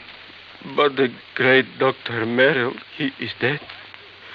What a loss. Professor. Professor, Tell me, did you see the man who attacked you? Yes, Can you describe him at all? yes, young, not more than 30, 5 feet, 6 or 8, very heavy, Yes. stocky, and black curly hair. Yeah? Hands like a working man, laborer. Come. Have you ever seen this man before? No, I. Oh, here. Some water. Thank you, thank you. Do you know why he came in and attacked you and Dr. Merrill? No, Was he after something there in the laboratory? only to kill Dr. Merrill. I tried to defend him. I'm sorry, Mr. Dollar, but I think that's enough. Yes, okay, Dr. Foote. I think I've heard enough. I managed to get back to the cottage by the lake before the police arrived and came up with one very damning piece of evidence. In one of the bedrooms, I found a picture of a wedding couple. It was inscribed, "Love to the dearest father in the world." And next to the bride stood a man who answered perfectly the description Professor Nash had just given me. The husband of Dr. Merrill's daughter, Howard Harding. And then I thought of what Nash had said about Harding. His antagonism, his conviction that Harding was the one who resented the change in the insurance policy. But there was something else, too. That had happened when I talked with Nash in the doctor's office that... By the time I got back to the laboratory, the sheriff and state police arrived. The sheriff, I'm afraid, mussed up any prints that might have been left on the bottle of acid. However, in the weeds outside, a state trooper found the pistol, a .38 caliber Luger that had killed Dr. Merrill. Fingerprints had apparently been wiped off, but the gun was carefully... Fingerprints. Before taking off on a mad dash back to Philadelphia, I stopped at Dr. Foote's and picked up one water tumbler. Item 5, $3.70 for a tank full of gas. Item 6, 50 cents. Parking in Philadelphia as close as possible to Harry Branson's office. John, what have you found out about Dr. Merrill? Harry, he's dead. Well, oh, dear. Now listen, write down the address of Mr. and Mrs. Howard Harding for me. His daughter, does she know? No, she doesn't know yet, and I hope I can avoid telling her before I write it down, will you, man? Well, yes, of course. Take but, this. Don't unwrap it, but see that it gets to Ray Kemper at the Federal Bureau fast. I'll check with him about it later, thanks. But now, John... Harry, this is one time this expense account of mine is going to save you a lot of money. I think. I don't know how many red lights I skipped on the drive out to West Philadelphia, but I felt like a hound dog in a hot scent. The home of Mr. and Mrs. Howard Harding turned out to be in a nice, quiet residential area. I was met at the door by the girl in the wedding picture, a tall, very nice-looking blonde in her late 20s. Oh, yes? Mrs. Harding? I'm Terry Harding. Well, I'm Johnny Dollar from your father's insurance company. Oh, good. Come in. Perhaps you can help me make him do something about that policy of his. Well, that isn't exactly... Someone has poisoned Daddy's mind, Mr. Dollar. Oh? What do you mean? Well, it isn't that I need the money if Daddy dies, which heaven forbid. No. It doesn't exactly look as though you do. No, of course we don't. Howard's been doing so wonderfully at Colonial Aviation. Yes, apparently. And I'd had a notion he was just a laborer or something. Oh, dear, no. That's what Daddy called him because he wasn't too fond of Howard. And that is the way Howard started before we were married, but now he's one of the officers of the company. Where is he, Mrs. Harding? Well, as a matter of fact, I thought you were Howard when you drove up just now. He's been fishing. Fishing? On some little lake over in Jersey. He goes every Saturday all by himself. Malaga Lake? No, Malaga's where Daddy was. Mm-hmm. He and that... That what, Mrs. Harding? Well, I don't know. It's Howard, I guess. What do you mean? Howard has never liked or trusted him, even though they've never actually met. When Daddy changed his insurance to name that professor, there is something wrong about that man, Mr. Dollar. What, Mrs. Harding? I don't know. Daddy always worked alone until he came along. Daddy's such an alert, bright-eyed little busybody in spite of his Wait a age. minute. Your father... Like a cute little wound-up spring, hopping about like a... Mrs. Harding. Yes? Mrs. Harding, when I saw your father... You've seen Daddy. Well, then you know what I mean. He was tired, almost in a daze. He spoke with difficulty. Oh, no, you're mistaken. He chatters away like a jaybird. What is it, Mr. Dollar? Well, he must have been doped. He looked as though... Hi, honey. Well, I'm just as lousy a fisherman as usual. Not a single... Oh, excuse me. Mr. Harding, just tell me one thing. Well, that depends. Who are you? Mr. Dollar's from the insurance company, darling. Not Johnny Dollar. Yeah, that's right. Well, I've certainly heard of you. Tell me... No, you tell me, Harding. Where have you been? Why, fishing. Where? Over in Jersey. Where in Jersey? Little private lake. Where? Over near Mount Holly. One place I know of where nobody else ever goes, where I can get rid of the cobwebs at my job. Hey, wait a minute, Dollar. What is this? Harding, you've been identified as the man who murdered Dr. Walter Merrill. What? I'm sorry, Mrs. Harding. I'm sorry, but it's true. What are you talking about, Dollar? You didn't know about it? Of course not. How could I? Where did it happen? How? At his place in Malaga. Professor Nash. I'll kill that man. You'll take it easy. You seem to forget that so far you're the only suspect in the case. You're out of your mind. If it was anybody, it was that Nash. Never have trusted that man. And the insurance policy. If anybody killed Dr. Merrill, it was that professor. Now listen to me. Nash was with Dr. Merrill when he was killed there in his laboratory. Of course he was. But Nash was attacked also, beaten, acid thrown at him. He lost the sight of one eye because of it. And I tell you... You sure? Yes, of course I'm sure. It was I who found them. Nash beating against the inside of the door of that laboratory crying for help. A door that was bolted on the outside. But, Dollar, You're sure of that? I'm sure. Well, I still think...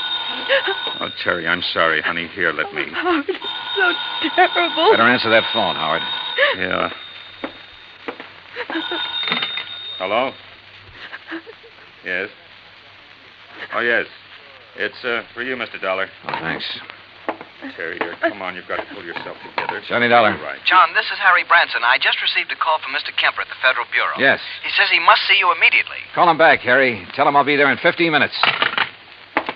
Harding, just to keep things straight, I wouldn't leave this house if I were you. Well, now, wait a minute, Just Dollar. sit tight. I think you're in the clear. More red lights got passed up on my way into the Philadelphia offices of the Bureau. So Ray Kemper felt that whatever he'd found was important. If so, it would back up one of my suspicions. But in view of the circumstances, that bolted door in the laboratory, for instance, how could it? Important is putting it mildly, Johnny. The prints you found on the water glass, Ray. 3 sets. 1, yours. Yeah, well, naturally. 2, Dr. Frederick Foote, who is currently practicing medicine. I know, in the town of Malaga, New Jersey. That's where the glass came from. Oh, but the 3rd set of prints. Yes. I had to go into the international file for them. And Johnny... Nash? Theodore Nash? Nash. Nashevsky. What? Theodore Nashevsky. Chemist from one of our not-so-friendly countries. Huh? Expert on explosives. At one time, he was thought to have attempted to enter this country. That was in 1940. Ray, have you got any pictures on him? Plenty. From the time he was a kid. Here. Tell me how you picked up these prints. The beard in this picture. That looks like him, all right. Yeah, this too, with a shaved head. Almost as though he tried to keep changing his appearance. Johnny... Oh, wait a sec. This picture of him as a youngster, this eye patch on his left eye. Our dossier is pretty complete. He was quite an athlete until he injured that eye. But it doesn't show in these other pictures, and he hasn't a glass eye. No, his eye always looked perfectly natural. Now, Johnny, if you have information... Ray, this has done it for me, thanks. Hey, now, just a I'll minute. see you. Hey, Johnny! This is Kemper. Give me a man to tail Johnny Dollar. All the way back to Malaga, New Jersey, I hoped my rental car would hold together. It did, in spite of the fact I pushed it all the way. International intrigue is a bit out of my line, but this time, so help me, I was beginning to feel like an FBI man. I stopped at state police headquarters along the way, and according to them, Nash was off the hook. Not only because of the acid thrown in his face, but even more important, because of my own testimony that I'd found them locked in that laboratory. I stopped again at the lab. Nothing. Then back to Dr. Foote's office. Very well, Mr. Dollar. When they arrive, I'll insist that they wait for you. All right, thanks, Doctor. Well, Professor, you're sitting up. Oh, have they found anything, Mr. Dollar? Have they found the man who attacked us and killed poor Dr. Merrill? Professor, I think I have. Oh? But tell me something. Yes, of course. Your government doesn't pay you very well, does it? Merrill and I were not working for the government, Mr. Dollar. Although, of course, the results of our work... I'm talking about your government, your own real boss. I do not understand. No doubt it's very much interested in anything this country develops in the line of guided missiles, that sort of thing. Mr. Dollar... Now, let me go on.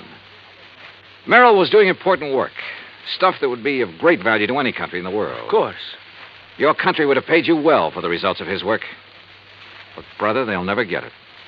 I do not know what you are talking Money? about. The loot from Merrill's insurance? Sure. Sure, it was enough to get you out of here after you'd gained the knowledge you need of Merrill's work. See here, Dollar. After you'd killed him, before he could give to his country, the United States, what he'd invented. You are a fool. I was beaten The poor old man put up a pretty stiff fight, didn't he? Do you think I would have done this to myself? You My gave eye... yourself away earlier when you reached out for a glass of water I handed you right here in this room. A man who'd lost his sight in one eye would have lost his aim until he got used to it. Funny, though, it didn't come to me until You later. are mad. You haven't seen out of that left eye since you were a kid. I tell you are mad. And a little acid burn to make it look like somebody had thrown it at you would be well worth the alibi it gave you. Fyodor. That's right, Fyodor Nashevsky. Listen to me. You were the one who found us locked in, the door bolted from the outside. You found us. Yeah. Also the cord, the string you used to pull the bolt to. That you looped over the bolt and pulled after you got inside. You couldn't have. I dropped it in a vat of acid. Yeah. Thanks. I was bluffing. But I made a lucky guess. What? Oh, what a brain. Nashevsky, I'm sure glad you're not working on our side.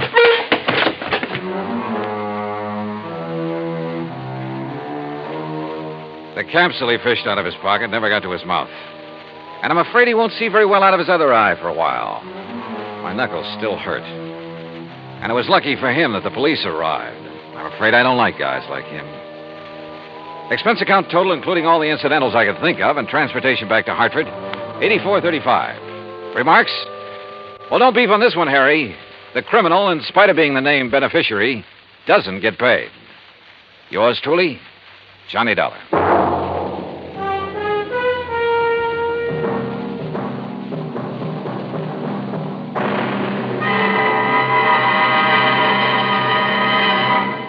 Now, here is our star to tell you about next week's story. Next week, a real close look at a little-known but very dramatic side of Hollywood. Join us, won't you? Yours truly, Johnny Dollar.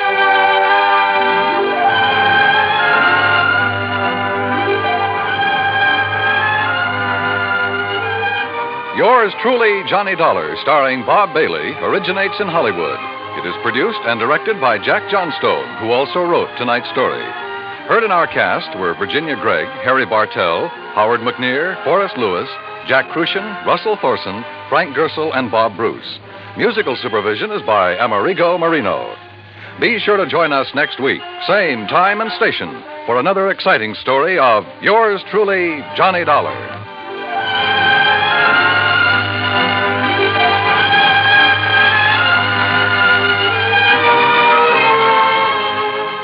Johnny Dollar has come to you through the worldwide facilities of the United States Armed Forces Radio and Television Service.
Hollywood. It's time now for Johnny Dollar. George Reed here. Well, good morning, George. Bad morning, Johnny. What's the matter? You remember Jediah Gillis? Eccentric old man loves animals? Sure. Well, for the second time, he's talked us into issuing a special coverage policy on an item he wanted insured. And for the second time, it's disappeared, huh? Right. I hope it's not another singing mouse. I'm afraid it's something worse. An articulate canine. I take it a what? Dog, Johnny. And I take it a You mean a talking dog? Yep. Oh, no.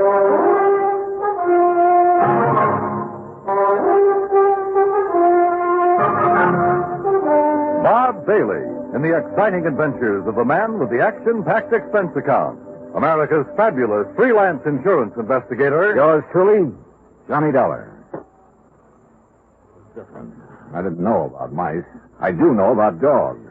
And I've never heard one yet that could say anything but rough. Well, maybe you haven't, but Michael Murphy has. Michael Murphy? Iron Mike Murphy, vice president of Milford Steel. Oh, what's he got to do with this? Well, he's the former owner of the articulating canine. Gillis bought the dog from him? According to this application, he did. When did it happen? Oh, about 3 weeks ago. First I heard of it was when Gillis called from New York asking for the coverage. How much insurance does he have on the credit? The maximum we'd allow, $7,500. 75? Oh, no, George. That's hardly worth my time. I can't make any commission from a small policy like that. Why don't you pay him off and forget it? I'd like to, Johnny, but it isn't that simple. No? No. Since you found his mouse, Gillis thinks you're some kind of a miracle worker. Oh, Pied Pipey, I mean. Or pie-eyed something or other. Anyway, the boys upstairs have agreed to let you write your own ticket again, providing... Yeah? Providing you locate the dog. Or in the event you don't, you pacify Gillis. Keep him happy so that he doesn't cancel his other policies. And if I can't do either? Then you wind up with your regular commission and expense account, which our auditors will check and double-check. A real sucker bet. But okay, George, you've got yourself a deal. Expense account item 2, 85 cents cab fare back to my apartment. Item 3, $26, transportation Hartford to New York City, including cab fare to the Statler Hotel. By the time I checked in, changed my shirt, it was 8:30. I picked up the phone and called the number George Reed had given me.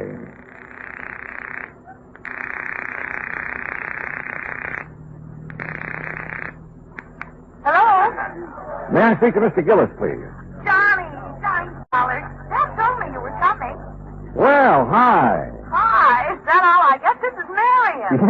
Yeah, no. I had a hunch your father was staying at your place. Do you have my address? Sure have. 514 East 51st Street. Apartment 4C. Oh, yeah. Now you get right over here before everyone leaves. Everyone? Who all's there?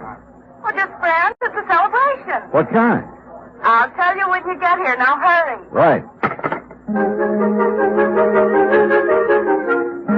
Expense account item 4, $1.70 taxi from the Statler to the East 51st Street address. The entrance to the building faced toward Beekman Place, and one side of it looked out over the East River. I could hear the noise from apartment 4C before I stepped off the elevator. Marion had a good many friends, which figured because of her blonde hair, gray eyes, and a few other... Well, yeah. I pressed the buzzer and waited. I was about to press it again when a door opened further off down the hall. Hi. Oh, Marion. Here, Johnny. I hope you don't mind sneaking in through the kitchen. But Dad made it very clear that he wants to see you now and alone. Alone? Was that Mob in there? He's waiting for you in the den. It's this way. How have you been? Oh, fine, just fine. Sounds like quite a party. It is.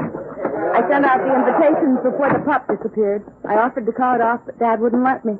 Any special kind of celebration? I think so. It's to announce my engagement. Well, what do you know?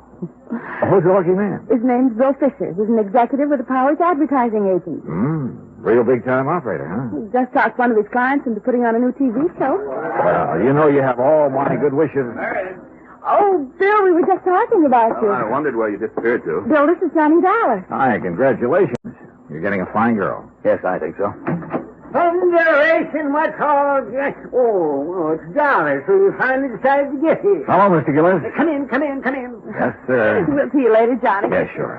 Yeah, you ready to go to work? Yes, sir, whenever you are. Whenever I am. You're the one's getting paid to be a detective. Well, I can't do my job without your cooperation, Mr. Gillis. Well, what do you want me to do? Answer a couple of questions. Well, didn't that sweet pea of an agent tell you all you need to know? Well, he couldn't. He didn't know anything except that a dog you have insured. A dog? A dog, you say? Is that what you call her? Why, you miserable, cold-hearted... A dog. Well, isn't that what you've lost, Mr. Gillis? No! And don't you ever let me hear you calling that... She's a little lady. If you must refer to the type of being she is, well, she's a canine. Okay. Do you mind telling me under what circumstances the canine disappeared? I wouldn't mind at all. And please call her Ming Toy. Beg your pardon? Ming Toy, that's her name. Ming Toy Murphy. What's the matter, you doll? Are you deaf? No, isn't that kind of an unusual name for a dog? A canine? Oh, you think so? Shows how stupid you are. She's a Chinese. Chinese? Yes, a Pekingese. A Pekingese. And being as the first owner's name was Murphy, the whole thing, Ming Toy Murphy, just fits her to a T. Yeah. Now, exactly when did you notice Ming Toy was missing? Oh, since we got back from breakfast, you see, I'd left Ming Toy in here, locked up safe and sound, but when we got back, the door was standing open. The front door? No, not to this door. And Ming Toy was gone? Of course she was gone. That's what all this fuss is about. But the front apartment door was closed. It was, and if somebody's come in here and stolen her, they'd have had sense enough to close the front door when they left. You're, for sure somebody did steal. I don't know what to think. All I know is Ming Toy is missing. Canine animals like her don't grow on trees. Oh, what do you mean? Because of her, special talent? Well, now you're getting it, my boy, yes. Because she can talk. Oh, Mr. Gillis, can you honestly say you heard her speak? Speak? Why, man, all dogs can speak. But Ming Toy talk. Just like a human being, I suppose. Yeah. I see you don't believe me. Well, you just march yourself over here to this tape recorder. Oh, Mr. Gillis, if she can talk like you say, it's still going to take me a while to kind of get used to this. You and the whole country, providing we get her back. The whole country? TV, boy. What? Television. A new show called The Big Shock. The first one's on tomorrow night. What's the matter? Don't you read the papers? Anyway, they started advertising about 2 weeks ago. Looking for a dog that could say, Happy Hollow Dog Food is yum, yum, yummy. Happy Hollow Dog Food? That's the company sponsoring the show. Go on. They're going to open their show with the animals saying that slogan, you see. And today I was going to take Ming Toy down there and let her say it and collect the $50,000. What $50,000? The $50,000 they're offering to give for a dog that can say, Happy Hollow Dog Food. All right, I know. Yes, well, anyway, when I first heard about this, I remembered Mike Murphy said something to me over a year ago about having a canine in his kennel that could talk some. So I went over there 3 weeks ago, and I bought her. Was the ad in the paper at that time? Of course it wasn't. Well, how did you know it was going to be? Marion told me. How did she know? That dressed dummy she's fixing to marry. The advertising agency he works at, they're the ones that talk the Happy Hollow people into putting on that show. Oh, I see. Well, you see, it's about time. I also see that you don't exactly approve of Fisher for a son-in-law. Oh, no, I wouldn't say that. I don't approve. I don't disapprove of him. If she wants to marry a stuffed shirt, that's her business. Let me play this tape recording for you. You're going to hear the sweetest little voice this side of China. Ah, now then, me little pet. You Get see, yourself set and ready we for the made trial. this at Mike Murphy. All right, girlie. Now talk to me. Pretty now. Talk pretty. Hello, everybody. See? She said hello. That's a dog? It's canine. Be quiet. Be quiet. Very good, lad. Now tell me, how are you feeling these fine days?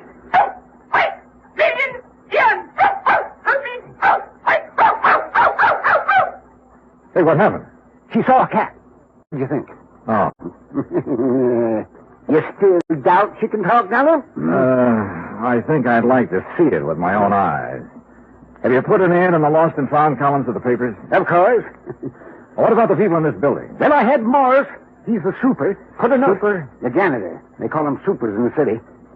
So what's the matter? Don't you know anything yet? I had to put a notice in each apartment telling them to be on the lookout for her. But so far, nobody said a word. And naturally, they wouldn't because she's not around here. She's been stolen. Oh, now, look, why would anyone want to steal her? They couldn't put stolen property Well, on TV. maybe it could have been somebody doing it for spite. Like who? Yes, like Iron Mike Murphy. That's who. He's been saying nasty things to me, claiming I cheated him out of Ming Toy. Well, did you? Of course I did. Mr. Gillis, is there any other possible way she could have gotten out of this room? Well, now, there's several... Oh, no. Huh? No, it hurts me just to think about it. Oh, dear. That window. Window? Yes. Oh, dear. Was that open yesterday morning? Yes, it was open. I forgot to close it. Oh, dear. Well, what's down below there? Nothing but the East River. I continued questioning him, making sure he'd given me all the facts. Then, after promising to take him along when I visited Iron Mike Murphy, I said goodnight and left. Expense account item 5, $1.70 for a cab back to my hotel. The next morning, I called Murphy and wangled an invitation to his Long Island home. At exactly 9 o'clock, I was in front of the Gillis apartment. Hey, mister. Yeah? You looking for Mr. Gillis? No, Mr. Gillis. You seen him? Sure. When they go out for their breakfast. Oh, yeah, I see. Do you pick up the trash and garbage from the apartments every morning? That's my job, senor. Well, what time do you usually hit this floor? The same time as now, about 9 o'clock. Do the Gillises go out for breakfast every morning at this time? Almost every morning. What about day before yesterday? When the little one disappeared, see, it was the same hour. Tell me, Morris, do you remember seeing anyone on this floor that morning? You know one who did not have a business here? But there was someone? See. Near the Gillis apartment? Where you stand, waiting at the meeting. Well, who was it, you know? Oh, no, I don't know his name. Yeah. He's such a nice gentleman, and he carried what I know was another present for Mr. Gillis. I told him they were out for their breakfast, and he went away. You still haven't told me who it was, Morris. My heavens, senor. Who else would bring Mr. Gillis such a pretty box or such a beautiful gift? Who else but the gentleman she's soon to marry?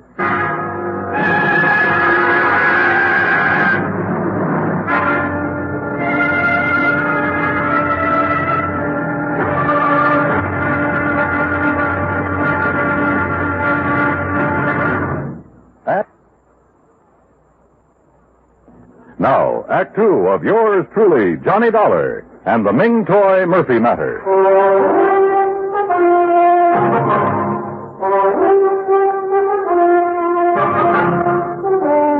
People in love usually keep odd hours, so I wasn't surprised that Morris, the janitor, had seen Miriam Gillis's fiancé outside the apartment the morning the dog, canine, had disappeared. I thanked Morris for his help, went back downstairs to my cab, where I saw the Gillises walking toward me from First Avenue. Morning, Dollar. Hi, John. Morning. Sorry we're late. Got to gabbing over that second cup of coffee. Better not let your doctor hear you say that. No, Marion, be still. Yes, you ready, Dollar? Ready and waiting, Mr. Gillis. And then let's go. I got a few things I can't wait to say to Mr. Iron Mike Murphy. Now remember, Dad, no excitement. I'll remember. Marion. Yes? Are you going to be busy around noon? No, I don't think so far. Just thought we might have lunch together. 21? Anywhere you like. Say 12:30? Perfect. See you then. According to Mr. Gillis, Iron Mike Murphy didn't know that Ming Toy was missing, so it was going to be interesting to see his reactions when we told him. The Murphy home was spread across a couple of acres near Great Neck. The main house was a large two-story brick affair with a tack room, swimming pool, and the kennels behind it. For Iron Mike pursued his hobby of raising Pekingese dogs. We found Murphy at the kennel. Well, Gillis, you lying, thieving devil. You hold your tongue, Mike. What are you doing out here anyway? I came along to help Mr. Dollar. He doesn't know you like I do, so he wouldn't be able to tell when you're lying like I can. I suppose you think that's funny. Dollar, you know what this man did to me? He stole a wonderful little dog right out from under me nose. And you stole her back. Well, what do you mean by that, You man? know what I mean. The day after you called me on the phone, you saw that ad in the paper. Well, the next day, somebody stole Ming Toy. And I'm sure it was you shanty Irishman. Why, you dirty-minded evil old man. I've half a mind to take a horsewhip to you for saying such a thing. Oh, you deny it, eh? Of course I deny it. And you say it again, I'll deny it with me fist. Oh, is that so? Well, I whipped you when you were in the steel mills, and I can whip you now. Look out, fella. Oh, Mr. Gillis, remember what your daughter said. Defend yourself, Murphy. Mr. Gillis. Bring yourself at me, Gillis. Taxi. Mr. Gillis, please, Mr. Murphy. Here I come. Ooh. my justice triumph. Ow! Call me names, will Hey, you? driver! Over here! Taxi!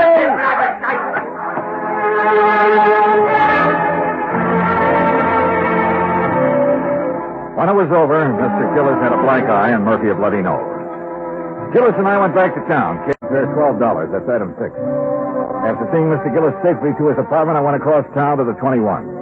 Marion arrived. We were shown to a table, and I told her as quickly as I could what had happened at the Murphy home. Johnny, you know Father isn't supposed to get excited. I know. He knows. And I tried to stop him, but he went... so upset over losing Ming Choi or anything else. Well, especially something as strenuous as a fight. Well, it might prove to be too much. Oh, he's all right, believe me. Well, I'll call him in a few minutes to be sure. Marion, this morning while I was waiting for you to come back from breakfast, I had a talk with Morris, the super at your apartment. No? Yeah, he... Marion, darling. Oh, well, I told Bill to join us, Johnny. I hope you don't mind. No, of course not. Sit down. No, thanks. Johnny's been out all morning with Dad. Oh? Hunting for the dog, huh? That's right. Any luck? I'm not sure. Excuse us, Bill. But what does Morris have to say, Johnny? Oh, it wasn't important. Don't try lying to me, Johnny Dollar. I know you too well. Now, you tell us, what did Morris have to say? Bill, the morning the dog disappeared, you were at Marion's apartment, weren't you? Of course he wasn't. Bill? Day before yesterday? No. You sure? Positive. I was in my office all morning. What time did you get there? You remember? Yes, we've been very busy lately getting the big shock ready for the air. It was about 8:45. Your secretary will swear to that? Naturally. Johnny, what's this all... Excuse me. Where are you I'll going? make a couple of phone calls. Be right back. I called Bill's office, spoke to his secretary, and of course he had lied. Instead of going back to the table, I took a cab to my hotel, made a couple of more phone calls, and waited. About 40 minutes later, Bill Fisher called and asked me to meet him in a bar near Rockefeller Center. You like a drink, Johnny? No, thanks. Not right now. No? I figured you'd be thirsty. You've been such a busy little boy. What do you mean? You know what I mean. Calling my secretary, then calling the Happy Hollow people to find out whose idea it was to advertise offering $50,000 for a talking dog. Oh, I wouldn't be ashamed of having that idea if I were you. It's a good one. Except for one thing. It was meant strictly for the publicity value. Nobody ever heard of a dog that could really talk, so I guaranteed them their $50,000 would be safe. Go on. See, it was tough enough getting the Happy Hollow people to put a show on TV in the first place. They really don't have that kind of money. And if they'd had to pay out the $50,000 on top of everything else, well, that would be it. We'd lose their account. I'd lose my job. Uh-huh. So what did you do with Ming Choi? Well, naturally, since she could talk, I had to get rid of her. You understand that, don't you? How did you get into the Gillis apartment? That was easy. I'd been there the night before. When I left, I slipped the latch so the door wouldn't lock. When they went out to breakfast the next morning, I went in. I was going to put her in that box and carry her out, but she put up such a fuss, I just tossed her out the window. Into the river? Yes, Dollar, into the East River. But what can I do about it? After all, Ming Choi was only a dog. It wasn't like she was a person. Well, what can I do about it? I'm not sure. But whatever it is, I hope it's plenty. I left him there and walked down 6th Avenue. When I reached the corner of 51st, I called Marion and asked her to meet me in a little park near her apartment building. Somehow I told her, as simply and directly as I could. Well, it's kind of funny, isn't it, Johnny? I don't know. Isn't it? Sure. If I hadn't met Bill, none of this would ever have happened. Dad would still be feeling chipper. I might have been engaged to somebody else. Maybe even a nice guy like you. And why do things like this have to happen? I don't know, Marion. I just don't know. We were about a block away from her apartment when we heard the ambulance. We watched her turn into 51st Street, then stop. Then we were running. Johnny, it's Dad, I know it. No, you don't know any such thing. Oh. All right, folks, all right. Now keep back. Give the men room to work. Johnny, they're not going into the building. No, they're doing something out there in the middle of the street. All is this. Officer! Officer, what's happened? That sounds like a little girl's caught down there under the street. Under the street? Yeah, lady, in the drain pipe that goes down to the river. Are you sure it's a little girl and not a dog? You kidding? Dogs can't talk like that. Like what? Well, it sounds like she's trying to say something about a dog food being yum, yum, yummy. Get your fire, Marion. Yes, oh, yes. Excuse me. Hey, come back here. I joined the power and water men who had lifted up a manhole cover and put down a ladder. It didn't take us long under the street, just a couple of minutes. Then we climbed back out again. Johnny! Dollar, where is she? Where's my baby? She's still down there, Mr. Gillis. You left her. Dollar, she's not. No, sir, she's fine. Then why didn't you bring her back? Well, maybe you'd better look for yourself, Mr. Gillis. All right, I'll do just that. Dad, you can't. You just try stopping me, won't? Come on, Dollar. Come on. Annie. Careful now, Mr. Gillis. Yes. Watch your step here. Don't you worry about me. You just look out for yourself. Yes, sir, I am.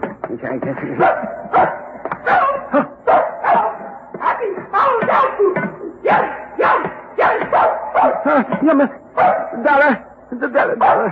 Do you hear? She's saying happy horrid dog food. Yes, sir. By George, boy. Here, let me down here. Where is she? Where's my little sweetheart? This way, Mr. Gillis. Hello, you little rascal, you. Yummy. Careful now, Mr. Gillis. She's under this water pipe. This one, I guess. Yes, sir. You'll have to stoop down to see her. What's that mewing sound out? She. Well, I'll be jigs with it. Puppies, Dollar. Yes, sir. 6 of them. Yes, well, that little rascal. Puppies. So that's why she disappeared, huh? To have her family. Oh, she called me Papa. Papa. Well, you naughty little girl. By golly. Papa. Well, sir, by golly. Well, who'd have thought? I guess Ming Toy did, sir. Yes, he must have. Yes, indeed. Oh, Papa. Look, Johnny. I'm a grandfather.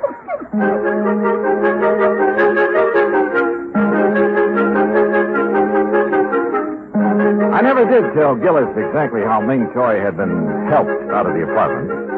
All he knew was that Marion, for reasons of her own, had called off her engagement to Bill. Ming Choi spent a week in bed recovering from her ordeal, and naturally, since Gillis refused to let her appear on TV that night, the $50,000 went unclaimed. And, alas, the long-suffering public has yet to hear the dulcet tones of a talking dog named Ming Toy Murphy. Expense account total, including hotel, incidentals, and transportation back to Hartford, $225.70. Yours truly, Johnny Dollar.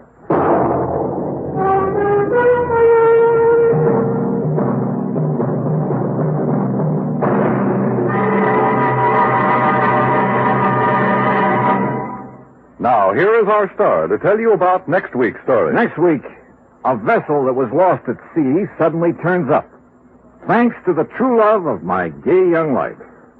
Join us, won't you? Yours truly, Johnny Dollar.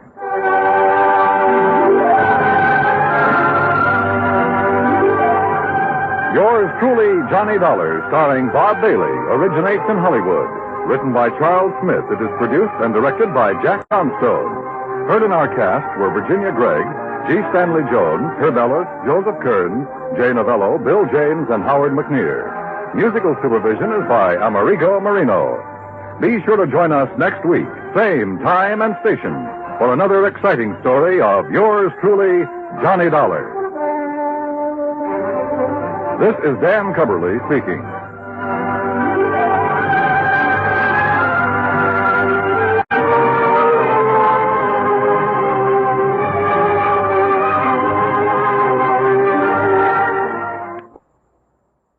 Johnny Dollar. Up and at 'em, Johnny. Huh? Who's that? Bert McGraw. Oh, hi, Bert. What's on your mind? Haley's Comet. What? Harry Haley, pitcher for the Spartans. They call his fastball Haley's Comet. Oh, yeah, sure. Great guy. Reminded me of a cross between Schoolboy Rowe and Bob Feller. Sure too bad about him and the Spartans. Breaks my heart. Oh, why? Haley's disappeared, and right in the middle of spring training. Well, maybe he got tired of playing ball. You kidding? A man that pitches like he does and is making $60,000 a year doing it? Your company hold a policy on him? For $50,000, double indemnity. But that's incidental. The Spartans don't stand a chance this year without Haley. You're wrong, Bert. Huh? What about? That policy.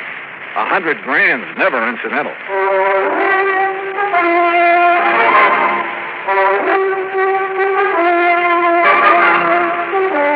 Bob Bailey in the exciting adventures of the man with the action-packed expense account.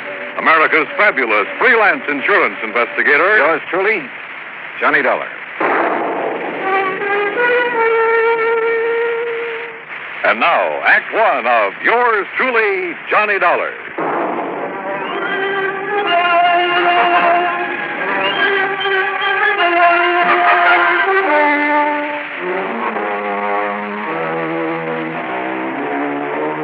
Expense account submitted by Special Investigator Johnny Dollar to the Providential Assurance Company, 393 Dewey Avenue, Hartford, Connecticut. The following is an account of expenses incurred during my investigation of the melancholy memory matter.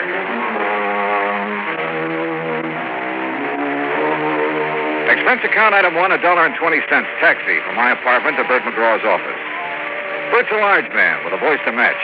Before becoming an insurance agent, he'd played ball with the Bush Leagues and eventually spent a year with the Spartans. He'd never forgotten. Come in, Johnny. Sit down, sit down. Thanks. Sure didn't take you long to get here. No reason why it should. But that's why I called you, boy. Always on the ball. Yes, sir, I said to myself, if anyone can get in there and pitch, it's Johnny Dollar. A man with a real batting average. And just what the job needs. Yeah, sure. So what's the catch? Find Haley, that's what. Find Haley, dead or alive. Only I sure hope it's alive. Dead, he wouldn't be much good to the Spartans. Or your company, who'd have to pay out at least $50,000, huh? Or have you forgotten about that? Oh, good gravy. No, I'm a company man first, last, and always. In fact, I'm the bird who sold Haley that policy. When was that? About 6 months ago. The day me and the boys at the Lions gave him a testimonial dinner. Who's the beneficiary? Well, the original beneficiary was Haley's sister. Her name's Mildred Womack. Lives in Omaha. Oh, did Haley change the beneficiary? Yeah.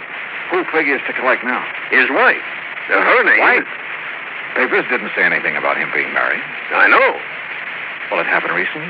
Since he's been in Tucson for spring training with the rest of the team. Oh, well, maybe he's on his honeymoon. Not Haley. Why not? Because, like I said, the team's been in spring training. Last week, they started playing exhibition games.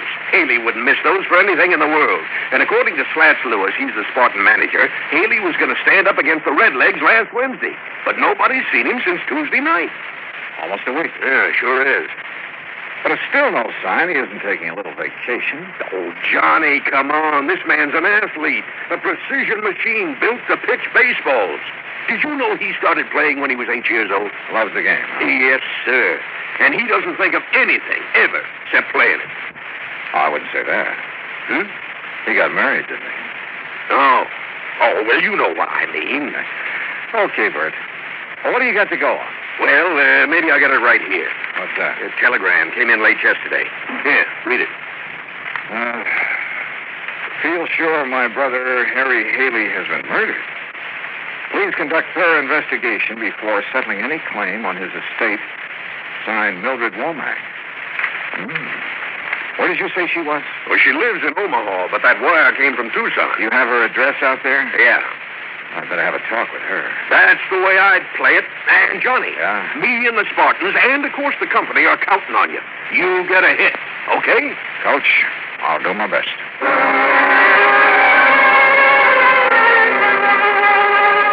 Expense account item 2, 10 cents for an afternoon paper.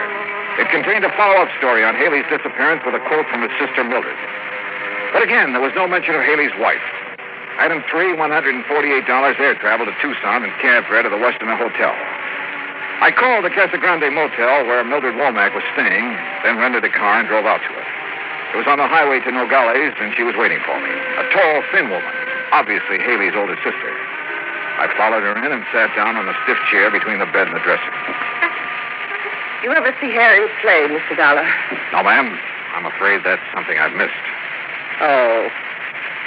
Well, this is his picture in case you want to know what he looks like. I've seen pictures of him in the papers and newsreels, Mrs. Womack. Handsome man, ain't he? And famous. Too famous. All that publicity about his new contract, that's what started the trouble. How do you mean? If he'd never reached the big leagues, he'd be alive today. Do you really believe he's dead? Of course I do. Did you read my telegram? Well, yes, ma'am. But do you have any proof of his death? Have all I need. Would you mind telling me what it is? The record of my brother's doings before I came to Arizona. Oh? I didn't get out here until the day before he disappeared. I came because Harry wasn't writing to me like he was supposed to, so I hired me a detective to find out what he was doing with his time. You hired a detective to follow your brother? There's no law against it. No. Especially when I suspected something was wrong. Yeah, I've had to watch out for Harry since our pa died 12 years ago. How old is your brother? 25. That's physically, but he's still a baby.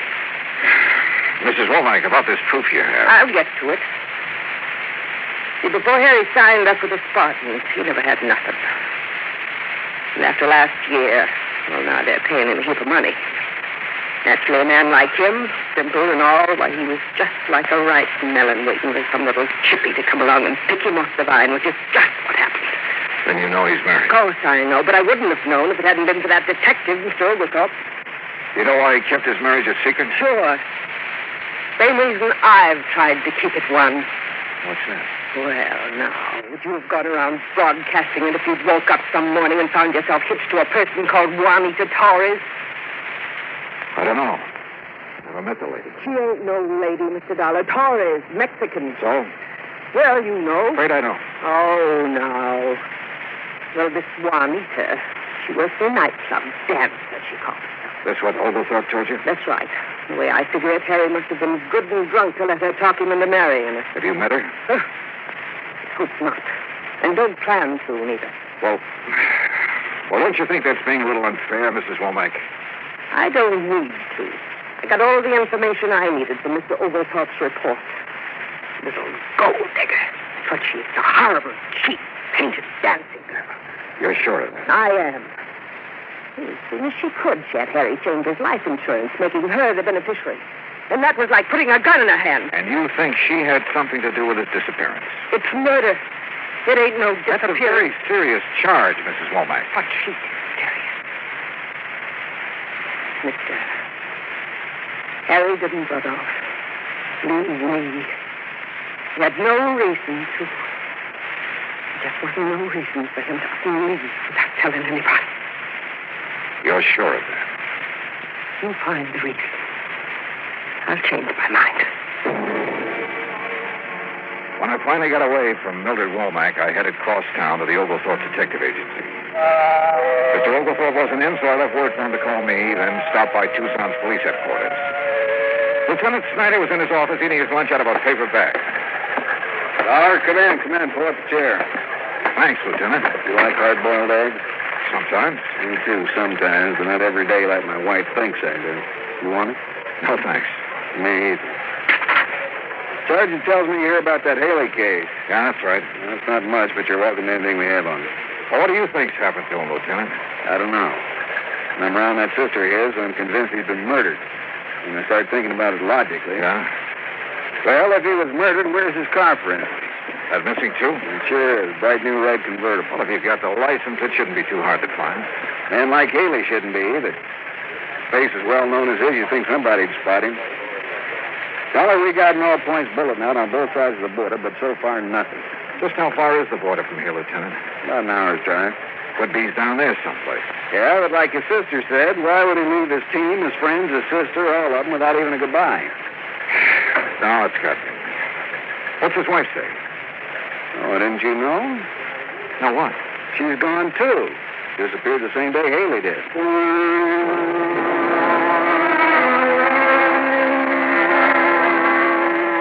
The Spartans were playing an exhibition game that afternoon, so after telling Lieutenant Snyder where I was staying and asking him to call me if anything broke, I drove out to the ballpark. You know, there's a saying in baseball, if anybody knows a pitcher, it's the man who catches for him. And the Spartan catcher was Crawfish Crawford. After the game, I sent word into him.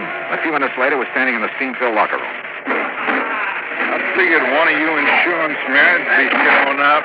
You knew about his policy, huh, Crawford? crawfish will do. Yeah, every man on the team knew about it. We've been after him to get something like that. Start saving his money. Hand me that towel, will you? Yeah, sure. Thank you. Now, what was it you wanted for me to tell you? Anything you can about Haley's disappearance. Well, there ain't nothing much to tell. Well, did you see him at all the day he disappeared? Sure. He was my roommate. This was our second year together. A real nice boy. Picked up his clothes, showered every day, didn't snore. Are any of his clothes missing? No, nothing. He even left his razor and toothbrush behind him. What about his wife? Why? Oh, now don't tell me you didn't know he was married. Well? Wasn't much he didn't tell me.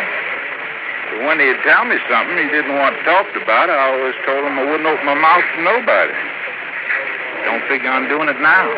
But it's no secret. The afternoon papers are playing his marriage up big. Well, then I reckon it's all right. What sort of a girl was, or is she? I only saw her one time. Reckon she seemed nice enough, but you can never tell about a woman. Boy, I remember one time down Beaumont, Texas, there was this gal, and she looked so sweet, but what she done to me, ooh-wee. Yeah, well, let's get back to Haley. How is he doing this year? Well, he was off, way off. But being in love like he was, well, that can hurt any man's control. Are you sure being in love was the only thing bothering him? I don't know what else could have been. But if I think of something, I'll let you know. Okay, Crawfish. I couldn't make up my mind about Crawfish. I didn't know if he'd held out on me or if he just didn't have any information that would help me find Haley.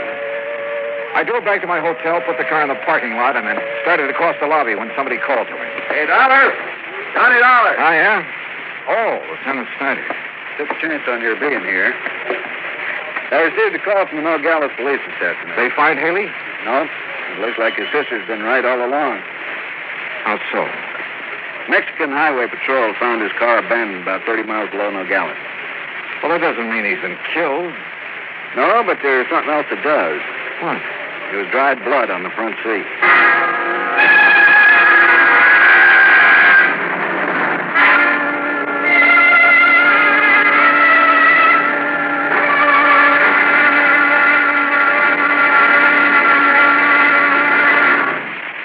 Act two of yours truly, Johnny Dollar, in a moment. Our flag now numbers 50 stars. And behind each star there stands yet another flag representing one of the 50 states. Vermont's state flag, in its early form, imitated our national flag, uniquely bearing 17 stripes and 17 stars, with only the inscribed word Vermont to distinguish it. The good people of Vermont assumed, as did our national government, that stripes as well as stars would be added as each new state entered the Union. Vermont entered the Union after Tennessee and Ohio, and with Kentucky to join shortly, the Vermonters naturally put 17 stripes on their flag. In 1818, the United States Congress put a stop to this. And since then, the stripes have always been at 13, and only stars are added for each new state. Vermont's present flag captures the famous beauty of the Green Mountain State in its coat of arms, and inscribed is the phrase, Vermont, freedom and unity. Vermont's state flag, the flag of the 14th state to enter the Union, was adopted on April 26, 1923. Now, Act Two of yours truly, Johnny Dollar, and the Melancholy Memory Matter. After Lieutenant Snyder told me about the Mexican police finding Haley's car abandoned below the border, I asked if he was going down there. He said it was out of his jurisdiction, and besides, he felt the Mexican police could do as well as he could. Snyder left, and I crossed to the desk to pick up my key and messages. There was one from the Oglethorpe Detective Agency. Upstairs, I called their number. Oglethorpe speaking. Oh, Mr. Oglethorpe, this is Johnny Dollar. Oh, yes, Dollar. I'm sorry I missed you this morning. Well, it wasn't important. I just wanted to ask you a couple of questions. About Haley? About Mrs. Haley. Oh? What kind of question? Well, what kind of person is she? How do you mean? Do you think she married Haley for his money? I don't think nothing. I don't get paid for thinking. Just for reporting what I see. Well, what have you heard about her? You've been in the place where she worked, haven't you? Why, sure, but like with everybody, some folks liked her, some didn't. Look here, Dollar. You want me to do your job for you, fine, but you gotta come up with some cash. I might, if you can answer this one. Try me. Where's she from? What's her hometown? Easy. Place called Magdalena. About 50 miles below the Mex border. Things were beginning to add up, but the total didn't look too good for Haley, or for his wife either. And as much as I hated believing it, it did look as if Haley's sister, Mildred Womack, was right when she said the Mexican girl her brother had married was responsible for his disappearance. I called down for a drink and was getting ready to take a shower when somebody pounded on the door. Yeah, come in. It's unlocked. Just put it on. Oh, crawfish. Yeah. Oh, come in. Sit down. No, I can't stay long. I'm going out to eat with the rest of the gang. Well? Well, I've been thinking, and I figure you might be able to make something out of this. Out of what? I'm breaking my promise to Harry by telling you. Go on. Well, he's been going to a doctor here. Oh? I can tell you no more than that. Oh, come on now. At least give me the doctor's name. It's Wolf with an E. Wait a minute. Wolf with an E. What are you doing? Looking it up in the phone book. Well, you can't call tonight. It's after office hours. I'm just curious to see if there is such a doctor. What's the matter? Don't you trust me? Yeah. Yeah, I trust you, Crawfish. Is it here? Let's see. Yeah, Dr. George M. Wolf. Specializing. Yeah. Yeah, I see it. Thanks, Crawfish. You've given me the one thing I had to know. By the time I had the car checked over and filled with gas, it was about 8:30. The sign over the office of Casa Grande Motel served to light the whole court. Mrs. Womack's bungalow was dark, but I knocked on the door anyway. Yes? Who is it? Johnny Dollar. Mrs. Womack. I'm sorry if I woke you up this You didn't. I've been sitting and thinking about Harry. Lieutenant Snyder told me they found his car. There's blood on his teeth. It's like I knew all along. Mrs. Womack, I wouldn't give up hope if I were you. I gave up hope when I heard he'd married that girl. And if I ever get my hands on her, Do you remember telling me this morning that if I could find a reason for Harry wanting to get away from everyone, to disappear, you'd change your mind about his wife? I remember. Well, I have that reason. What is it? I'll tell you late tomorrow afternoon. Tomorrow afternoon? Yes, ma'am.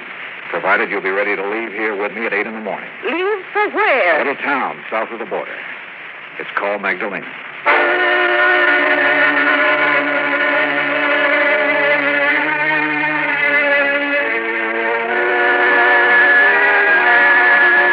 It's 65 miles from Tucson to Nogales.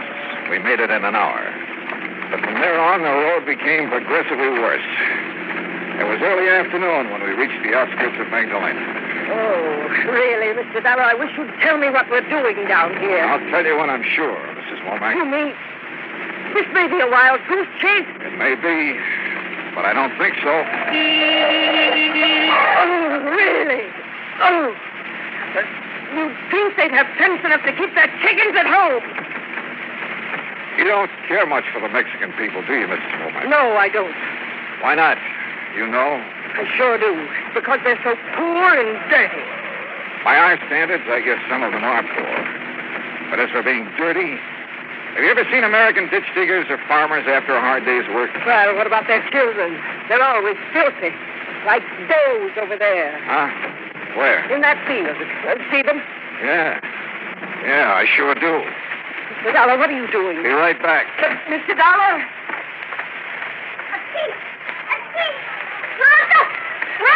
Hey, Sonny. Sonny. Machado. Come over here a minute.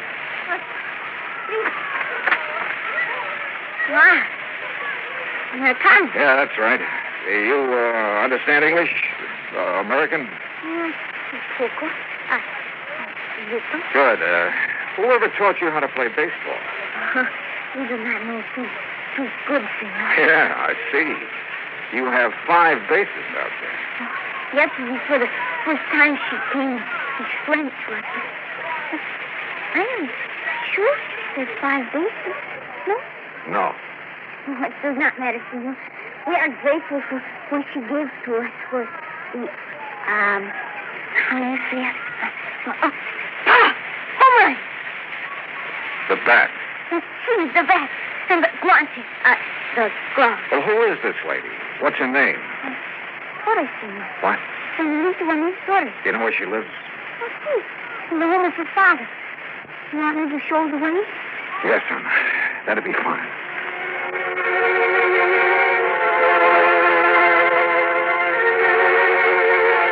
The Torres family home was a large, rambling ranch house made of red brick and tile. I parked the car near the front door and we got out. I still hadn't told Mildred Womack why we were there. I only told her whose house it was. A servant escorted us into the living room, then left us alone. Really? Really, Mr. Dollar? Yeah? What is it now? Don't you understand how I feel? You think I can face these Torres people after that little of a daughter has got away with my brother? Your brother hasn't been done away with, Mrs. Womack. Oh, you aren't really sure of that. I'm not sure of anything. Whose blood did they find on the front seat of his car? Why not ask him? Him? Your brother. He's standing there in the doorway right behind you. Harry. Hello, Mildred. Oh, Harry. Oh, I'm so glad. I'm so very glad. Are you? Oh, of course I thought. All of the things I thought. I'll bet. Now, you hurry and get your things together, dear. We'll have Mr. Dollar drive us back to civilization. I'm not going back, Mildred. What? I hoped you'd never find me. But, Harry, why? Oh, I've been so worried about you. I wanted to get away from you for good, Mildred. What? I'll never forget the things you said to me about Juanita. Oh, Harry, after all... They made me sick, you hear? You know what she did, mister? She invited me over to dinner, not me and my wife, just me. Last Tuesday night. Yeah. And when I got there, and I should have known what she had in the back of her mind, she tried everything she could to get me to leave Juanita, including calling me names and telling me what a dirty, sneaking detective had found out about Juanita. It was all true. Even if it was true, who cares what she did before we were married or what I did? Harry, you shouldn't talk to me like this after all the things I've done for you. Oh, now, don't give me that routine, Mildred. I'm sick of it. Ever since I was a kid. But I did everything for you, even after you grew up. Sure. Even tagging along every year to spring training to see that I behaved like a nice little boy. Harry, well, ain't it the truth? I had to protect you, Harry. Don't you understand? You're all I have. You can get a husband. And have him leave me like Joe did. Joe left you because you were so busy making a fuss over me you never had time to even cook his meals. Oh, Harry. Oh, Harry, please. Your name's Dollar? That's right. Insurance investigator. We thought perhaps you... met up with an accident, huh? Yeah. What about that blood in your car? Hit a chicken on the way down here. We were a little tight by then. Thought the blood would make it look like we'd been killed. Nobody come looking for us. Why didn't you take your clothes? 2 reasons. When we left Tucson that night, we hadn't planned on disappearing. What's the other one? Mildred bought most of them for me. Harry, don't hurt me, please. I couldn't stand it if I thought you were... Out of here, no, Dollar. No, I won't leave. Go on back to Omaha, Mildred. Back to your roses and your cat. I never want to see you again.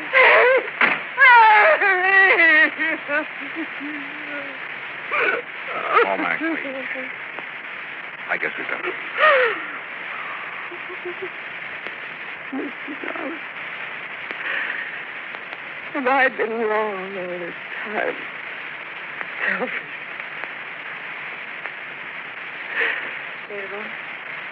Senor. What? Yes?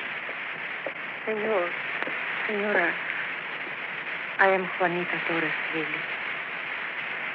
You... I know how you must feel about me, Senora, but please, I cannot help it if I love your brother. You really love him, even as you do. More. And you must not feel too bad, too angry for what he had said. He is not well. He's not well. I do not know all of it, but he has had very bad news from the doctor in Tucson. Oh, no. He's very upset. I'm sure he will forgive you when he's better. When there is better news. Thank you. Thank you for telling me this. Juanita? Juanita! Come in, querido. Adios, my sister.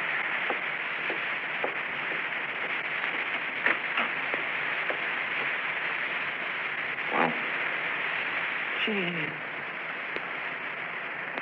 a lovely girl, isn't she? Yeah. Hey, did you see her, senor?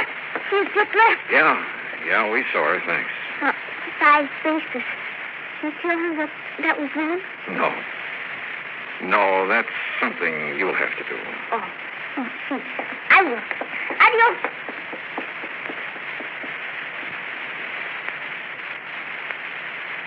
$1. Yeah. In Tucson last night. You said you knew the reason for Harry wanting to disappear. But you couldn't have known what he said just now. I learned he's been going to a doctor in Tucson. A specialist. Diseases of the eye. What? I called the doctor before we left Tucson this morning. He told me your brother is losing his sight. What? He's going blind.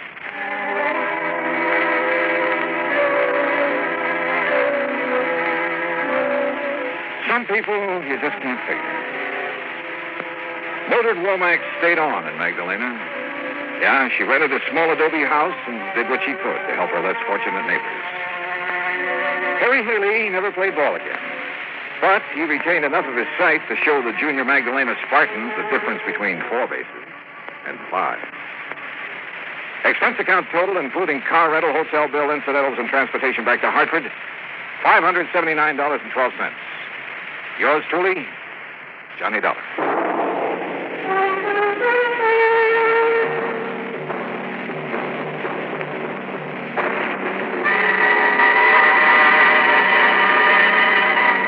Now, here is our star to tell you about next week's story. Next week, 3 of the most unforgettable characters I've ever met. And believe it or not, a case that solves itself.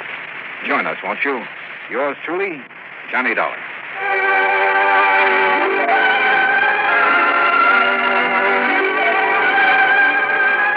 Yours truly, Johnny Dollar, starring Bob Bailey, originates in Hollywood. Written by Charles B. Smith, it is produced and directed by Jack Johnstone. Heard in our cast were Virginia Gregg, Lillian Bayef, Richard Beals, Barney Phillips, Frank Nelson, Harry Bartell, Dick Crenna, and Lawrence Dobkin. Musical supervision is by Amerigo Marino. Be sure to join us next week, same time and station, for another exciting story of yours truly, Johnny Dollar. This is Dan Cubberly speaking. From Hollywood, it's time now for Johnny Dollar. You smell smoke, Johnny? What'd you say? Who is that? This is Henry Willoughby at 4 State Mutual Insurance Company. Oh, hi, Hank. And I asked if you smell smoke. Should I? What kind? The kind $5,000 makes when it goes up in flames. Where? Over in Cranford, the Peerless Junkyard. Junkyard? That's right. But if there's only a $5,000 loss, how can you afford me? Because what I smell is arson.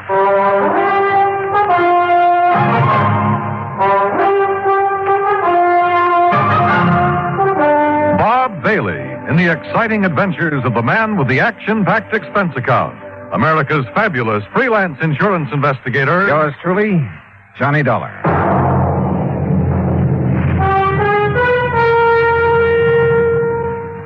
And now, Act One of yours truly, Johnny Dollar.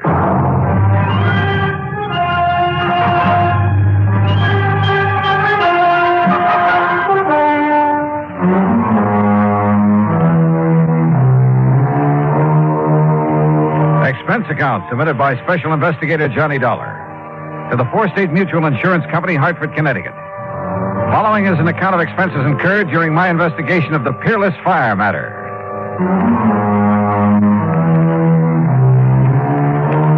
Expense account item 1, $1 even, cab to Hank Willoughby's office in the Security National Building, where he lost no time in getting to the point. Policy was taken out by one Oscar H. Lehman about 4 years ago. He's the owner of the junkyard. Address of the yard is corner of Howard and Kingsway Boulevard. And why do you suspect arson, Hank? That fire didn't start until about 4 o'clock this morning. When I got here to the office a few minutes after 9, the claim was already on my desk.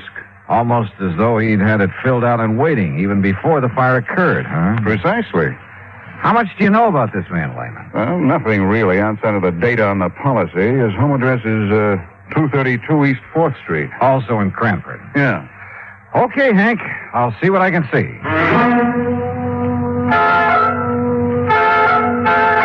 Item 2, 40 cents phone call to make sure the suspect, or at this point, I guess I'd better call him the client, to make sure he'd be around for questioning. Here speaks Oscar Lehman. Mr. Lehman, this is Johnny Dollar representing your insurance company. So why do you waste time at the telephone? Or then maybe you're coming here with my check for $5,000 right away, huh? Well, you see, there are a couple of things that... So, all right, I'll be waiting for you when you come with the money. Goodbye. Huh?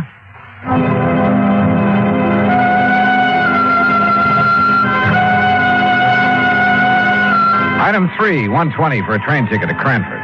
Item 4, $2 for an old rattletrap taxi when I got there. Cranford is a new town, or rather a new one built on what was left of the old. When the big clock company folded up at the end of World War II, Cranford kind of fell to pieces. But situated as it was, just a few miles above the busy city of New Haven, a bunch of smart New York operators had stepped in and were busy making a nice modern residential community out of it. New stores, new homes, and all the fixings. You see there in the block up there ahead? Huh? You had a big fire there this AM, big junkyard. Yeah, I see. Man, it was really hot. Thought it was going to take the 3 houses there on Howard Street along with it. You know, flying embers and the heat and all. But the wind swung around. They didn't even get touched. Yeah, well, pull up, will you? I want to look it over. Okay, mister, you're the boss. Hey, you want me to keep the meter running? No, I'll leave you here. Okay. That's 85 cents. But it would have been $1.50 to where you first wanted to go. Okay. Hey, Hey, thanks. Boy, how I hate to see that junkyard gone. Oh? Why? Oh, well, that's where I've been buying my parts to keep this old crate tied together. You know something? It looks it. Now that Peerless is gone, I'll probably either have to get a new cab or either try and fix this one up right, you know, and that costs dough. Yeah, well, happy fixing. Yeah, like I say, though, out of something bad always comes something good. Sure. And I not only mean my taxi, mister, but them houses there, too. Well, what about that? Oh, they're on Howard Street. They've been beefing their heads off ever since the yard got its license. So now, no more junkyard. Now the whole place could be residential like it ought to. Like I always say, out of something bad, always something good, yeah. Yeah. Now, I got to get going. Hey, you know something? Maybe that fire gives me a good idea. Like, maybe I should burn up this old wreck of mine and the insurance company would have to give me a new one. Hey, how about that? Maybe you'd better be careful who you say that to. Oh, sure. Especially not to an insurance investigator Yeah, like well, me. don't you worry, bud. I'm too smart. You? You? That's right. Oh, happy day. In spite of the valiant efforts of Fire Chief Dale Marley and his crew, the Peerless Junkyard was just that, junk. And he agreed with the cab driver. The other property owners were probably glad to see the eyesore go up in flames. Well, you wouldn't like it either, Dollar, having a place like that in your front yard. And just take a look at those folks standing around. You'll see what I mean. Yeah, I must admit they don't look very unhappy about it. So the fire started in the shed that stood right here, huh? That's right, yeah. It was a big shed that Peerless used to store a lot of old furniture and stuff like that. Hey, Peters, hit that corner over there with some more foam. Okay, sir. Yeah, a fellow runs a grocery store down on the caddy corner, and he sleeps upstairs over it. Said it woke him up. Went off with a boom, like a small explosion. Have you considered the possibility of arson, Chief? Yeah, I have. That's why I called New Haven and asked them to send up a couple of men from their special squad. But you found no trace? Nothing I could put my finger on. You got any ideas? Yeah? Yeah, I think maybe I have. I learned a long time ago that a lumber yard or a furniture factory were about the worst places in the world to look for signs of arson. The wood goes up so hot and so fast. And the remains of this shed wouldn't be much better. So I walked over to the little grocery store and spent item 5, 21 cents, for a loaf of white bread. Then I rejoined Chief Marley at the ruins of the shed. The arson experts can come up from it. Hey, what's the matter, Dollar? You get to eat breakfast? Oh, something like that. Hey, want a chunk? Not without strawberry jam and a cup of coffee. Hey, Herb, take it easy over there. Stomping around like that, you wipe out all the clues. Now, like I told you, Dollar, the fire started somewhere right around here. And the quick shift in the wind moved it over that way. Chief. Yeah. Here, chew a piece of this fresh bread. What? That's right, chew it. Get the taste of it in your mouth. What for? Just do it, will you please? Here. Well, you got an idea, son? You bet I have. Here. You mean chewing on a hunk of bread is going to what? Now swallow it. What is this, a gag or something? No, not by a long shot. Now watch. Well, don't throw it away. Now you got my appetite up. I'll have some more. Here now. Chew on this piece.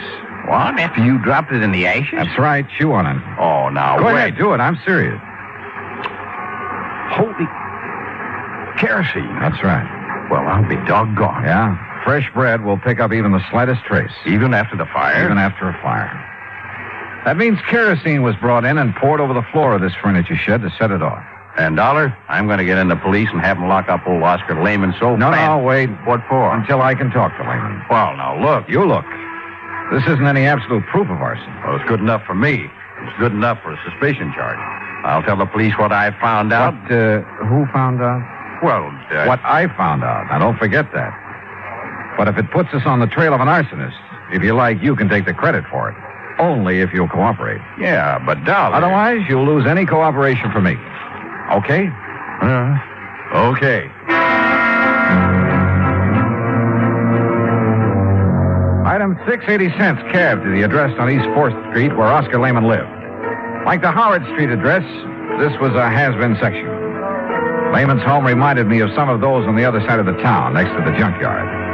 When the old character let me in, I wasted no time in getting to the point. You ask why I should be staying here in my home instead of at the yard? And I'm asking you why not?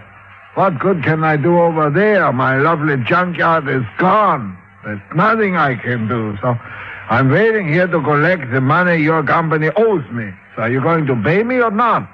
Well, now, that depends. As I started to say... I tell you, I didn't even know about the fire till I went down there to open up the gate and start the day. What time did you go down there, Mr. Lehman? 11 o'clock, like always. Well, you sure didn't waste any time getting your claim into the office in Hartford, did you? Of course not. So soon as I see what's happened, I sign up the claim and take it to Hartford. And the office is closed, so I leave it under the door. Yeah, well... What else could I do? Sit around and wait to think about it while the money's coming to me? It's my money, so I should have it. You know how much merchandise I have in that yard? $25,000. Retail? Yeah. Then why'd you burn it up? You think I'm crazy I should do such a thing? Don't you understand now I'm out of business, for God? Oh, what do you mean? My license for the yard on condition, you know. A conditional license? Yeah, that's right. If I'm not in business every day, I lose the license. I lose the lease on the land. Then they make houses, little stores. It's a big development company. So you're crazy to come and talk to me, tell me I should set fire. Maybe I've suddenly changed my mind, Mr. Lehman. Maybe I've already met the arsonist. Huh? And I was just too blind to see him.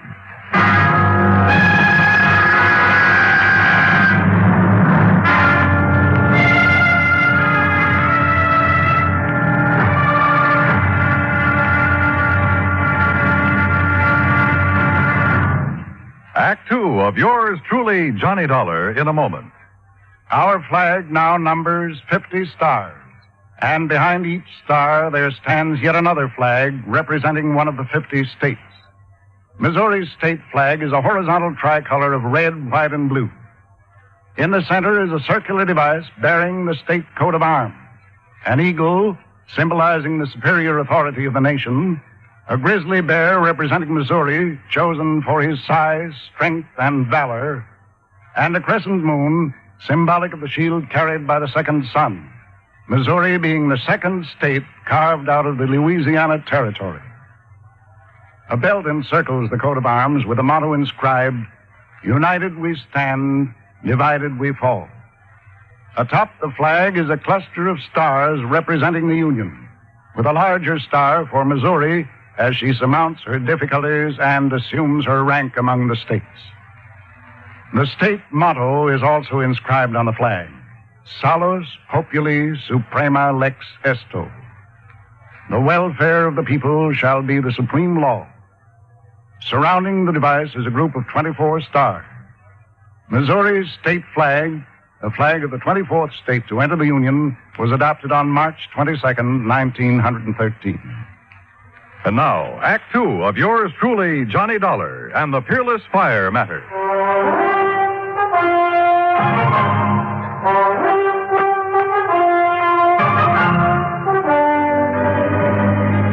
Something the cab driver had said while taking me to the scene of the junkyard fire had suddenly come back to me. He'd been talking about the nearby property owners, homeowners. They've been beefing their head off ever since the yard got its license. So now, no more junkyard. Now the whole place can be residential like it oughta. Yeah, like I always say, out of something bad always comes something good. Item 785 cents, another taxi back to the scene of the fire. The men from the department were still busy cleaning up. Their chief, Dale Miley, had been busy with some detective work. Had some answers that seemed to make good sense. Now, look here, Dolly. You see this hardware? See this groove in the foundation wall? Yeah. Big sliding door, huh? That's right. And here, the lock was still in a hasp.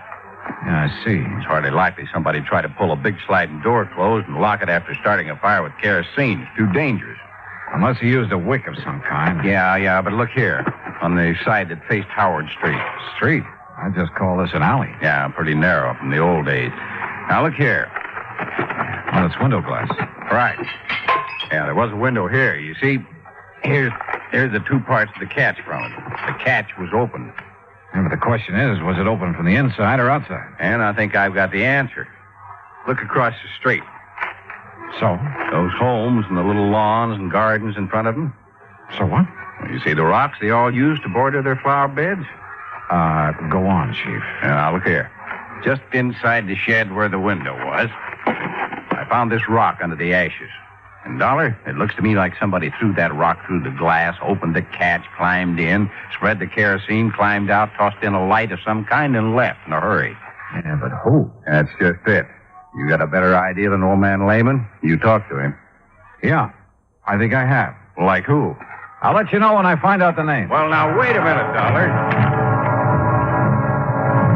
I hope that last crack would keep Chief Marley from sending the police after Oscar Lehman. Maybe he was guilty of firing his own junkyard. But with only $5,000 insurance, it didn't make sense. And I had a couple of better ideas.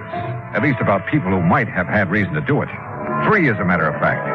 For there were 3 residences on Howard Street facing what remained of the junkyard. Thanks to the sudden shift of wind, they'd received little damage. I walked down the short length of Howard Street to the first old house. The name Howard McNeil was on the little metal mailbox. Yes, well, what is it? Mr. McNeil, I'm Johnny Dollar, insurance investigator, looking into this junkyard fire. This is a fine time to come around selling insurance after the fire's out. You should know better, young fellow. No, you misunderstood me. I'm Why, not do selling. you know what would have happened if that wind hadn't changed? It would have set this whole block on fire. That's what it would have done. Would have burned us all out. We'd have been helpless. Yes, Mr. McNeil. Especially that poor widow lady is coming down there in the third house right across from the shed where the whole thing started. Mr. McNeil. Yes? I'm not here to sell insurance. I'm investigating the fire, understand? Well, don't. What's that? You can stop right now. Just leave things as they be. Don't you know that fire was a blessing? I'm not quite sure I said blessing. That fire was the finest thing that's happened around here in years. Oh, you like its having happened, huh? You just bet I do. The only way we could ever get rid of that awful pile of junk right in our front yards. Now, maybe they'll give us back our nice little park that used to sit there. Or build a lot of track houses. Yeah, all right. What did they do? Anything is better than that wretched junkyard. I've hated it. Everybody's hated it. I hated it.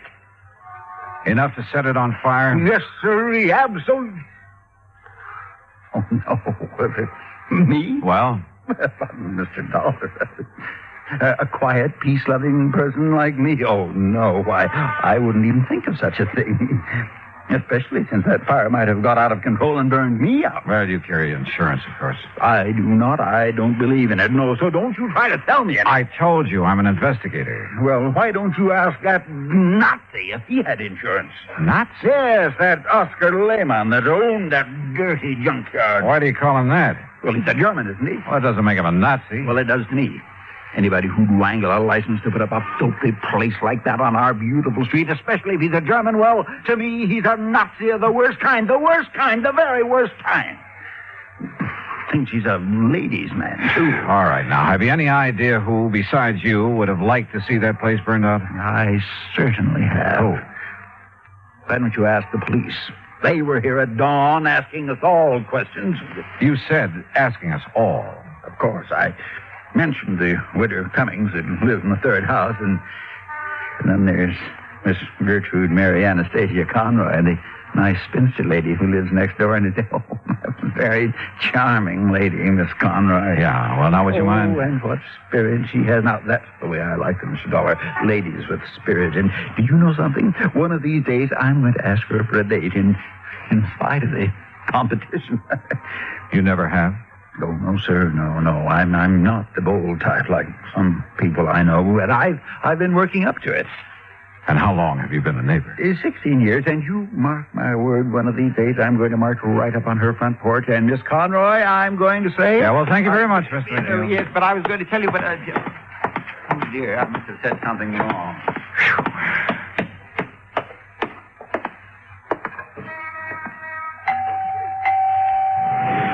And what the devil is it you'd be wanting? Miss Conroy? That's right. And don't you see the sign beside the door? No peddlers, no solicitation. So be gone with you. I'm busy clearing the smoke out of your house for that awful fire this morning. Well, that's what I'm calling about, ma'am, that fire. I'm an insurance investigator. Investigator, huh? Oh, now, just a...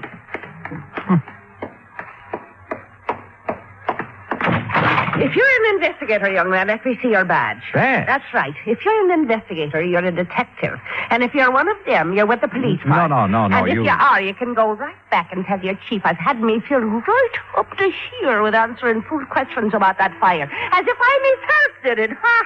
Well, did you? For years now, I've connived and connipted how to get that terrible, dirty, filthy junkyard out of this neighborhood. And now, poor soul, he's lost it. Oh, I could cry my eyes out. You what? Oh, such a lovely old man he is when I finally met him, that dear Mr. Lehman. Oh? Oh, the horrible things that Hitler done to him before he escaped them Nazis that took over his fine old country. And when he got here, he put all his savings in that lovely second-hand lot. Lovely. So he could earn an honest living. I'm afraid I don't understand. Such a fine man. Such a gentleman. The way he'd click his heels and bow when he come calling on Sunday afternoon. Oh, he was such a gentleman. Wait a minute, Miss Conroy. I don't get it. A couple of minutes ago, you sounded as though you hated that junkyard. Second-hand lot. Oh. And so I did. Until I got to know that nice Mr. Lehman. And I'll tell you this. In spite and despite of the fact they won't ever let him set up in the same kind of business again. If it takes every cent I own, I'll see that he gets started in something else. Well, I'll be... Investigator, huh? Insurance investigator. And then I suppose I can tell you confidential that I've set me cap for dear Oscar. You mean you hope to marry him? Aye. And that I will before I'm through. But I got the impression that your neighbor, Mr. McNeil... Oh, that crazy old stick in the mud, that old coot, huh? But if you're from the insurance company, how can I help you, lad, with your investigation thing? Well, you can't tell me this. Was your friend, Mr. Lehman, in need of money, particularly? Well, no. His business has been good. He drives a nice car and keeps a nice home. But like I said, if he needs more than he's got to get started again, I'll be the first to help him. Besides, it will sort of help to bring us closer together if I'm worrying about him a bit. No, won't it? Yes, I guess it will. I just want to make sure. Now, wait a minute. Yeah? It's so blind I was thinking of me darling Oscar. So that's what you were up to with your nasty questions. What? Implicating that he might have burned up his place by his own self to get the insurance money. Is that what your evil, filthy mind was thinking of? I didn't say that. But that's what you meant, now, ain't it? No, after all, somebody set that fire. And if he was in need of money... And just because I told the poor soul to get his claim in real quick this morning... You told him? Of course I did. Give him something to do besides standing around in the ruins crying his poor old eyes out, keeping his sorrows to himself. But I'll soon put a stop to that. I'll cook him up a real nice mess of corned beef and cabbage, a German style, that is, and take it over for his supper to comfort and keep him company. And what will you be doing for the poor soul? Well, that depends. Oh, it depends, does it? Well, you and that insurance company better pay up what you owe him instead of making snide talk about maybe he himself set that fire in his... Oh, get out. Go on, get out. Why should I be wasting my time talking to the likes of you when I've got cooking to do for me? Oh, brother.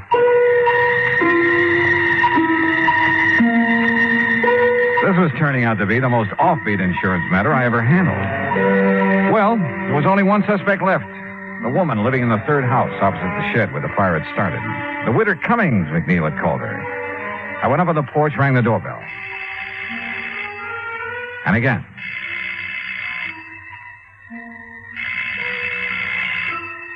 After the third time, I was about to decide no one was home when the door slowly opened.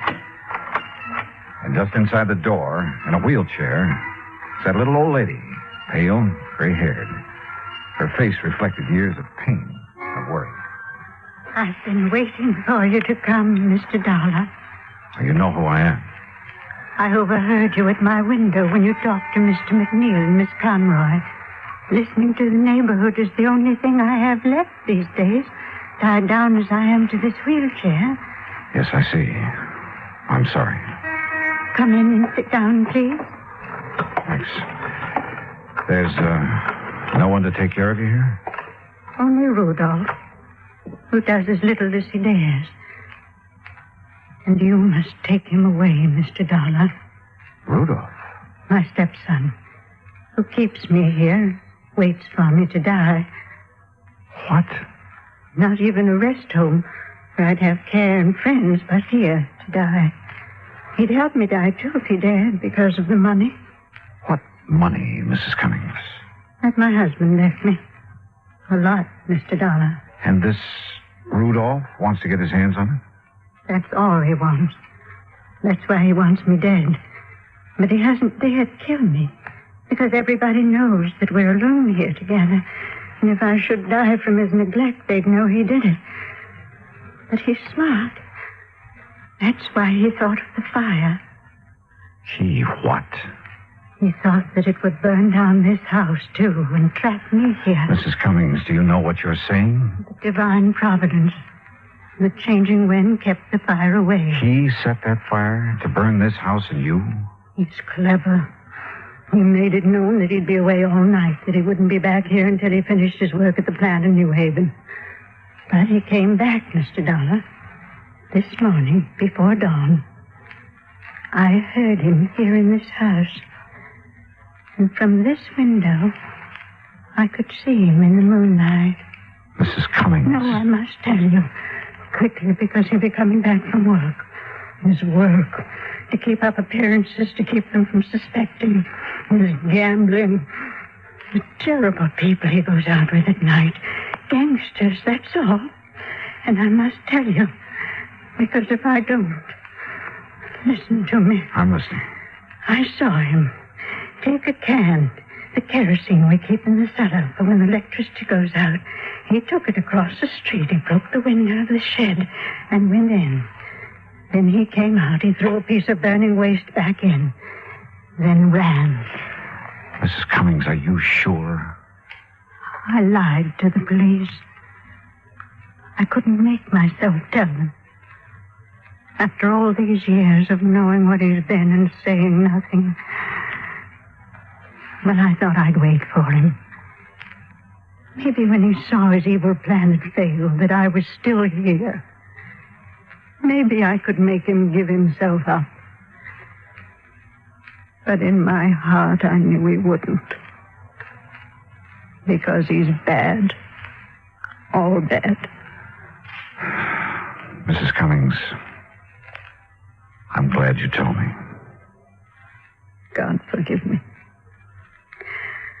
But I knew that if I didn't, he'd find some other way to... You must take him away, Mr. Dollar. Before he does murder.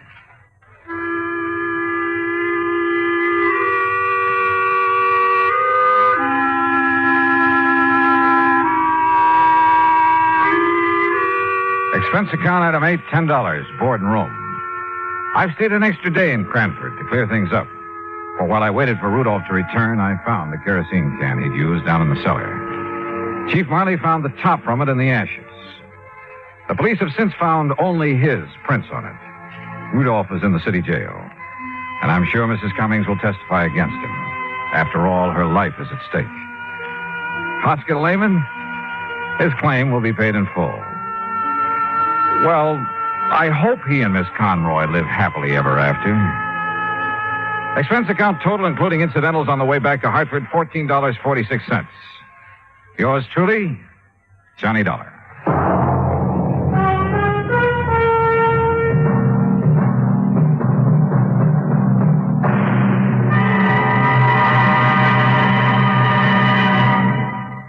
Now, here's our star to tell you about next week's story. Next week, exploration in the high Sierra country of California. And at the end of the trail lies death. Join us, won't you? Yours truly, Johnny Dollar.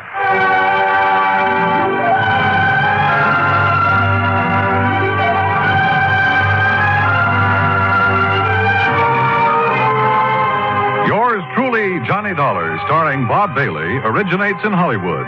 It is produced and directed by Jack Johnstone, who also wrote tonight's story. Heard in our cast were Virginia Gregg, Peggy Weber, John Stevenson, Herb Vigran, Hans Conried, Forrest Lewis, and Parley Bear. Musical supervision is by Amerigo Marino. Be sure to join us next week, same time and station, for another exciting story of yours truly, Johnny Dollar. This is Dan Cubberly speaking.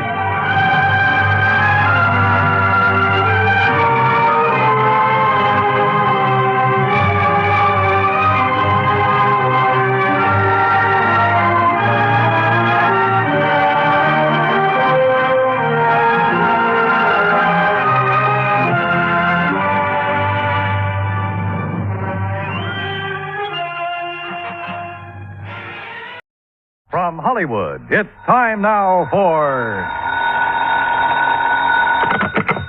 Johnny Dollar. George Reed speaking. Oh, good morning, George. Is it? Well, sure. The birds are singing, the bees are buzzing. And there are whales in the Gulf of Mexico. Oh, there are. What? You know anything about whales, Johnny? Can't say that I do. Well, neither do I. Neither does our agent down in Gulfport, Mississippi. Can you go down there? Well, yeah, sure, but what's this all about? I told you. A whale. Oh, come on. You people didn't insure it. Now, George. Oh, Johnny, of course we didn't. But we did write a floater policy covering 80 pounds of ambergris. Amber who? Gris comes from a whale. Very valuable, used in the making of perfume. Oh, yeah. We issued the policy a week ago. Yesterday, the stuff disappeared. How much did you cover it for? $20,000. And our agent down there is W.C. Owen. Got it? Owen, huh? Yes. You really shouldn't have any trouble locating the stuff. No? Why not? Because, and I quote Mr. Owen, ambergris smells worse than a hound dog which has caught a skunk.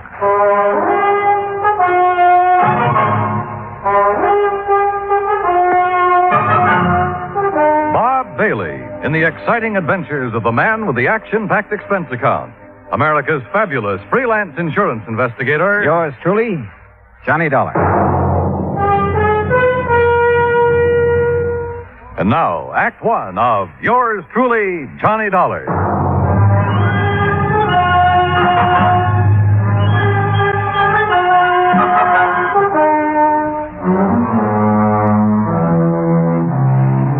Expense account submitted by Special Investigator Johnny Dollar to Floyd's of England, American Branch Office, 443 North 15th Street, Hartford, Connecticut. The following is an account of expenses incurred during my investigation of the Michael Meany Mirage matter. Expense account item 1, $168. Transportation from Hartford to the Markham Hotel in Gulfport, Mississippi. I called W.C. Owen, the agent who had sold the policy covering the ambergris. Half an hour later, I opened the door of my room to a middle-aged man wearing a brown seersucker suit. Mr. Dollar, is that right? Sure is. Come on in, Mr. Owen. Come on. Yeah. Thanks. Well, Dollar, I'm not going to fool around about this. I'm in a mess, and you're my only chance of getting out of it. Well, I'll do whatever I can, Mr. Owen. You just find that ambergris. And, man, please find it within the next 48 hours. Oh, why the rush? 2 reasons. When the ambergris was stolen off the freight platform at the train depot day before yesterday, it was packed for shipping. Had enough dry ice around it to last 72 hours, but no more. Uh-huh. Now, what's the second reason? That Mike Meany. Who's he? Owner of the ambergris and a real good client of mine. I promised him you'd locate the stuff for sure. Well, I appreciate your confidence, Mr. Owen. Name's W.C. Mr. around here sounds too highfalutin for an insurance salesman. Okay, W.C. But what's this fellow Meany so worried about? The ambergris is covered for $20,000. He told me he'd learned it was worth a lot more than that since the floater was issued. Something up near $60,000. Pretty rare stuff. Which is. Matter of fact, this is the first time I've ever heard of anybody finding ambergris in the Gulf. Who fished in out of the water? Meany? No, a young fellow worked for him named Billy Fisher. Did Meany buy it from Fisher? Didn't have to. Belonged to Mr. Meany right off. Oh, why's that? Well, because Fisher works for him. Mr. Meany lets out his fishing boats to fellas which ain't got no boat of their own, or even a chance of getting one. He rents them out, you mean? No, he don't rent them. He lets them out on share. Mr. Meany puts up the boat, gas, nets, everything. And whoever runs the boat, well, whatever he catches, he belongs to Mr. Meany. Oh, and because Fisher happened to be in Meany's boat when he found the ambergris, it automatically became Meany's property, huh? Now you got it, boy. Uh-huh. Did Fisher know what it was? Or the value of it when he turned it over to Meany? Well, you have to ask him about that. Yeah, I plan to. But first, I'd like to have a talk with this Mike Meany. I'm way ahead of you, Dollar. I called Meany right after you called me. He's waiting for us. How far does he live from here? Oh, about 3 or 4 miles down the beach road toward Biloxi. Place called Mississippi City. Mississippi City? Uh-huh. But don't let the name fool you. Ain't nothing there except a couple of stores, fishing boat landing, and the train depot. Sounds like a real quiet place. It is. It's also where this whole thing started and where I hope it finishes. And the sooner, the better. A few minutes later, we were driving east along the coast. Ahead of us, we could see Mississippi City's one and only landmark, a long wooden pier extending far out into the Gulf. Anchored near the end of it were several small fishing boats. We passed the Meany General Store and the Meany Fish Market, then turned into a narrow driveway. I'm not sure what kind of a house I'd expected Mike Meany to live in, but this certainly wasn't it. It was too small and it needed a coat of paint. We got out and Owen led the way to the side porch.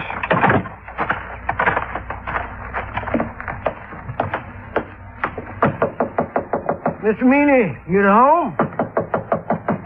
Doesn't look like he is. No, he's here. Listen. What in the name of... Sure heavy, ain't he? Yes, sir. Ain't another man his size in the whole United States. Good night, I believe it. W.C., boy, you sure took your sweet time getting here. Yeah. Well, made it just fast we could, Mr. Meany. This is the fellow I was telling you about, Mr. Johnny Dollar. Both of you come inside.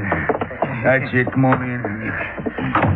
You men sit down on the sofa. I'll just lower myself into this here chair. There. Yeah, now then. You're a detective, huh, Dollar? Well, then, me ain't giving me an answer. You're a detective or you ain't a detective. Now, which is it? I'm an insurance investigator.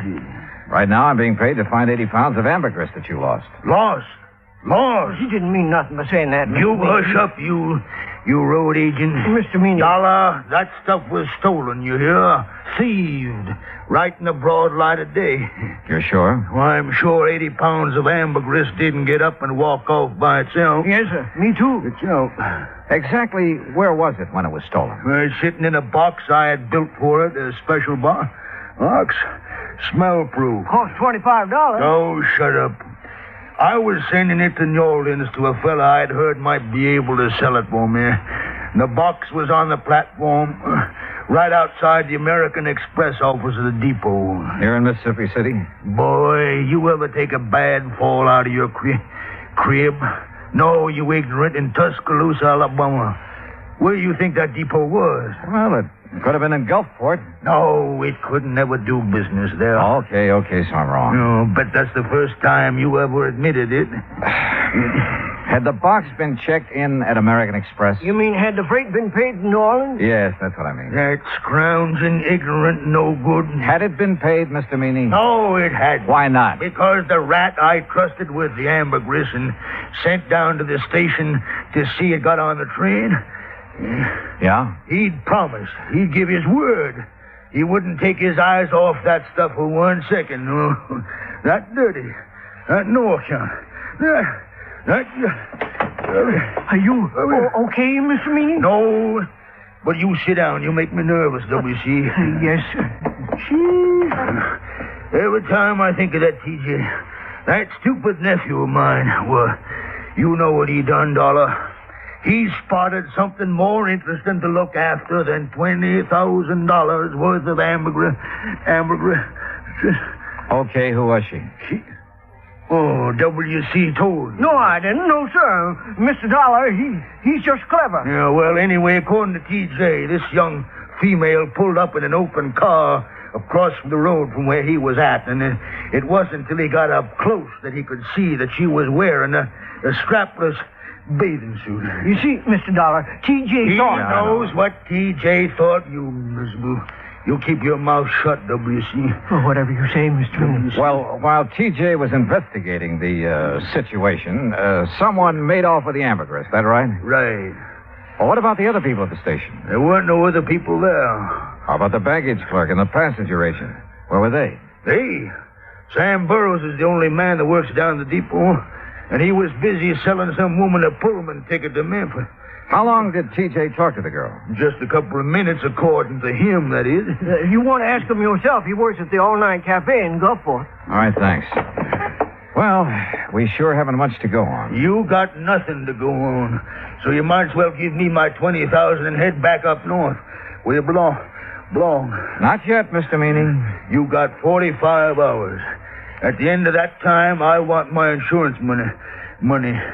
You don't see that I have it, Mr. W.C. Owen, you're going to be sorry. You know what I mean? Yes, sir. I know. Owen didn't say another word until we'd pulled out of Fat Mike Meany's driveway and had turned left going on down the beach toward Biloxi. I suppose you think I should have stood up to him a little more, huh? No, I figured you had your reasons for not wanting to get into an argument with him. See those boats off the end of the pier? The small fishing boats, Well, they belong to Meany. He's also got money invested in half the business places along the beach. You know what that means, Dollar. Yeah, well, where I come from, he'd pull a lot of weight. That's it. And anybody he gets riled at, well, one word from him and a good many of my clients would be screaming for me to cancel their policies. Like that, huh? Just like that. Hey, where are we going? Billy Fisher's. This way, this here's the boarding house he lives in. Come on. Uh-oh. Okay, boy. Okay. Easy now, easy. That's it. Good boy, good boy. Did you know the dog is back in this house? Well, afternoon, Miss Harvey. Oh, well, my goodness, Mr. Owen, this is an unexpected pleasure for sure. Why, thank you, ma'am. This here is Mr. Johnny Dollar, Miss Harvey. Afternoon. Pleased to know you, Mr. Dollar. Wouldn't you like to come in and sit down? No, thanks. We really don't have much time. Oh? Mr. Dollar is an insurance investigator. Right now, he wants to have a talk with Billy Fisher, providing his home. Why, sure he is. You find him round the side there. Oh, but... Yes, sir? Well, he's with Jane Higgins, Mr. Owen. Jane Higgins? Oh, you know her pa rented that old Miller place again. Girl that got Billy into that trouble. Oh, yes. What kind of trouble, Mrs. Harvey? Well, it happened when the Higginses were down here 2 years ago. Billy and Jane have always been sweet on each other. But being as Billy is Billy and doesn't have a thing of his own, not even a job, except fishing one of Mr. Meany's boats. Well, Jane's pa just put his foot down. But didn't mean a thing to Billy. No, sir. At least not until old man Higgins got a sheriff after him. That still didn't stop Jane. And finally, the Higginses just packed up. They didn't come back until just 3 weeks ago Saturday. How old is the Higgins girl now? Oh, 19, and she hasn't changed one bit in those 2 years. No, sir. She's just over here all the time. She'll be some fur fly when her paw finds out. There they are now. Billy? Jane! Hi. Come over here a minute, Billy. Someone wants to see you. Sure. Billy? Now, this here's Mr. Dollar. Hi. Howdy. Miss Higgins, Mr. Dollar, and Mr. Owen. Hello, Miss Higgins. Billy, I wonder if I could speak to you alone for a moment, huh? Yes, sir. What do you want to talk to me about? Mr. Meany and the ambergris you found. Oh, that. Where did you find it, Billy? Out near Cat Island, floating in the East Channel. Uh-huh. Did you know what it was as soon as you saw it? No, sir, not exactly, but I read a story once about a fellow that found some ambergris, and he sure made a lot of money off So it. you weren't going to take any chances, and you hauled it aboard, is that right? Yes, sir. Something like that. Billy, you realized that anything you caught or salvaged with that boat belonging to Mr. Meany, it wasn't yours. You realized that, didn't you? Well, not right then, I didn't know, sir. He gave me some kind of a contract to sign when I started working for him, but I never read it. Well, what happened when you put in at the pier that night? Oh, that Cliff Stillinger, Mr. Meany's checker. He spied the ambergris right off, and he made me turn it over to him. Was that the last time you saw it? Yes, sir. Yes, sir, that was it. Okay, Billy. That's all I had on my mind. Well, that's all? I mean, no questions about whether I swiped it from the train station or not? Would you tell me if you had? You crazy or something? Heck no.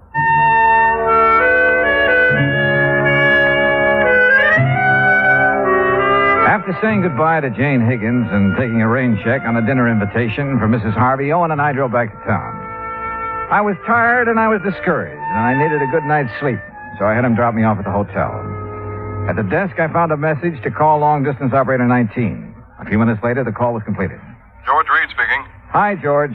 Thought it was you. Johnny, where in blazes have you been? I've been trying to get hold of you all afternoon. Oh, something important? No, I was just curious about the weather down there. Oh, well, it's great. Warm, but not too warm. Johnny. Okay, George, what's happened? One of the boys upstairs got wind of that ambergris claim. So? So he just happens to have a friend who's an ichthyologist. Well, bully for him. Johnny, this ichthyologist says that ambergris comes only from the sperm whale. And there has never been a sperm whale alive that would be caught dead swimming in the Gulf of Mexico. What? You follow me, Johnny? I think so. If there's never been a sperm whale in the Gulf, then that stuff you people insured couldn't have been... But, George, if it wasn't ambergris, what was it? I don't know, but unless you find it, we're stuck for $20,000. Holy smokes.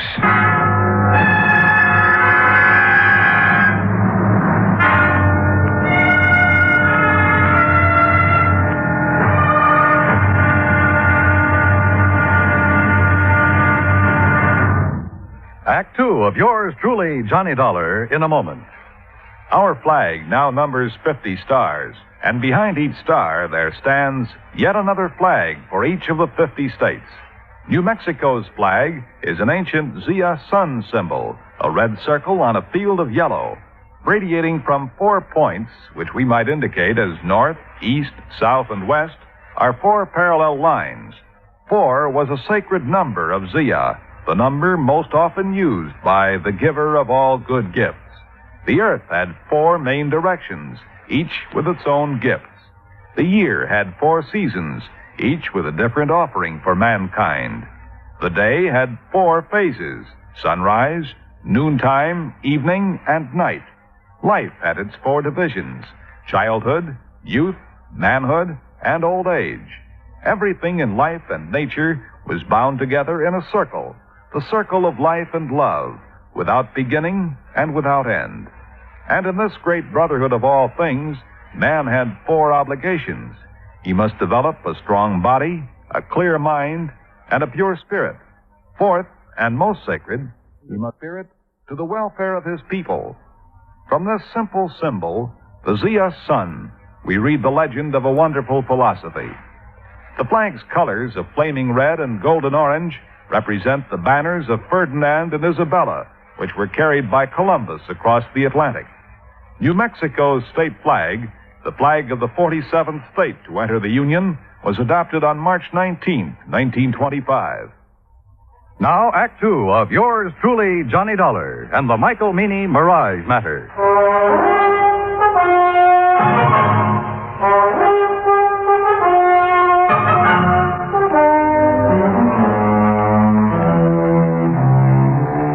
After talking to George Reed and learning that there was considerable doubt in his mind concerning the origin of the ambergris Mike Meany had insured with Reed's company, I called WCO and the agent who had issued the policy to come down to the hotel. He was as shocked and surprised as I'd been. Johnny, I just can't believe it. Yeah, well, it's true. At least according to a man who studied the habits of sperm whales for years. Oh. And those kind of whales never come into the Gulf? No, not according to him. Well, if ambergris isn't ambergris, what is it? W.C., your guess is as good as mine. But whatever it isn't worth $20,000. No, guess not. Johnny, Yeah? you don't think Mr. Meany's trying to pull a fast one, do you? Trying to defraud the company? Yeah. Oh, no, I doubt it. He has all the money he'll need for a while. Yeah, that's for sure. Tell me, W.C., did Meany have the ambergris analyzed before he asked you to insure it? Matter of fact, he did. Even showed me a letter which said that the stuff was ambergris. You remember who made the analysis for him? A chemist over in Biloxi. Don't recall his name offhand, but he signed that letter he gave Mr. Meany. Okay. First thing in the morning, we'll take another trip out to Meany's place. Good. In the meantime, don't mention any of this to anyone, will you? No, I won't. Johnny, Yeah? I should have checked on that chemist, shouldn't I? And I shouldn't have been so anxious to take Mr. Meany's word. Well, we all make mistakes. Not big ones. Not big ones like this. Johnny, we just got to find that stuff. Because if we don't, we'll never know if it was ambergris or not, will we? No, W.C., we won't. I felt sorry for Owen. I knew as well as he did that the company might recall his franchise unless we could prove it was ambergris that had been insured. And at the moment, I was quite sure we couldn't do that. The next morning, the coffee shop was crowded, so I started up toward the center of town, looking for another place to have breakfast. I was about 4 or 5 blocks from the hotel when I heard someone calling me. Mr. Dollar. Johnny. Oh, yeah. Good morning, Jane. Morning yourself. Well, what are you doing in town so bright and early? I'm going on a shopping spree. Oh? A girl can't get married and just any old thing, you know. I guess she can't. Oh, well, who's the lucky guy? Well, who do you think? Billy Fisher? I certainly wouldn't marry anyone else. Well, Jane, it's none of my business, but I heard. You heard that my father's dead set against Billy, didn't you? Yeah, something like that. Well, he is. But there isn't much he can do about it. I'm over 18. Besides, he's going to change his mind about Billy. I hope so. He's going to be real sorry he ever treats Billy the way he has. Jane, look, I haven't had breakfast yet. How about joining me for a cup of coffee? Oh, I'd love to. Where'll we go? Oh, how about over there, the all-night cafe? All right. Oh, no, do you know what time it is, Mr. Dollar? Just 10 after 9. Why? Well, I just remembered something important. I'll see you later here. Funny. Or is it? I crossed the street and entered the all-night cafe. Behind the counter, wearing a white T-shirt, apron, and a Valentino-type hairdo, was a man about 23 years old. Morning. What'll it be? Ham and eggs and coffee. I want them eggs. Over easy, okay? It's okay with me. I ain't eating them. 2 half-mice with pig. You want your coffee now? Yeah, please. Do you happen to know a man named Mike Meany? I should. He's my uncle. Oh, well, then you must be T.J. That's right. How come you know me? I was talking to your uncle yesterday. My name's Dollar. Oh, yeah. Yeah, he told me if you come round, I should tell you anything you want to know. Well, what happened at the depot that afternoon, T.J.? Didn't he already tell you that? Well, I'd like to hear your side of it. Well, ain't much to tell. I was sitting there waiting to put that box in the 303, and this here gal drove up. What happened then? Man, she gave me just about the biggest come-on I ever did get. So you left the freight platform and crossed the road to talk to her? Well, shoot, Mr. Dollar. I didn't see nothing wrong in doing that. There wasn't nobody around. Oh, there must have been. Yeah, I reckon so, but I sure didn't see her. T.J., did that girl tell you her name? Yeah. What is it? Betty Lou Miller? Betty Lou Miller. Yeah. Now, look, mister, I'm busy. No, wait. Have you seen her since then? Well, sure. When was that? Well, just now, out in the street. She's the gal you was talking to. I finished my ham and eggs and walked back to the hotel. Owen was waiting for me, but before we drove to Mike Meany's house, we made a stop at the railroad depot. The agent remembered everything that had happened that afternoon, the ambergris had been stolen, including the name of the woman who had purchased the Pullman ticket to Memphis at the time of the theft. After thanking Sam for his help, we went on to the Meany place. Come on in. Sit yourself down. Thank you, Mr. Meany. Dollar, Dollar, you find my ambergris yet? No, sir. But I think I know who has it. What do you mean? You mean you know who stole it from the depot? I think so, Mr. Meany. I'm not sure. Well, boy, you just let me have their name. Yes, sir, I'll get the sheriff out here and see they're put under the jail. Now, you come on. Tell me, who did it? No, sir, I'm sorry. I'll tell you when I'm sure and not before. What? Well, when's that going to be? Depends. Depends on what? Whether you'll help me or not. Why, you ignorant, stupid Yankee. You know good and well, boy, I'll help you. Yes, sir. Now, what? What do you want me to do? Give Owen here the letter you received from the chemist that analyzed the ambergris. Is that all? That's all for now. But, boy, you Dollar. Where do you think you're going? To see a lady, Mr. Meany. Owen, I'll call you as soon as I'm sure. Right. Good luck, Johnny.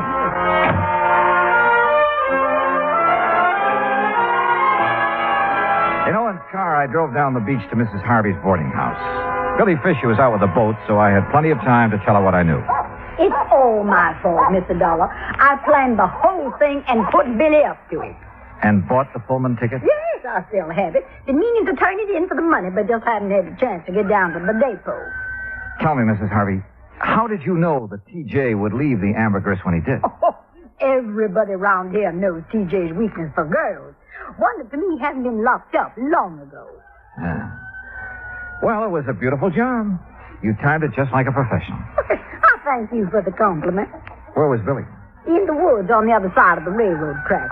He waited till Jane got T.J. all mixed up, then he scooted across, got the ambergris, and ran back into the tree. And Jane picked him up after leaving the depot? Yes, sir. You care for a cup of coffee, Mr. Dollar? No, thanks, Mrs. Harvey. You look so downhearted. Well, I guess that's part of my job, too. What did Billy do with the ambergris? I sent it on to Atlanta. A man there's going to sell it for him. Oh, I see. My, you sure look like you lost your best friend. Yeah, well, I ran into Jane this morning. She was going shopping for her trousseau. Yes, I know. Mrs. Harvey, if it turns out that isn't ambergris... Oh, they'll still get married no matter what, Mr. Dollar. If not now, then someday. Dollar! You Yankee schemer! What? Where you at? What on earth? Miss Harvey! Well, that sounds like Mr. Owen. And my friend, Mr. Meany. Dollar! Just what you trying to pull? I tried to keep him from coming over here, Mr. Dollar, but I just couldn't handle him at all. All right, Deputy. It's a long way from being all right. Just what do you want here, Mr. Fat Mike Meany? What do I want? Why, woman, I want to arrest you and that dirty, backbiting Billy Fisher and his girl was stealing my ambergris. That's what I want. Hush. I want to see you in jail. Jail, don't be ridiculous. Ridiculous? Why, woman... That's what I said. Now, if you don't get off my property... Yeah, but you, woman, you stole it. How do you know I stole anything? I know because this here worm of an insurance agent wouldn't have a customer left on the beach unless he told me. Well, he told you wrong. Billy took that ambergris. No. But it belonged to him all the time. Well, woman, that's a lie. But Ain't that right, Mr. Dollar? Yeah, it sure is. At least it is if it was ambergris. It's ambergris right enough. Owen? Well, I called that chemist, but he quit his job a couple of days ago. Couldn't find no record he made of it. Don't need no record. It's ambergris, and it's mine. It's Billy's. Mine. You think it's yours? You're seeing a mirage. Tell him, Mr. Dollar. Dollar, if this is some kind of a low-down yank, trick. It's no trick, Mr. Meany. Mrs. Harvey showed me the contract you have with Billy. Well, what's that got to do with him stealing the ambergris? Just this. This. The contract states that all fish and fish products and byproducts caught or seined while using your boat belong to you. That's right. Exactly right, so? So, the ambergris doesn't. What? No, sir. Ambergris comes from a whale. And the whale is not a fish. It's a mammal. But Dollar, now, Dollar, you boy, no, wait a minute, Dollar. Well, doggone. They say that young love can work miracles, and I guess it must be true, because later that day, a huge sperm whale was sighted about 3 miles offshore near the Cat Island Channel. Proving, as I've always said, you can't figure whales any more than you can people. Expense account total, including hotel bill and transportation back to Hartford, $420.10. Yours truly, Johnny Dollar.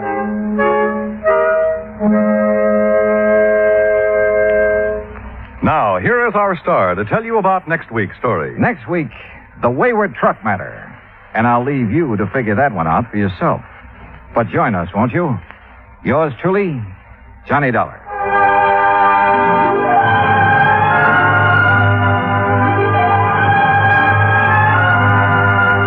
Yours truly, Johnny Dollar, starring Bob Bailey, originates in Hollywood.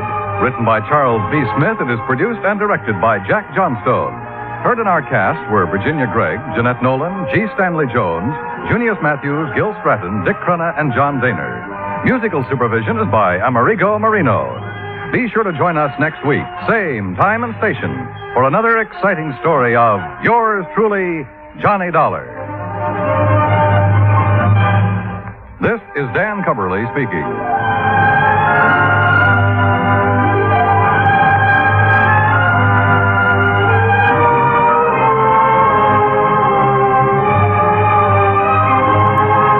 Johnny Dollar has come to you through the worldwide facilities of the United States Armed Forces Radio and Television Service.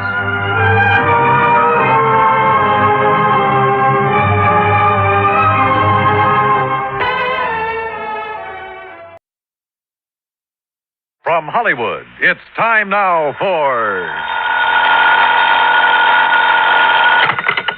Johnny Dollar. Ted Orloff here. Orloff, Los Angeles? That's right. Tri-Western Indemnity Company. Well, hi, Ted. Look, are you free to come out here in a hurry? What's up? A wayward truck. A wayward? That's right, truck. Lost, strayed, or stolen? That's what I hope you can find out. It's a big one. Insured for nearly $20,000. That is a big one. And aboard it when it disappeared was the driver. Insured? For $10,000. And a cargo of copper tubing worth $9,500. Also insured. Holy. Ted, I'll grab the next plane.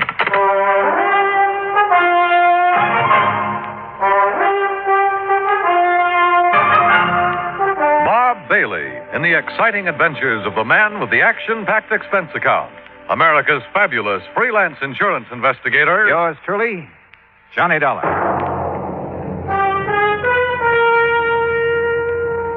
And now, Act One of yours truly, Johnny Dollar.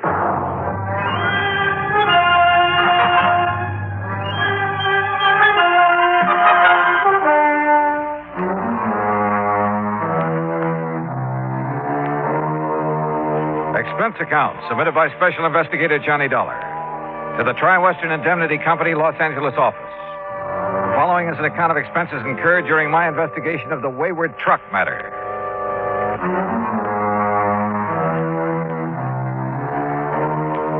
Expense account item 1, $194.65, airfare and incidentals, Hartford to Los Angeles, California. When my plane set down at the International Airport shortly after 9 a.m., Ted Orloff was waiting for me. He led me on out to the parking lot. Here we are, Johnny. This car right here. All right. Go on, hop in. Okay. You reserve a hotel room for me in town, Ted? Huh? Why? Well, after all, I've been sitting up in a plane all night and wouldn't mind a chance to shower and slick the whiskers off my pussy. Change clothes. Don't want to take the time. That's why I'm glad you could make it out here right away. See, this thing only happened Wednesday night. Well, just what did happen and who suffered the loss? And how about stopping somewhere so I can grab some breakfast, huh? Sure. Find a place along the way. Like I told you, Johnny, a truck loaded with $9,500 worth of copper tubing has disappeared. What kind of tubing? The kind they use a lot of in building airplanes, that sort of thing. Go on. It was shipped from Marlowe Copper Products over in East Los Angeles. That's where we're heading. Marlowe's a big jobber, distributor. Okay, so what happened? Well, late Wednesday night, a driver by the name of Jackie McAllen was scheduled to haul this order of tubing over to the Belden Aircraft Corporation over in Victorville. That's about 100 miles east of here, out in the desert. Yeah, I know. So? Well, the truckers usually drive that route at night, not only because of lighter traffic, but to avoid the heat during the daytime. Brother, you can say that again. Yeah. Well, anyhow, right after midnight Wednesday, 12:05 to be exact, Jackie signed out of the Marlowe warehouse with his load of copper tubing. Yesterday morning, Friday, Belden Aircraft was screaming for it, wanting to know why it hadn't been delivered as promised. Just disappeared? Just disappeared. Hijacked, obviously. And the driver? Any word of him? Nothing. Well, what kind of a market is there for stuff like that out here? Plenty of market for it. Not only because it's expensive, but it's hard to get, too. Especially for some of the new little companies that have sprung up around Palmdale and Lancaster out that way. Yeah, didn't Lockheed just build a plant out there? Lockheed, Belden, a lot of the big ones. And they subcontract work to the little boys. That's why nearly $10,000 worth of copper tubing would be worth its weight in gold to those little plants. Oh, and it's a wonder there isn't more of this kind of hijacking, if that's what it is. What do you know about the driver of that truck? Jackie McAllen is as honest as the day is long. Yeah, who says? His employer, and he should know. Jackie's been driving for Marlowe Copper Products for years. They trust that boy with a load of pure gold. Yeah. What's that mean? Yeah. Man might have some trouble selling off a load of pure gold. Huh? But if what you say is true about the demand for copper tubing in this area. Oh, now, wait a minute. Well, every man's supposed to have his price, you know, Chet. Look, Johnny, I see what you're driving at, all right, but not Jackie McAllen. You sure? 10,000 is a lot of money. Wouldn't be worth 10,000 sold undercover. Jackie would certainly know where to sell it, though, wouldn't he? Johnny. And why hasn't he showed up? I'll tell you why. Because he's probably been killed. Item 2, $1.75, breakfast for me and a cup of coffee for Ted Orloff on the way into Marlowe Copper Products in East Los Angeles. I was amazed at the way this industrial area has grown in the past few years. The Marlowe operation turned out to consist of a small office and a couple of warehouses. Marlowe himself was a tall, lean man of about 50, very much on the ball. Yes, sir, Mr. Dollar. It's as simple as that. Now, Willie here is the night watchman. How do, sir? Hi, Willie. According to Willie's clock in the shipping order and the manifest, Jackie McCallion signed his load out at exactly 12:05. And that's the last we've seen of either of them. He took off alone with a load worth $10,000? $9,500, yes. Well, isn't that taking quite a chance? Well, he's done it many times. Mr. Marlowe, how much does this Jackie earn a week? Well, that would depend. Anywhere from 100 and... Oh, now, wait a minute. If you're thinking what I think you are, you're wrong, Dollar. You're dead wrong. Just as I said, Johnny. Sure, why, I'd trust Jackie with my own life. And believe me, whoever's done him in, well, he's going to have to deal with me. I'll see him hang. Well, what makes you so sure he's been done in? Well, it's the only thing that could have happened to make him give up a shipment of goods. A hijacker'd have to kill him. And whoever did this to Jackie... Tell me, do you think there's any possibility of his having been approached beforehand by hijackers? Perhaps threatened into turning the shipment over to them? No, not a chance. He would have told me of anything like that immediately. If he had time, maybe. Who's working on the case now, Mr. Marlowe? The L.A. Police Department and the Sheriff's Department of every county in Southern California. Are all your trucks like those two I see out the window there? Jackie's was. We got 4 of those big singles. Did have. Now it's 3. And 3 big tractor-trailer rigs. Mm-hmm. A truck like one of those is a pretty big hunk of stuff to just disappear. Willie. Yes, sir. Were you on duty Wednesday? Yes, sir, I was. Did you notice anything unusual about Jackie that night? Why, no, sir. Not that I noticed. He came to pick up his truck alone, huh? I didn't see nobody else with him. Well, did he look worried, anything like that? Well, not that I could see, no, sir. And he didn't say anything that might have indicated things weren't as they should be? Not that I heard, no, sir. Just exactly what did he do? What the driver always does. Come in, signed up the manifest, putting down the time, and then drove off with his truck like always. Nothing unusual at all? Not that I saw, no, sir. Mr. Marlowe, where did Jackie live?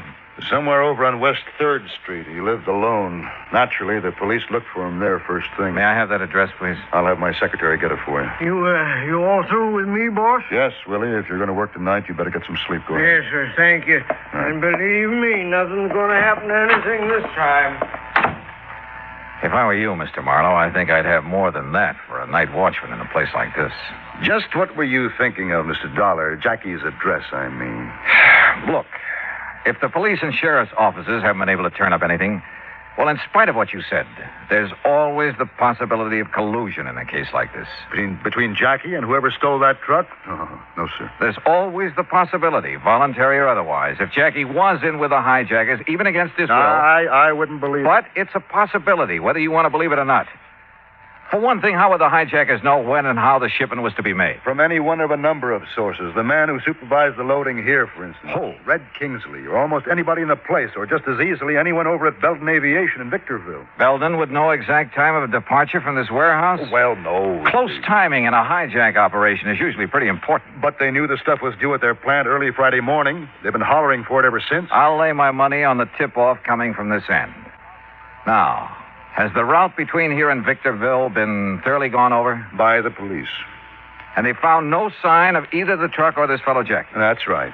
The truck, of course, could be disguised, new coat of paint, that sort of thing, often done. But no body, alive or otherwise? No. So how do you plan to proceed? Well, if Jackie was forced to participate... And I'm sure he wasn't. Then I don't know. Let me have that address, huh?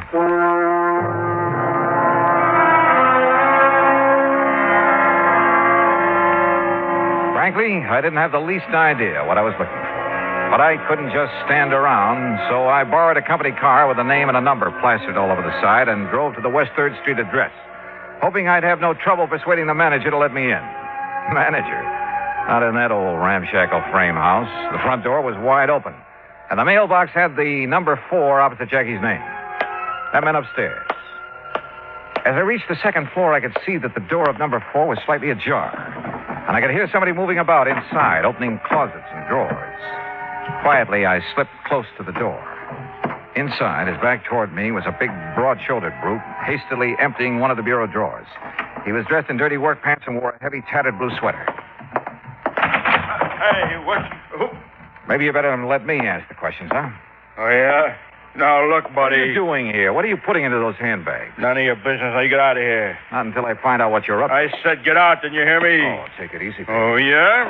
You want to play that way, huh? That's right.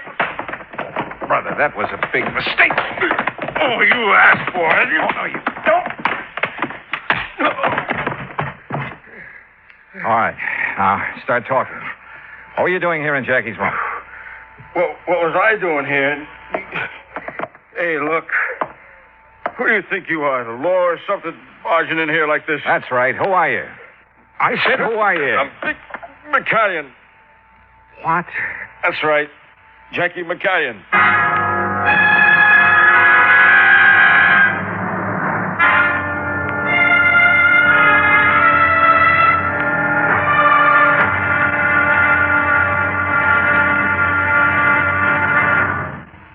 Act 2 of yours truly, Johnny Dollar, in a moment. Our flag now numbers 50 stars, and behind each star there stands yet another flag representing one of the 50 states. New Jersey's flag was created at the direction of George Washington. In 1779, General Washington directed that the New Jersey Continental regiments wear coats of dark blue with buff-colored facing. This was done as a tribute to the former ruler of these colonies, the Dutch, whose national colors were buff and blue. Later, he instructed that the field on the flag of New Jersey should be the same buff color, and the state coat of arms in blue be placed upon it. The state's motto, reflecting the aspirations of all who came to these shores, is also inscribed on the flag: liberty and prosperity. This flag was displayed proudly before the combined American and French armies at the surrender of Cornwallis's army at Yorktown. New Jersey's state flag, the flag of the third state to enter the Union, was adopted on March 26, 1896. Now, Act 2 of yours truly, Johnny Dollar, and the Wayward Truck Matter.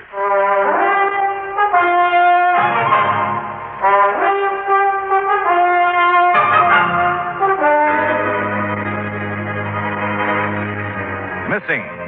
A $20,000 truck from the Marlowe Copper Products Company of East Los Angeles. Also missing. Its cargo of copper tubing insured for $9,500. Also missing, also insured, the driver, one Jackie McCallion.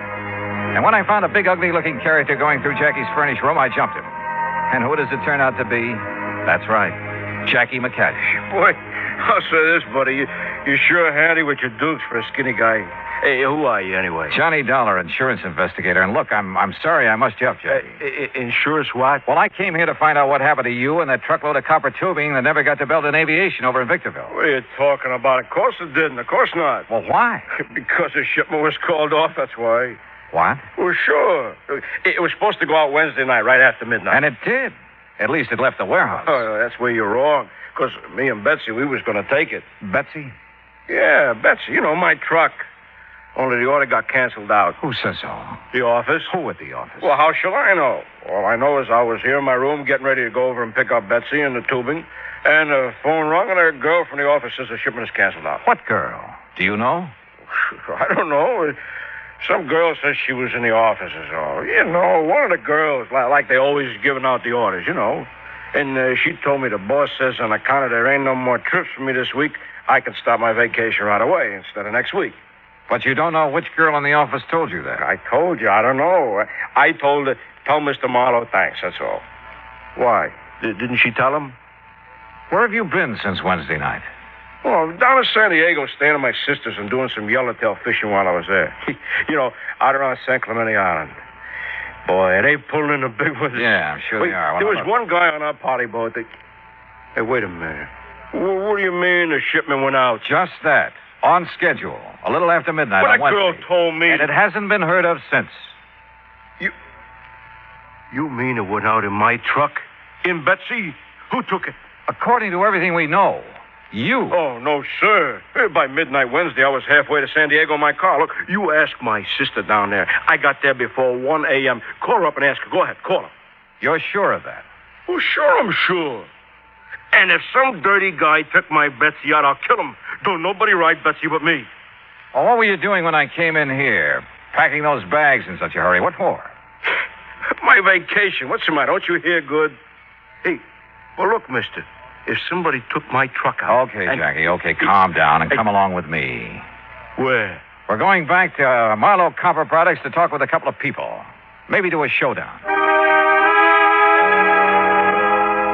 Jackie, with a name like that, I'd pictured a slim, wiry little fellow, not this big gorilla. And from what he'd said and what he told me on the way back to the Marlowe warehouse, I was convinced he was telling the truth about his whereabouts the night of the robbery. But then, who could possibly have been a close enough double for Jackie to fool the watchman?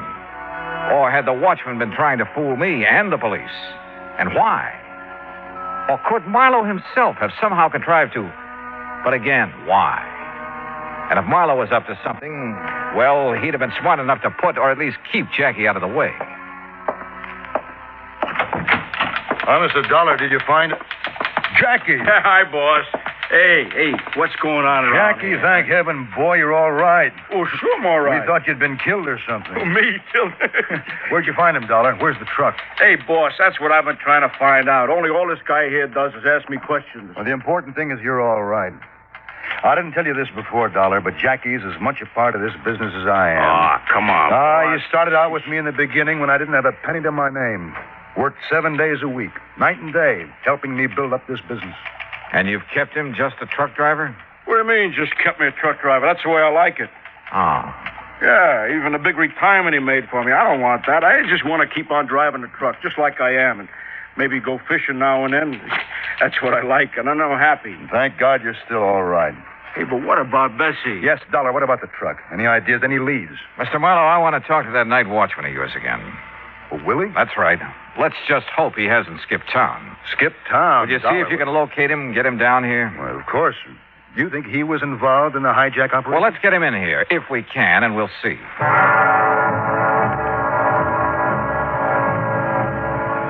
Something had just come back to me. Something pretty damning insofar as Willie was concerned. It was the way he had answered my questions when I talked to him before. Was there anything unusual about Jackie when he came to pick up the truck? Well, not that he'd noticed, he said. Had Jackie picked up the truck alone? Well, he hadn't seen anybody with him. What had Jackie said? He hadn't heard anything. Not one really positive answer in the lot. Or to the other questions I'd asked him. Much to my surprise, Marlowe's phone call brought assurances from Willie that he'd come over to the plant right away. And I told him I'd get somebody else to fill in for him tonight because of the sleep he's having to miss. Yeah, well, tell me this. Do your watchmen carry a time clock? That's right. There are punch key boxes located in a dozen or so spots all over the warehouse and one in this office. They register on a paper dial on the time clock, Yeah, sir. that's right. That way there's a record of what time he reaches every station on his nightly round. Would you get me that record for Wednesday night, please? Well, of course. And while you're at it, I'd like a copy of the shipping order and the manifest for that truckload of copper tubing. I'll have my secretary get them for you. By the time his secretary dug the punch clock record out of the files, old Willie arrived, looking somewhat the worse from lack of sleep, but apparently willing to cooperate in any way he could. I took him out to the watchman's booth, which was just inside the warehouse gate. Yes, sir, Mr. Dollar. This here's my own private office every night. And this is where you were when Jackie McCanyon came to pick up his truck Wednesday night, huh? Well, now, where else would I be? Well, now, that answer is just as definite as the ones you gave me before, Willie, and it won't do. Why? I asked you if Jackie said anything that night that might have made you suspicious. And I told you, not that I heard, no, sir. Well, did you talk with him at all? Well, no reason to. There were just the two of you here in the middle of the night. Yes, sir. And you didn't even say hi to each other? Well, no reason. Driver comes around to pick up a shipment. All he has to do is sign up the manifest the time he leaves. And... You knew what time he was to be here, didn't you? Sure. Yes, sir. It was right on the shipping order. But you didn't see him. You didn't see him pick up the shipping order or sign the manifest or drive out of here with his truck.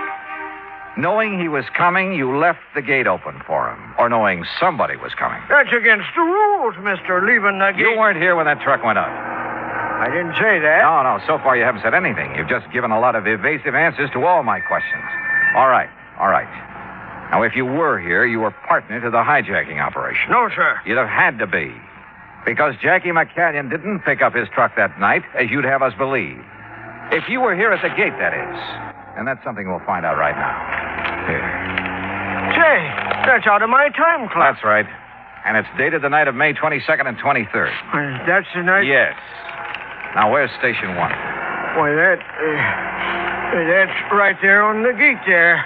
And that's the key I use to punch my time clock.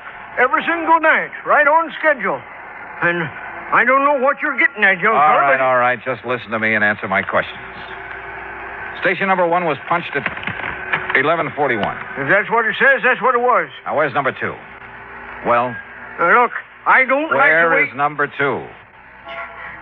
It's the big double doors back in the warehouse on the right. But now you look here. 11:47. You must walk pretty slowly. Well, of course I do. I look around. I make sure that everything's all right. Okay. Now, where's number 5? Come on, number 5. On the back gate, way around the other side of the warehouse. Yeah. A good quarter of a mile from here. And according to this time clock record, that's where you were at exactly 12:04 that night. And, brother, I'd like to see you do a quarter of a mile around these buildings in less than a minute to get back here at exactly 12:05 when you claim Jackie signed out that truck. Well? You're right, Mr. Dollar. Yeah? Which way am I right? I wasn't here. I left the gate open for him, like I often done when I wouldn't be right there for a night shipment. Like you often did? Don't you see? Nothing like this ever happened before.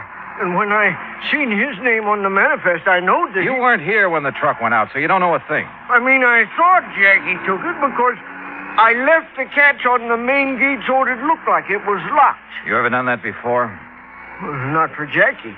He was always too close to the boss. He and the boss. Yeah, I know all about that. But I have for the other boys. Yeah, you've left this whole place wide open for anybody who wanted to come in and take anything he could lay his hands on. And this time it was a $20,000 truck with a $10,000 cargo. Willie, you're in trouble. Plenty. I questioned him further and got nothing more than a few tears and a plea for mercy, and then I turned him over to Marlowe. Willie was his problem now. But my own was still far from solved. I wasn't any closer to the missing truck and its cargo than I'd been when I arrived. Expense account item 3, $220, lunch for Jackie McCallion and myself at a lunchroom around the corner. We were on our second cup of coffee. Good boy. That was a good donut. Oh, sir, Mr. Dollar. And the more I think about it, the more I say that outside of them pretty girls in that boss's office, the only ones to be sure what time that shipment was to go out was Willie and Red Kingsley. Kingsley? That's his car I used. Yeah, that's the guy. He's in charge of all the shipping. Well, how much do you know about him? Well, I don't know. After all, he's kind of over me. I thought your only real boss was Mr. Marlowe. Well, he is. You just bet he is. And he's the best friend I ever had, too. But if I don't keep my place around the plant, keep subordinating to the guys that are foreman and stuff, what do you think would happen to the morale around the plant? Well, tell me about Red anyway. Dollar, Mr. Dollar. Mr. Marlowe? I just got a call from the sheriff's substation in Victorville. Yes? They've picked up some of that shipment of copper tubing. You see, we put a stamp on every piece. Then whoever hijacked it is already getting rid of it. Yes, but so far nobody's admitting where they got it. It's at Air Metals Company and Stress Products Incorporated, both near Victorville. You want to check on it? Use Kingsley's car again. Right. Hey, you want me to show you the route? Okay, Mr. Wayne. Sure, Jackie, go to it.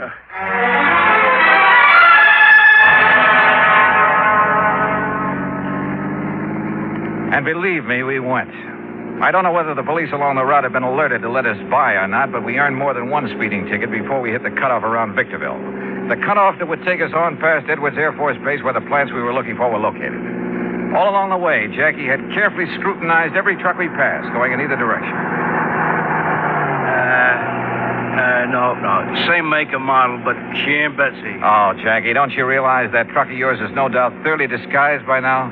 You think a father couldn't tell his own little baby no matter how disguised it was? Maybe, but a truck. Here, now, look at that one up ahead. See the one we're pulling up on? Also, same make and model, only this one is painted green. Want me to slow up as we pass it? No, she ain't Betsy. Even from here, I could tell.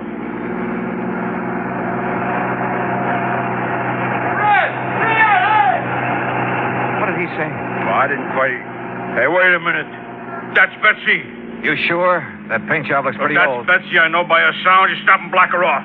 Hey, Red. That's what he shouted. And this is Red Kingsley's car with the company name all over it. Yeah, that's why he thought we was Red when we passed him. Sure, and look, he's catching up on us. Well, he sure knows we ain't Red by now.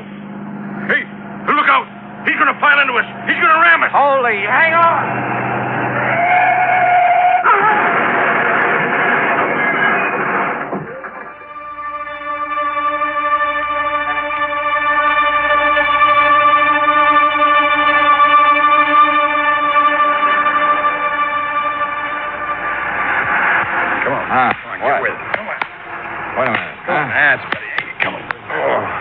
Look, I hate to keep slapping you on the puss this way, but come on. Oh, it's okay. It's okay.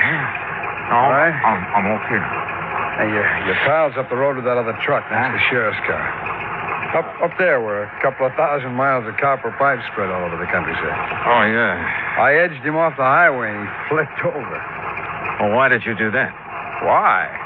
Well, to hear those cops talk, you'd think I was a hero or something. The guys in the green truck rammed you off the road, didn't they? That's right. Well, when the cops seen that happen, they tried to force the truck off. Mister, that takes something like Clarabelle here. Clarabelle? Yeah. That's what I call this tractor-trailer rig of mine. It's not the first time I've given the police a hand.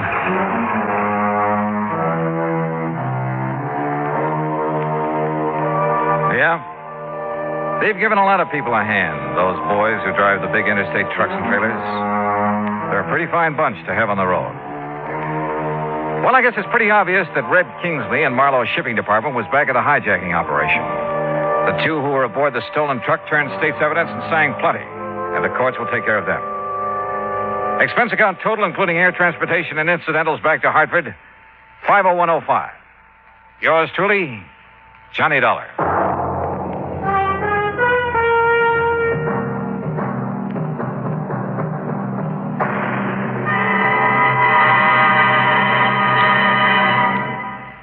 Now, here is our star to tell you about next week's story. Next week?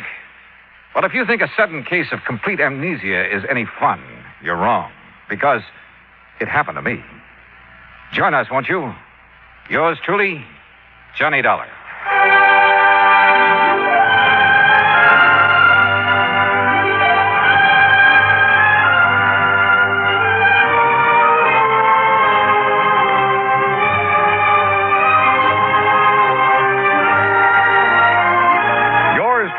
Johnny Dollar, starring Bob Bailey, originates in Hollywood. It is produced and directed by Jack Johnstone, who also wrote tonight's story. Heard in our cast were Forrest Lewis, John Daner, Junius Matthews, Stacey Harris, and Jack Crucian. Musical supervision is by Amerigo Marino. Be sure to join us next week, same time and station, for another exciting story of yours truly, Johnny Dollar. This is Dan Cubberly speaking.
Hollywood. It's time now for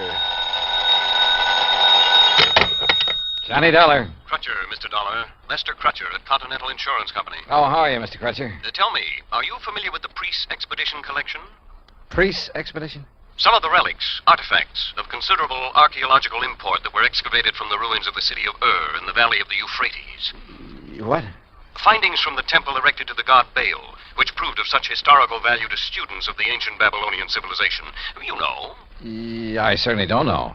But what about it? We carry some special insurance on that collection. And what's happened to it? Nothing yet. But I think you'd better come over and see me. Right away. Okay, Mr. Crutcher. Why not?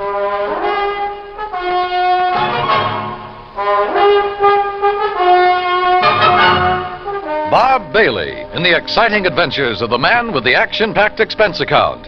America's fabulous freelance insurance investigator. Yours truly, Johnny Dollar.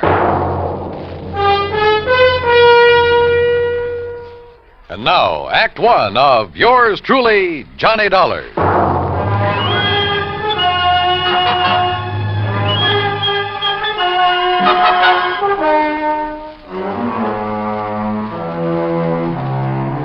Expense account submitted by Special Investigator Johnny Dollar to the Continental Insurance Company, Hartford, Connecticut. Following is an account of expenses incurred during my investigation of the loss of memory matter.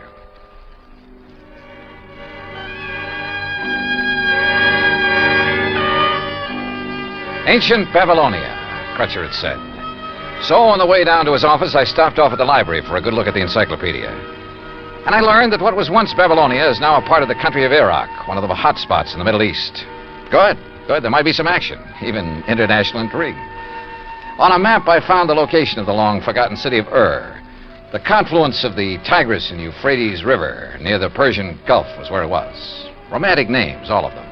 And not too far away, the exotic city of Baghdad. Yes, at long last, a trip to the Middle East. Middle East? Well, that's what the map said, Mr. Crutcher. Near west is more like it, Dollar. Huh? You must have misunderstood me. The relics from the temple of the god Baal I mentioned are presently in the little town of Lakeview. Lakeview? Yes, right here in Connecticut. I guess I did misunderstand. They're owned by a Mr. Alvin Peabody Cartwright, who, I might venture to say, is a crackpot of the first order, but who happens to have placed a great deal of insurance with us on his life, property, art collection, and so forth. I see.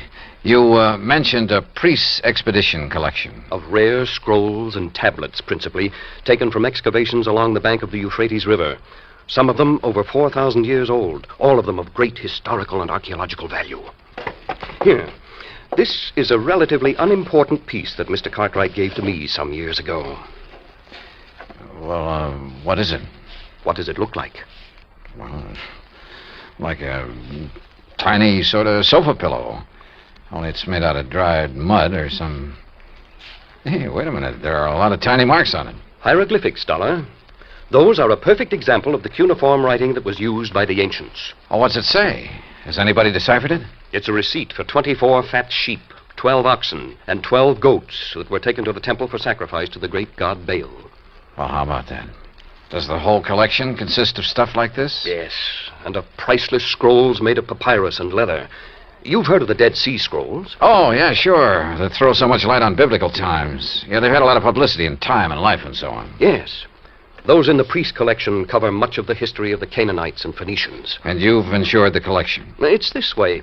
Mr. Cartwright has decided to sell it to the museum here in Hartford. Has promised them that his stepson, Alfred Hocking, who lives with him, would deliver it to them today. But now he's suddenly worried to death that something will happen to it en route. So? So, to keep him happy, we've issued a $20,000 transit policy. Well, then what's he worried about? Now he demands a guard for it, too. Well, doesn't he trust his stepson, this Alfred? Who knows? Who knows what old Cartwright thinks, whom he trusts. Well, now look, And after all, $250 plus whatever expense account you can dream up for a couple of hours' drive in the country. What of his own... Oh? Well, sure, why not?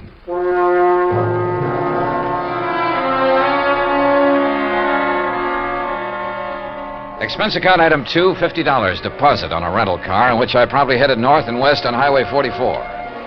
The 50-odd mile drive to Lakeview was easy and pleasant. Finding Cartwright's home was also easy.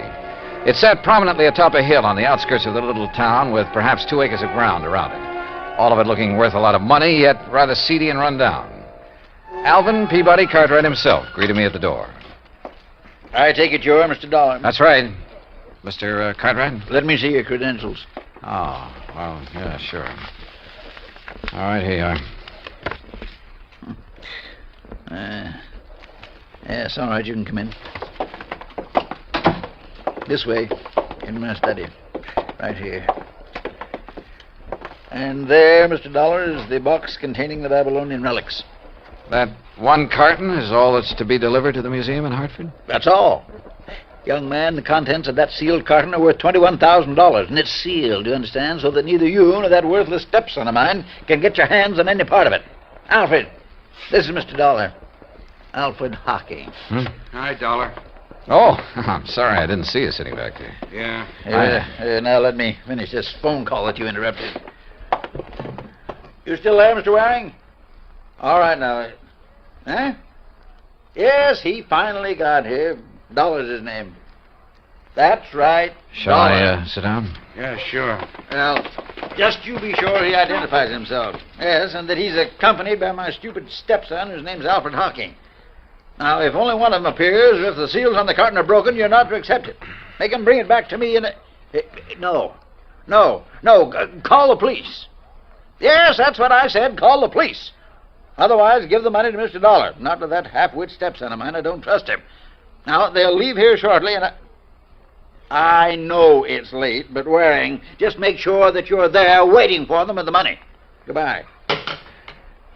Mr. Cartwright. Yes? Well, what? If you're so concerned about it, I can't help wondering why you haven't asked the police to guard this shipment for you. Because I don't trust them. I don't trust them any more than I trust this numbskull Alfred. Thanks. I don't trust anybody. Oh, does that include me? Of course it does. Why do you suppose I'm having both of you take it over there? I'll tell you why. To keep an eye on each other. Now, get yourselves out of here and on the way to Hartford. Just be sure you bring that cash right back here to me tonight. You mean check, don't you? I mean cash. I don't believe in checks. I don't believe in banks. I don't trust them. I've kept all I have in my big safe here in the house for the past 47 years, and I intend to continue keeping it there, where I can watch over it myself. Now, go on, you and this dumb Alfred. Get out of here. Dumb, Alfred? I'm not so sure. On the other hand, as we drove back toward Hartford with Alfred at the wheel, he said he knew a backcountry shortcut. I decided he just wasn't as clever as he'd like to be. Hey, take it easy, Al. I'll give it to you straight, Dollar. I'd hoped the old buzzard would let me make this delivery alone. Because believe me, if he had, he'd never see 1 red cent of that 21 grand we're going to pick up. I take it you and your stepfather don't get along too well. That's putting it mild. But I'm telling you, boy, that once I figure a way to relieve him of his dough, he'll never see me again.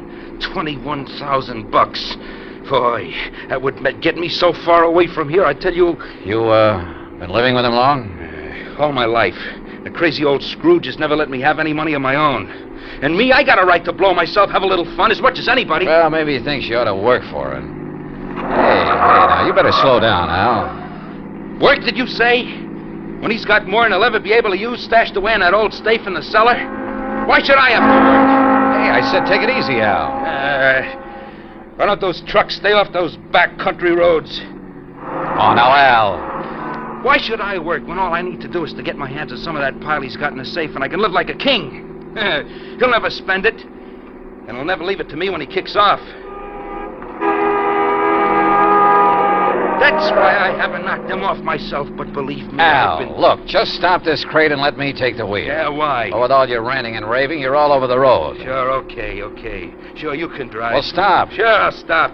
Look out, we'll skid. Let us skid. Look out!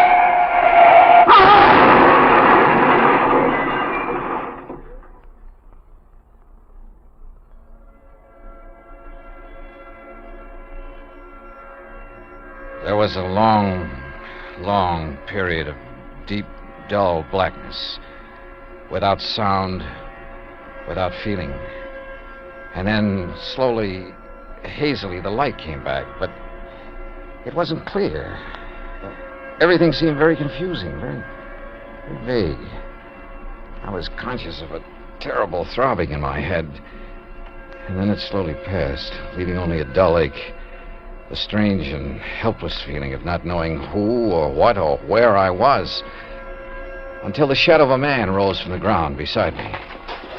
Slowly took definite form as it wavered for a moment, then stood over me. How about you, boy? Back to the world again? World? Yeah, you really hit that windshield frame. Here, let me help you sit up. I'll lean you up against what's left of the car. Here now. Car? Sure. Here, this is the wreck we cracked up in. There you are. Nothing busted. You were just knocked out. Cracked up? Sure. On our way to Hartford. Hartford? Hey. What's the matter with you? I don't know. I can't seem to remember anything. What do you mean? Not anything. I can't remember. My mind is all blank. Well, you know who we are, don't you? No. What? No, and my head, it's Look. Are you kidding, Hartford? Bud? Car? Sure. Hartford, to deliver some stuff and collect the big water. You're sure you don't remember? I don't remember. Not even who you I don't are? remember. I'm trying to, but Okay, now listen. Everything's gonna be okay, real okay. You want to know who we are, huh? Yeah, who I am. Sure you do, and I'll tell you. Your name is Hocking. Alfred Hocking. Alfred? That's right, yeah. You're Alfred Hocking. We were driving along here in the car. See, I was. You were keeping me company, you get it?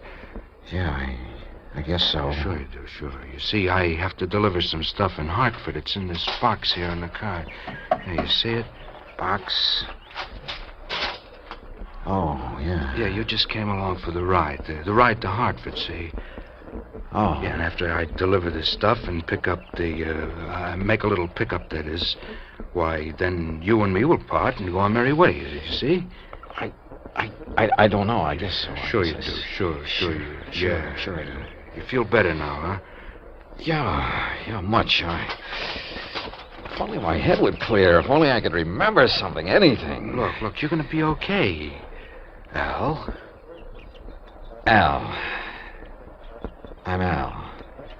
That's right. Yeah. But you... I can't remember. Huh? Who are you? Me? My name is Johnny Dollar. Dollar? Yeah, remember that. Johnny Dollar. That's right. Yeah.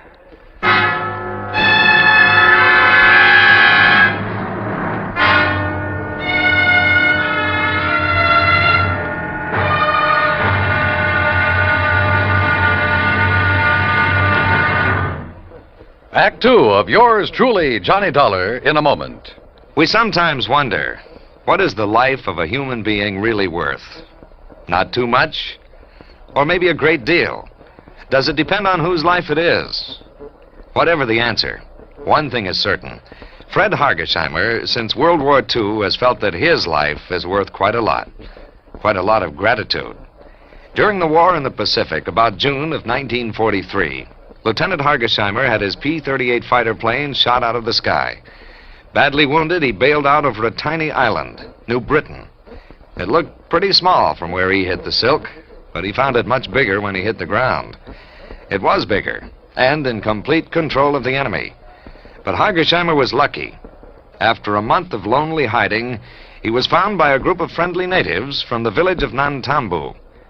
They cared for him and successfully hid him from enemy patrols for the next 4 months at the risk of their own lives. Then Hargesheimer was able to make it back to civilization. For the next 17 years, Fred Hargesheimer thought about those wonderful people of Nantambu. 12,000 miles away in the United States of America, Hargesheimer put a great plan into effect. He made speeches, took up collections, sold jewelry belonging to his family, and worked out a way to bring a bit of civilization and happiness to the little village of Nantambu. Needless to say, the villagers gave him a spectacular welcome upon his return. Fred Hargesheimer showed his gratitude to the people who had saved his life. But life is worth little without freedom, the right of all men, everywhere. Now, Act Two of yours truly, Johnny Dollar, and the Loss of Memory Matter.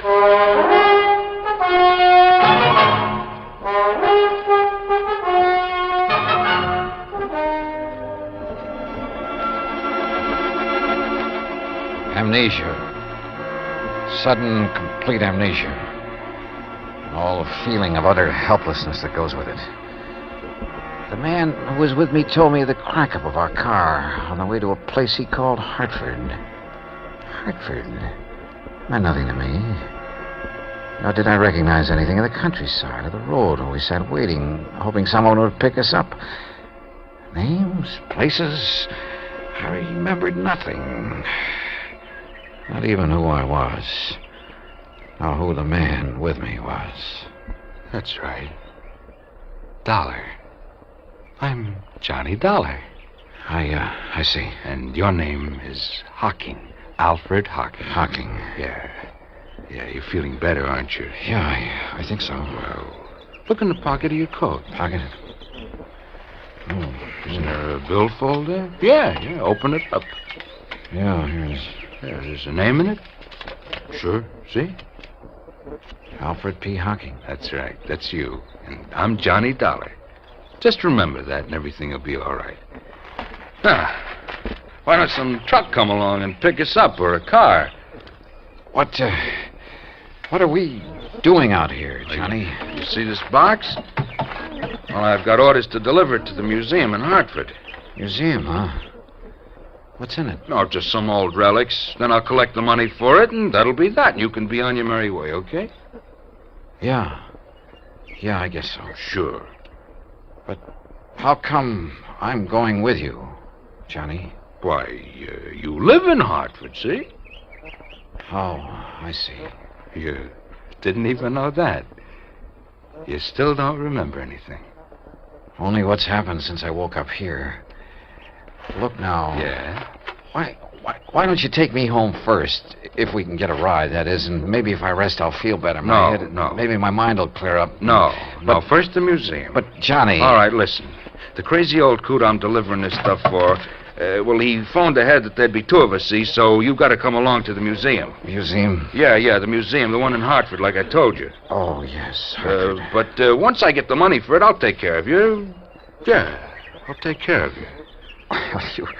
You've done pretty good as it is, I guess. Sure I have, Al, I mean. I've pulled you out of the wreck and all. Hey, look, here comes a big moving van, and if I know those boys, who'll pick us up. Come on, get up on your feet, and we'll flag him down.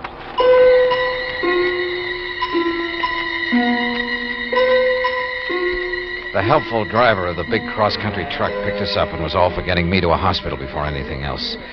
But my companion, who called himself Johnny Dollar, assured him he'd do it as soon as our mission was accomplished. So the driver agreed to take us directly to the museum Johnny had mentioned. Johnny Dollar. The name had a strangely familiar sound, but I couldn't remember. Finally, in the city, they told me it was Hartford. We pulled up in front of a large, rather imposing granite building. You sure somebody will still be there waiting to meet you, mister? It's getting pretty late. Don't worry, driver. There'll be somebody, all right. Okay, but you sure you don't want me to wait and take your friend Al to a hospital? Like I told you, the minute we're through here, I'll take care of him. Come on, Al. Sure. Thanks, driver. Yeah, thanks. Okay, boys. If I couldn't give somebody in trouble a hand, I'd have no business driving this rig. Come on, here's your package. Oh, thanks again. Now, come on, Al. Okay, Johnny. I'll do all the talking, and you just remember who you are. Sure. Let me help you carry that. You just push the bell button there beside... Well, it's about time. Which of you is Mr. Dollar? That's me. Hi, Mr. Waring. Here's my credentials. Yes. Then you... Al Hocking. Oh, yes.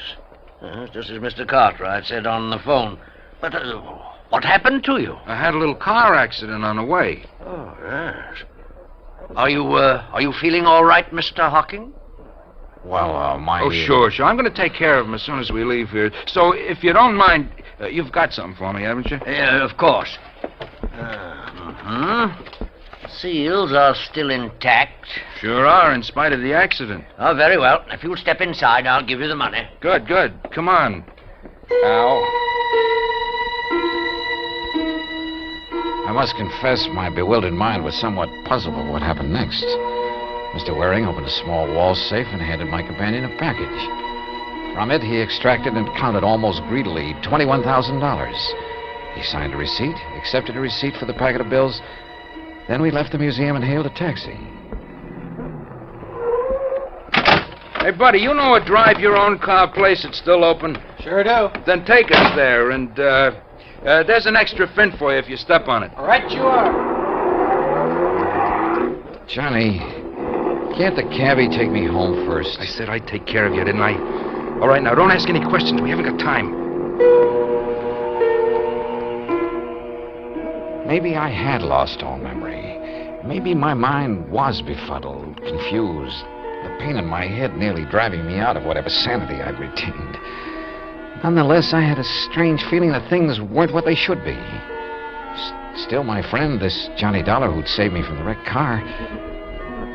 If only I could remember things from before we cracked up. There was something strange, too, in the way he slowly, painstakingly signed the application for the drive-your-own-car, looking carefully all the while at the license he pulled out of his pocket. Then a few minutes later, we were on the road again, and we were heading, according to the highway signs, out of town and toward a place called Danbury on Route 6. These rental cars could stand a little souping up. Look, Johnny, I thought you were going to take me home. I am. But you said I live in Hartford. Listen, if I know that stepfather of yours, the sooner we get out of the state... What? What were you going to say? Nothing. Now, listen. I got to get you to a hospital, see, and the best one I know is over the line in New York. You want to get your memory back, don't you? Yeah, sure, but now look, Al. Huh? What'd you say? It's funny. I called you Al. What's funny about it? Sure you aren't beginning to remember things, huh? How about it? I wish to heaven I could. But now, look, Johnny, there's something funny about all this. I may be a bit muddled after that crack-up we were in, but it seems... You are muddled. That's the reason you're getting crazy ideas, but don't. See? Just quit thinking and relax so you might do something you'd be sorry for. Yeah. Real sorry. This determination of his to get across the state line. Things were wrong, and I knew it. But I didn't know why. A man's judgment is based on his experience, so are his reasoning powers, based on things he's done or that have happened to him, or at the very least on things he's known about in the past. And all of my knowledge of the past was gone from me. Anything I might do or say at this point would probably be wrong. So how could I argue with this Johnny Dollar? What's more, he had a gun. I'd felt it in his pocket when he bumped against me. Perhaps if I had a gun, I could stop him, demand an explanation. I felt that I should. Why? I didn't know why, but somehow. Johnny? Yeah?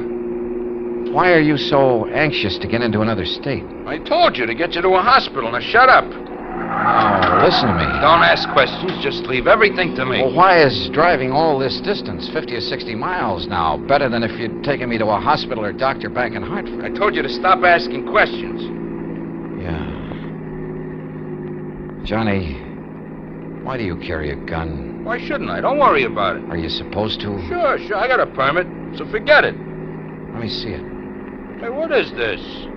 Later. Now. Later, I said. Then I don't believe you. All right, then here. Look in this card case. I looked in Johnny Dollar's card case. His driver's license, business cards that said he was a freelance insurance investigator. And again, something vaguely familiar stirred in my cloudy mind. You find it yet? And then an identification card with thumbprint and snapshot. And the picture was not of the man beside me. Instinctively, I leaned over to look into the rear view mirror, to look at myself. But he pulled the gun from his pocket, and before I could do it, he struck me hard across the head.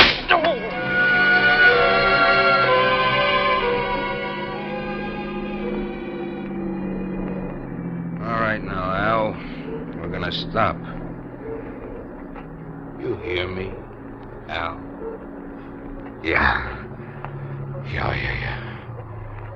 You hit me with that gun. That's right. That was a mistake. Because of that second blow on the head. Why have we stopped? You'll see. You see, you gave me an idea about this gun. Get out. Sure. Why not? Pretty wobbly, huh? All right, now.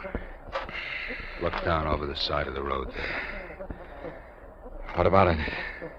See that deep ravine down there? Why? Al? That's why. Because you called me Al. And this time you meant it. Yeah? I guess I did. Thanks to that poke on the head. So, you got some of your memory back, huh? But not your strength. No. So before you do... No, put that away. Oh, you're not going to get away.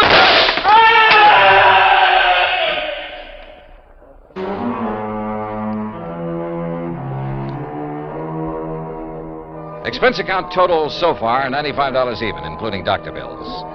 Repair bill on rental car is still to come, and strangely enough, old Cartwright is perfectly willing to pay it and any other expenses that may be involved. He's a changed man with his chiseling stepson out from underfoot. Also, I'll be required to appear in court against Alfred Hocking, and there'll be expenses involved there, too. The extra $500 Cartwright insisted I take doesn't go in this account since it came out of his own pocket. Not bad for just a couple of wallops on the head, huh? Yours truly, Johnny Dollar.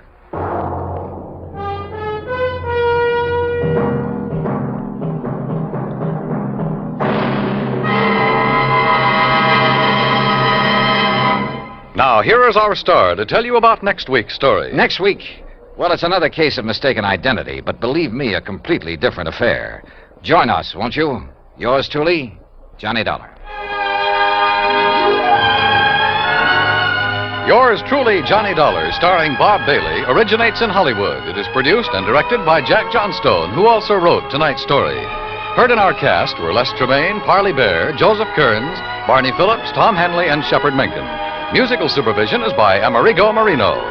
Be sure to join us next week, same time and station, for another exciting story of yours truly, Johnny Dollar.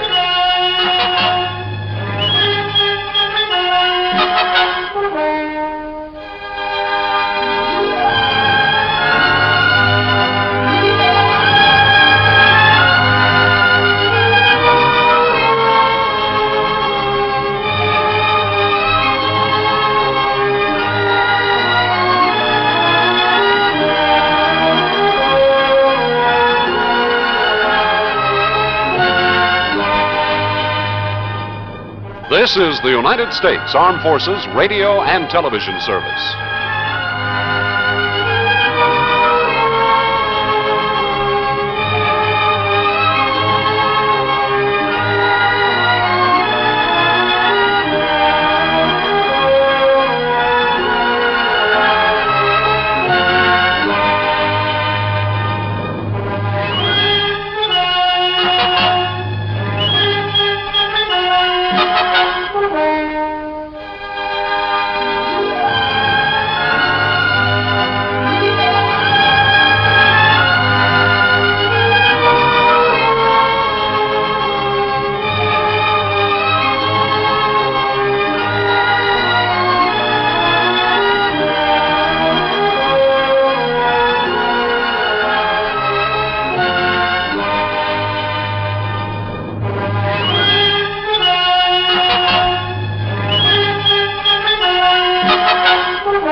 From Hollywood, it's time now for... Johnny Dollar. Batter up, Johnny. Who's that? McGraw! Oh, as if I didn't know. What's on your mind, Bert? Dollar Mason. Ever hear of her? Her uncle Sylvester Mason. Mason, steel and iron? That's the man. Darla's his favorite niece. About 6 weeks ago, she disappeared. So? So, yesterday, a body washed up on Newport Beach not too far from her parents' home. Darla's? According to her father, And you hold a policy on her. for $25,000, double indemnity. Ouch. So, why don't you pay it off? We would have today, except for one thing. Well, what's that? Right after Mason identified the body, a man named Dixon showed up and swore it was the body of his daughter. What?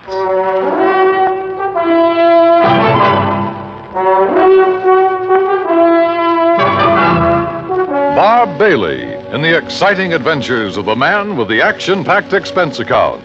America's fabulous freelance insurance investigator. Yours truly, Johnny Dollar.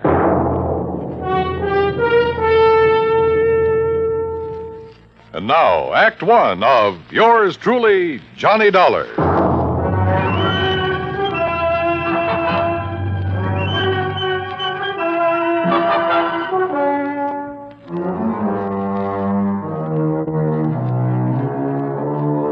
Expense account submitted by Special Investigator Johnny Dollar to the Providential Assurance Company, 393 Dewey Avenue, Hartford, Connecticut. The following is an account of expenses incurred during my investigation of the Mason-Dixon mismatch matter. Expense account item 1, $1.20, taxi from my apartment to the Providential Building. The walls of Bert McGraw's office are covered with pictures of sporting events, and as I entered, Bert was preparing to hang another one. Oh, Johnny. Well, come in, come in. You ever see this? Who is it? Who? Well, it's me, that's who. The day I pitched for the Valdosta Lions. Struck out 10 of the Cherry Pointers that afternoon. Yes, sir. You win the game for him? Huh? I said, did you win the game for him? Oh. No, cheating umpire. There. Well, Johnny boy, you ready to join our little team? I don't know. The body of a girl being found on a beach, Mason identifying it as his daughter, then somebody else showing up. Henry Dixon. Yeah, and saying the same thing. Can't the authorities identify her? Haven't been able to yet. Neither one of those girls had their fingerprints on record? Nope. Well, what about dental work? Nothing to go on there either. Oh, brother. It's not going to be an easy one, Johnny. How long had the body been in the ocean before it was washed up? Well, they figure about 6 weeks. You know what that means. Yeah. Hello? Oh, yes, sir. I see. Uh-huh. Well, if it isn't the Mason girl... Yes, sir. Yes, sir, that's right. Thanks for calling, Captain. That was Captain Miller of the Newport Police. They find out who she is? No. So if it is the Mason girl, we're going to have to pay out $50,000 on the double indemnity clause. You aren't surprised, are you? No, I didn't think she died from a natural cause. But I didn't think it'd be from a gunshot wound either. What kind of a gunshot wound? A 38, right through here.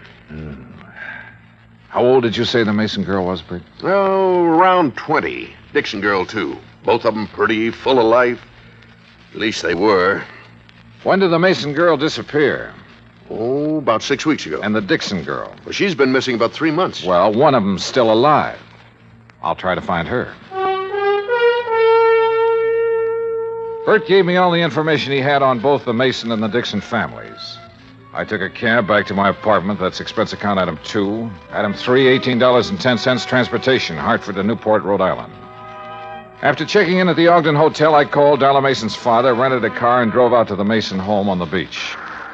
I was about to ring the bell when the front door opened. Hi. Well, hi. You must be Johnny Dollar. That's right. Come on in. I'm Joan Mason. Darla's little sister. Uh-huh. This way, Mr. Dollar. Mother's waiting for you in the den. Your mother? I thought my appointment was with your... Oh, my father's indisposed. Besides, Mother's the brains of this family. Of course, if you really want to know about Darla, you ask me. Maybe I will. You better. Mr. Dollar's here, Mother. Thank you, my dear. Come in, please, Mr. Dollar. See you later, Johnny. A dreadful mistake my husband made has upset him so. I thought it best to see you myself. Just what mistake are you referring to, Mrs. Mason? Well, we've released a statement to the newspapers. I thought you had heard. No, ma'am, I haven't. You've made a trip over here for nothing, then. Oh? Yeah, you see, my husband erred when he identified that body as being our daughter's. It couldn't possibly have been. Well, I know you're glad of that, Mrs. Mason. But what made Mr. Mason change his mind? I haven't changed it, Dollar. George, I thought you were going to stay in your room. Never mind. Dollar, any questions you want to ask, I'll try to answer them. Why, George Mason, you've been drinking. Only enough to take the bad taste out of my mouth, and you know what put it there. Why, Don't look so mixed up, Jenny. I tried going along with you, but I got too weak a stomach. So here I am. I don't know what you're talking about. No. Listen, Dollar. Soon as they found out that girl had been murdered, my wife here decided it couldn't have been Darla. It isn't Darla, and you know it. Only thing I know is that you got a set idea good, proper people don't die nowhere else but in bed. Because this girl died like she did, because she was shot, you tried convincing me she ain't our daughter. Well, I won't hold still for it. That girl's Darla, no matter what that crazy coot Dixon says. Me, or what Mr. you Dollar? say. Yes, surely. You hear? You hear me, Jenny? Oh. Doggone woman. I get so mad at her. Oh, you want a drink, Dollar? No, thanks. A little early for me. Yeah, I guess I've had enough, too. Well, Dollar, no matter what way our girl died, she was a good girl. Never gave me a bit of trouble. Never lied, never ran around like some her age do. Oh, she was a real good girl. Mr. Mason, the police haven't been able to make a positive identification. I know that. Well, would you mind telling me why you're so certain that girl is your daughter? Oh, of course not. First thing, Darla had no reason to run off. She had everything I could give her. Charge accounts all over the place. Everything money could buy. So she had no reason to leave here like she did. Where was she last seen? At the Newport Yacht Club, at the bar. Younger daughter Joan saw Darla talking with a stranger. When she walked out of the club, it was the last anybody ever saw of her. Well, Mr. Mason, do you have a picture of your daughter that I could borrow for a few days? Yeah, I might be able to find you one. What do you want with it? I'm going to try to find her. You what? Dollar, you... Or find the Dixon girl. Oh, yeah, I see what you mean. Well, you might locate Ruth Dixon somewhere. Do you know the Dixons, Mr. Mason? No, I never heard of them before this happened. What about Ruth Dixon? Could Darla have known her? Oh, of course not. Are you sure? I mean, isn't it possible that in a small community like this one... No, it's not possible. Dollar, we're the Masons. Now, maybe that don't mean much to you or to me, but it means an awful lot to my wife. And for the time poor Darla was born, my wife drilled it into her. You understand? No, I'm not sure that I do. Well, Darla never mixed with people she thought were beneath her, any more than my wife ever has. I see. You don't believe it, you just ask around. I plan to, Mr. Mason.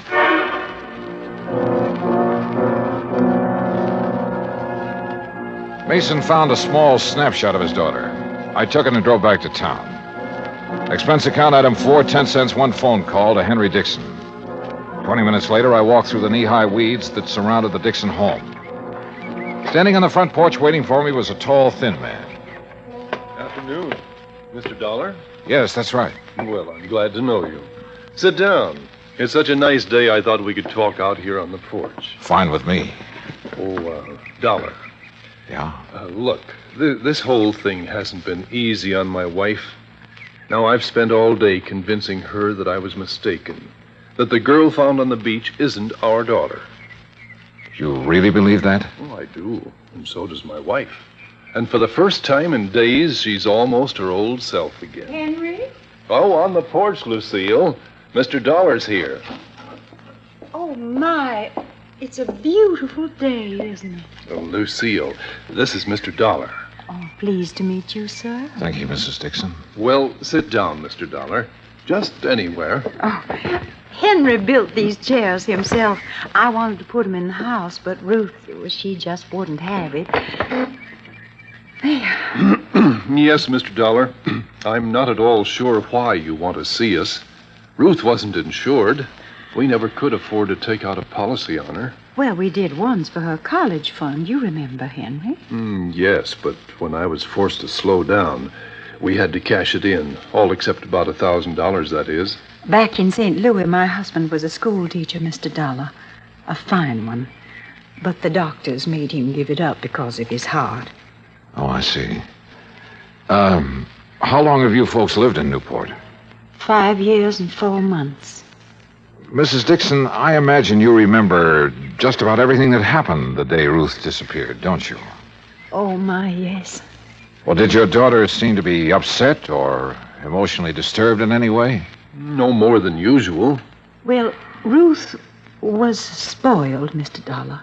Before Henry had to leave his job, we had the money to buy her nice things. Then, when we didn't have it, well, Ruth just never could get used to seeing her friends in their pretty new dresses. That's one of the reasons we moved to Newport, to get away from that crowd. Yes, we hoped she would find some friends on her own, Financial level. yes, some friends like that. But she wouldn't change. Did she know the Mason girl? Or ever talk about her? No, I can't recall that she did. Now, wait a minute, Henry. She did once. Oh, when was that? Oh, about the middle of March. They were having a dance where Ruth worked. When she got home that night, she told me the Mason girl had been there and how nice her hair had looked. The Mason girl wasn't nearly as pretty. Oh, no. Have you ever seen a picture of Ruth, Mr. Dollar? Well, only the one in the newspapers. Oh, that doesn't look a thing like Ruth. Excuse me. Surely. Mr. Dixon, was Ruth happy with her job? Well, considering how little they pay girls for doing hostess work, she was. Now, here's a real nice picture of her, Mr. Dollar. You just look at this. Isn't that something? Sure. Mrs. Dixon, where was this taken? Why, where she worked. At the Newport Yacht Club. I borrowed the picture after promising to be careful with it. Then I went back to my hotel. At the desk, I stopped for my key and messages and found one from Captain Miller of the Newport Police. He wanted to see me in his office as soon as possible. It took me about 5 minutes to get there. Dollar, Yeah, that's right. in here. I'm Miller, homicide detail. I'm glad you could... Mr. Dollar, what wonderful good news. Jenny, leave the man alone. Well, I didn't expect to find you people here, Mrs. Mason. No, I'm sure you didn't. And Mr. Mason didn't expect to be here either. Oh, you just wouldn't hold the thought, would you, George? You just wouldn't have faith. Oh, You Jenny. had our girl dead and buried in her grave. For heaven's sake, never see anything so disgusting, Dollar. But she's not. No, sir. Oh, I'm so thankful, so very, Mrs. Mason, you mean you found her? They haven't found her yet, Dollar. As a matter We of fact... found proof that she's alive. What kind of proof? A slip. A what? A little sail. Oh, Mr. Dollar, I'm so excited. Calm down, Jenny, for heaven's sake. I'll What did calm you down find, when I'm Captain? ready to. I didn't Mason, find it. not one Mrs. Mason second. did. Well, what is it? What is it? A bill from Kennedy's. That's a department store over in Providence. Oh, why don't you shut up, woman? Oh, Captain, what's a bill got to do with Darla Mason being alive? Just this. All the Masons have a charge account at Kennedy's. yes. So today a bill came to the Mason house addressed to Miss Darla Mason. You hear? You hear? Mrs. Mason opened it. Yes. Darla charged a fur wrap in Kennedy's. Oh. When? Just last week.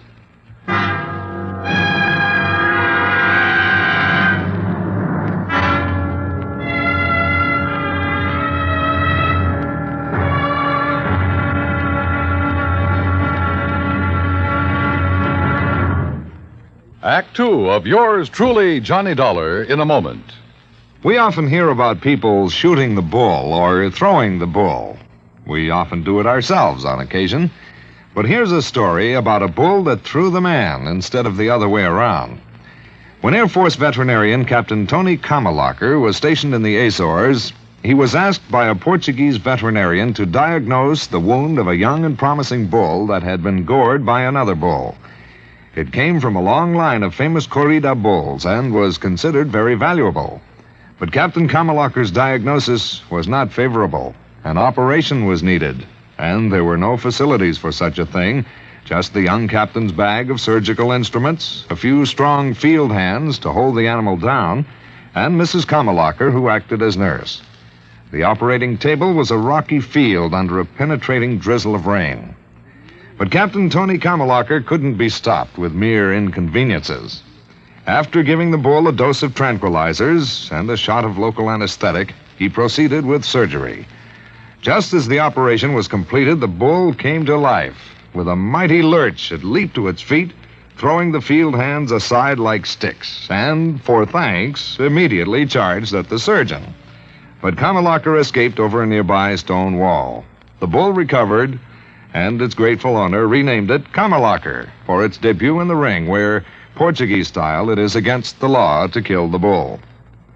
That's how a simple act of kindness brought about new understanding, a step on the road to freedom, the right of all men, everywhere.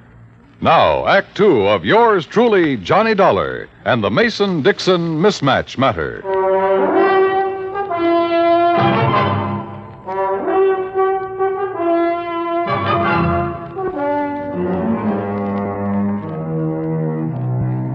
After telling me that the Mason girl had used one of her charge accounts just 5 days before the body was discovered on the beach, Captain Miller produced the original sales slip. Written across the bottom of it was the name Darla Mason. I wish to heaven I could be positive it's really her signature. You mean you think it's a forgery, Captain? I don't think anything yet. Mr. Dollar, you believe it's Darla's signature, don't you? Well, I haven't anything to compare the signature with, Mrs. Mason. Mrs. Mason, do you happen to have any of your daughter's legal documents at home, or her driver's license, or anything else that might contain her signature? No, I'm afraid I don't. You can order a copy from the Department of Motor Vehicles, Captain. Yeah, I will. What do you want it for, Captain? Well, it's just a matter of form, Mr. Mason. We have to be sure. For Darla's mother and me, we are sure. And we're the only ones that count. Well, that's not quite true, Mr. Mason. What? Have you forgotten about the Dixons? Oh, yeah, I guess I did for a minute. Well, you go ahead. Mrs. Mason and me will be at home. Yes, sir. You'll let us know as soon as you can, Captain. Yes, ma'am, I will. Thank you. Well, Darla, now what? How far is Providence, Captain? 40 miles. Why? Well, I don't know about that store over there, but where I came from, before a person could charge on an expensive item like a fur wrap, he'd have to produce some identification. Unless. Yeah? Unless the salesperson recognized him.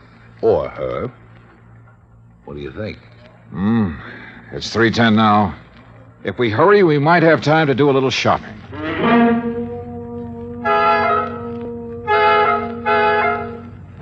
We made it in an hour and a half. The first salon at Kennedy's is on the second floor, back, away from the escalator. I remember her quite well, Mr. Dollar. And you're sure it was Darla Mason? Oh, yes, I know, because I was so surprised to see her. Oh, how's that? Well, I read the papers, Mr. Dollar. I knew she'd been away. Had you ever waited on her before, Miss Trumbull? No, I had not. Do you remember how she was dressed? Well, she had on a hat. Gray felt fitted real close to her head, so you couldn't see any of her hair. And, yes, a navy blue dress, raw silk, I believe, and real décolleté. What? Low cut, Captain. Oh. Did you recognize her when she first walked in, or not until she told you her name? Well, you men are so picky. I don't remember everything. I'm sorry. Miss Trimble, I have 2 snapshots here. In a moment, I want you to tell me which of these 2 girls is Darla Mason. Well, that won't be hard to do. But first, may I borrow a pair of scissors and a small piece of paper, please? Certainly. Here you are. Thanks. What the devil are you up to, Johnny? Cutting paper hats. What do you think? What? Come over here to the counter. Miss Trimble, if you'll just wait there a second, please. Yes, whatever you say. This had better be good. I think it will be. Now, watch. All right. I put the snapshots on the counter, and on the head of each girl, Johnny. One of my little paper hats. Oh, really? This is ridiculous. Is it? Take a look. But Well, I'll be... When did you spot this? Today, at the Dixon house. Miss Trimble, Yes, sir? would you come over now, please? Yes, certainly. All right. Look at the snapshots and tell me which of these ladies bought that fur from you last week. Why, you've covered up their hair. You said she wore a hat, didn't you? Yes, but... Well, Which one of them was it, Miss Trimble? well, I'm not sure. Uh-huh. They look so much alike with their hair covered like that. I'm just not sure. The Mason girl had worn her hair short in the Italian style. Ruth Dixon, who didn't have the money to spend on beauty parlors, had let hers grow long and full. But both girls had similar features, and apparently I was the only one who had noticed this. Or was I? Captain Miller and I went to the credit department where we compared the signature on the sales slip with Darla Mason's original credit application. After that, well, there was little doubt in our minds as to what had happened. It was almost 7 when I got back to my hotel, took a shower, and stretched out to do a little thinking. Yeah, hello. Hi. Hi, yourself. Who is it? Oh, come on, Johnny. Who are you expecting? Well... Don't tell me you've forgotten about our date. Oh, no. Where shall I meet you, Miss... I'll meet you. Be right up, Johnny boy. I wasn't quite dressed when she began pounding on the door. I tucked my shirt in and opened the door. Hi. Joni.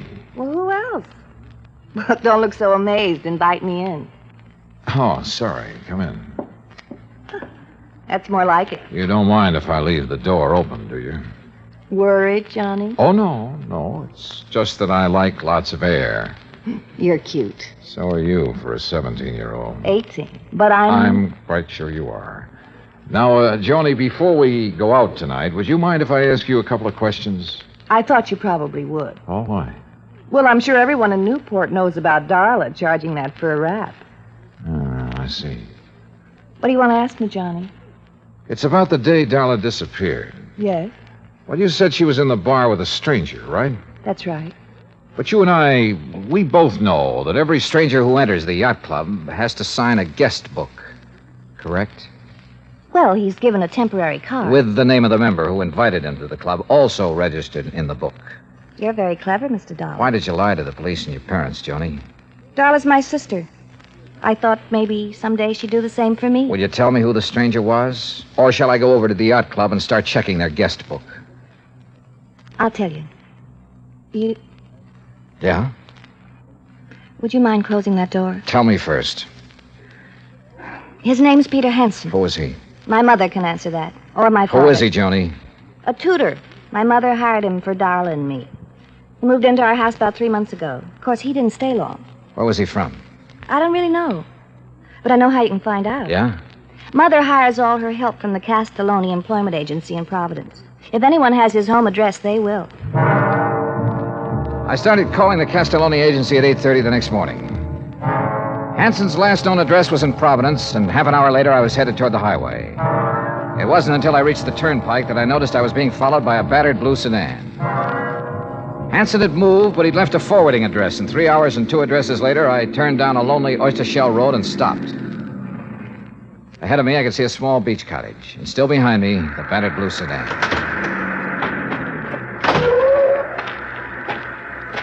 You make it real easy for a man to follow you, Mr. Dollar. If I had known it was you, sir, I wouldn't have. I hope you don't mind my tagging along like this. Mr. Dixon. Now, wait. I know what you're going to say. But let me say this first, Mr. Dollar.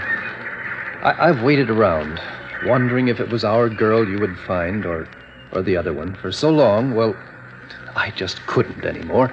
I had to do something. You understand that, don't you? Yes, sir, I think I do. Good. Well, then, you go on about your business, and I won't bother you. You go on up to that house, and I'll wait right here. Go on now. Yes, sir. I wasn't sure who or what I would find in that beach house, but I was sure no amount of talk could persuade Mr. Dixon to leave until I did. I knocked on the door for a good minute before it finally opened. Yeah? Mr. Hansen? Yeah, what is it? My name is Dollar. I'm an insurance. Insurance man. Oh, I thought you... Honey, it's just an insurance salesman. Look, Dollar, even if I had the money, I wouldn't buy any insurance from you. You come around too early. You didn't let me finish. Huh? I'm not a salesman. I'm an investigator. Oh. Oh, give it up, Hanson. No!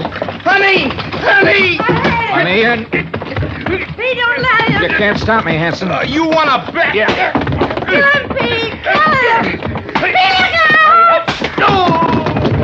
Oh, Pete. Oh, Pete. You'll be all right. Why did you have to find us? Why? Why did you disappear? You know how much trouble you've caused? I can read, I know. It didn't bother you? Your family not knowing whether you were dead or alive? Not a bit. I'd be happier if they thought I was dead. Oh, Dolly, you don't mean that. I proved it, didn't I? I'm not sure. Why did you disappear? Because I was bored. Tired and sick of living like my family makes me live. And how's that? Come out here. You see those birds? The seagulls? Yeah. Beautiful, aren't they? You know why? All right, why? Because they're free. Because they can live any way they want with no responsibilities, no reputation to worry about. Oh, boy, how I envy them. Mr. Dollar. We're around back, sir. All right, now you tell me something. Sure. How'd you know that wasn't me they found on the beach? Because of that fur wrap you charged at Kennedy's. But how did... I told them to send the bill here. They didn't. It went to your house. Oh, no. Somebody sure goofed. Yeah, Dollar. You sure did. Mr. Dollar, are you all right? I thought... Oh. Mr. Dixon, Mr. Dixon? Yes, darling. He followed me here hoping I'd lead him to his daughter. Oh. Gee, Mr. Dixon, I'm sorry if there's anything I can do. My daughter was fine. Decent. But you... Oh, Mr. Dixon. After what you did to your parents and to us, making us wonder for so long, not knowing whether it was you or our daughter who was dead. Believe me, I wish it were you.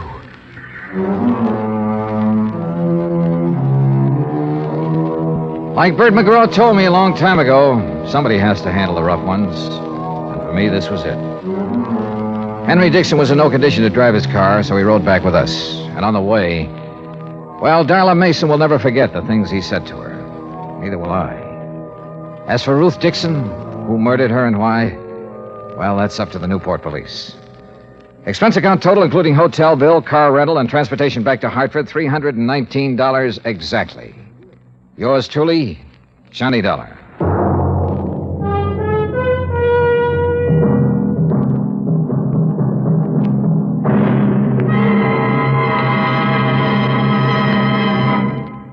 Now, here's our star to tell you about next week's story. Next week, well, I suddenly found out there was more to this case I just finished. More. The really tough part. Join us, won't you? Yours truly, Johnny Dollar.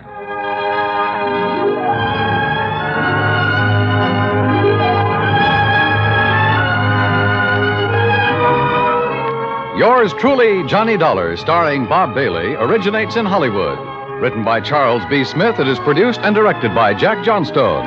Heard in our cast were Virginia Gregg, Mary Jane Croft, Jeanette Nolan, Gene Tatum, Frank Nelson, Will Wright, Austin Green, and Marvin Miller.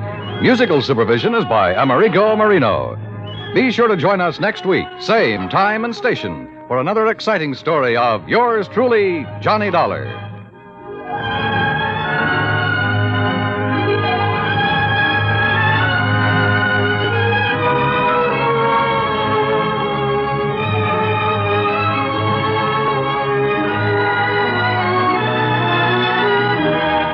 This is the United States Armed Forces Radio and Television Service.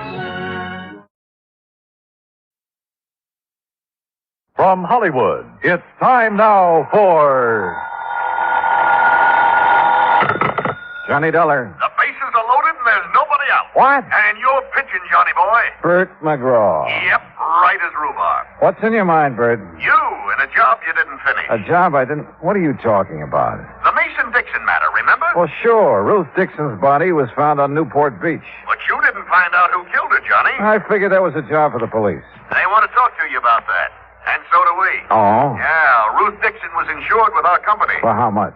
$1,000. 1,000. You don't expect me to go back to Newport for the commission I'll make off that, do you? Nope. But if you'll go, we'll foot the bill. Oh, how come? Tell you when you get here. Interested? Yeah. Now.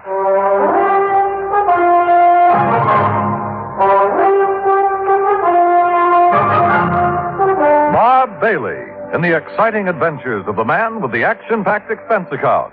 America's fabulous freelance insurance investigator. Yours truly, Johnny Dollar.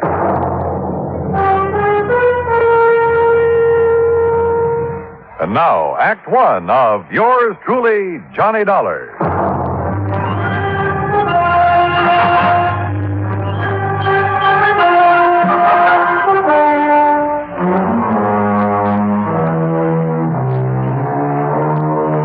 Expense account submitted by Special Investigator Johnny Dollar to the Providential Assurance Company, 393 Dewey Avenue, Hartford, Connecticut. The following is an account of expenses incurred during my investigation of the Dixon murder matter. Expense account item 1, $1.20 taxi from my apartment to the Providential building. Along the way, I did some thinking. A week ago, a girl's body had been found on Newport Beach. The Masons and the Dixons had each identified it as the body of their missing daughter. I managed to locate the Mason girl. That meant that Ruth Dixon was the girl on the beach. Who had killed Ruth? Well, I didn't figure that was my job. But evidently the brass at Providential did. Why? Well, I hope Bert McGraw would tell me. Oh, Johnny, come in.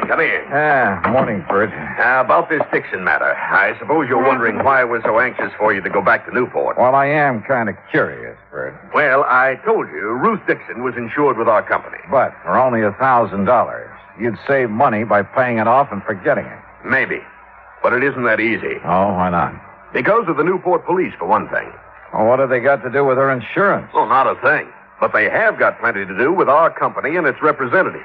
And last week, you were one of them. So, the Newport police, Captain Lewis of Homicide to be exact, called here this morning. Who's Lewis? Miller was the man I worked with. Lewis took over because Miller didn't follow up on you. And he's very unhappy with you, Johnny. I can't imagine why. No? Well, Captain Lewis says you left Newport without giving his office all the information you had on the Mason girl. The Mason girl? What's she got to do with the Dixon investigation? Well, how should I know? Darla Mason didn't even know Ruth Dixon. Lewis says different. But that's beside the point. We can't afford to have any police department in this country feeling the way the Newport boys do about our investigators. Oh, come on now, Bert. It isn't at all that serious. Johnny, we have to have police cooperation. And we can't force them to cooperate, so we try to build up a sufficient amount of goodwill. But, Bert, No, it's too late to apologize. Who's apologizing? Captain Lewis chewed out my boss. My boss did it to me, and I have orders to do it to you. Okay, so get it over with. Well, I'm almost through.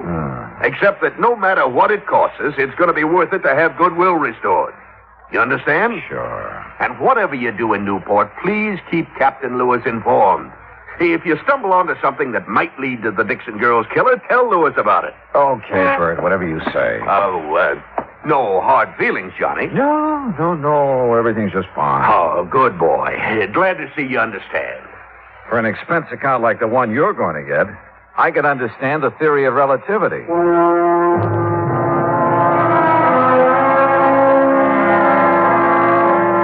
I took a cab back to my apartment. That's item 2. Item 3, $18.50, transportation to Newport, Rhode Island. After checking into the Ogden Hotel, I called headquarters. Captain Lewis wasn't in, so I left a message asking him to call me. Then I called the girl in question, Darla Mason. Johnny, hi. What are you doing back in Newport? Oh, just winding up a little unfinished business. Nothing to do with me, I hope. No, not a thing.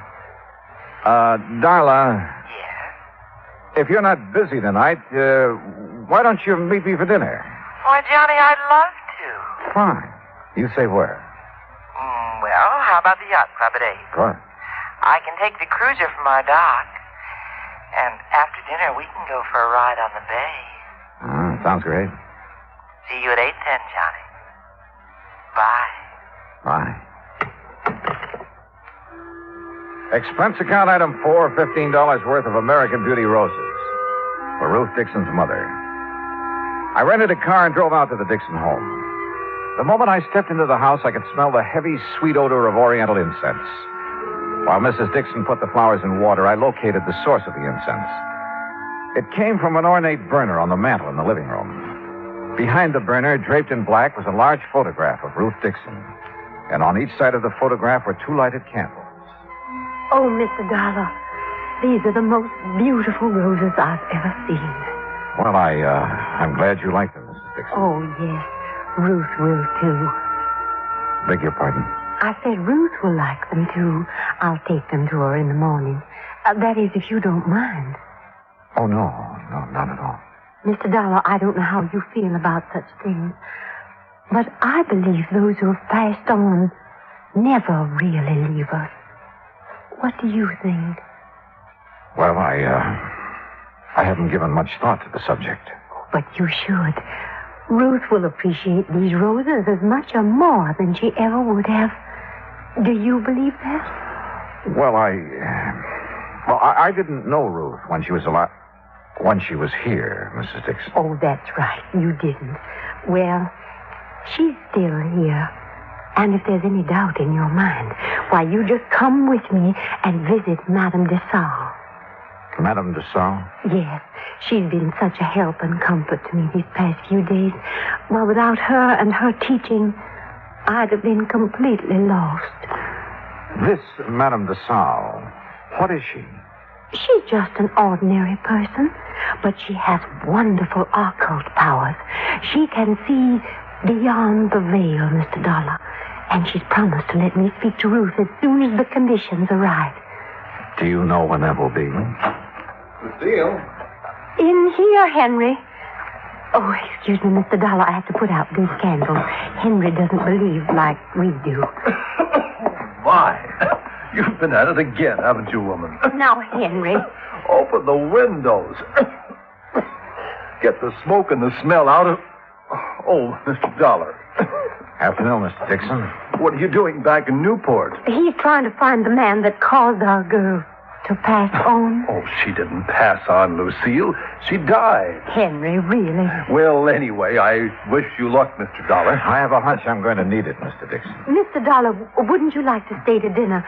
We aren't having anything fancy, just leftovers and boiled cabbage head. Oh, my. Now what? Why, I just remembered why I burned that incense. And it wasn't what you thought, Henry Dixon. It was on account of the cabbage. It covers the smell. That's not the truth, and you know it. Oh, now, Henry. Look at that mantle, Mr. Dollar. She's made a regular shrine out of it. Looks like a heathen altar. Henry. Well, it's the truth. And I wouldn't blame Mr. Dollar if he was afraid to stay to dinner with a woman like you around. You aren't afraid to stay, are you, Mr. Dollar? No, of course not, but I do have another engagement. Oh, well, anytime you can come, you just let us know. Yes, thanks. I'll remember. Well, now, if you men will excuse me. You will. And you open the windows in the back. Yes, Henry. Oh, Mr. Dollar. Yes? When Madame de Stael arranges... That fraud. When Madame de Stael arranges for me to talk to Ruth, I'll let you know what she says. Good evening. Poor dear. She hasn't been the same since Ruth's body was found on the beach. Mr. Dixon, according to the medical examiner, Ruth's body was in the ocean for approximately 6 weeks. That's right. Do you remember if Ruth was going with anyone in particular just before the time she disappeared? The police asked me the same question. I couldn't answer it. You mean you don't remember? I mean that Ruth wasn't a girl to be tied down to one man, and any more than she's content to live like she had to after my health failed. Did she date very often? Well, you know, she worked as a hostess at the yacht club. Yes, sir. She met a lot of rich young men there. And if you ask me, she dated too much. Of course, her mother took Ruth's side, said she had to if she was ever going to get herself a husband. But she went with no one in particular. No. She never settled down enough. What about her friends, Mr. Dixon? Was there someone she might have confided in? She didn't have any girlfriends. Liked men a lot better. But, Oh, there was somebody. Well, I expect you could say he was her friend. too old to have been a boyfriend. Besides, he doesn't have enough money. Who is he? His name's Sam Hood. He runs a small craft repair shop down by Viking Beach.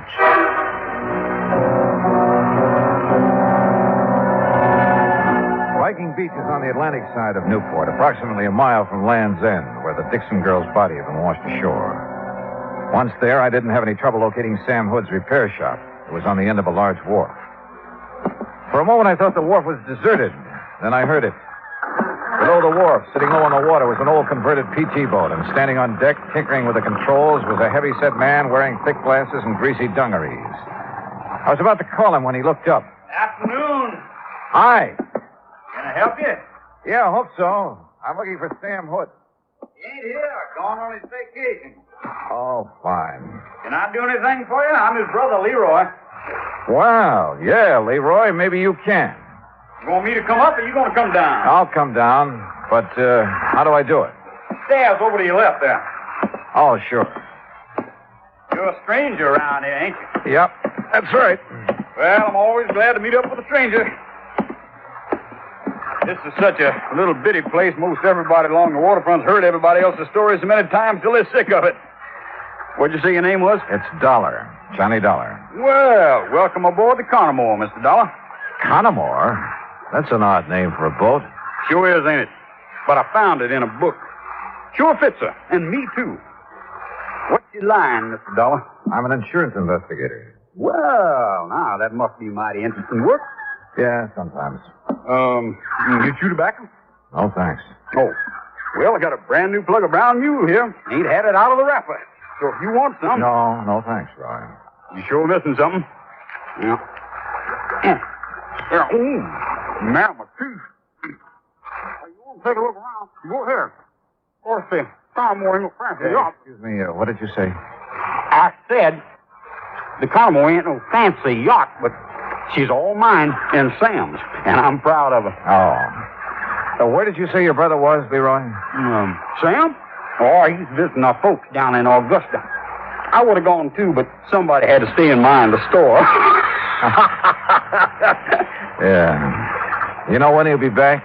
Not for sure. But anything Sam knows about, so do I. We got real runny mouths in our family. Tell me, Leroy, did you know a girl named Ruth Dixon? No more than just to tip my hat to. But Sam did. Yes, sir. That gal and Sam, they used to sit up there on the wharf looking out toward Gooseberry Island, and they talk. You know what about? Nope. Get off that railing, you whitewash brother! See ya! Leroy, you told me a moment ago Sam couldn't keep a secret. Well, he said she was full of dreams. Man, you asked me, she wasn't nothing but another two-timing, just like all of them. Oh, that's not a very good opinion of her, Leroy. I can't help it. Sam was crazy for her, but she didn't even let on like she knew it. How did your brother take the news of her death? Oh, just awful. That why he left town? Yep. Does Sam own a .38 revolver, Leroy? Oh, sure. Most everybody who has a boat owns something like that. But, hey, wait a minute. You getting ideas? No, just asking questions. Oh. Well, Sam couldn't have killed her. I know it. What makes you so sure? Well, 'cause he's my brother. And how he was so broke up when he heard about Ruth. Why would you suppose anybody'd want to put a bullet in a pretty gal like that?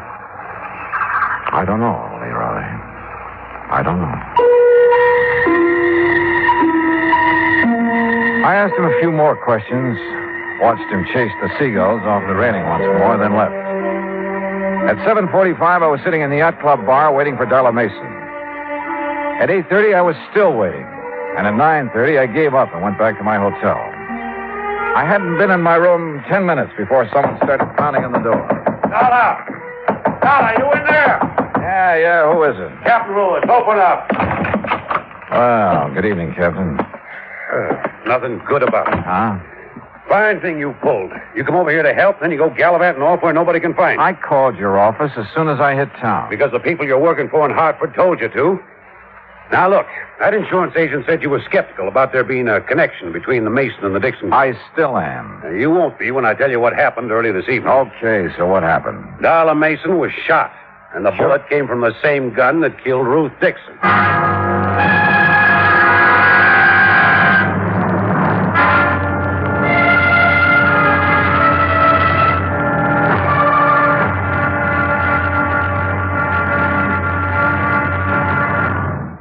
Act two of yours truly, Johnny Dollar, in a moment.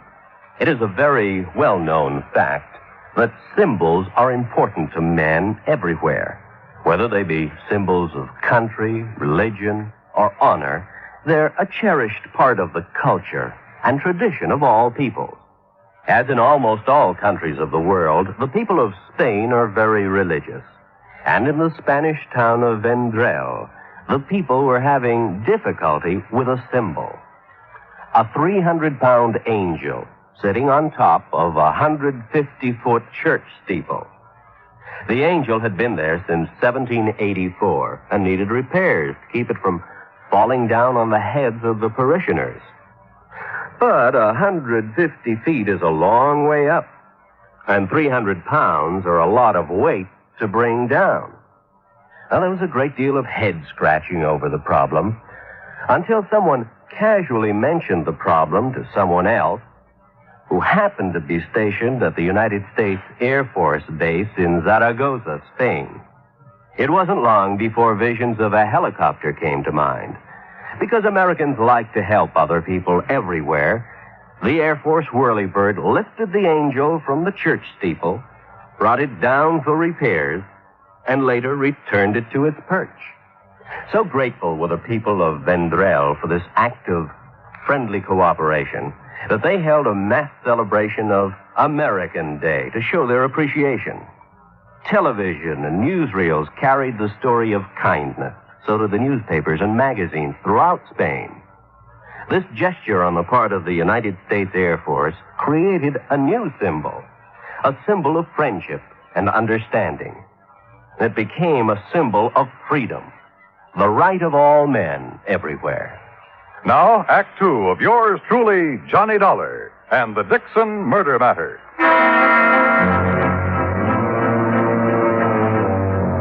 Expense account item 6.20 for 2 cups of coffee at the Eat Right Cafe near my hotel, where Captain Lewis proceeded to give me the details surrounding the shooting of Darla Mason. She had been on her way down to the Mason boathouse, where she'd planned to take the cruiser across the bay to the yacht club. As she neared the boathouse, someone had fired at her, and the bullets that wounded her came from the same gun that killed Ruth Dixon. So there was a connection between the Mason and Dixon girls. And if you want more proof, I have it. Like what? Well, they both spent a good deal of their time at the yacht club. Yeah, but for slightly different reasons. Ruth worked there before she was killed. But she must have known Darla Mason. No, that's no good, Captain. You go to the district attorney with that kind of evidence, and he'll throw you out of his office. He'll want proof they knew each other, and how well. Yeah, I suppose. What about Darla? When can we see her? Well, the doctors tell us we can. She still hasn't regained consciousness. Hey, Captain, do you know where the Masons have the work done on their cruiser? Yeah, and that's another thing. That's Sam Hood's place. Have you questioned him? Never had a chance to. According to his brother, he's away on some sort of vacation down Georgia. Left the day the Dixon girl's body was identified. Are you sure he's still in Georgia? Well, I can ask the Augusta police to check up on him. If he is, have them tell him about Darla being shot up and find out if he knew her. Okay. Well, you ready? Yeah. No one was seen prowling around the Mason place tonight, huh? Nobody else was down at the boathouse. Thanks, Johnny. Sure, Captain. And stop being so formal. My name's Pete. Okay, Pete. Well, I guess we've done all we can for a while. I'm not so sure. No, what do you mean? I'm not sure about that either. But I have an idea. Or maybe I ought to call it a hunch. About what? Well, I'd like to sleep on it first, if it's all the same to you. Have I anything to say in the matter? No, not a bit. It was late and I was tired, so I did the obvious thing and went to bed. Early the next morning, I called the hospital. Darla Mason had regained consciousness and would recover. But she couldn't be questioned for another 2 or 3 days. So I finished dressing and went down for breakfast. I was crossing the lobby when someone called me. Mr. Dollar. Mr. Dollar. Oh, Mrs. Dixon. I've been waiting to see you. Well, you should have called. I'd have come right down. Oh, no, I was afraid I'd wake you up, and I didn't want to do that. Oh, that's very thoughtful of you. Mr. Dollar, is there some place we can go and talk? Well, there's my room. Oh, no, I mean, well, it wouldn't look right, you know. Oh, yeah, well, then, how about over here? Looks like a nice, quiet corner. Yes, this would do nicely. Mr. Dollar, remember I told you about Madame de Salle? Yes, I remember. Would you like to sit down? Oh, no, I'm too excited to sit. Excited? About what? Well, I've been trying to tell you about Madame de Salle and what happened last night. What did happen? The conditions were right. I beg your pardon? The conditions. They were right. Remember, I told you Madame was going to let me speak to Ruth when the conditions were right. Well, they were last night. Oh. Well, aren't you interested in what Ruth had to say? Oh, yes. Yes, I am, Mrs. Dixon. She told me who killed her, Mr. Dollar. What? Yes, sir. Just as plain, I heard it from Ruth, and there's no doubt about it. It was her voice, all right. Mrs. Dixon, exactly what did Ruth say about the person who murdered her? Oh, Ruth described her to a T. Her? She said it was a woman. Young, dark hair, brown eyes, and a big red scar on the back of her left hand. I see. You seem disappointed, Mr. Dollar. I guess I was doing a little wishful thinking, Mrs. Dixon. Well, wishful thinking or not, Ruth told me who it was that killed her. Oh, her name, too? Well, she didn't know her name. Oh. But that big red scar. Now, you find a woman who has a thing like that on the back of her left hand, and you'll have the guilty party. Yes, well, I'll look for someone like that today, Mrs. Dixon. Now, come on, I'll buy you some breakfast.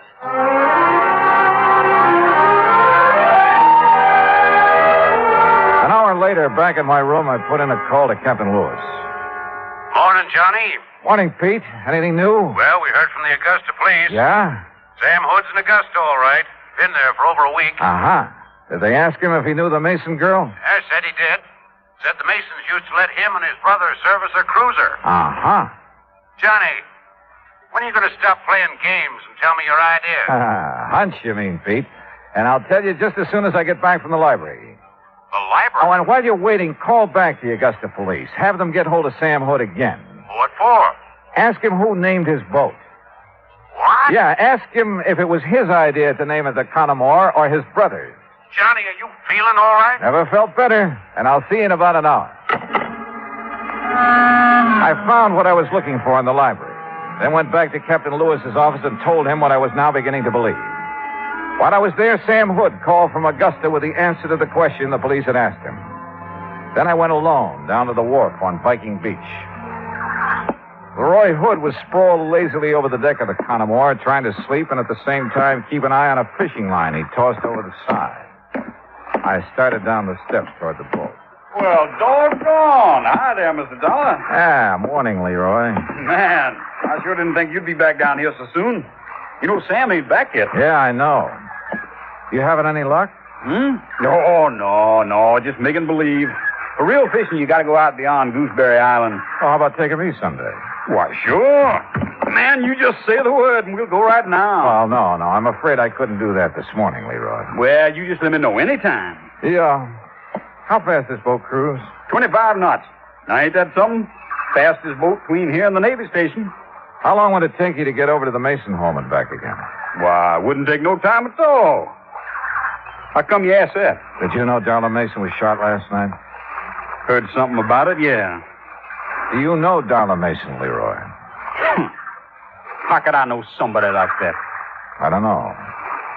But if you didn't know her, why did you try to kill her last night? You joking? No, not a bit. Oh, come on now, man. What you mean I tried to kill her last night? Just what I said. That ain't funny. That ain't one bit funny. But it's the truth, isn't it? The truth? Now, who told you that? Darla. What? What, she couldn't have? No, why not? Because the papers say she's still unconscious. Besides, she couldn't see nobody around that boathouse last night. It was too dark. Dark as it was the night you killed Ruth Dixon. You know, you're beginning to get me riled, Dollar. That's so. It sure is so. Coming around here with all kinds of lies saying I killed Ruth Dixon. I didn't say it. Your brother did. Sam? Oh, man, now you really lying. Sam's in Augusta. You ain't seen We him. talked to him on the phone this morning. He told us about you and Ruth Dixon and the Mason girl and every other woman who comes around here. Well, just because I try to make a little time with him, that don't mean I killed nobody. Sam told us differently, Roy. He told us that you can't stand to have a woman laugh at you. Every time a girl has, you've tried your best to make her sorry for it. You really did talk to Sam? What do you think? But why would he tell on me? Why? He never has before. He didn't want to, Leroy. That's why he left here when he did. He needed time to think. Decide what to do about his brother. About you. What you gonna do about it? What I have to do. Take you in. No. Nobody's taking me anywhere I don't want to go. And anybody cries, they're gonna be sorry. Leroy, come out of there. I'm coming. You look out, dog. You look out. You don't try stopping me. Leroy, come back. No!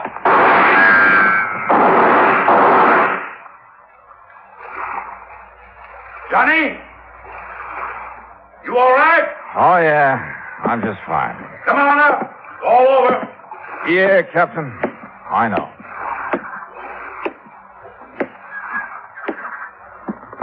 Tell me something. If I can. What put you onto him in the first place? Two things. You see, he liked the girls, wanted to be a lady killer, but they'd only laugh at him, and he couldn't stand that. I see. But the big thing is, what he named this boat, Connemore. I don't get it. Well, a man like Leroy, not much education, he'd have to have a real reason for wanting to name it that. But why? What's so special about that? You ever hear of Bluebeard? A lady killer? Sure, who hasn't? Well, Connemore was his real name.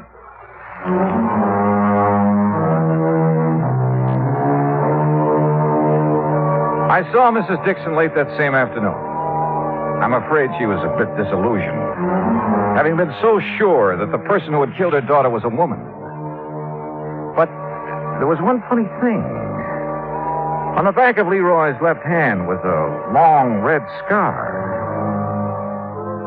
Expense account total, including car rental, hotel bill, and transportation back to Hartford, $968.20. Yours truly, Johnny Dollar.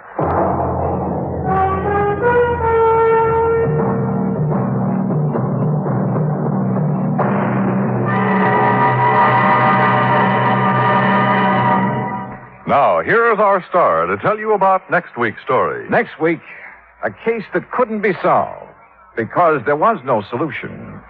And yet, well, join us, won't you? Yours truly, Johnny Dollar.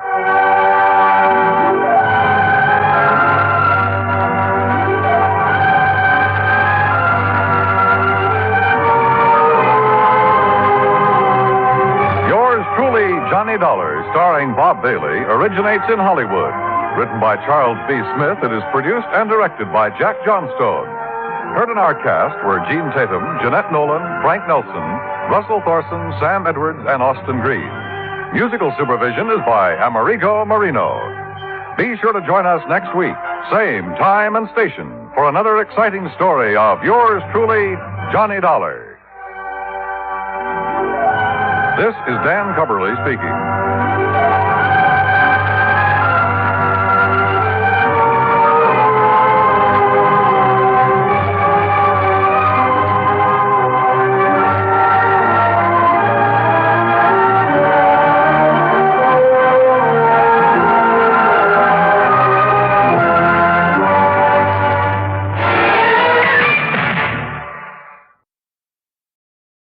From Hollywood, it's time now for Johnny Dollar. Earl Foreman, Johnny. In Sarasota? That's right. Florida? Where else? Well, hi, Earl. How are things in the land of infernal sunshine? What do you mean, infernal? Well, it's got pretty hot down there these days, isn't it? Makes good fishing weather, Johnny. Yeah, but without a case to work on, what possible excuse would I have? Maybe I have one for you. Oh? Yeah. And maybe it's murder. Earl, I'll be down on the next plane.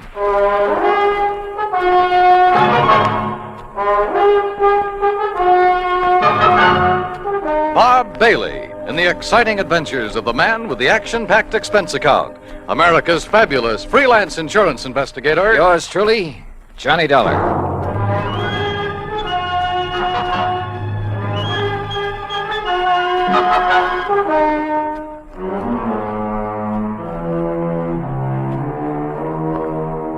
Expense account submitted by Special Investigator Johnny Dollar to Tri-State Life and Casualty Company Branch Office, Sarasota, Florida. Following is an account of expenses incurred during my investigation of the Parley Barron matter. Expense account item 1, $131.50, transportation and incidentals to Sarasota, Florida. Knowing Earl Poorman, I didn't bother checking into a hotel, but instead took a cab to his office in the Conroy building. Tall, lanky, easygoing, he welcomed me like a long-lost brother. Oh, Johnny, you're looking great.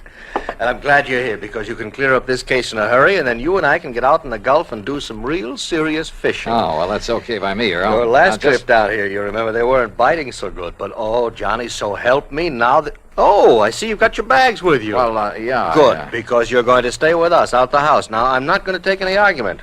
I told that old battle axe I'm married to hang out an extra towel for you. How is Mike? Oh, she's great, just great. I never did understand how I was lucky enough to grab that dame, Johnny. Oh, well, now, I think maybe she kind of cares for you, too, Earl. Now, about yeah, why we women show funny taste sometimes. Hey, maybe the old horse will go fishing with us. Mike? Yeah. Anything over 10 pounds would pull her right out of the boat. But now, what kind Listen, of a problem? She's been getting pretty good with a rod and reel. Look, will you? This fishing talk is just making my mouth water. First, we'd better discuss... Yes, I know. Once I get started on fishing... I know. All right, now. Let's get down to cases, huh? Oh, all right, if you insist. I insist. Yeah, all right, okay. I was just trying to stall off having to. You know where Lido Key is? Lido? Yeah, a mile or so offshore, just beyond St. Armand's Key, where we live. Oh, yeah, sure. Well, a client of mine, a man I've known for years. He retired, bought himself a piece of property there, built a nice little home on it. His name is Parley Barron. So? Well, I've handled all his insurance for him, including a straight life at $50,000. Uh-huh. Beneficiary? His wife, Laura Barron. And what's happened to him? Well, Friday morning, now that's the day before yesterday, he left the house just to do some errands. Well, go on. Yeah, well, he hadn't got back home by about 5 p.m., and his wife started calling around, trying to find out where he was, and nobody seemed to know. So finally, she put in a call to the police. Who's your man there? Sergeant Harry Brackett. Oh, I remember him. Sure. Go on. Well, then around 7 p.m., they found Barron's car. Found it parked down by one of the fishing docks. But no sign of him? Not a sign, not then or since. Had he gone out fishing? Police questioned everybody, the boat owners, all the boat livery, everybody. Old Will Bright, who runs the dock where the car was parked, he was closed up. Sign on the door saying he'd gone up to Gainesville. Well, could Barron have had any reason to disappear? Oh, no. Well, not that anyone knows of. What kind of a person is his wife? No, she's very sweet, Johnny. She's a bit of a bore. But, they doted on each other. All right, how about enemies? Parley Barron? Never. Sweet old guy. I sure hope you can find him. That he's still alive. I'm afraid I doubt it. Well, so far you've given me no reason to believe he's dead. Well, it's just a feeling, I guess. And I don't like it. Well, what else can you tell me, Earl? Nothing, really. Then maybe I'd better talk to Mrs. Barron and to the police. Yeah. Oh, here. You take my car. Oh, thanks. It's the new air-conditioned cad out in back of the building. What did you do? Oh, Michael picked me up. Now, we'll see you at the house for dinner, huh? Well, that may depend on what I find out in the meantime. Whenever you're ready, there's food and there's a bed waiting for you, and I hope you...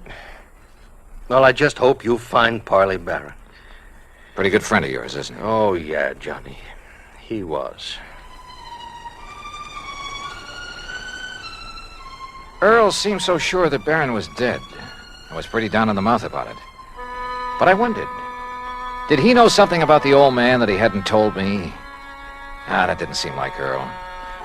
He gave me the Barron's address on Lido Key, and I drove out there. Laura Barron was a fragile, gray-haired little old lady wearing steel-rimmed spectacles and with almost a sanctimonious air about her. She sat primly, properly straight in her chair as we talked, a Bible in her hand. Then Mr. Earl Poorman has told you as much as any of us knows, Mr. Dollar. I see. But even the smallest bit of information may hold the key to finding your husband. Only prayer can help us now, Mr. Dollar, or help him if he's gone to the great beyond. How Well, tell me, how is he dressed on Friday morning when you last saw him? As you see him in the picture there on the table in old gray pants and a rather tattered sport shirt and that old straw hat. That shirt is blue? Yes. He was so happy the day that picture was taken. He just finished making an addition to our dock with his own 2 hands. He was so proud. Now... Yes, I'm sorry. He'd hoped to get his own little boat, too, for fishing. He loved to fish so. Yes, well, tell me, please, do you know of anyone who might have wanted to harm your husband? Oh, dear, no, Mr. Dollar. And you'd had no argument or disagreement with him before he left here that morning? Huh? We had had no disagreement even about little things in 41 years of blessed marriage. Not even about his work. I see. What did he do before he retired, Mrs. Barron? I had hoped you wouldn't ask that because I've always felt that the good Lord wouldn't approve. Of his work? I'm a very religious woman, Mr. Dollar, and as I say, in 41 years we never questioned one another's thoughts or actions. But... What was your husband's work? I won't say that it was sinful, because he wasn't a sinful man. Parley was a good man, and many times he made it plain that his work helped to save lives, too. And I accepted it because he felt he was doing right. Yeah, well, you still haven't told me, Mrs. Barron. Always deep in my heart. Mr. Dollar. Yes? Have you thought that perhaps it may have been the intercession of divine providence that has taken Parley from us?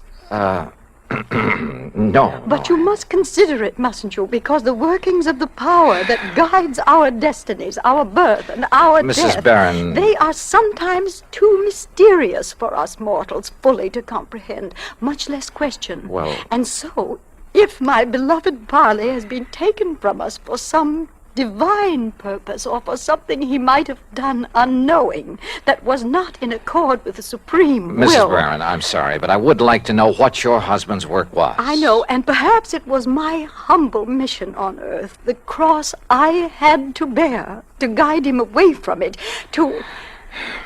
chemicals. He was a chemist, Mr. Dollar. Explosives. Explosives? Yes, heaven please forgive me for not having led him into some other Where field. did he work? Tampa, Dufresne Chemical Corporation. Dufresne. Oh, yes, I've heard of it. Explosive things to kill in defiance of the Almighty's purpose, that we love one another. Yeah, but now how long ago was this? He retired in 1951. And since then? Here in Sarasota. And to keep himself occupied? Oh, this lovely home of ours and his fishing, though he never caught anything. Oh, I see. Never caught anything, Mr. Dollar. Do you suppose that was some retribution for the work he had done so long, for some error in his living or thinking? Well, well, who knows, of course. Yes, who knows? But we should consider it, shouldn't we? Where did he do his fishing? He never told me, but he left here almost every day to try his skill. And always he came home empty-handed. Yeah. Well, thanks, Mrs. Barron. I'm sorry to have had to ask you so many questions. It's all right, Mr. Dollar. My faith will sustain me through this ordeal. I'm sure it will. Thanks again. Here, you must take some of these pamphlets with them. Oh, read them. Any aid to piety of the mind is good for all of us. Yes, well, thanks. The inspired word may help us all. Oh, sure. Thanks. Thanks very much.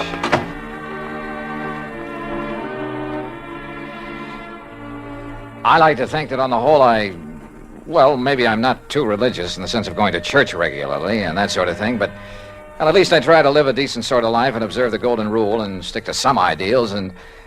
But in an atmosphere like that, well, I couldn't help wondering if her husband didn't have good reason for wanting to get away for a while. In any event, I'd got nowhere on the case, so I phoned Sergeant Harry Brackett. That's item 2, 10 cents.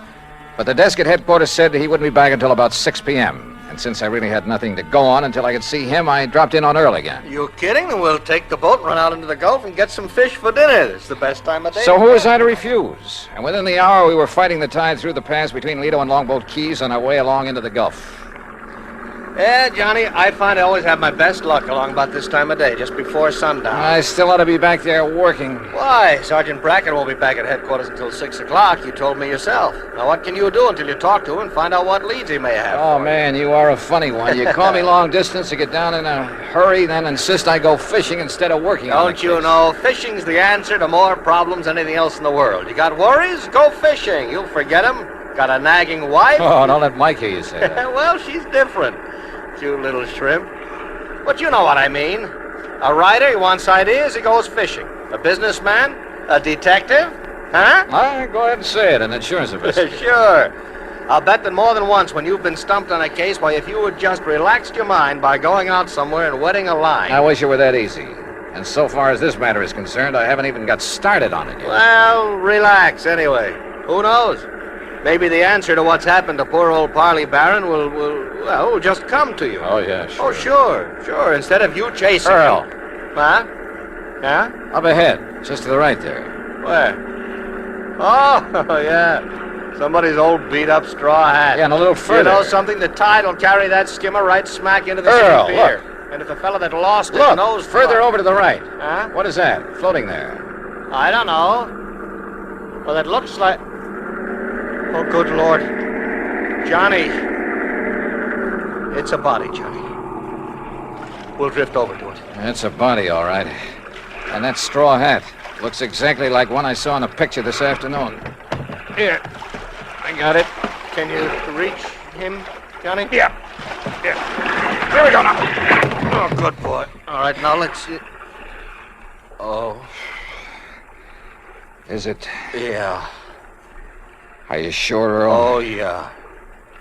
Yeah, Johnny, it's poor old Parley Barron.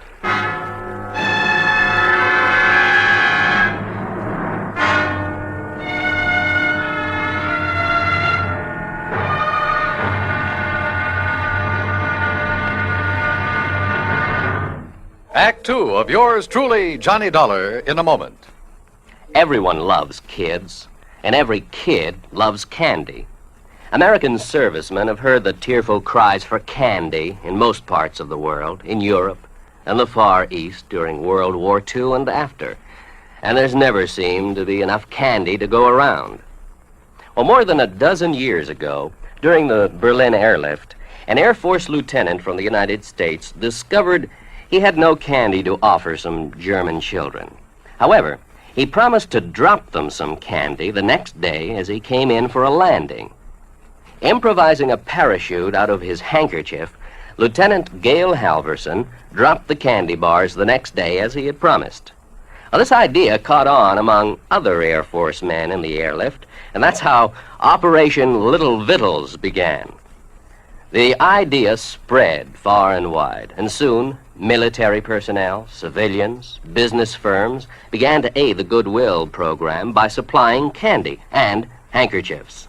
Time after time, as the sleek cargo planes of the United States Air Force swooped low over the landing field, a shower of little bundles of sweets dotted the sky as their tiny parachutes carried them safely to the ground. And the hungry German children gathered up these bundles of mercy, which the communists try to keep from them. The men of the United States Air Force did a great job satisfying a lot of appetites, but they did more.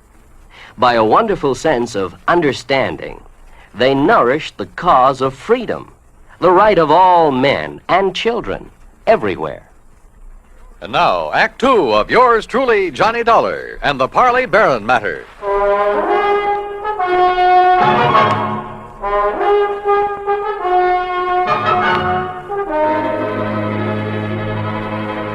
Two days' exposure to the elements and the creatures of the sea had made almost unrecognizable the body that Earl Portman and I found floating in the Gulf of Mexico off Sarasota, Florida. But Earl was certain it was the remains of old Parley Barron, who had disappeared 2 days before. The men on duty at police headquarters confirmed the identification and placed the body in the morgue to await the autopsy surgeon. On a hunch, I asked Earl to drive me over to Will Bright's boat dock, where Barron's car had been left parked. It's like I just finished telling the police over the telephone. I wasn't here when poor old Barron come for his boat on Friday. Oh, what a shame, such a nice old man. Where were you, Mr. Bright? I was up to Gainesville picking up some fishing tackle from a wholesaler. Well, then Mr. Barron must have got a boat from someone else that morning. Oh, no, sir. No? No? Poor man, no, sir. Why not, Mr. Bright? Oh, he never took out a boat from anybody else but me. His own boat. At least it was the one I kept set aside for him. And that's what kind of puzzled me, Mr. Dollar, is it? That's right. Well, you see, when I come back here Saturday night, his boat was right here at the dock. But it weren't tied up in its usual spot where I always tie it up. Somebody had moved it. Must have. And it weren't my helper, Pete. You know, Johnny, that means he may have taken it out, but whoever did him in returned it. Oh, possibly. Mr. Bright, which one is his boat? Right here, I'll show you. I always give him the same one. Never let nobody else use it. That's why he kept his fishing tackle just laying in it, always ready to use. Here. Yeah, I see. I've heard he wasn't a very good fisherman. No, he never brought in a thing. Of course, maybe he was so soft-hearted he put back everything he caught. Or maybe his daily excursions were just to get away from his wife, Mr. Bright. Now, don't you say nothing against her, mister. Maybe she is a little touched on religion. Sure, she tries a different kind every couple of months. But she's a fine woman, just like he was a fine man. And everybody knows it. Yeah. The whole town is mourning him. Excuse me. What are you looking for, Johnny? Earl, I just noticed something about this tackle lying in the boat. Mm-hmm. Well? Come on. Thanks a lot, Mr. Bright. Like to tell you what I think might have happened? Yeah, maybe later. Thanks. Well, what did you find there, Johnny? Earl, did Parley Barron ever go fishing with you? You were good friends. No, he always wanted to go out alone. Yeah, but not to fish. Huh?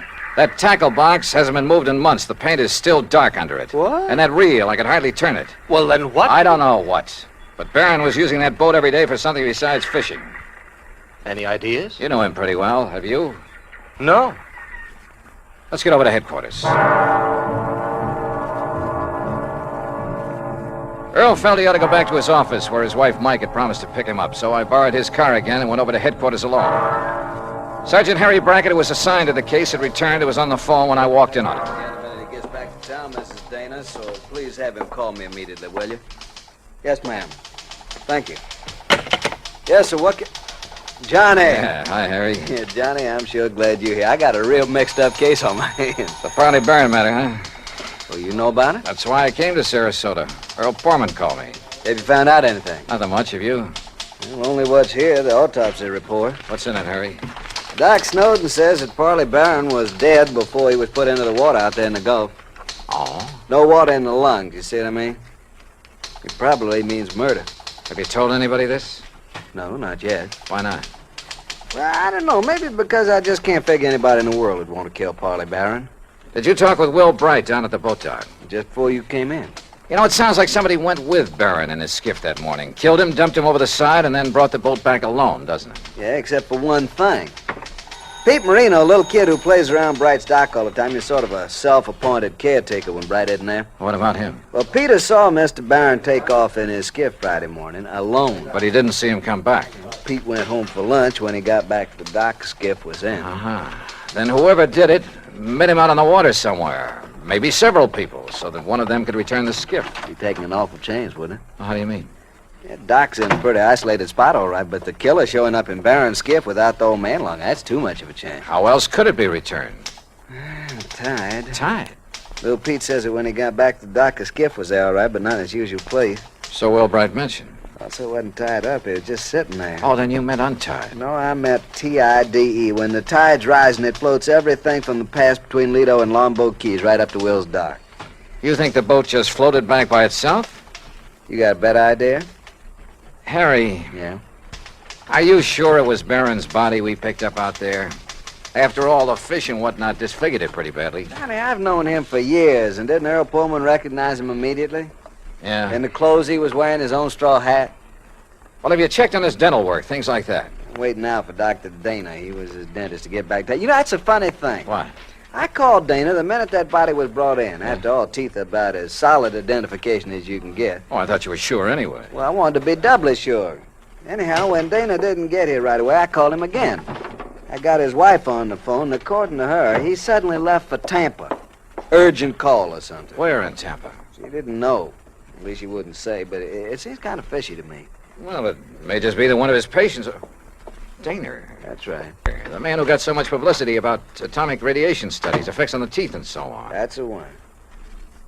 What's the matter, Johnny? Well, when you're stumped on a case, says Earl Pullman, go fishing. We did. We found a body. What are you getting at? Me, when I'm stumped, I play my hunches, no matter how crazy they may seem. And the hunch I have right now, man, is the craziest. I'll see you later. I learned a long time ago in this business, when you got a hunch on the line, you play it for all it's worth. Item 3, 10 cents for a phone call from a booth in the drugstore just around the corner. Hello? Hello, Mrs. Daner. Yes, this is Mrs. Dana. My name is Larkin, Mrs. Daner, from the Federal Bureau. The Federal Bureau? That's right, so you can see why it's important you say nothing to anyone about this call. Well, how can I be sure you I'm are? simply checking to make sure your husband has followed instructions. Oh, I see. Has he left Fort Tampa? Why, yes, the minute he got the phone call. Did he tell you who called? Why, no, but I did hear him mention the name Dufresne. Dufresne. Yes, only he didn't know I heard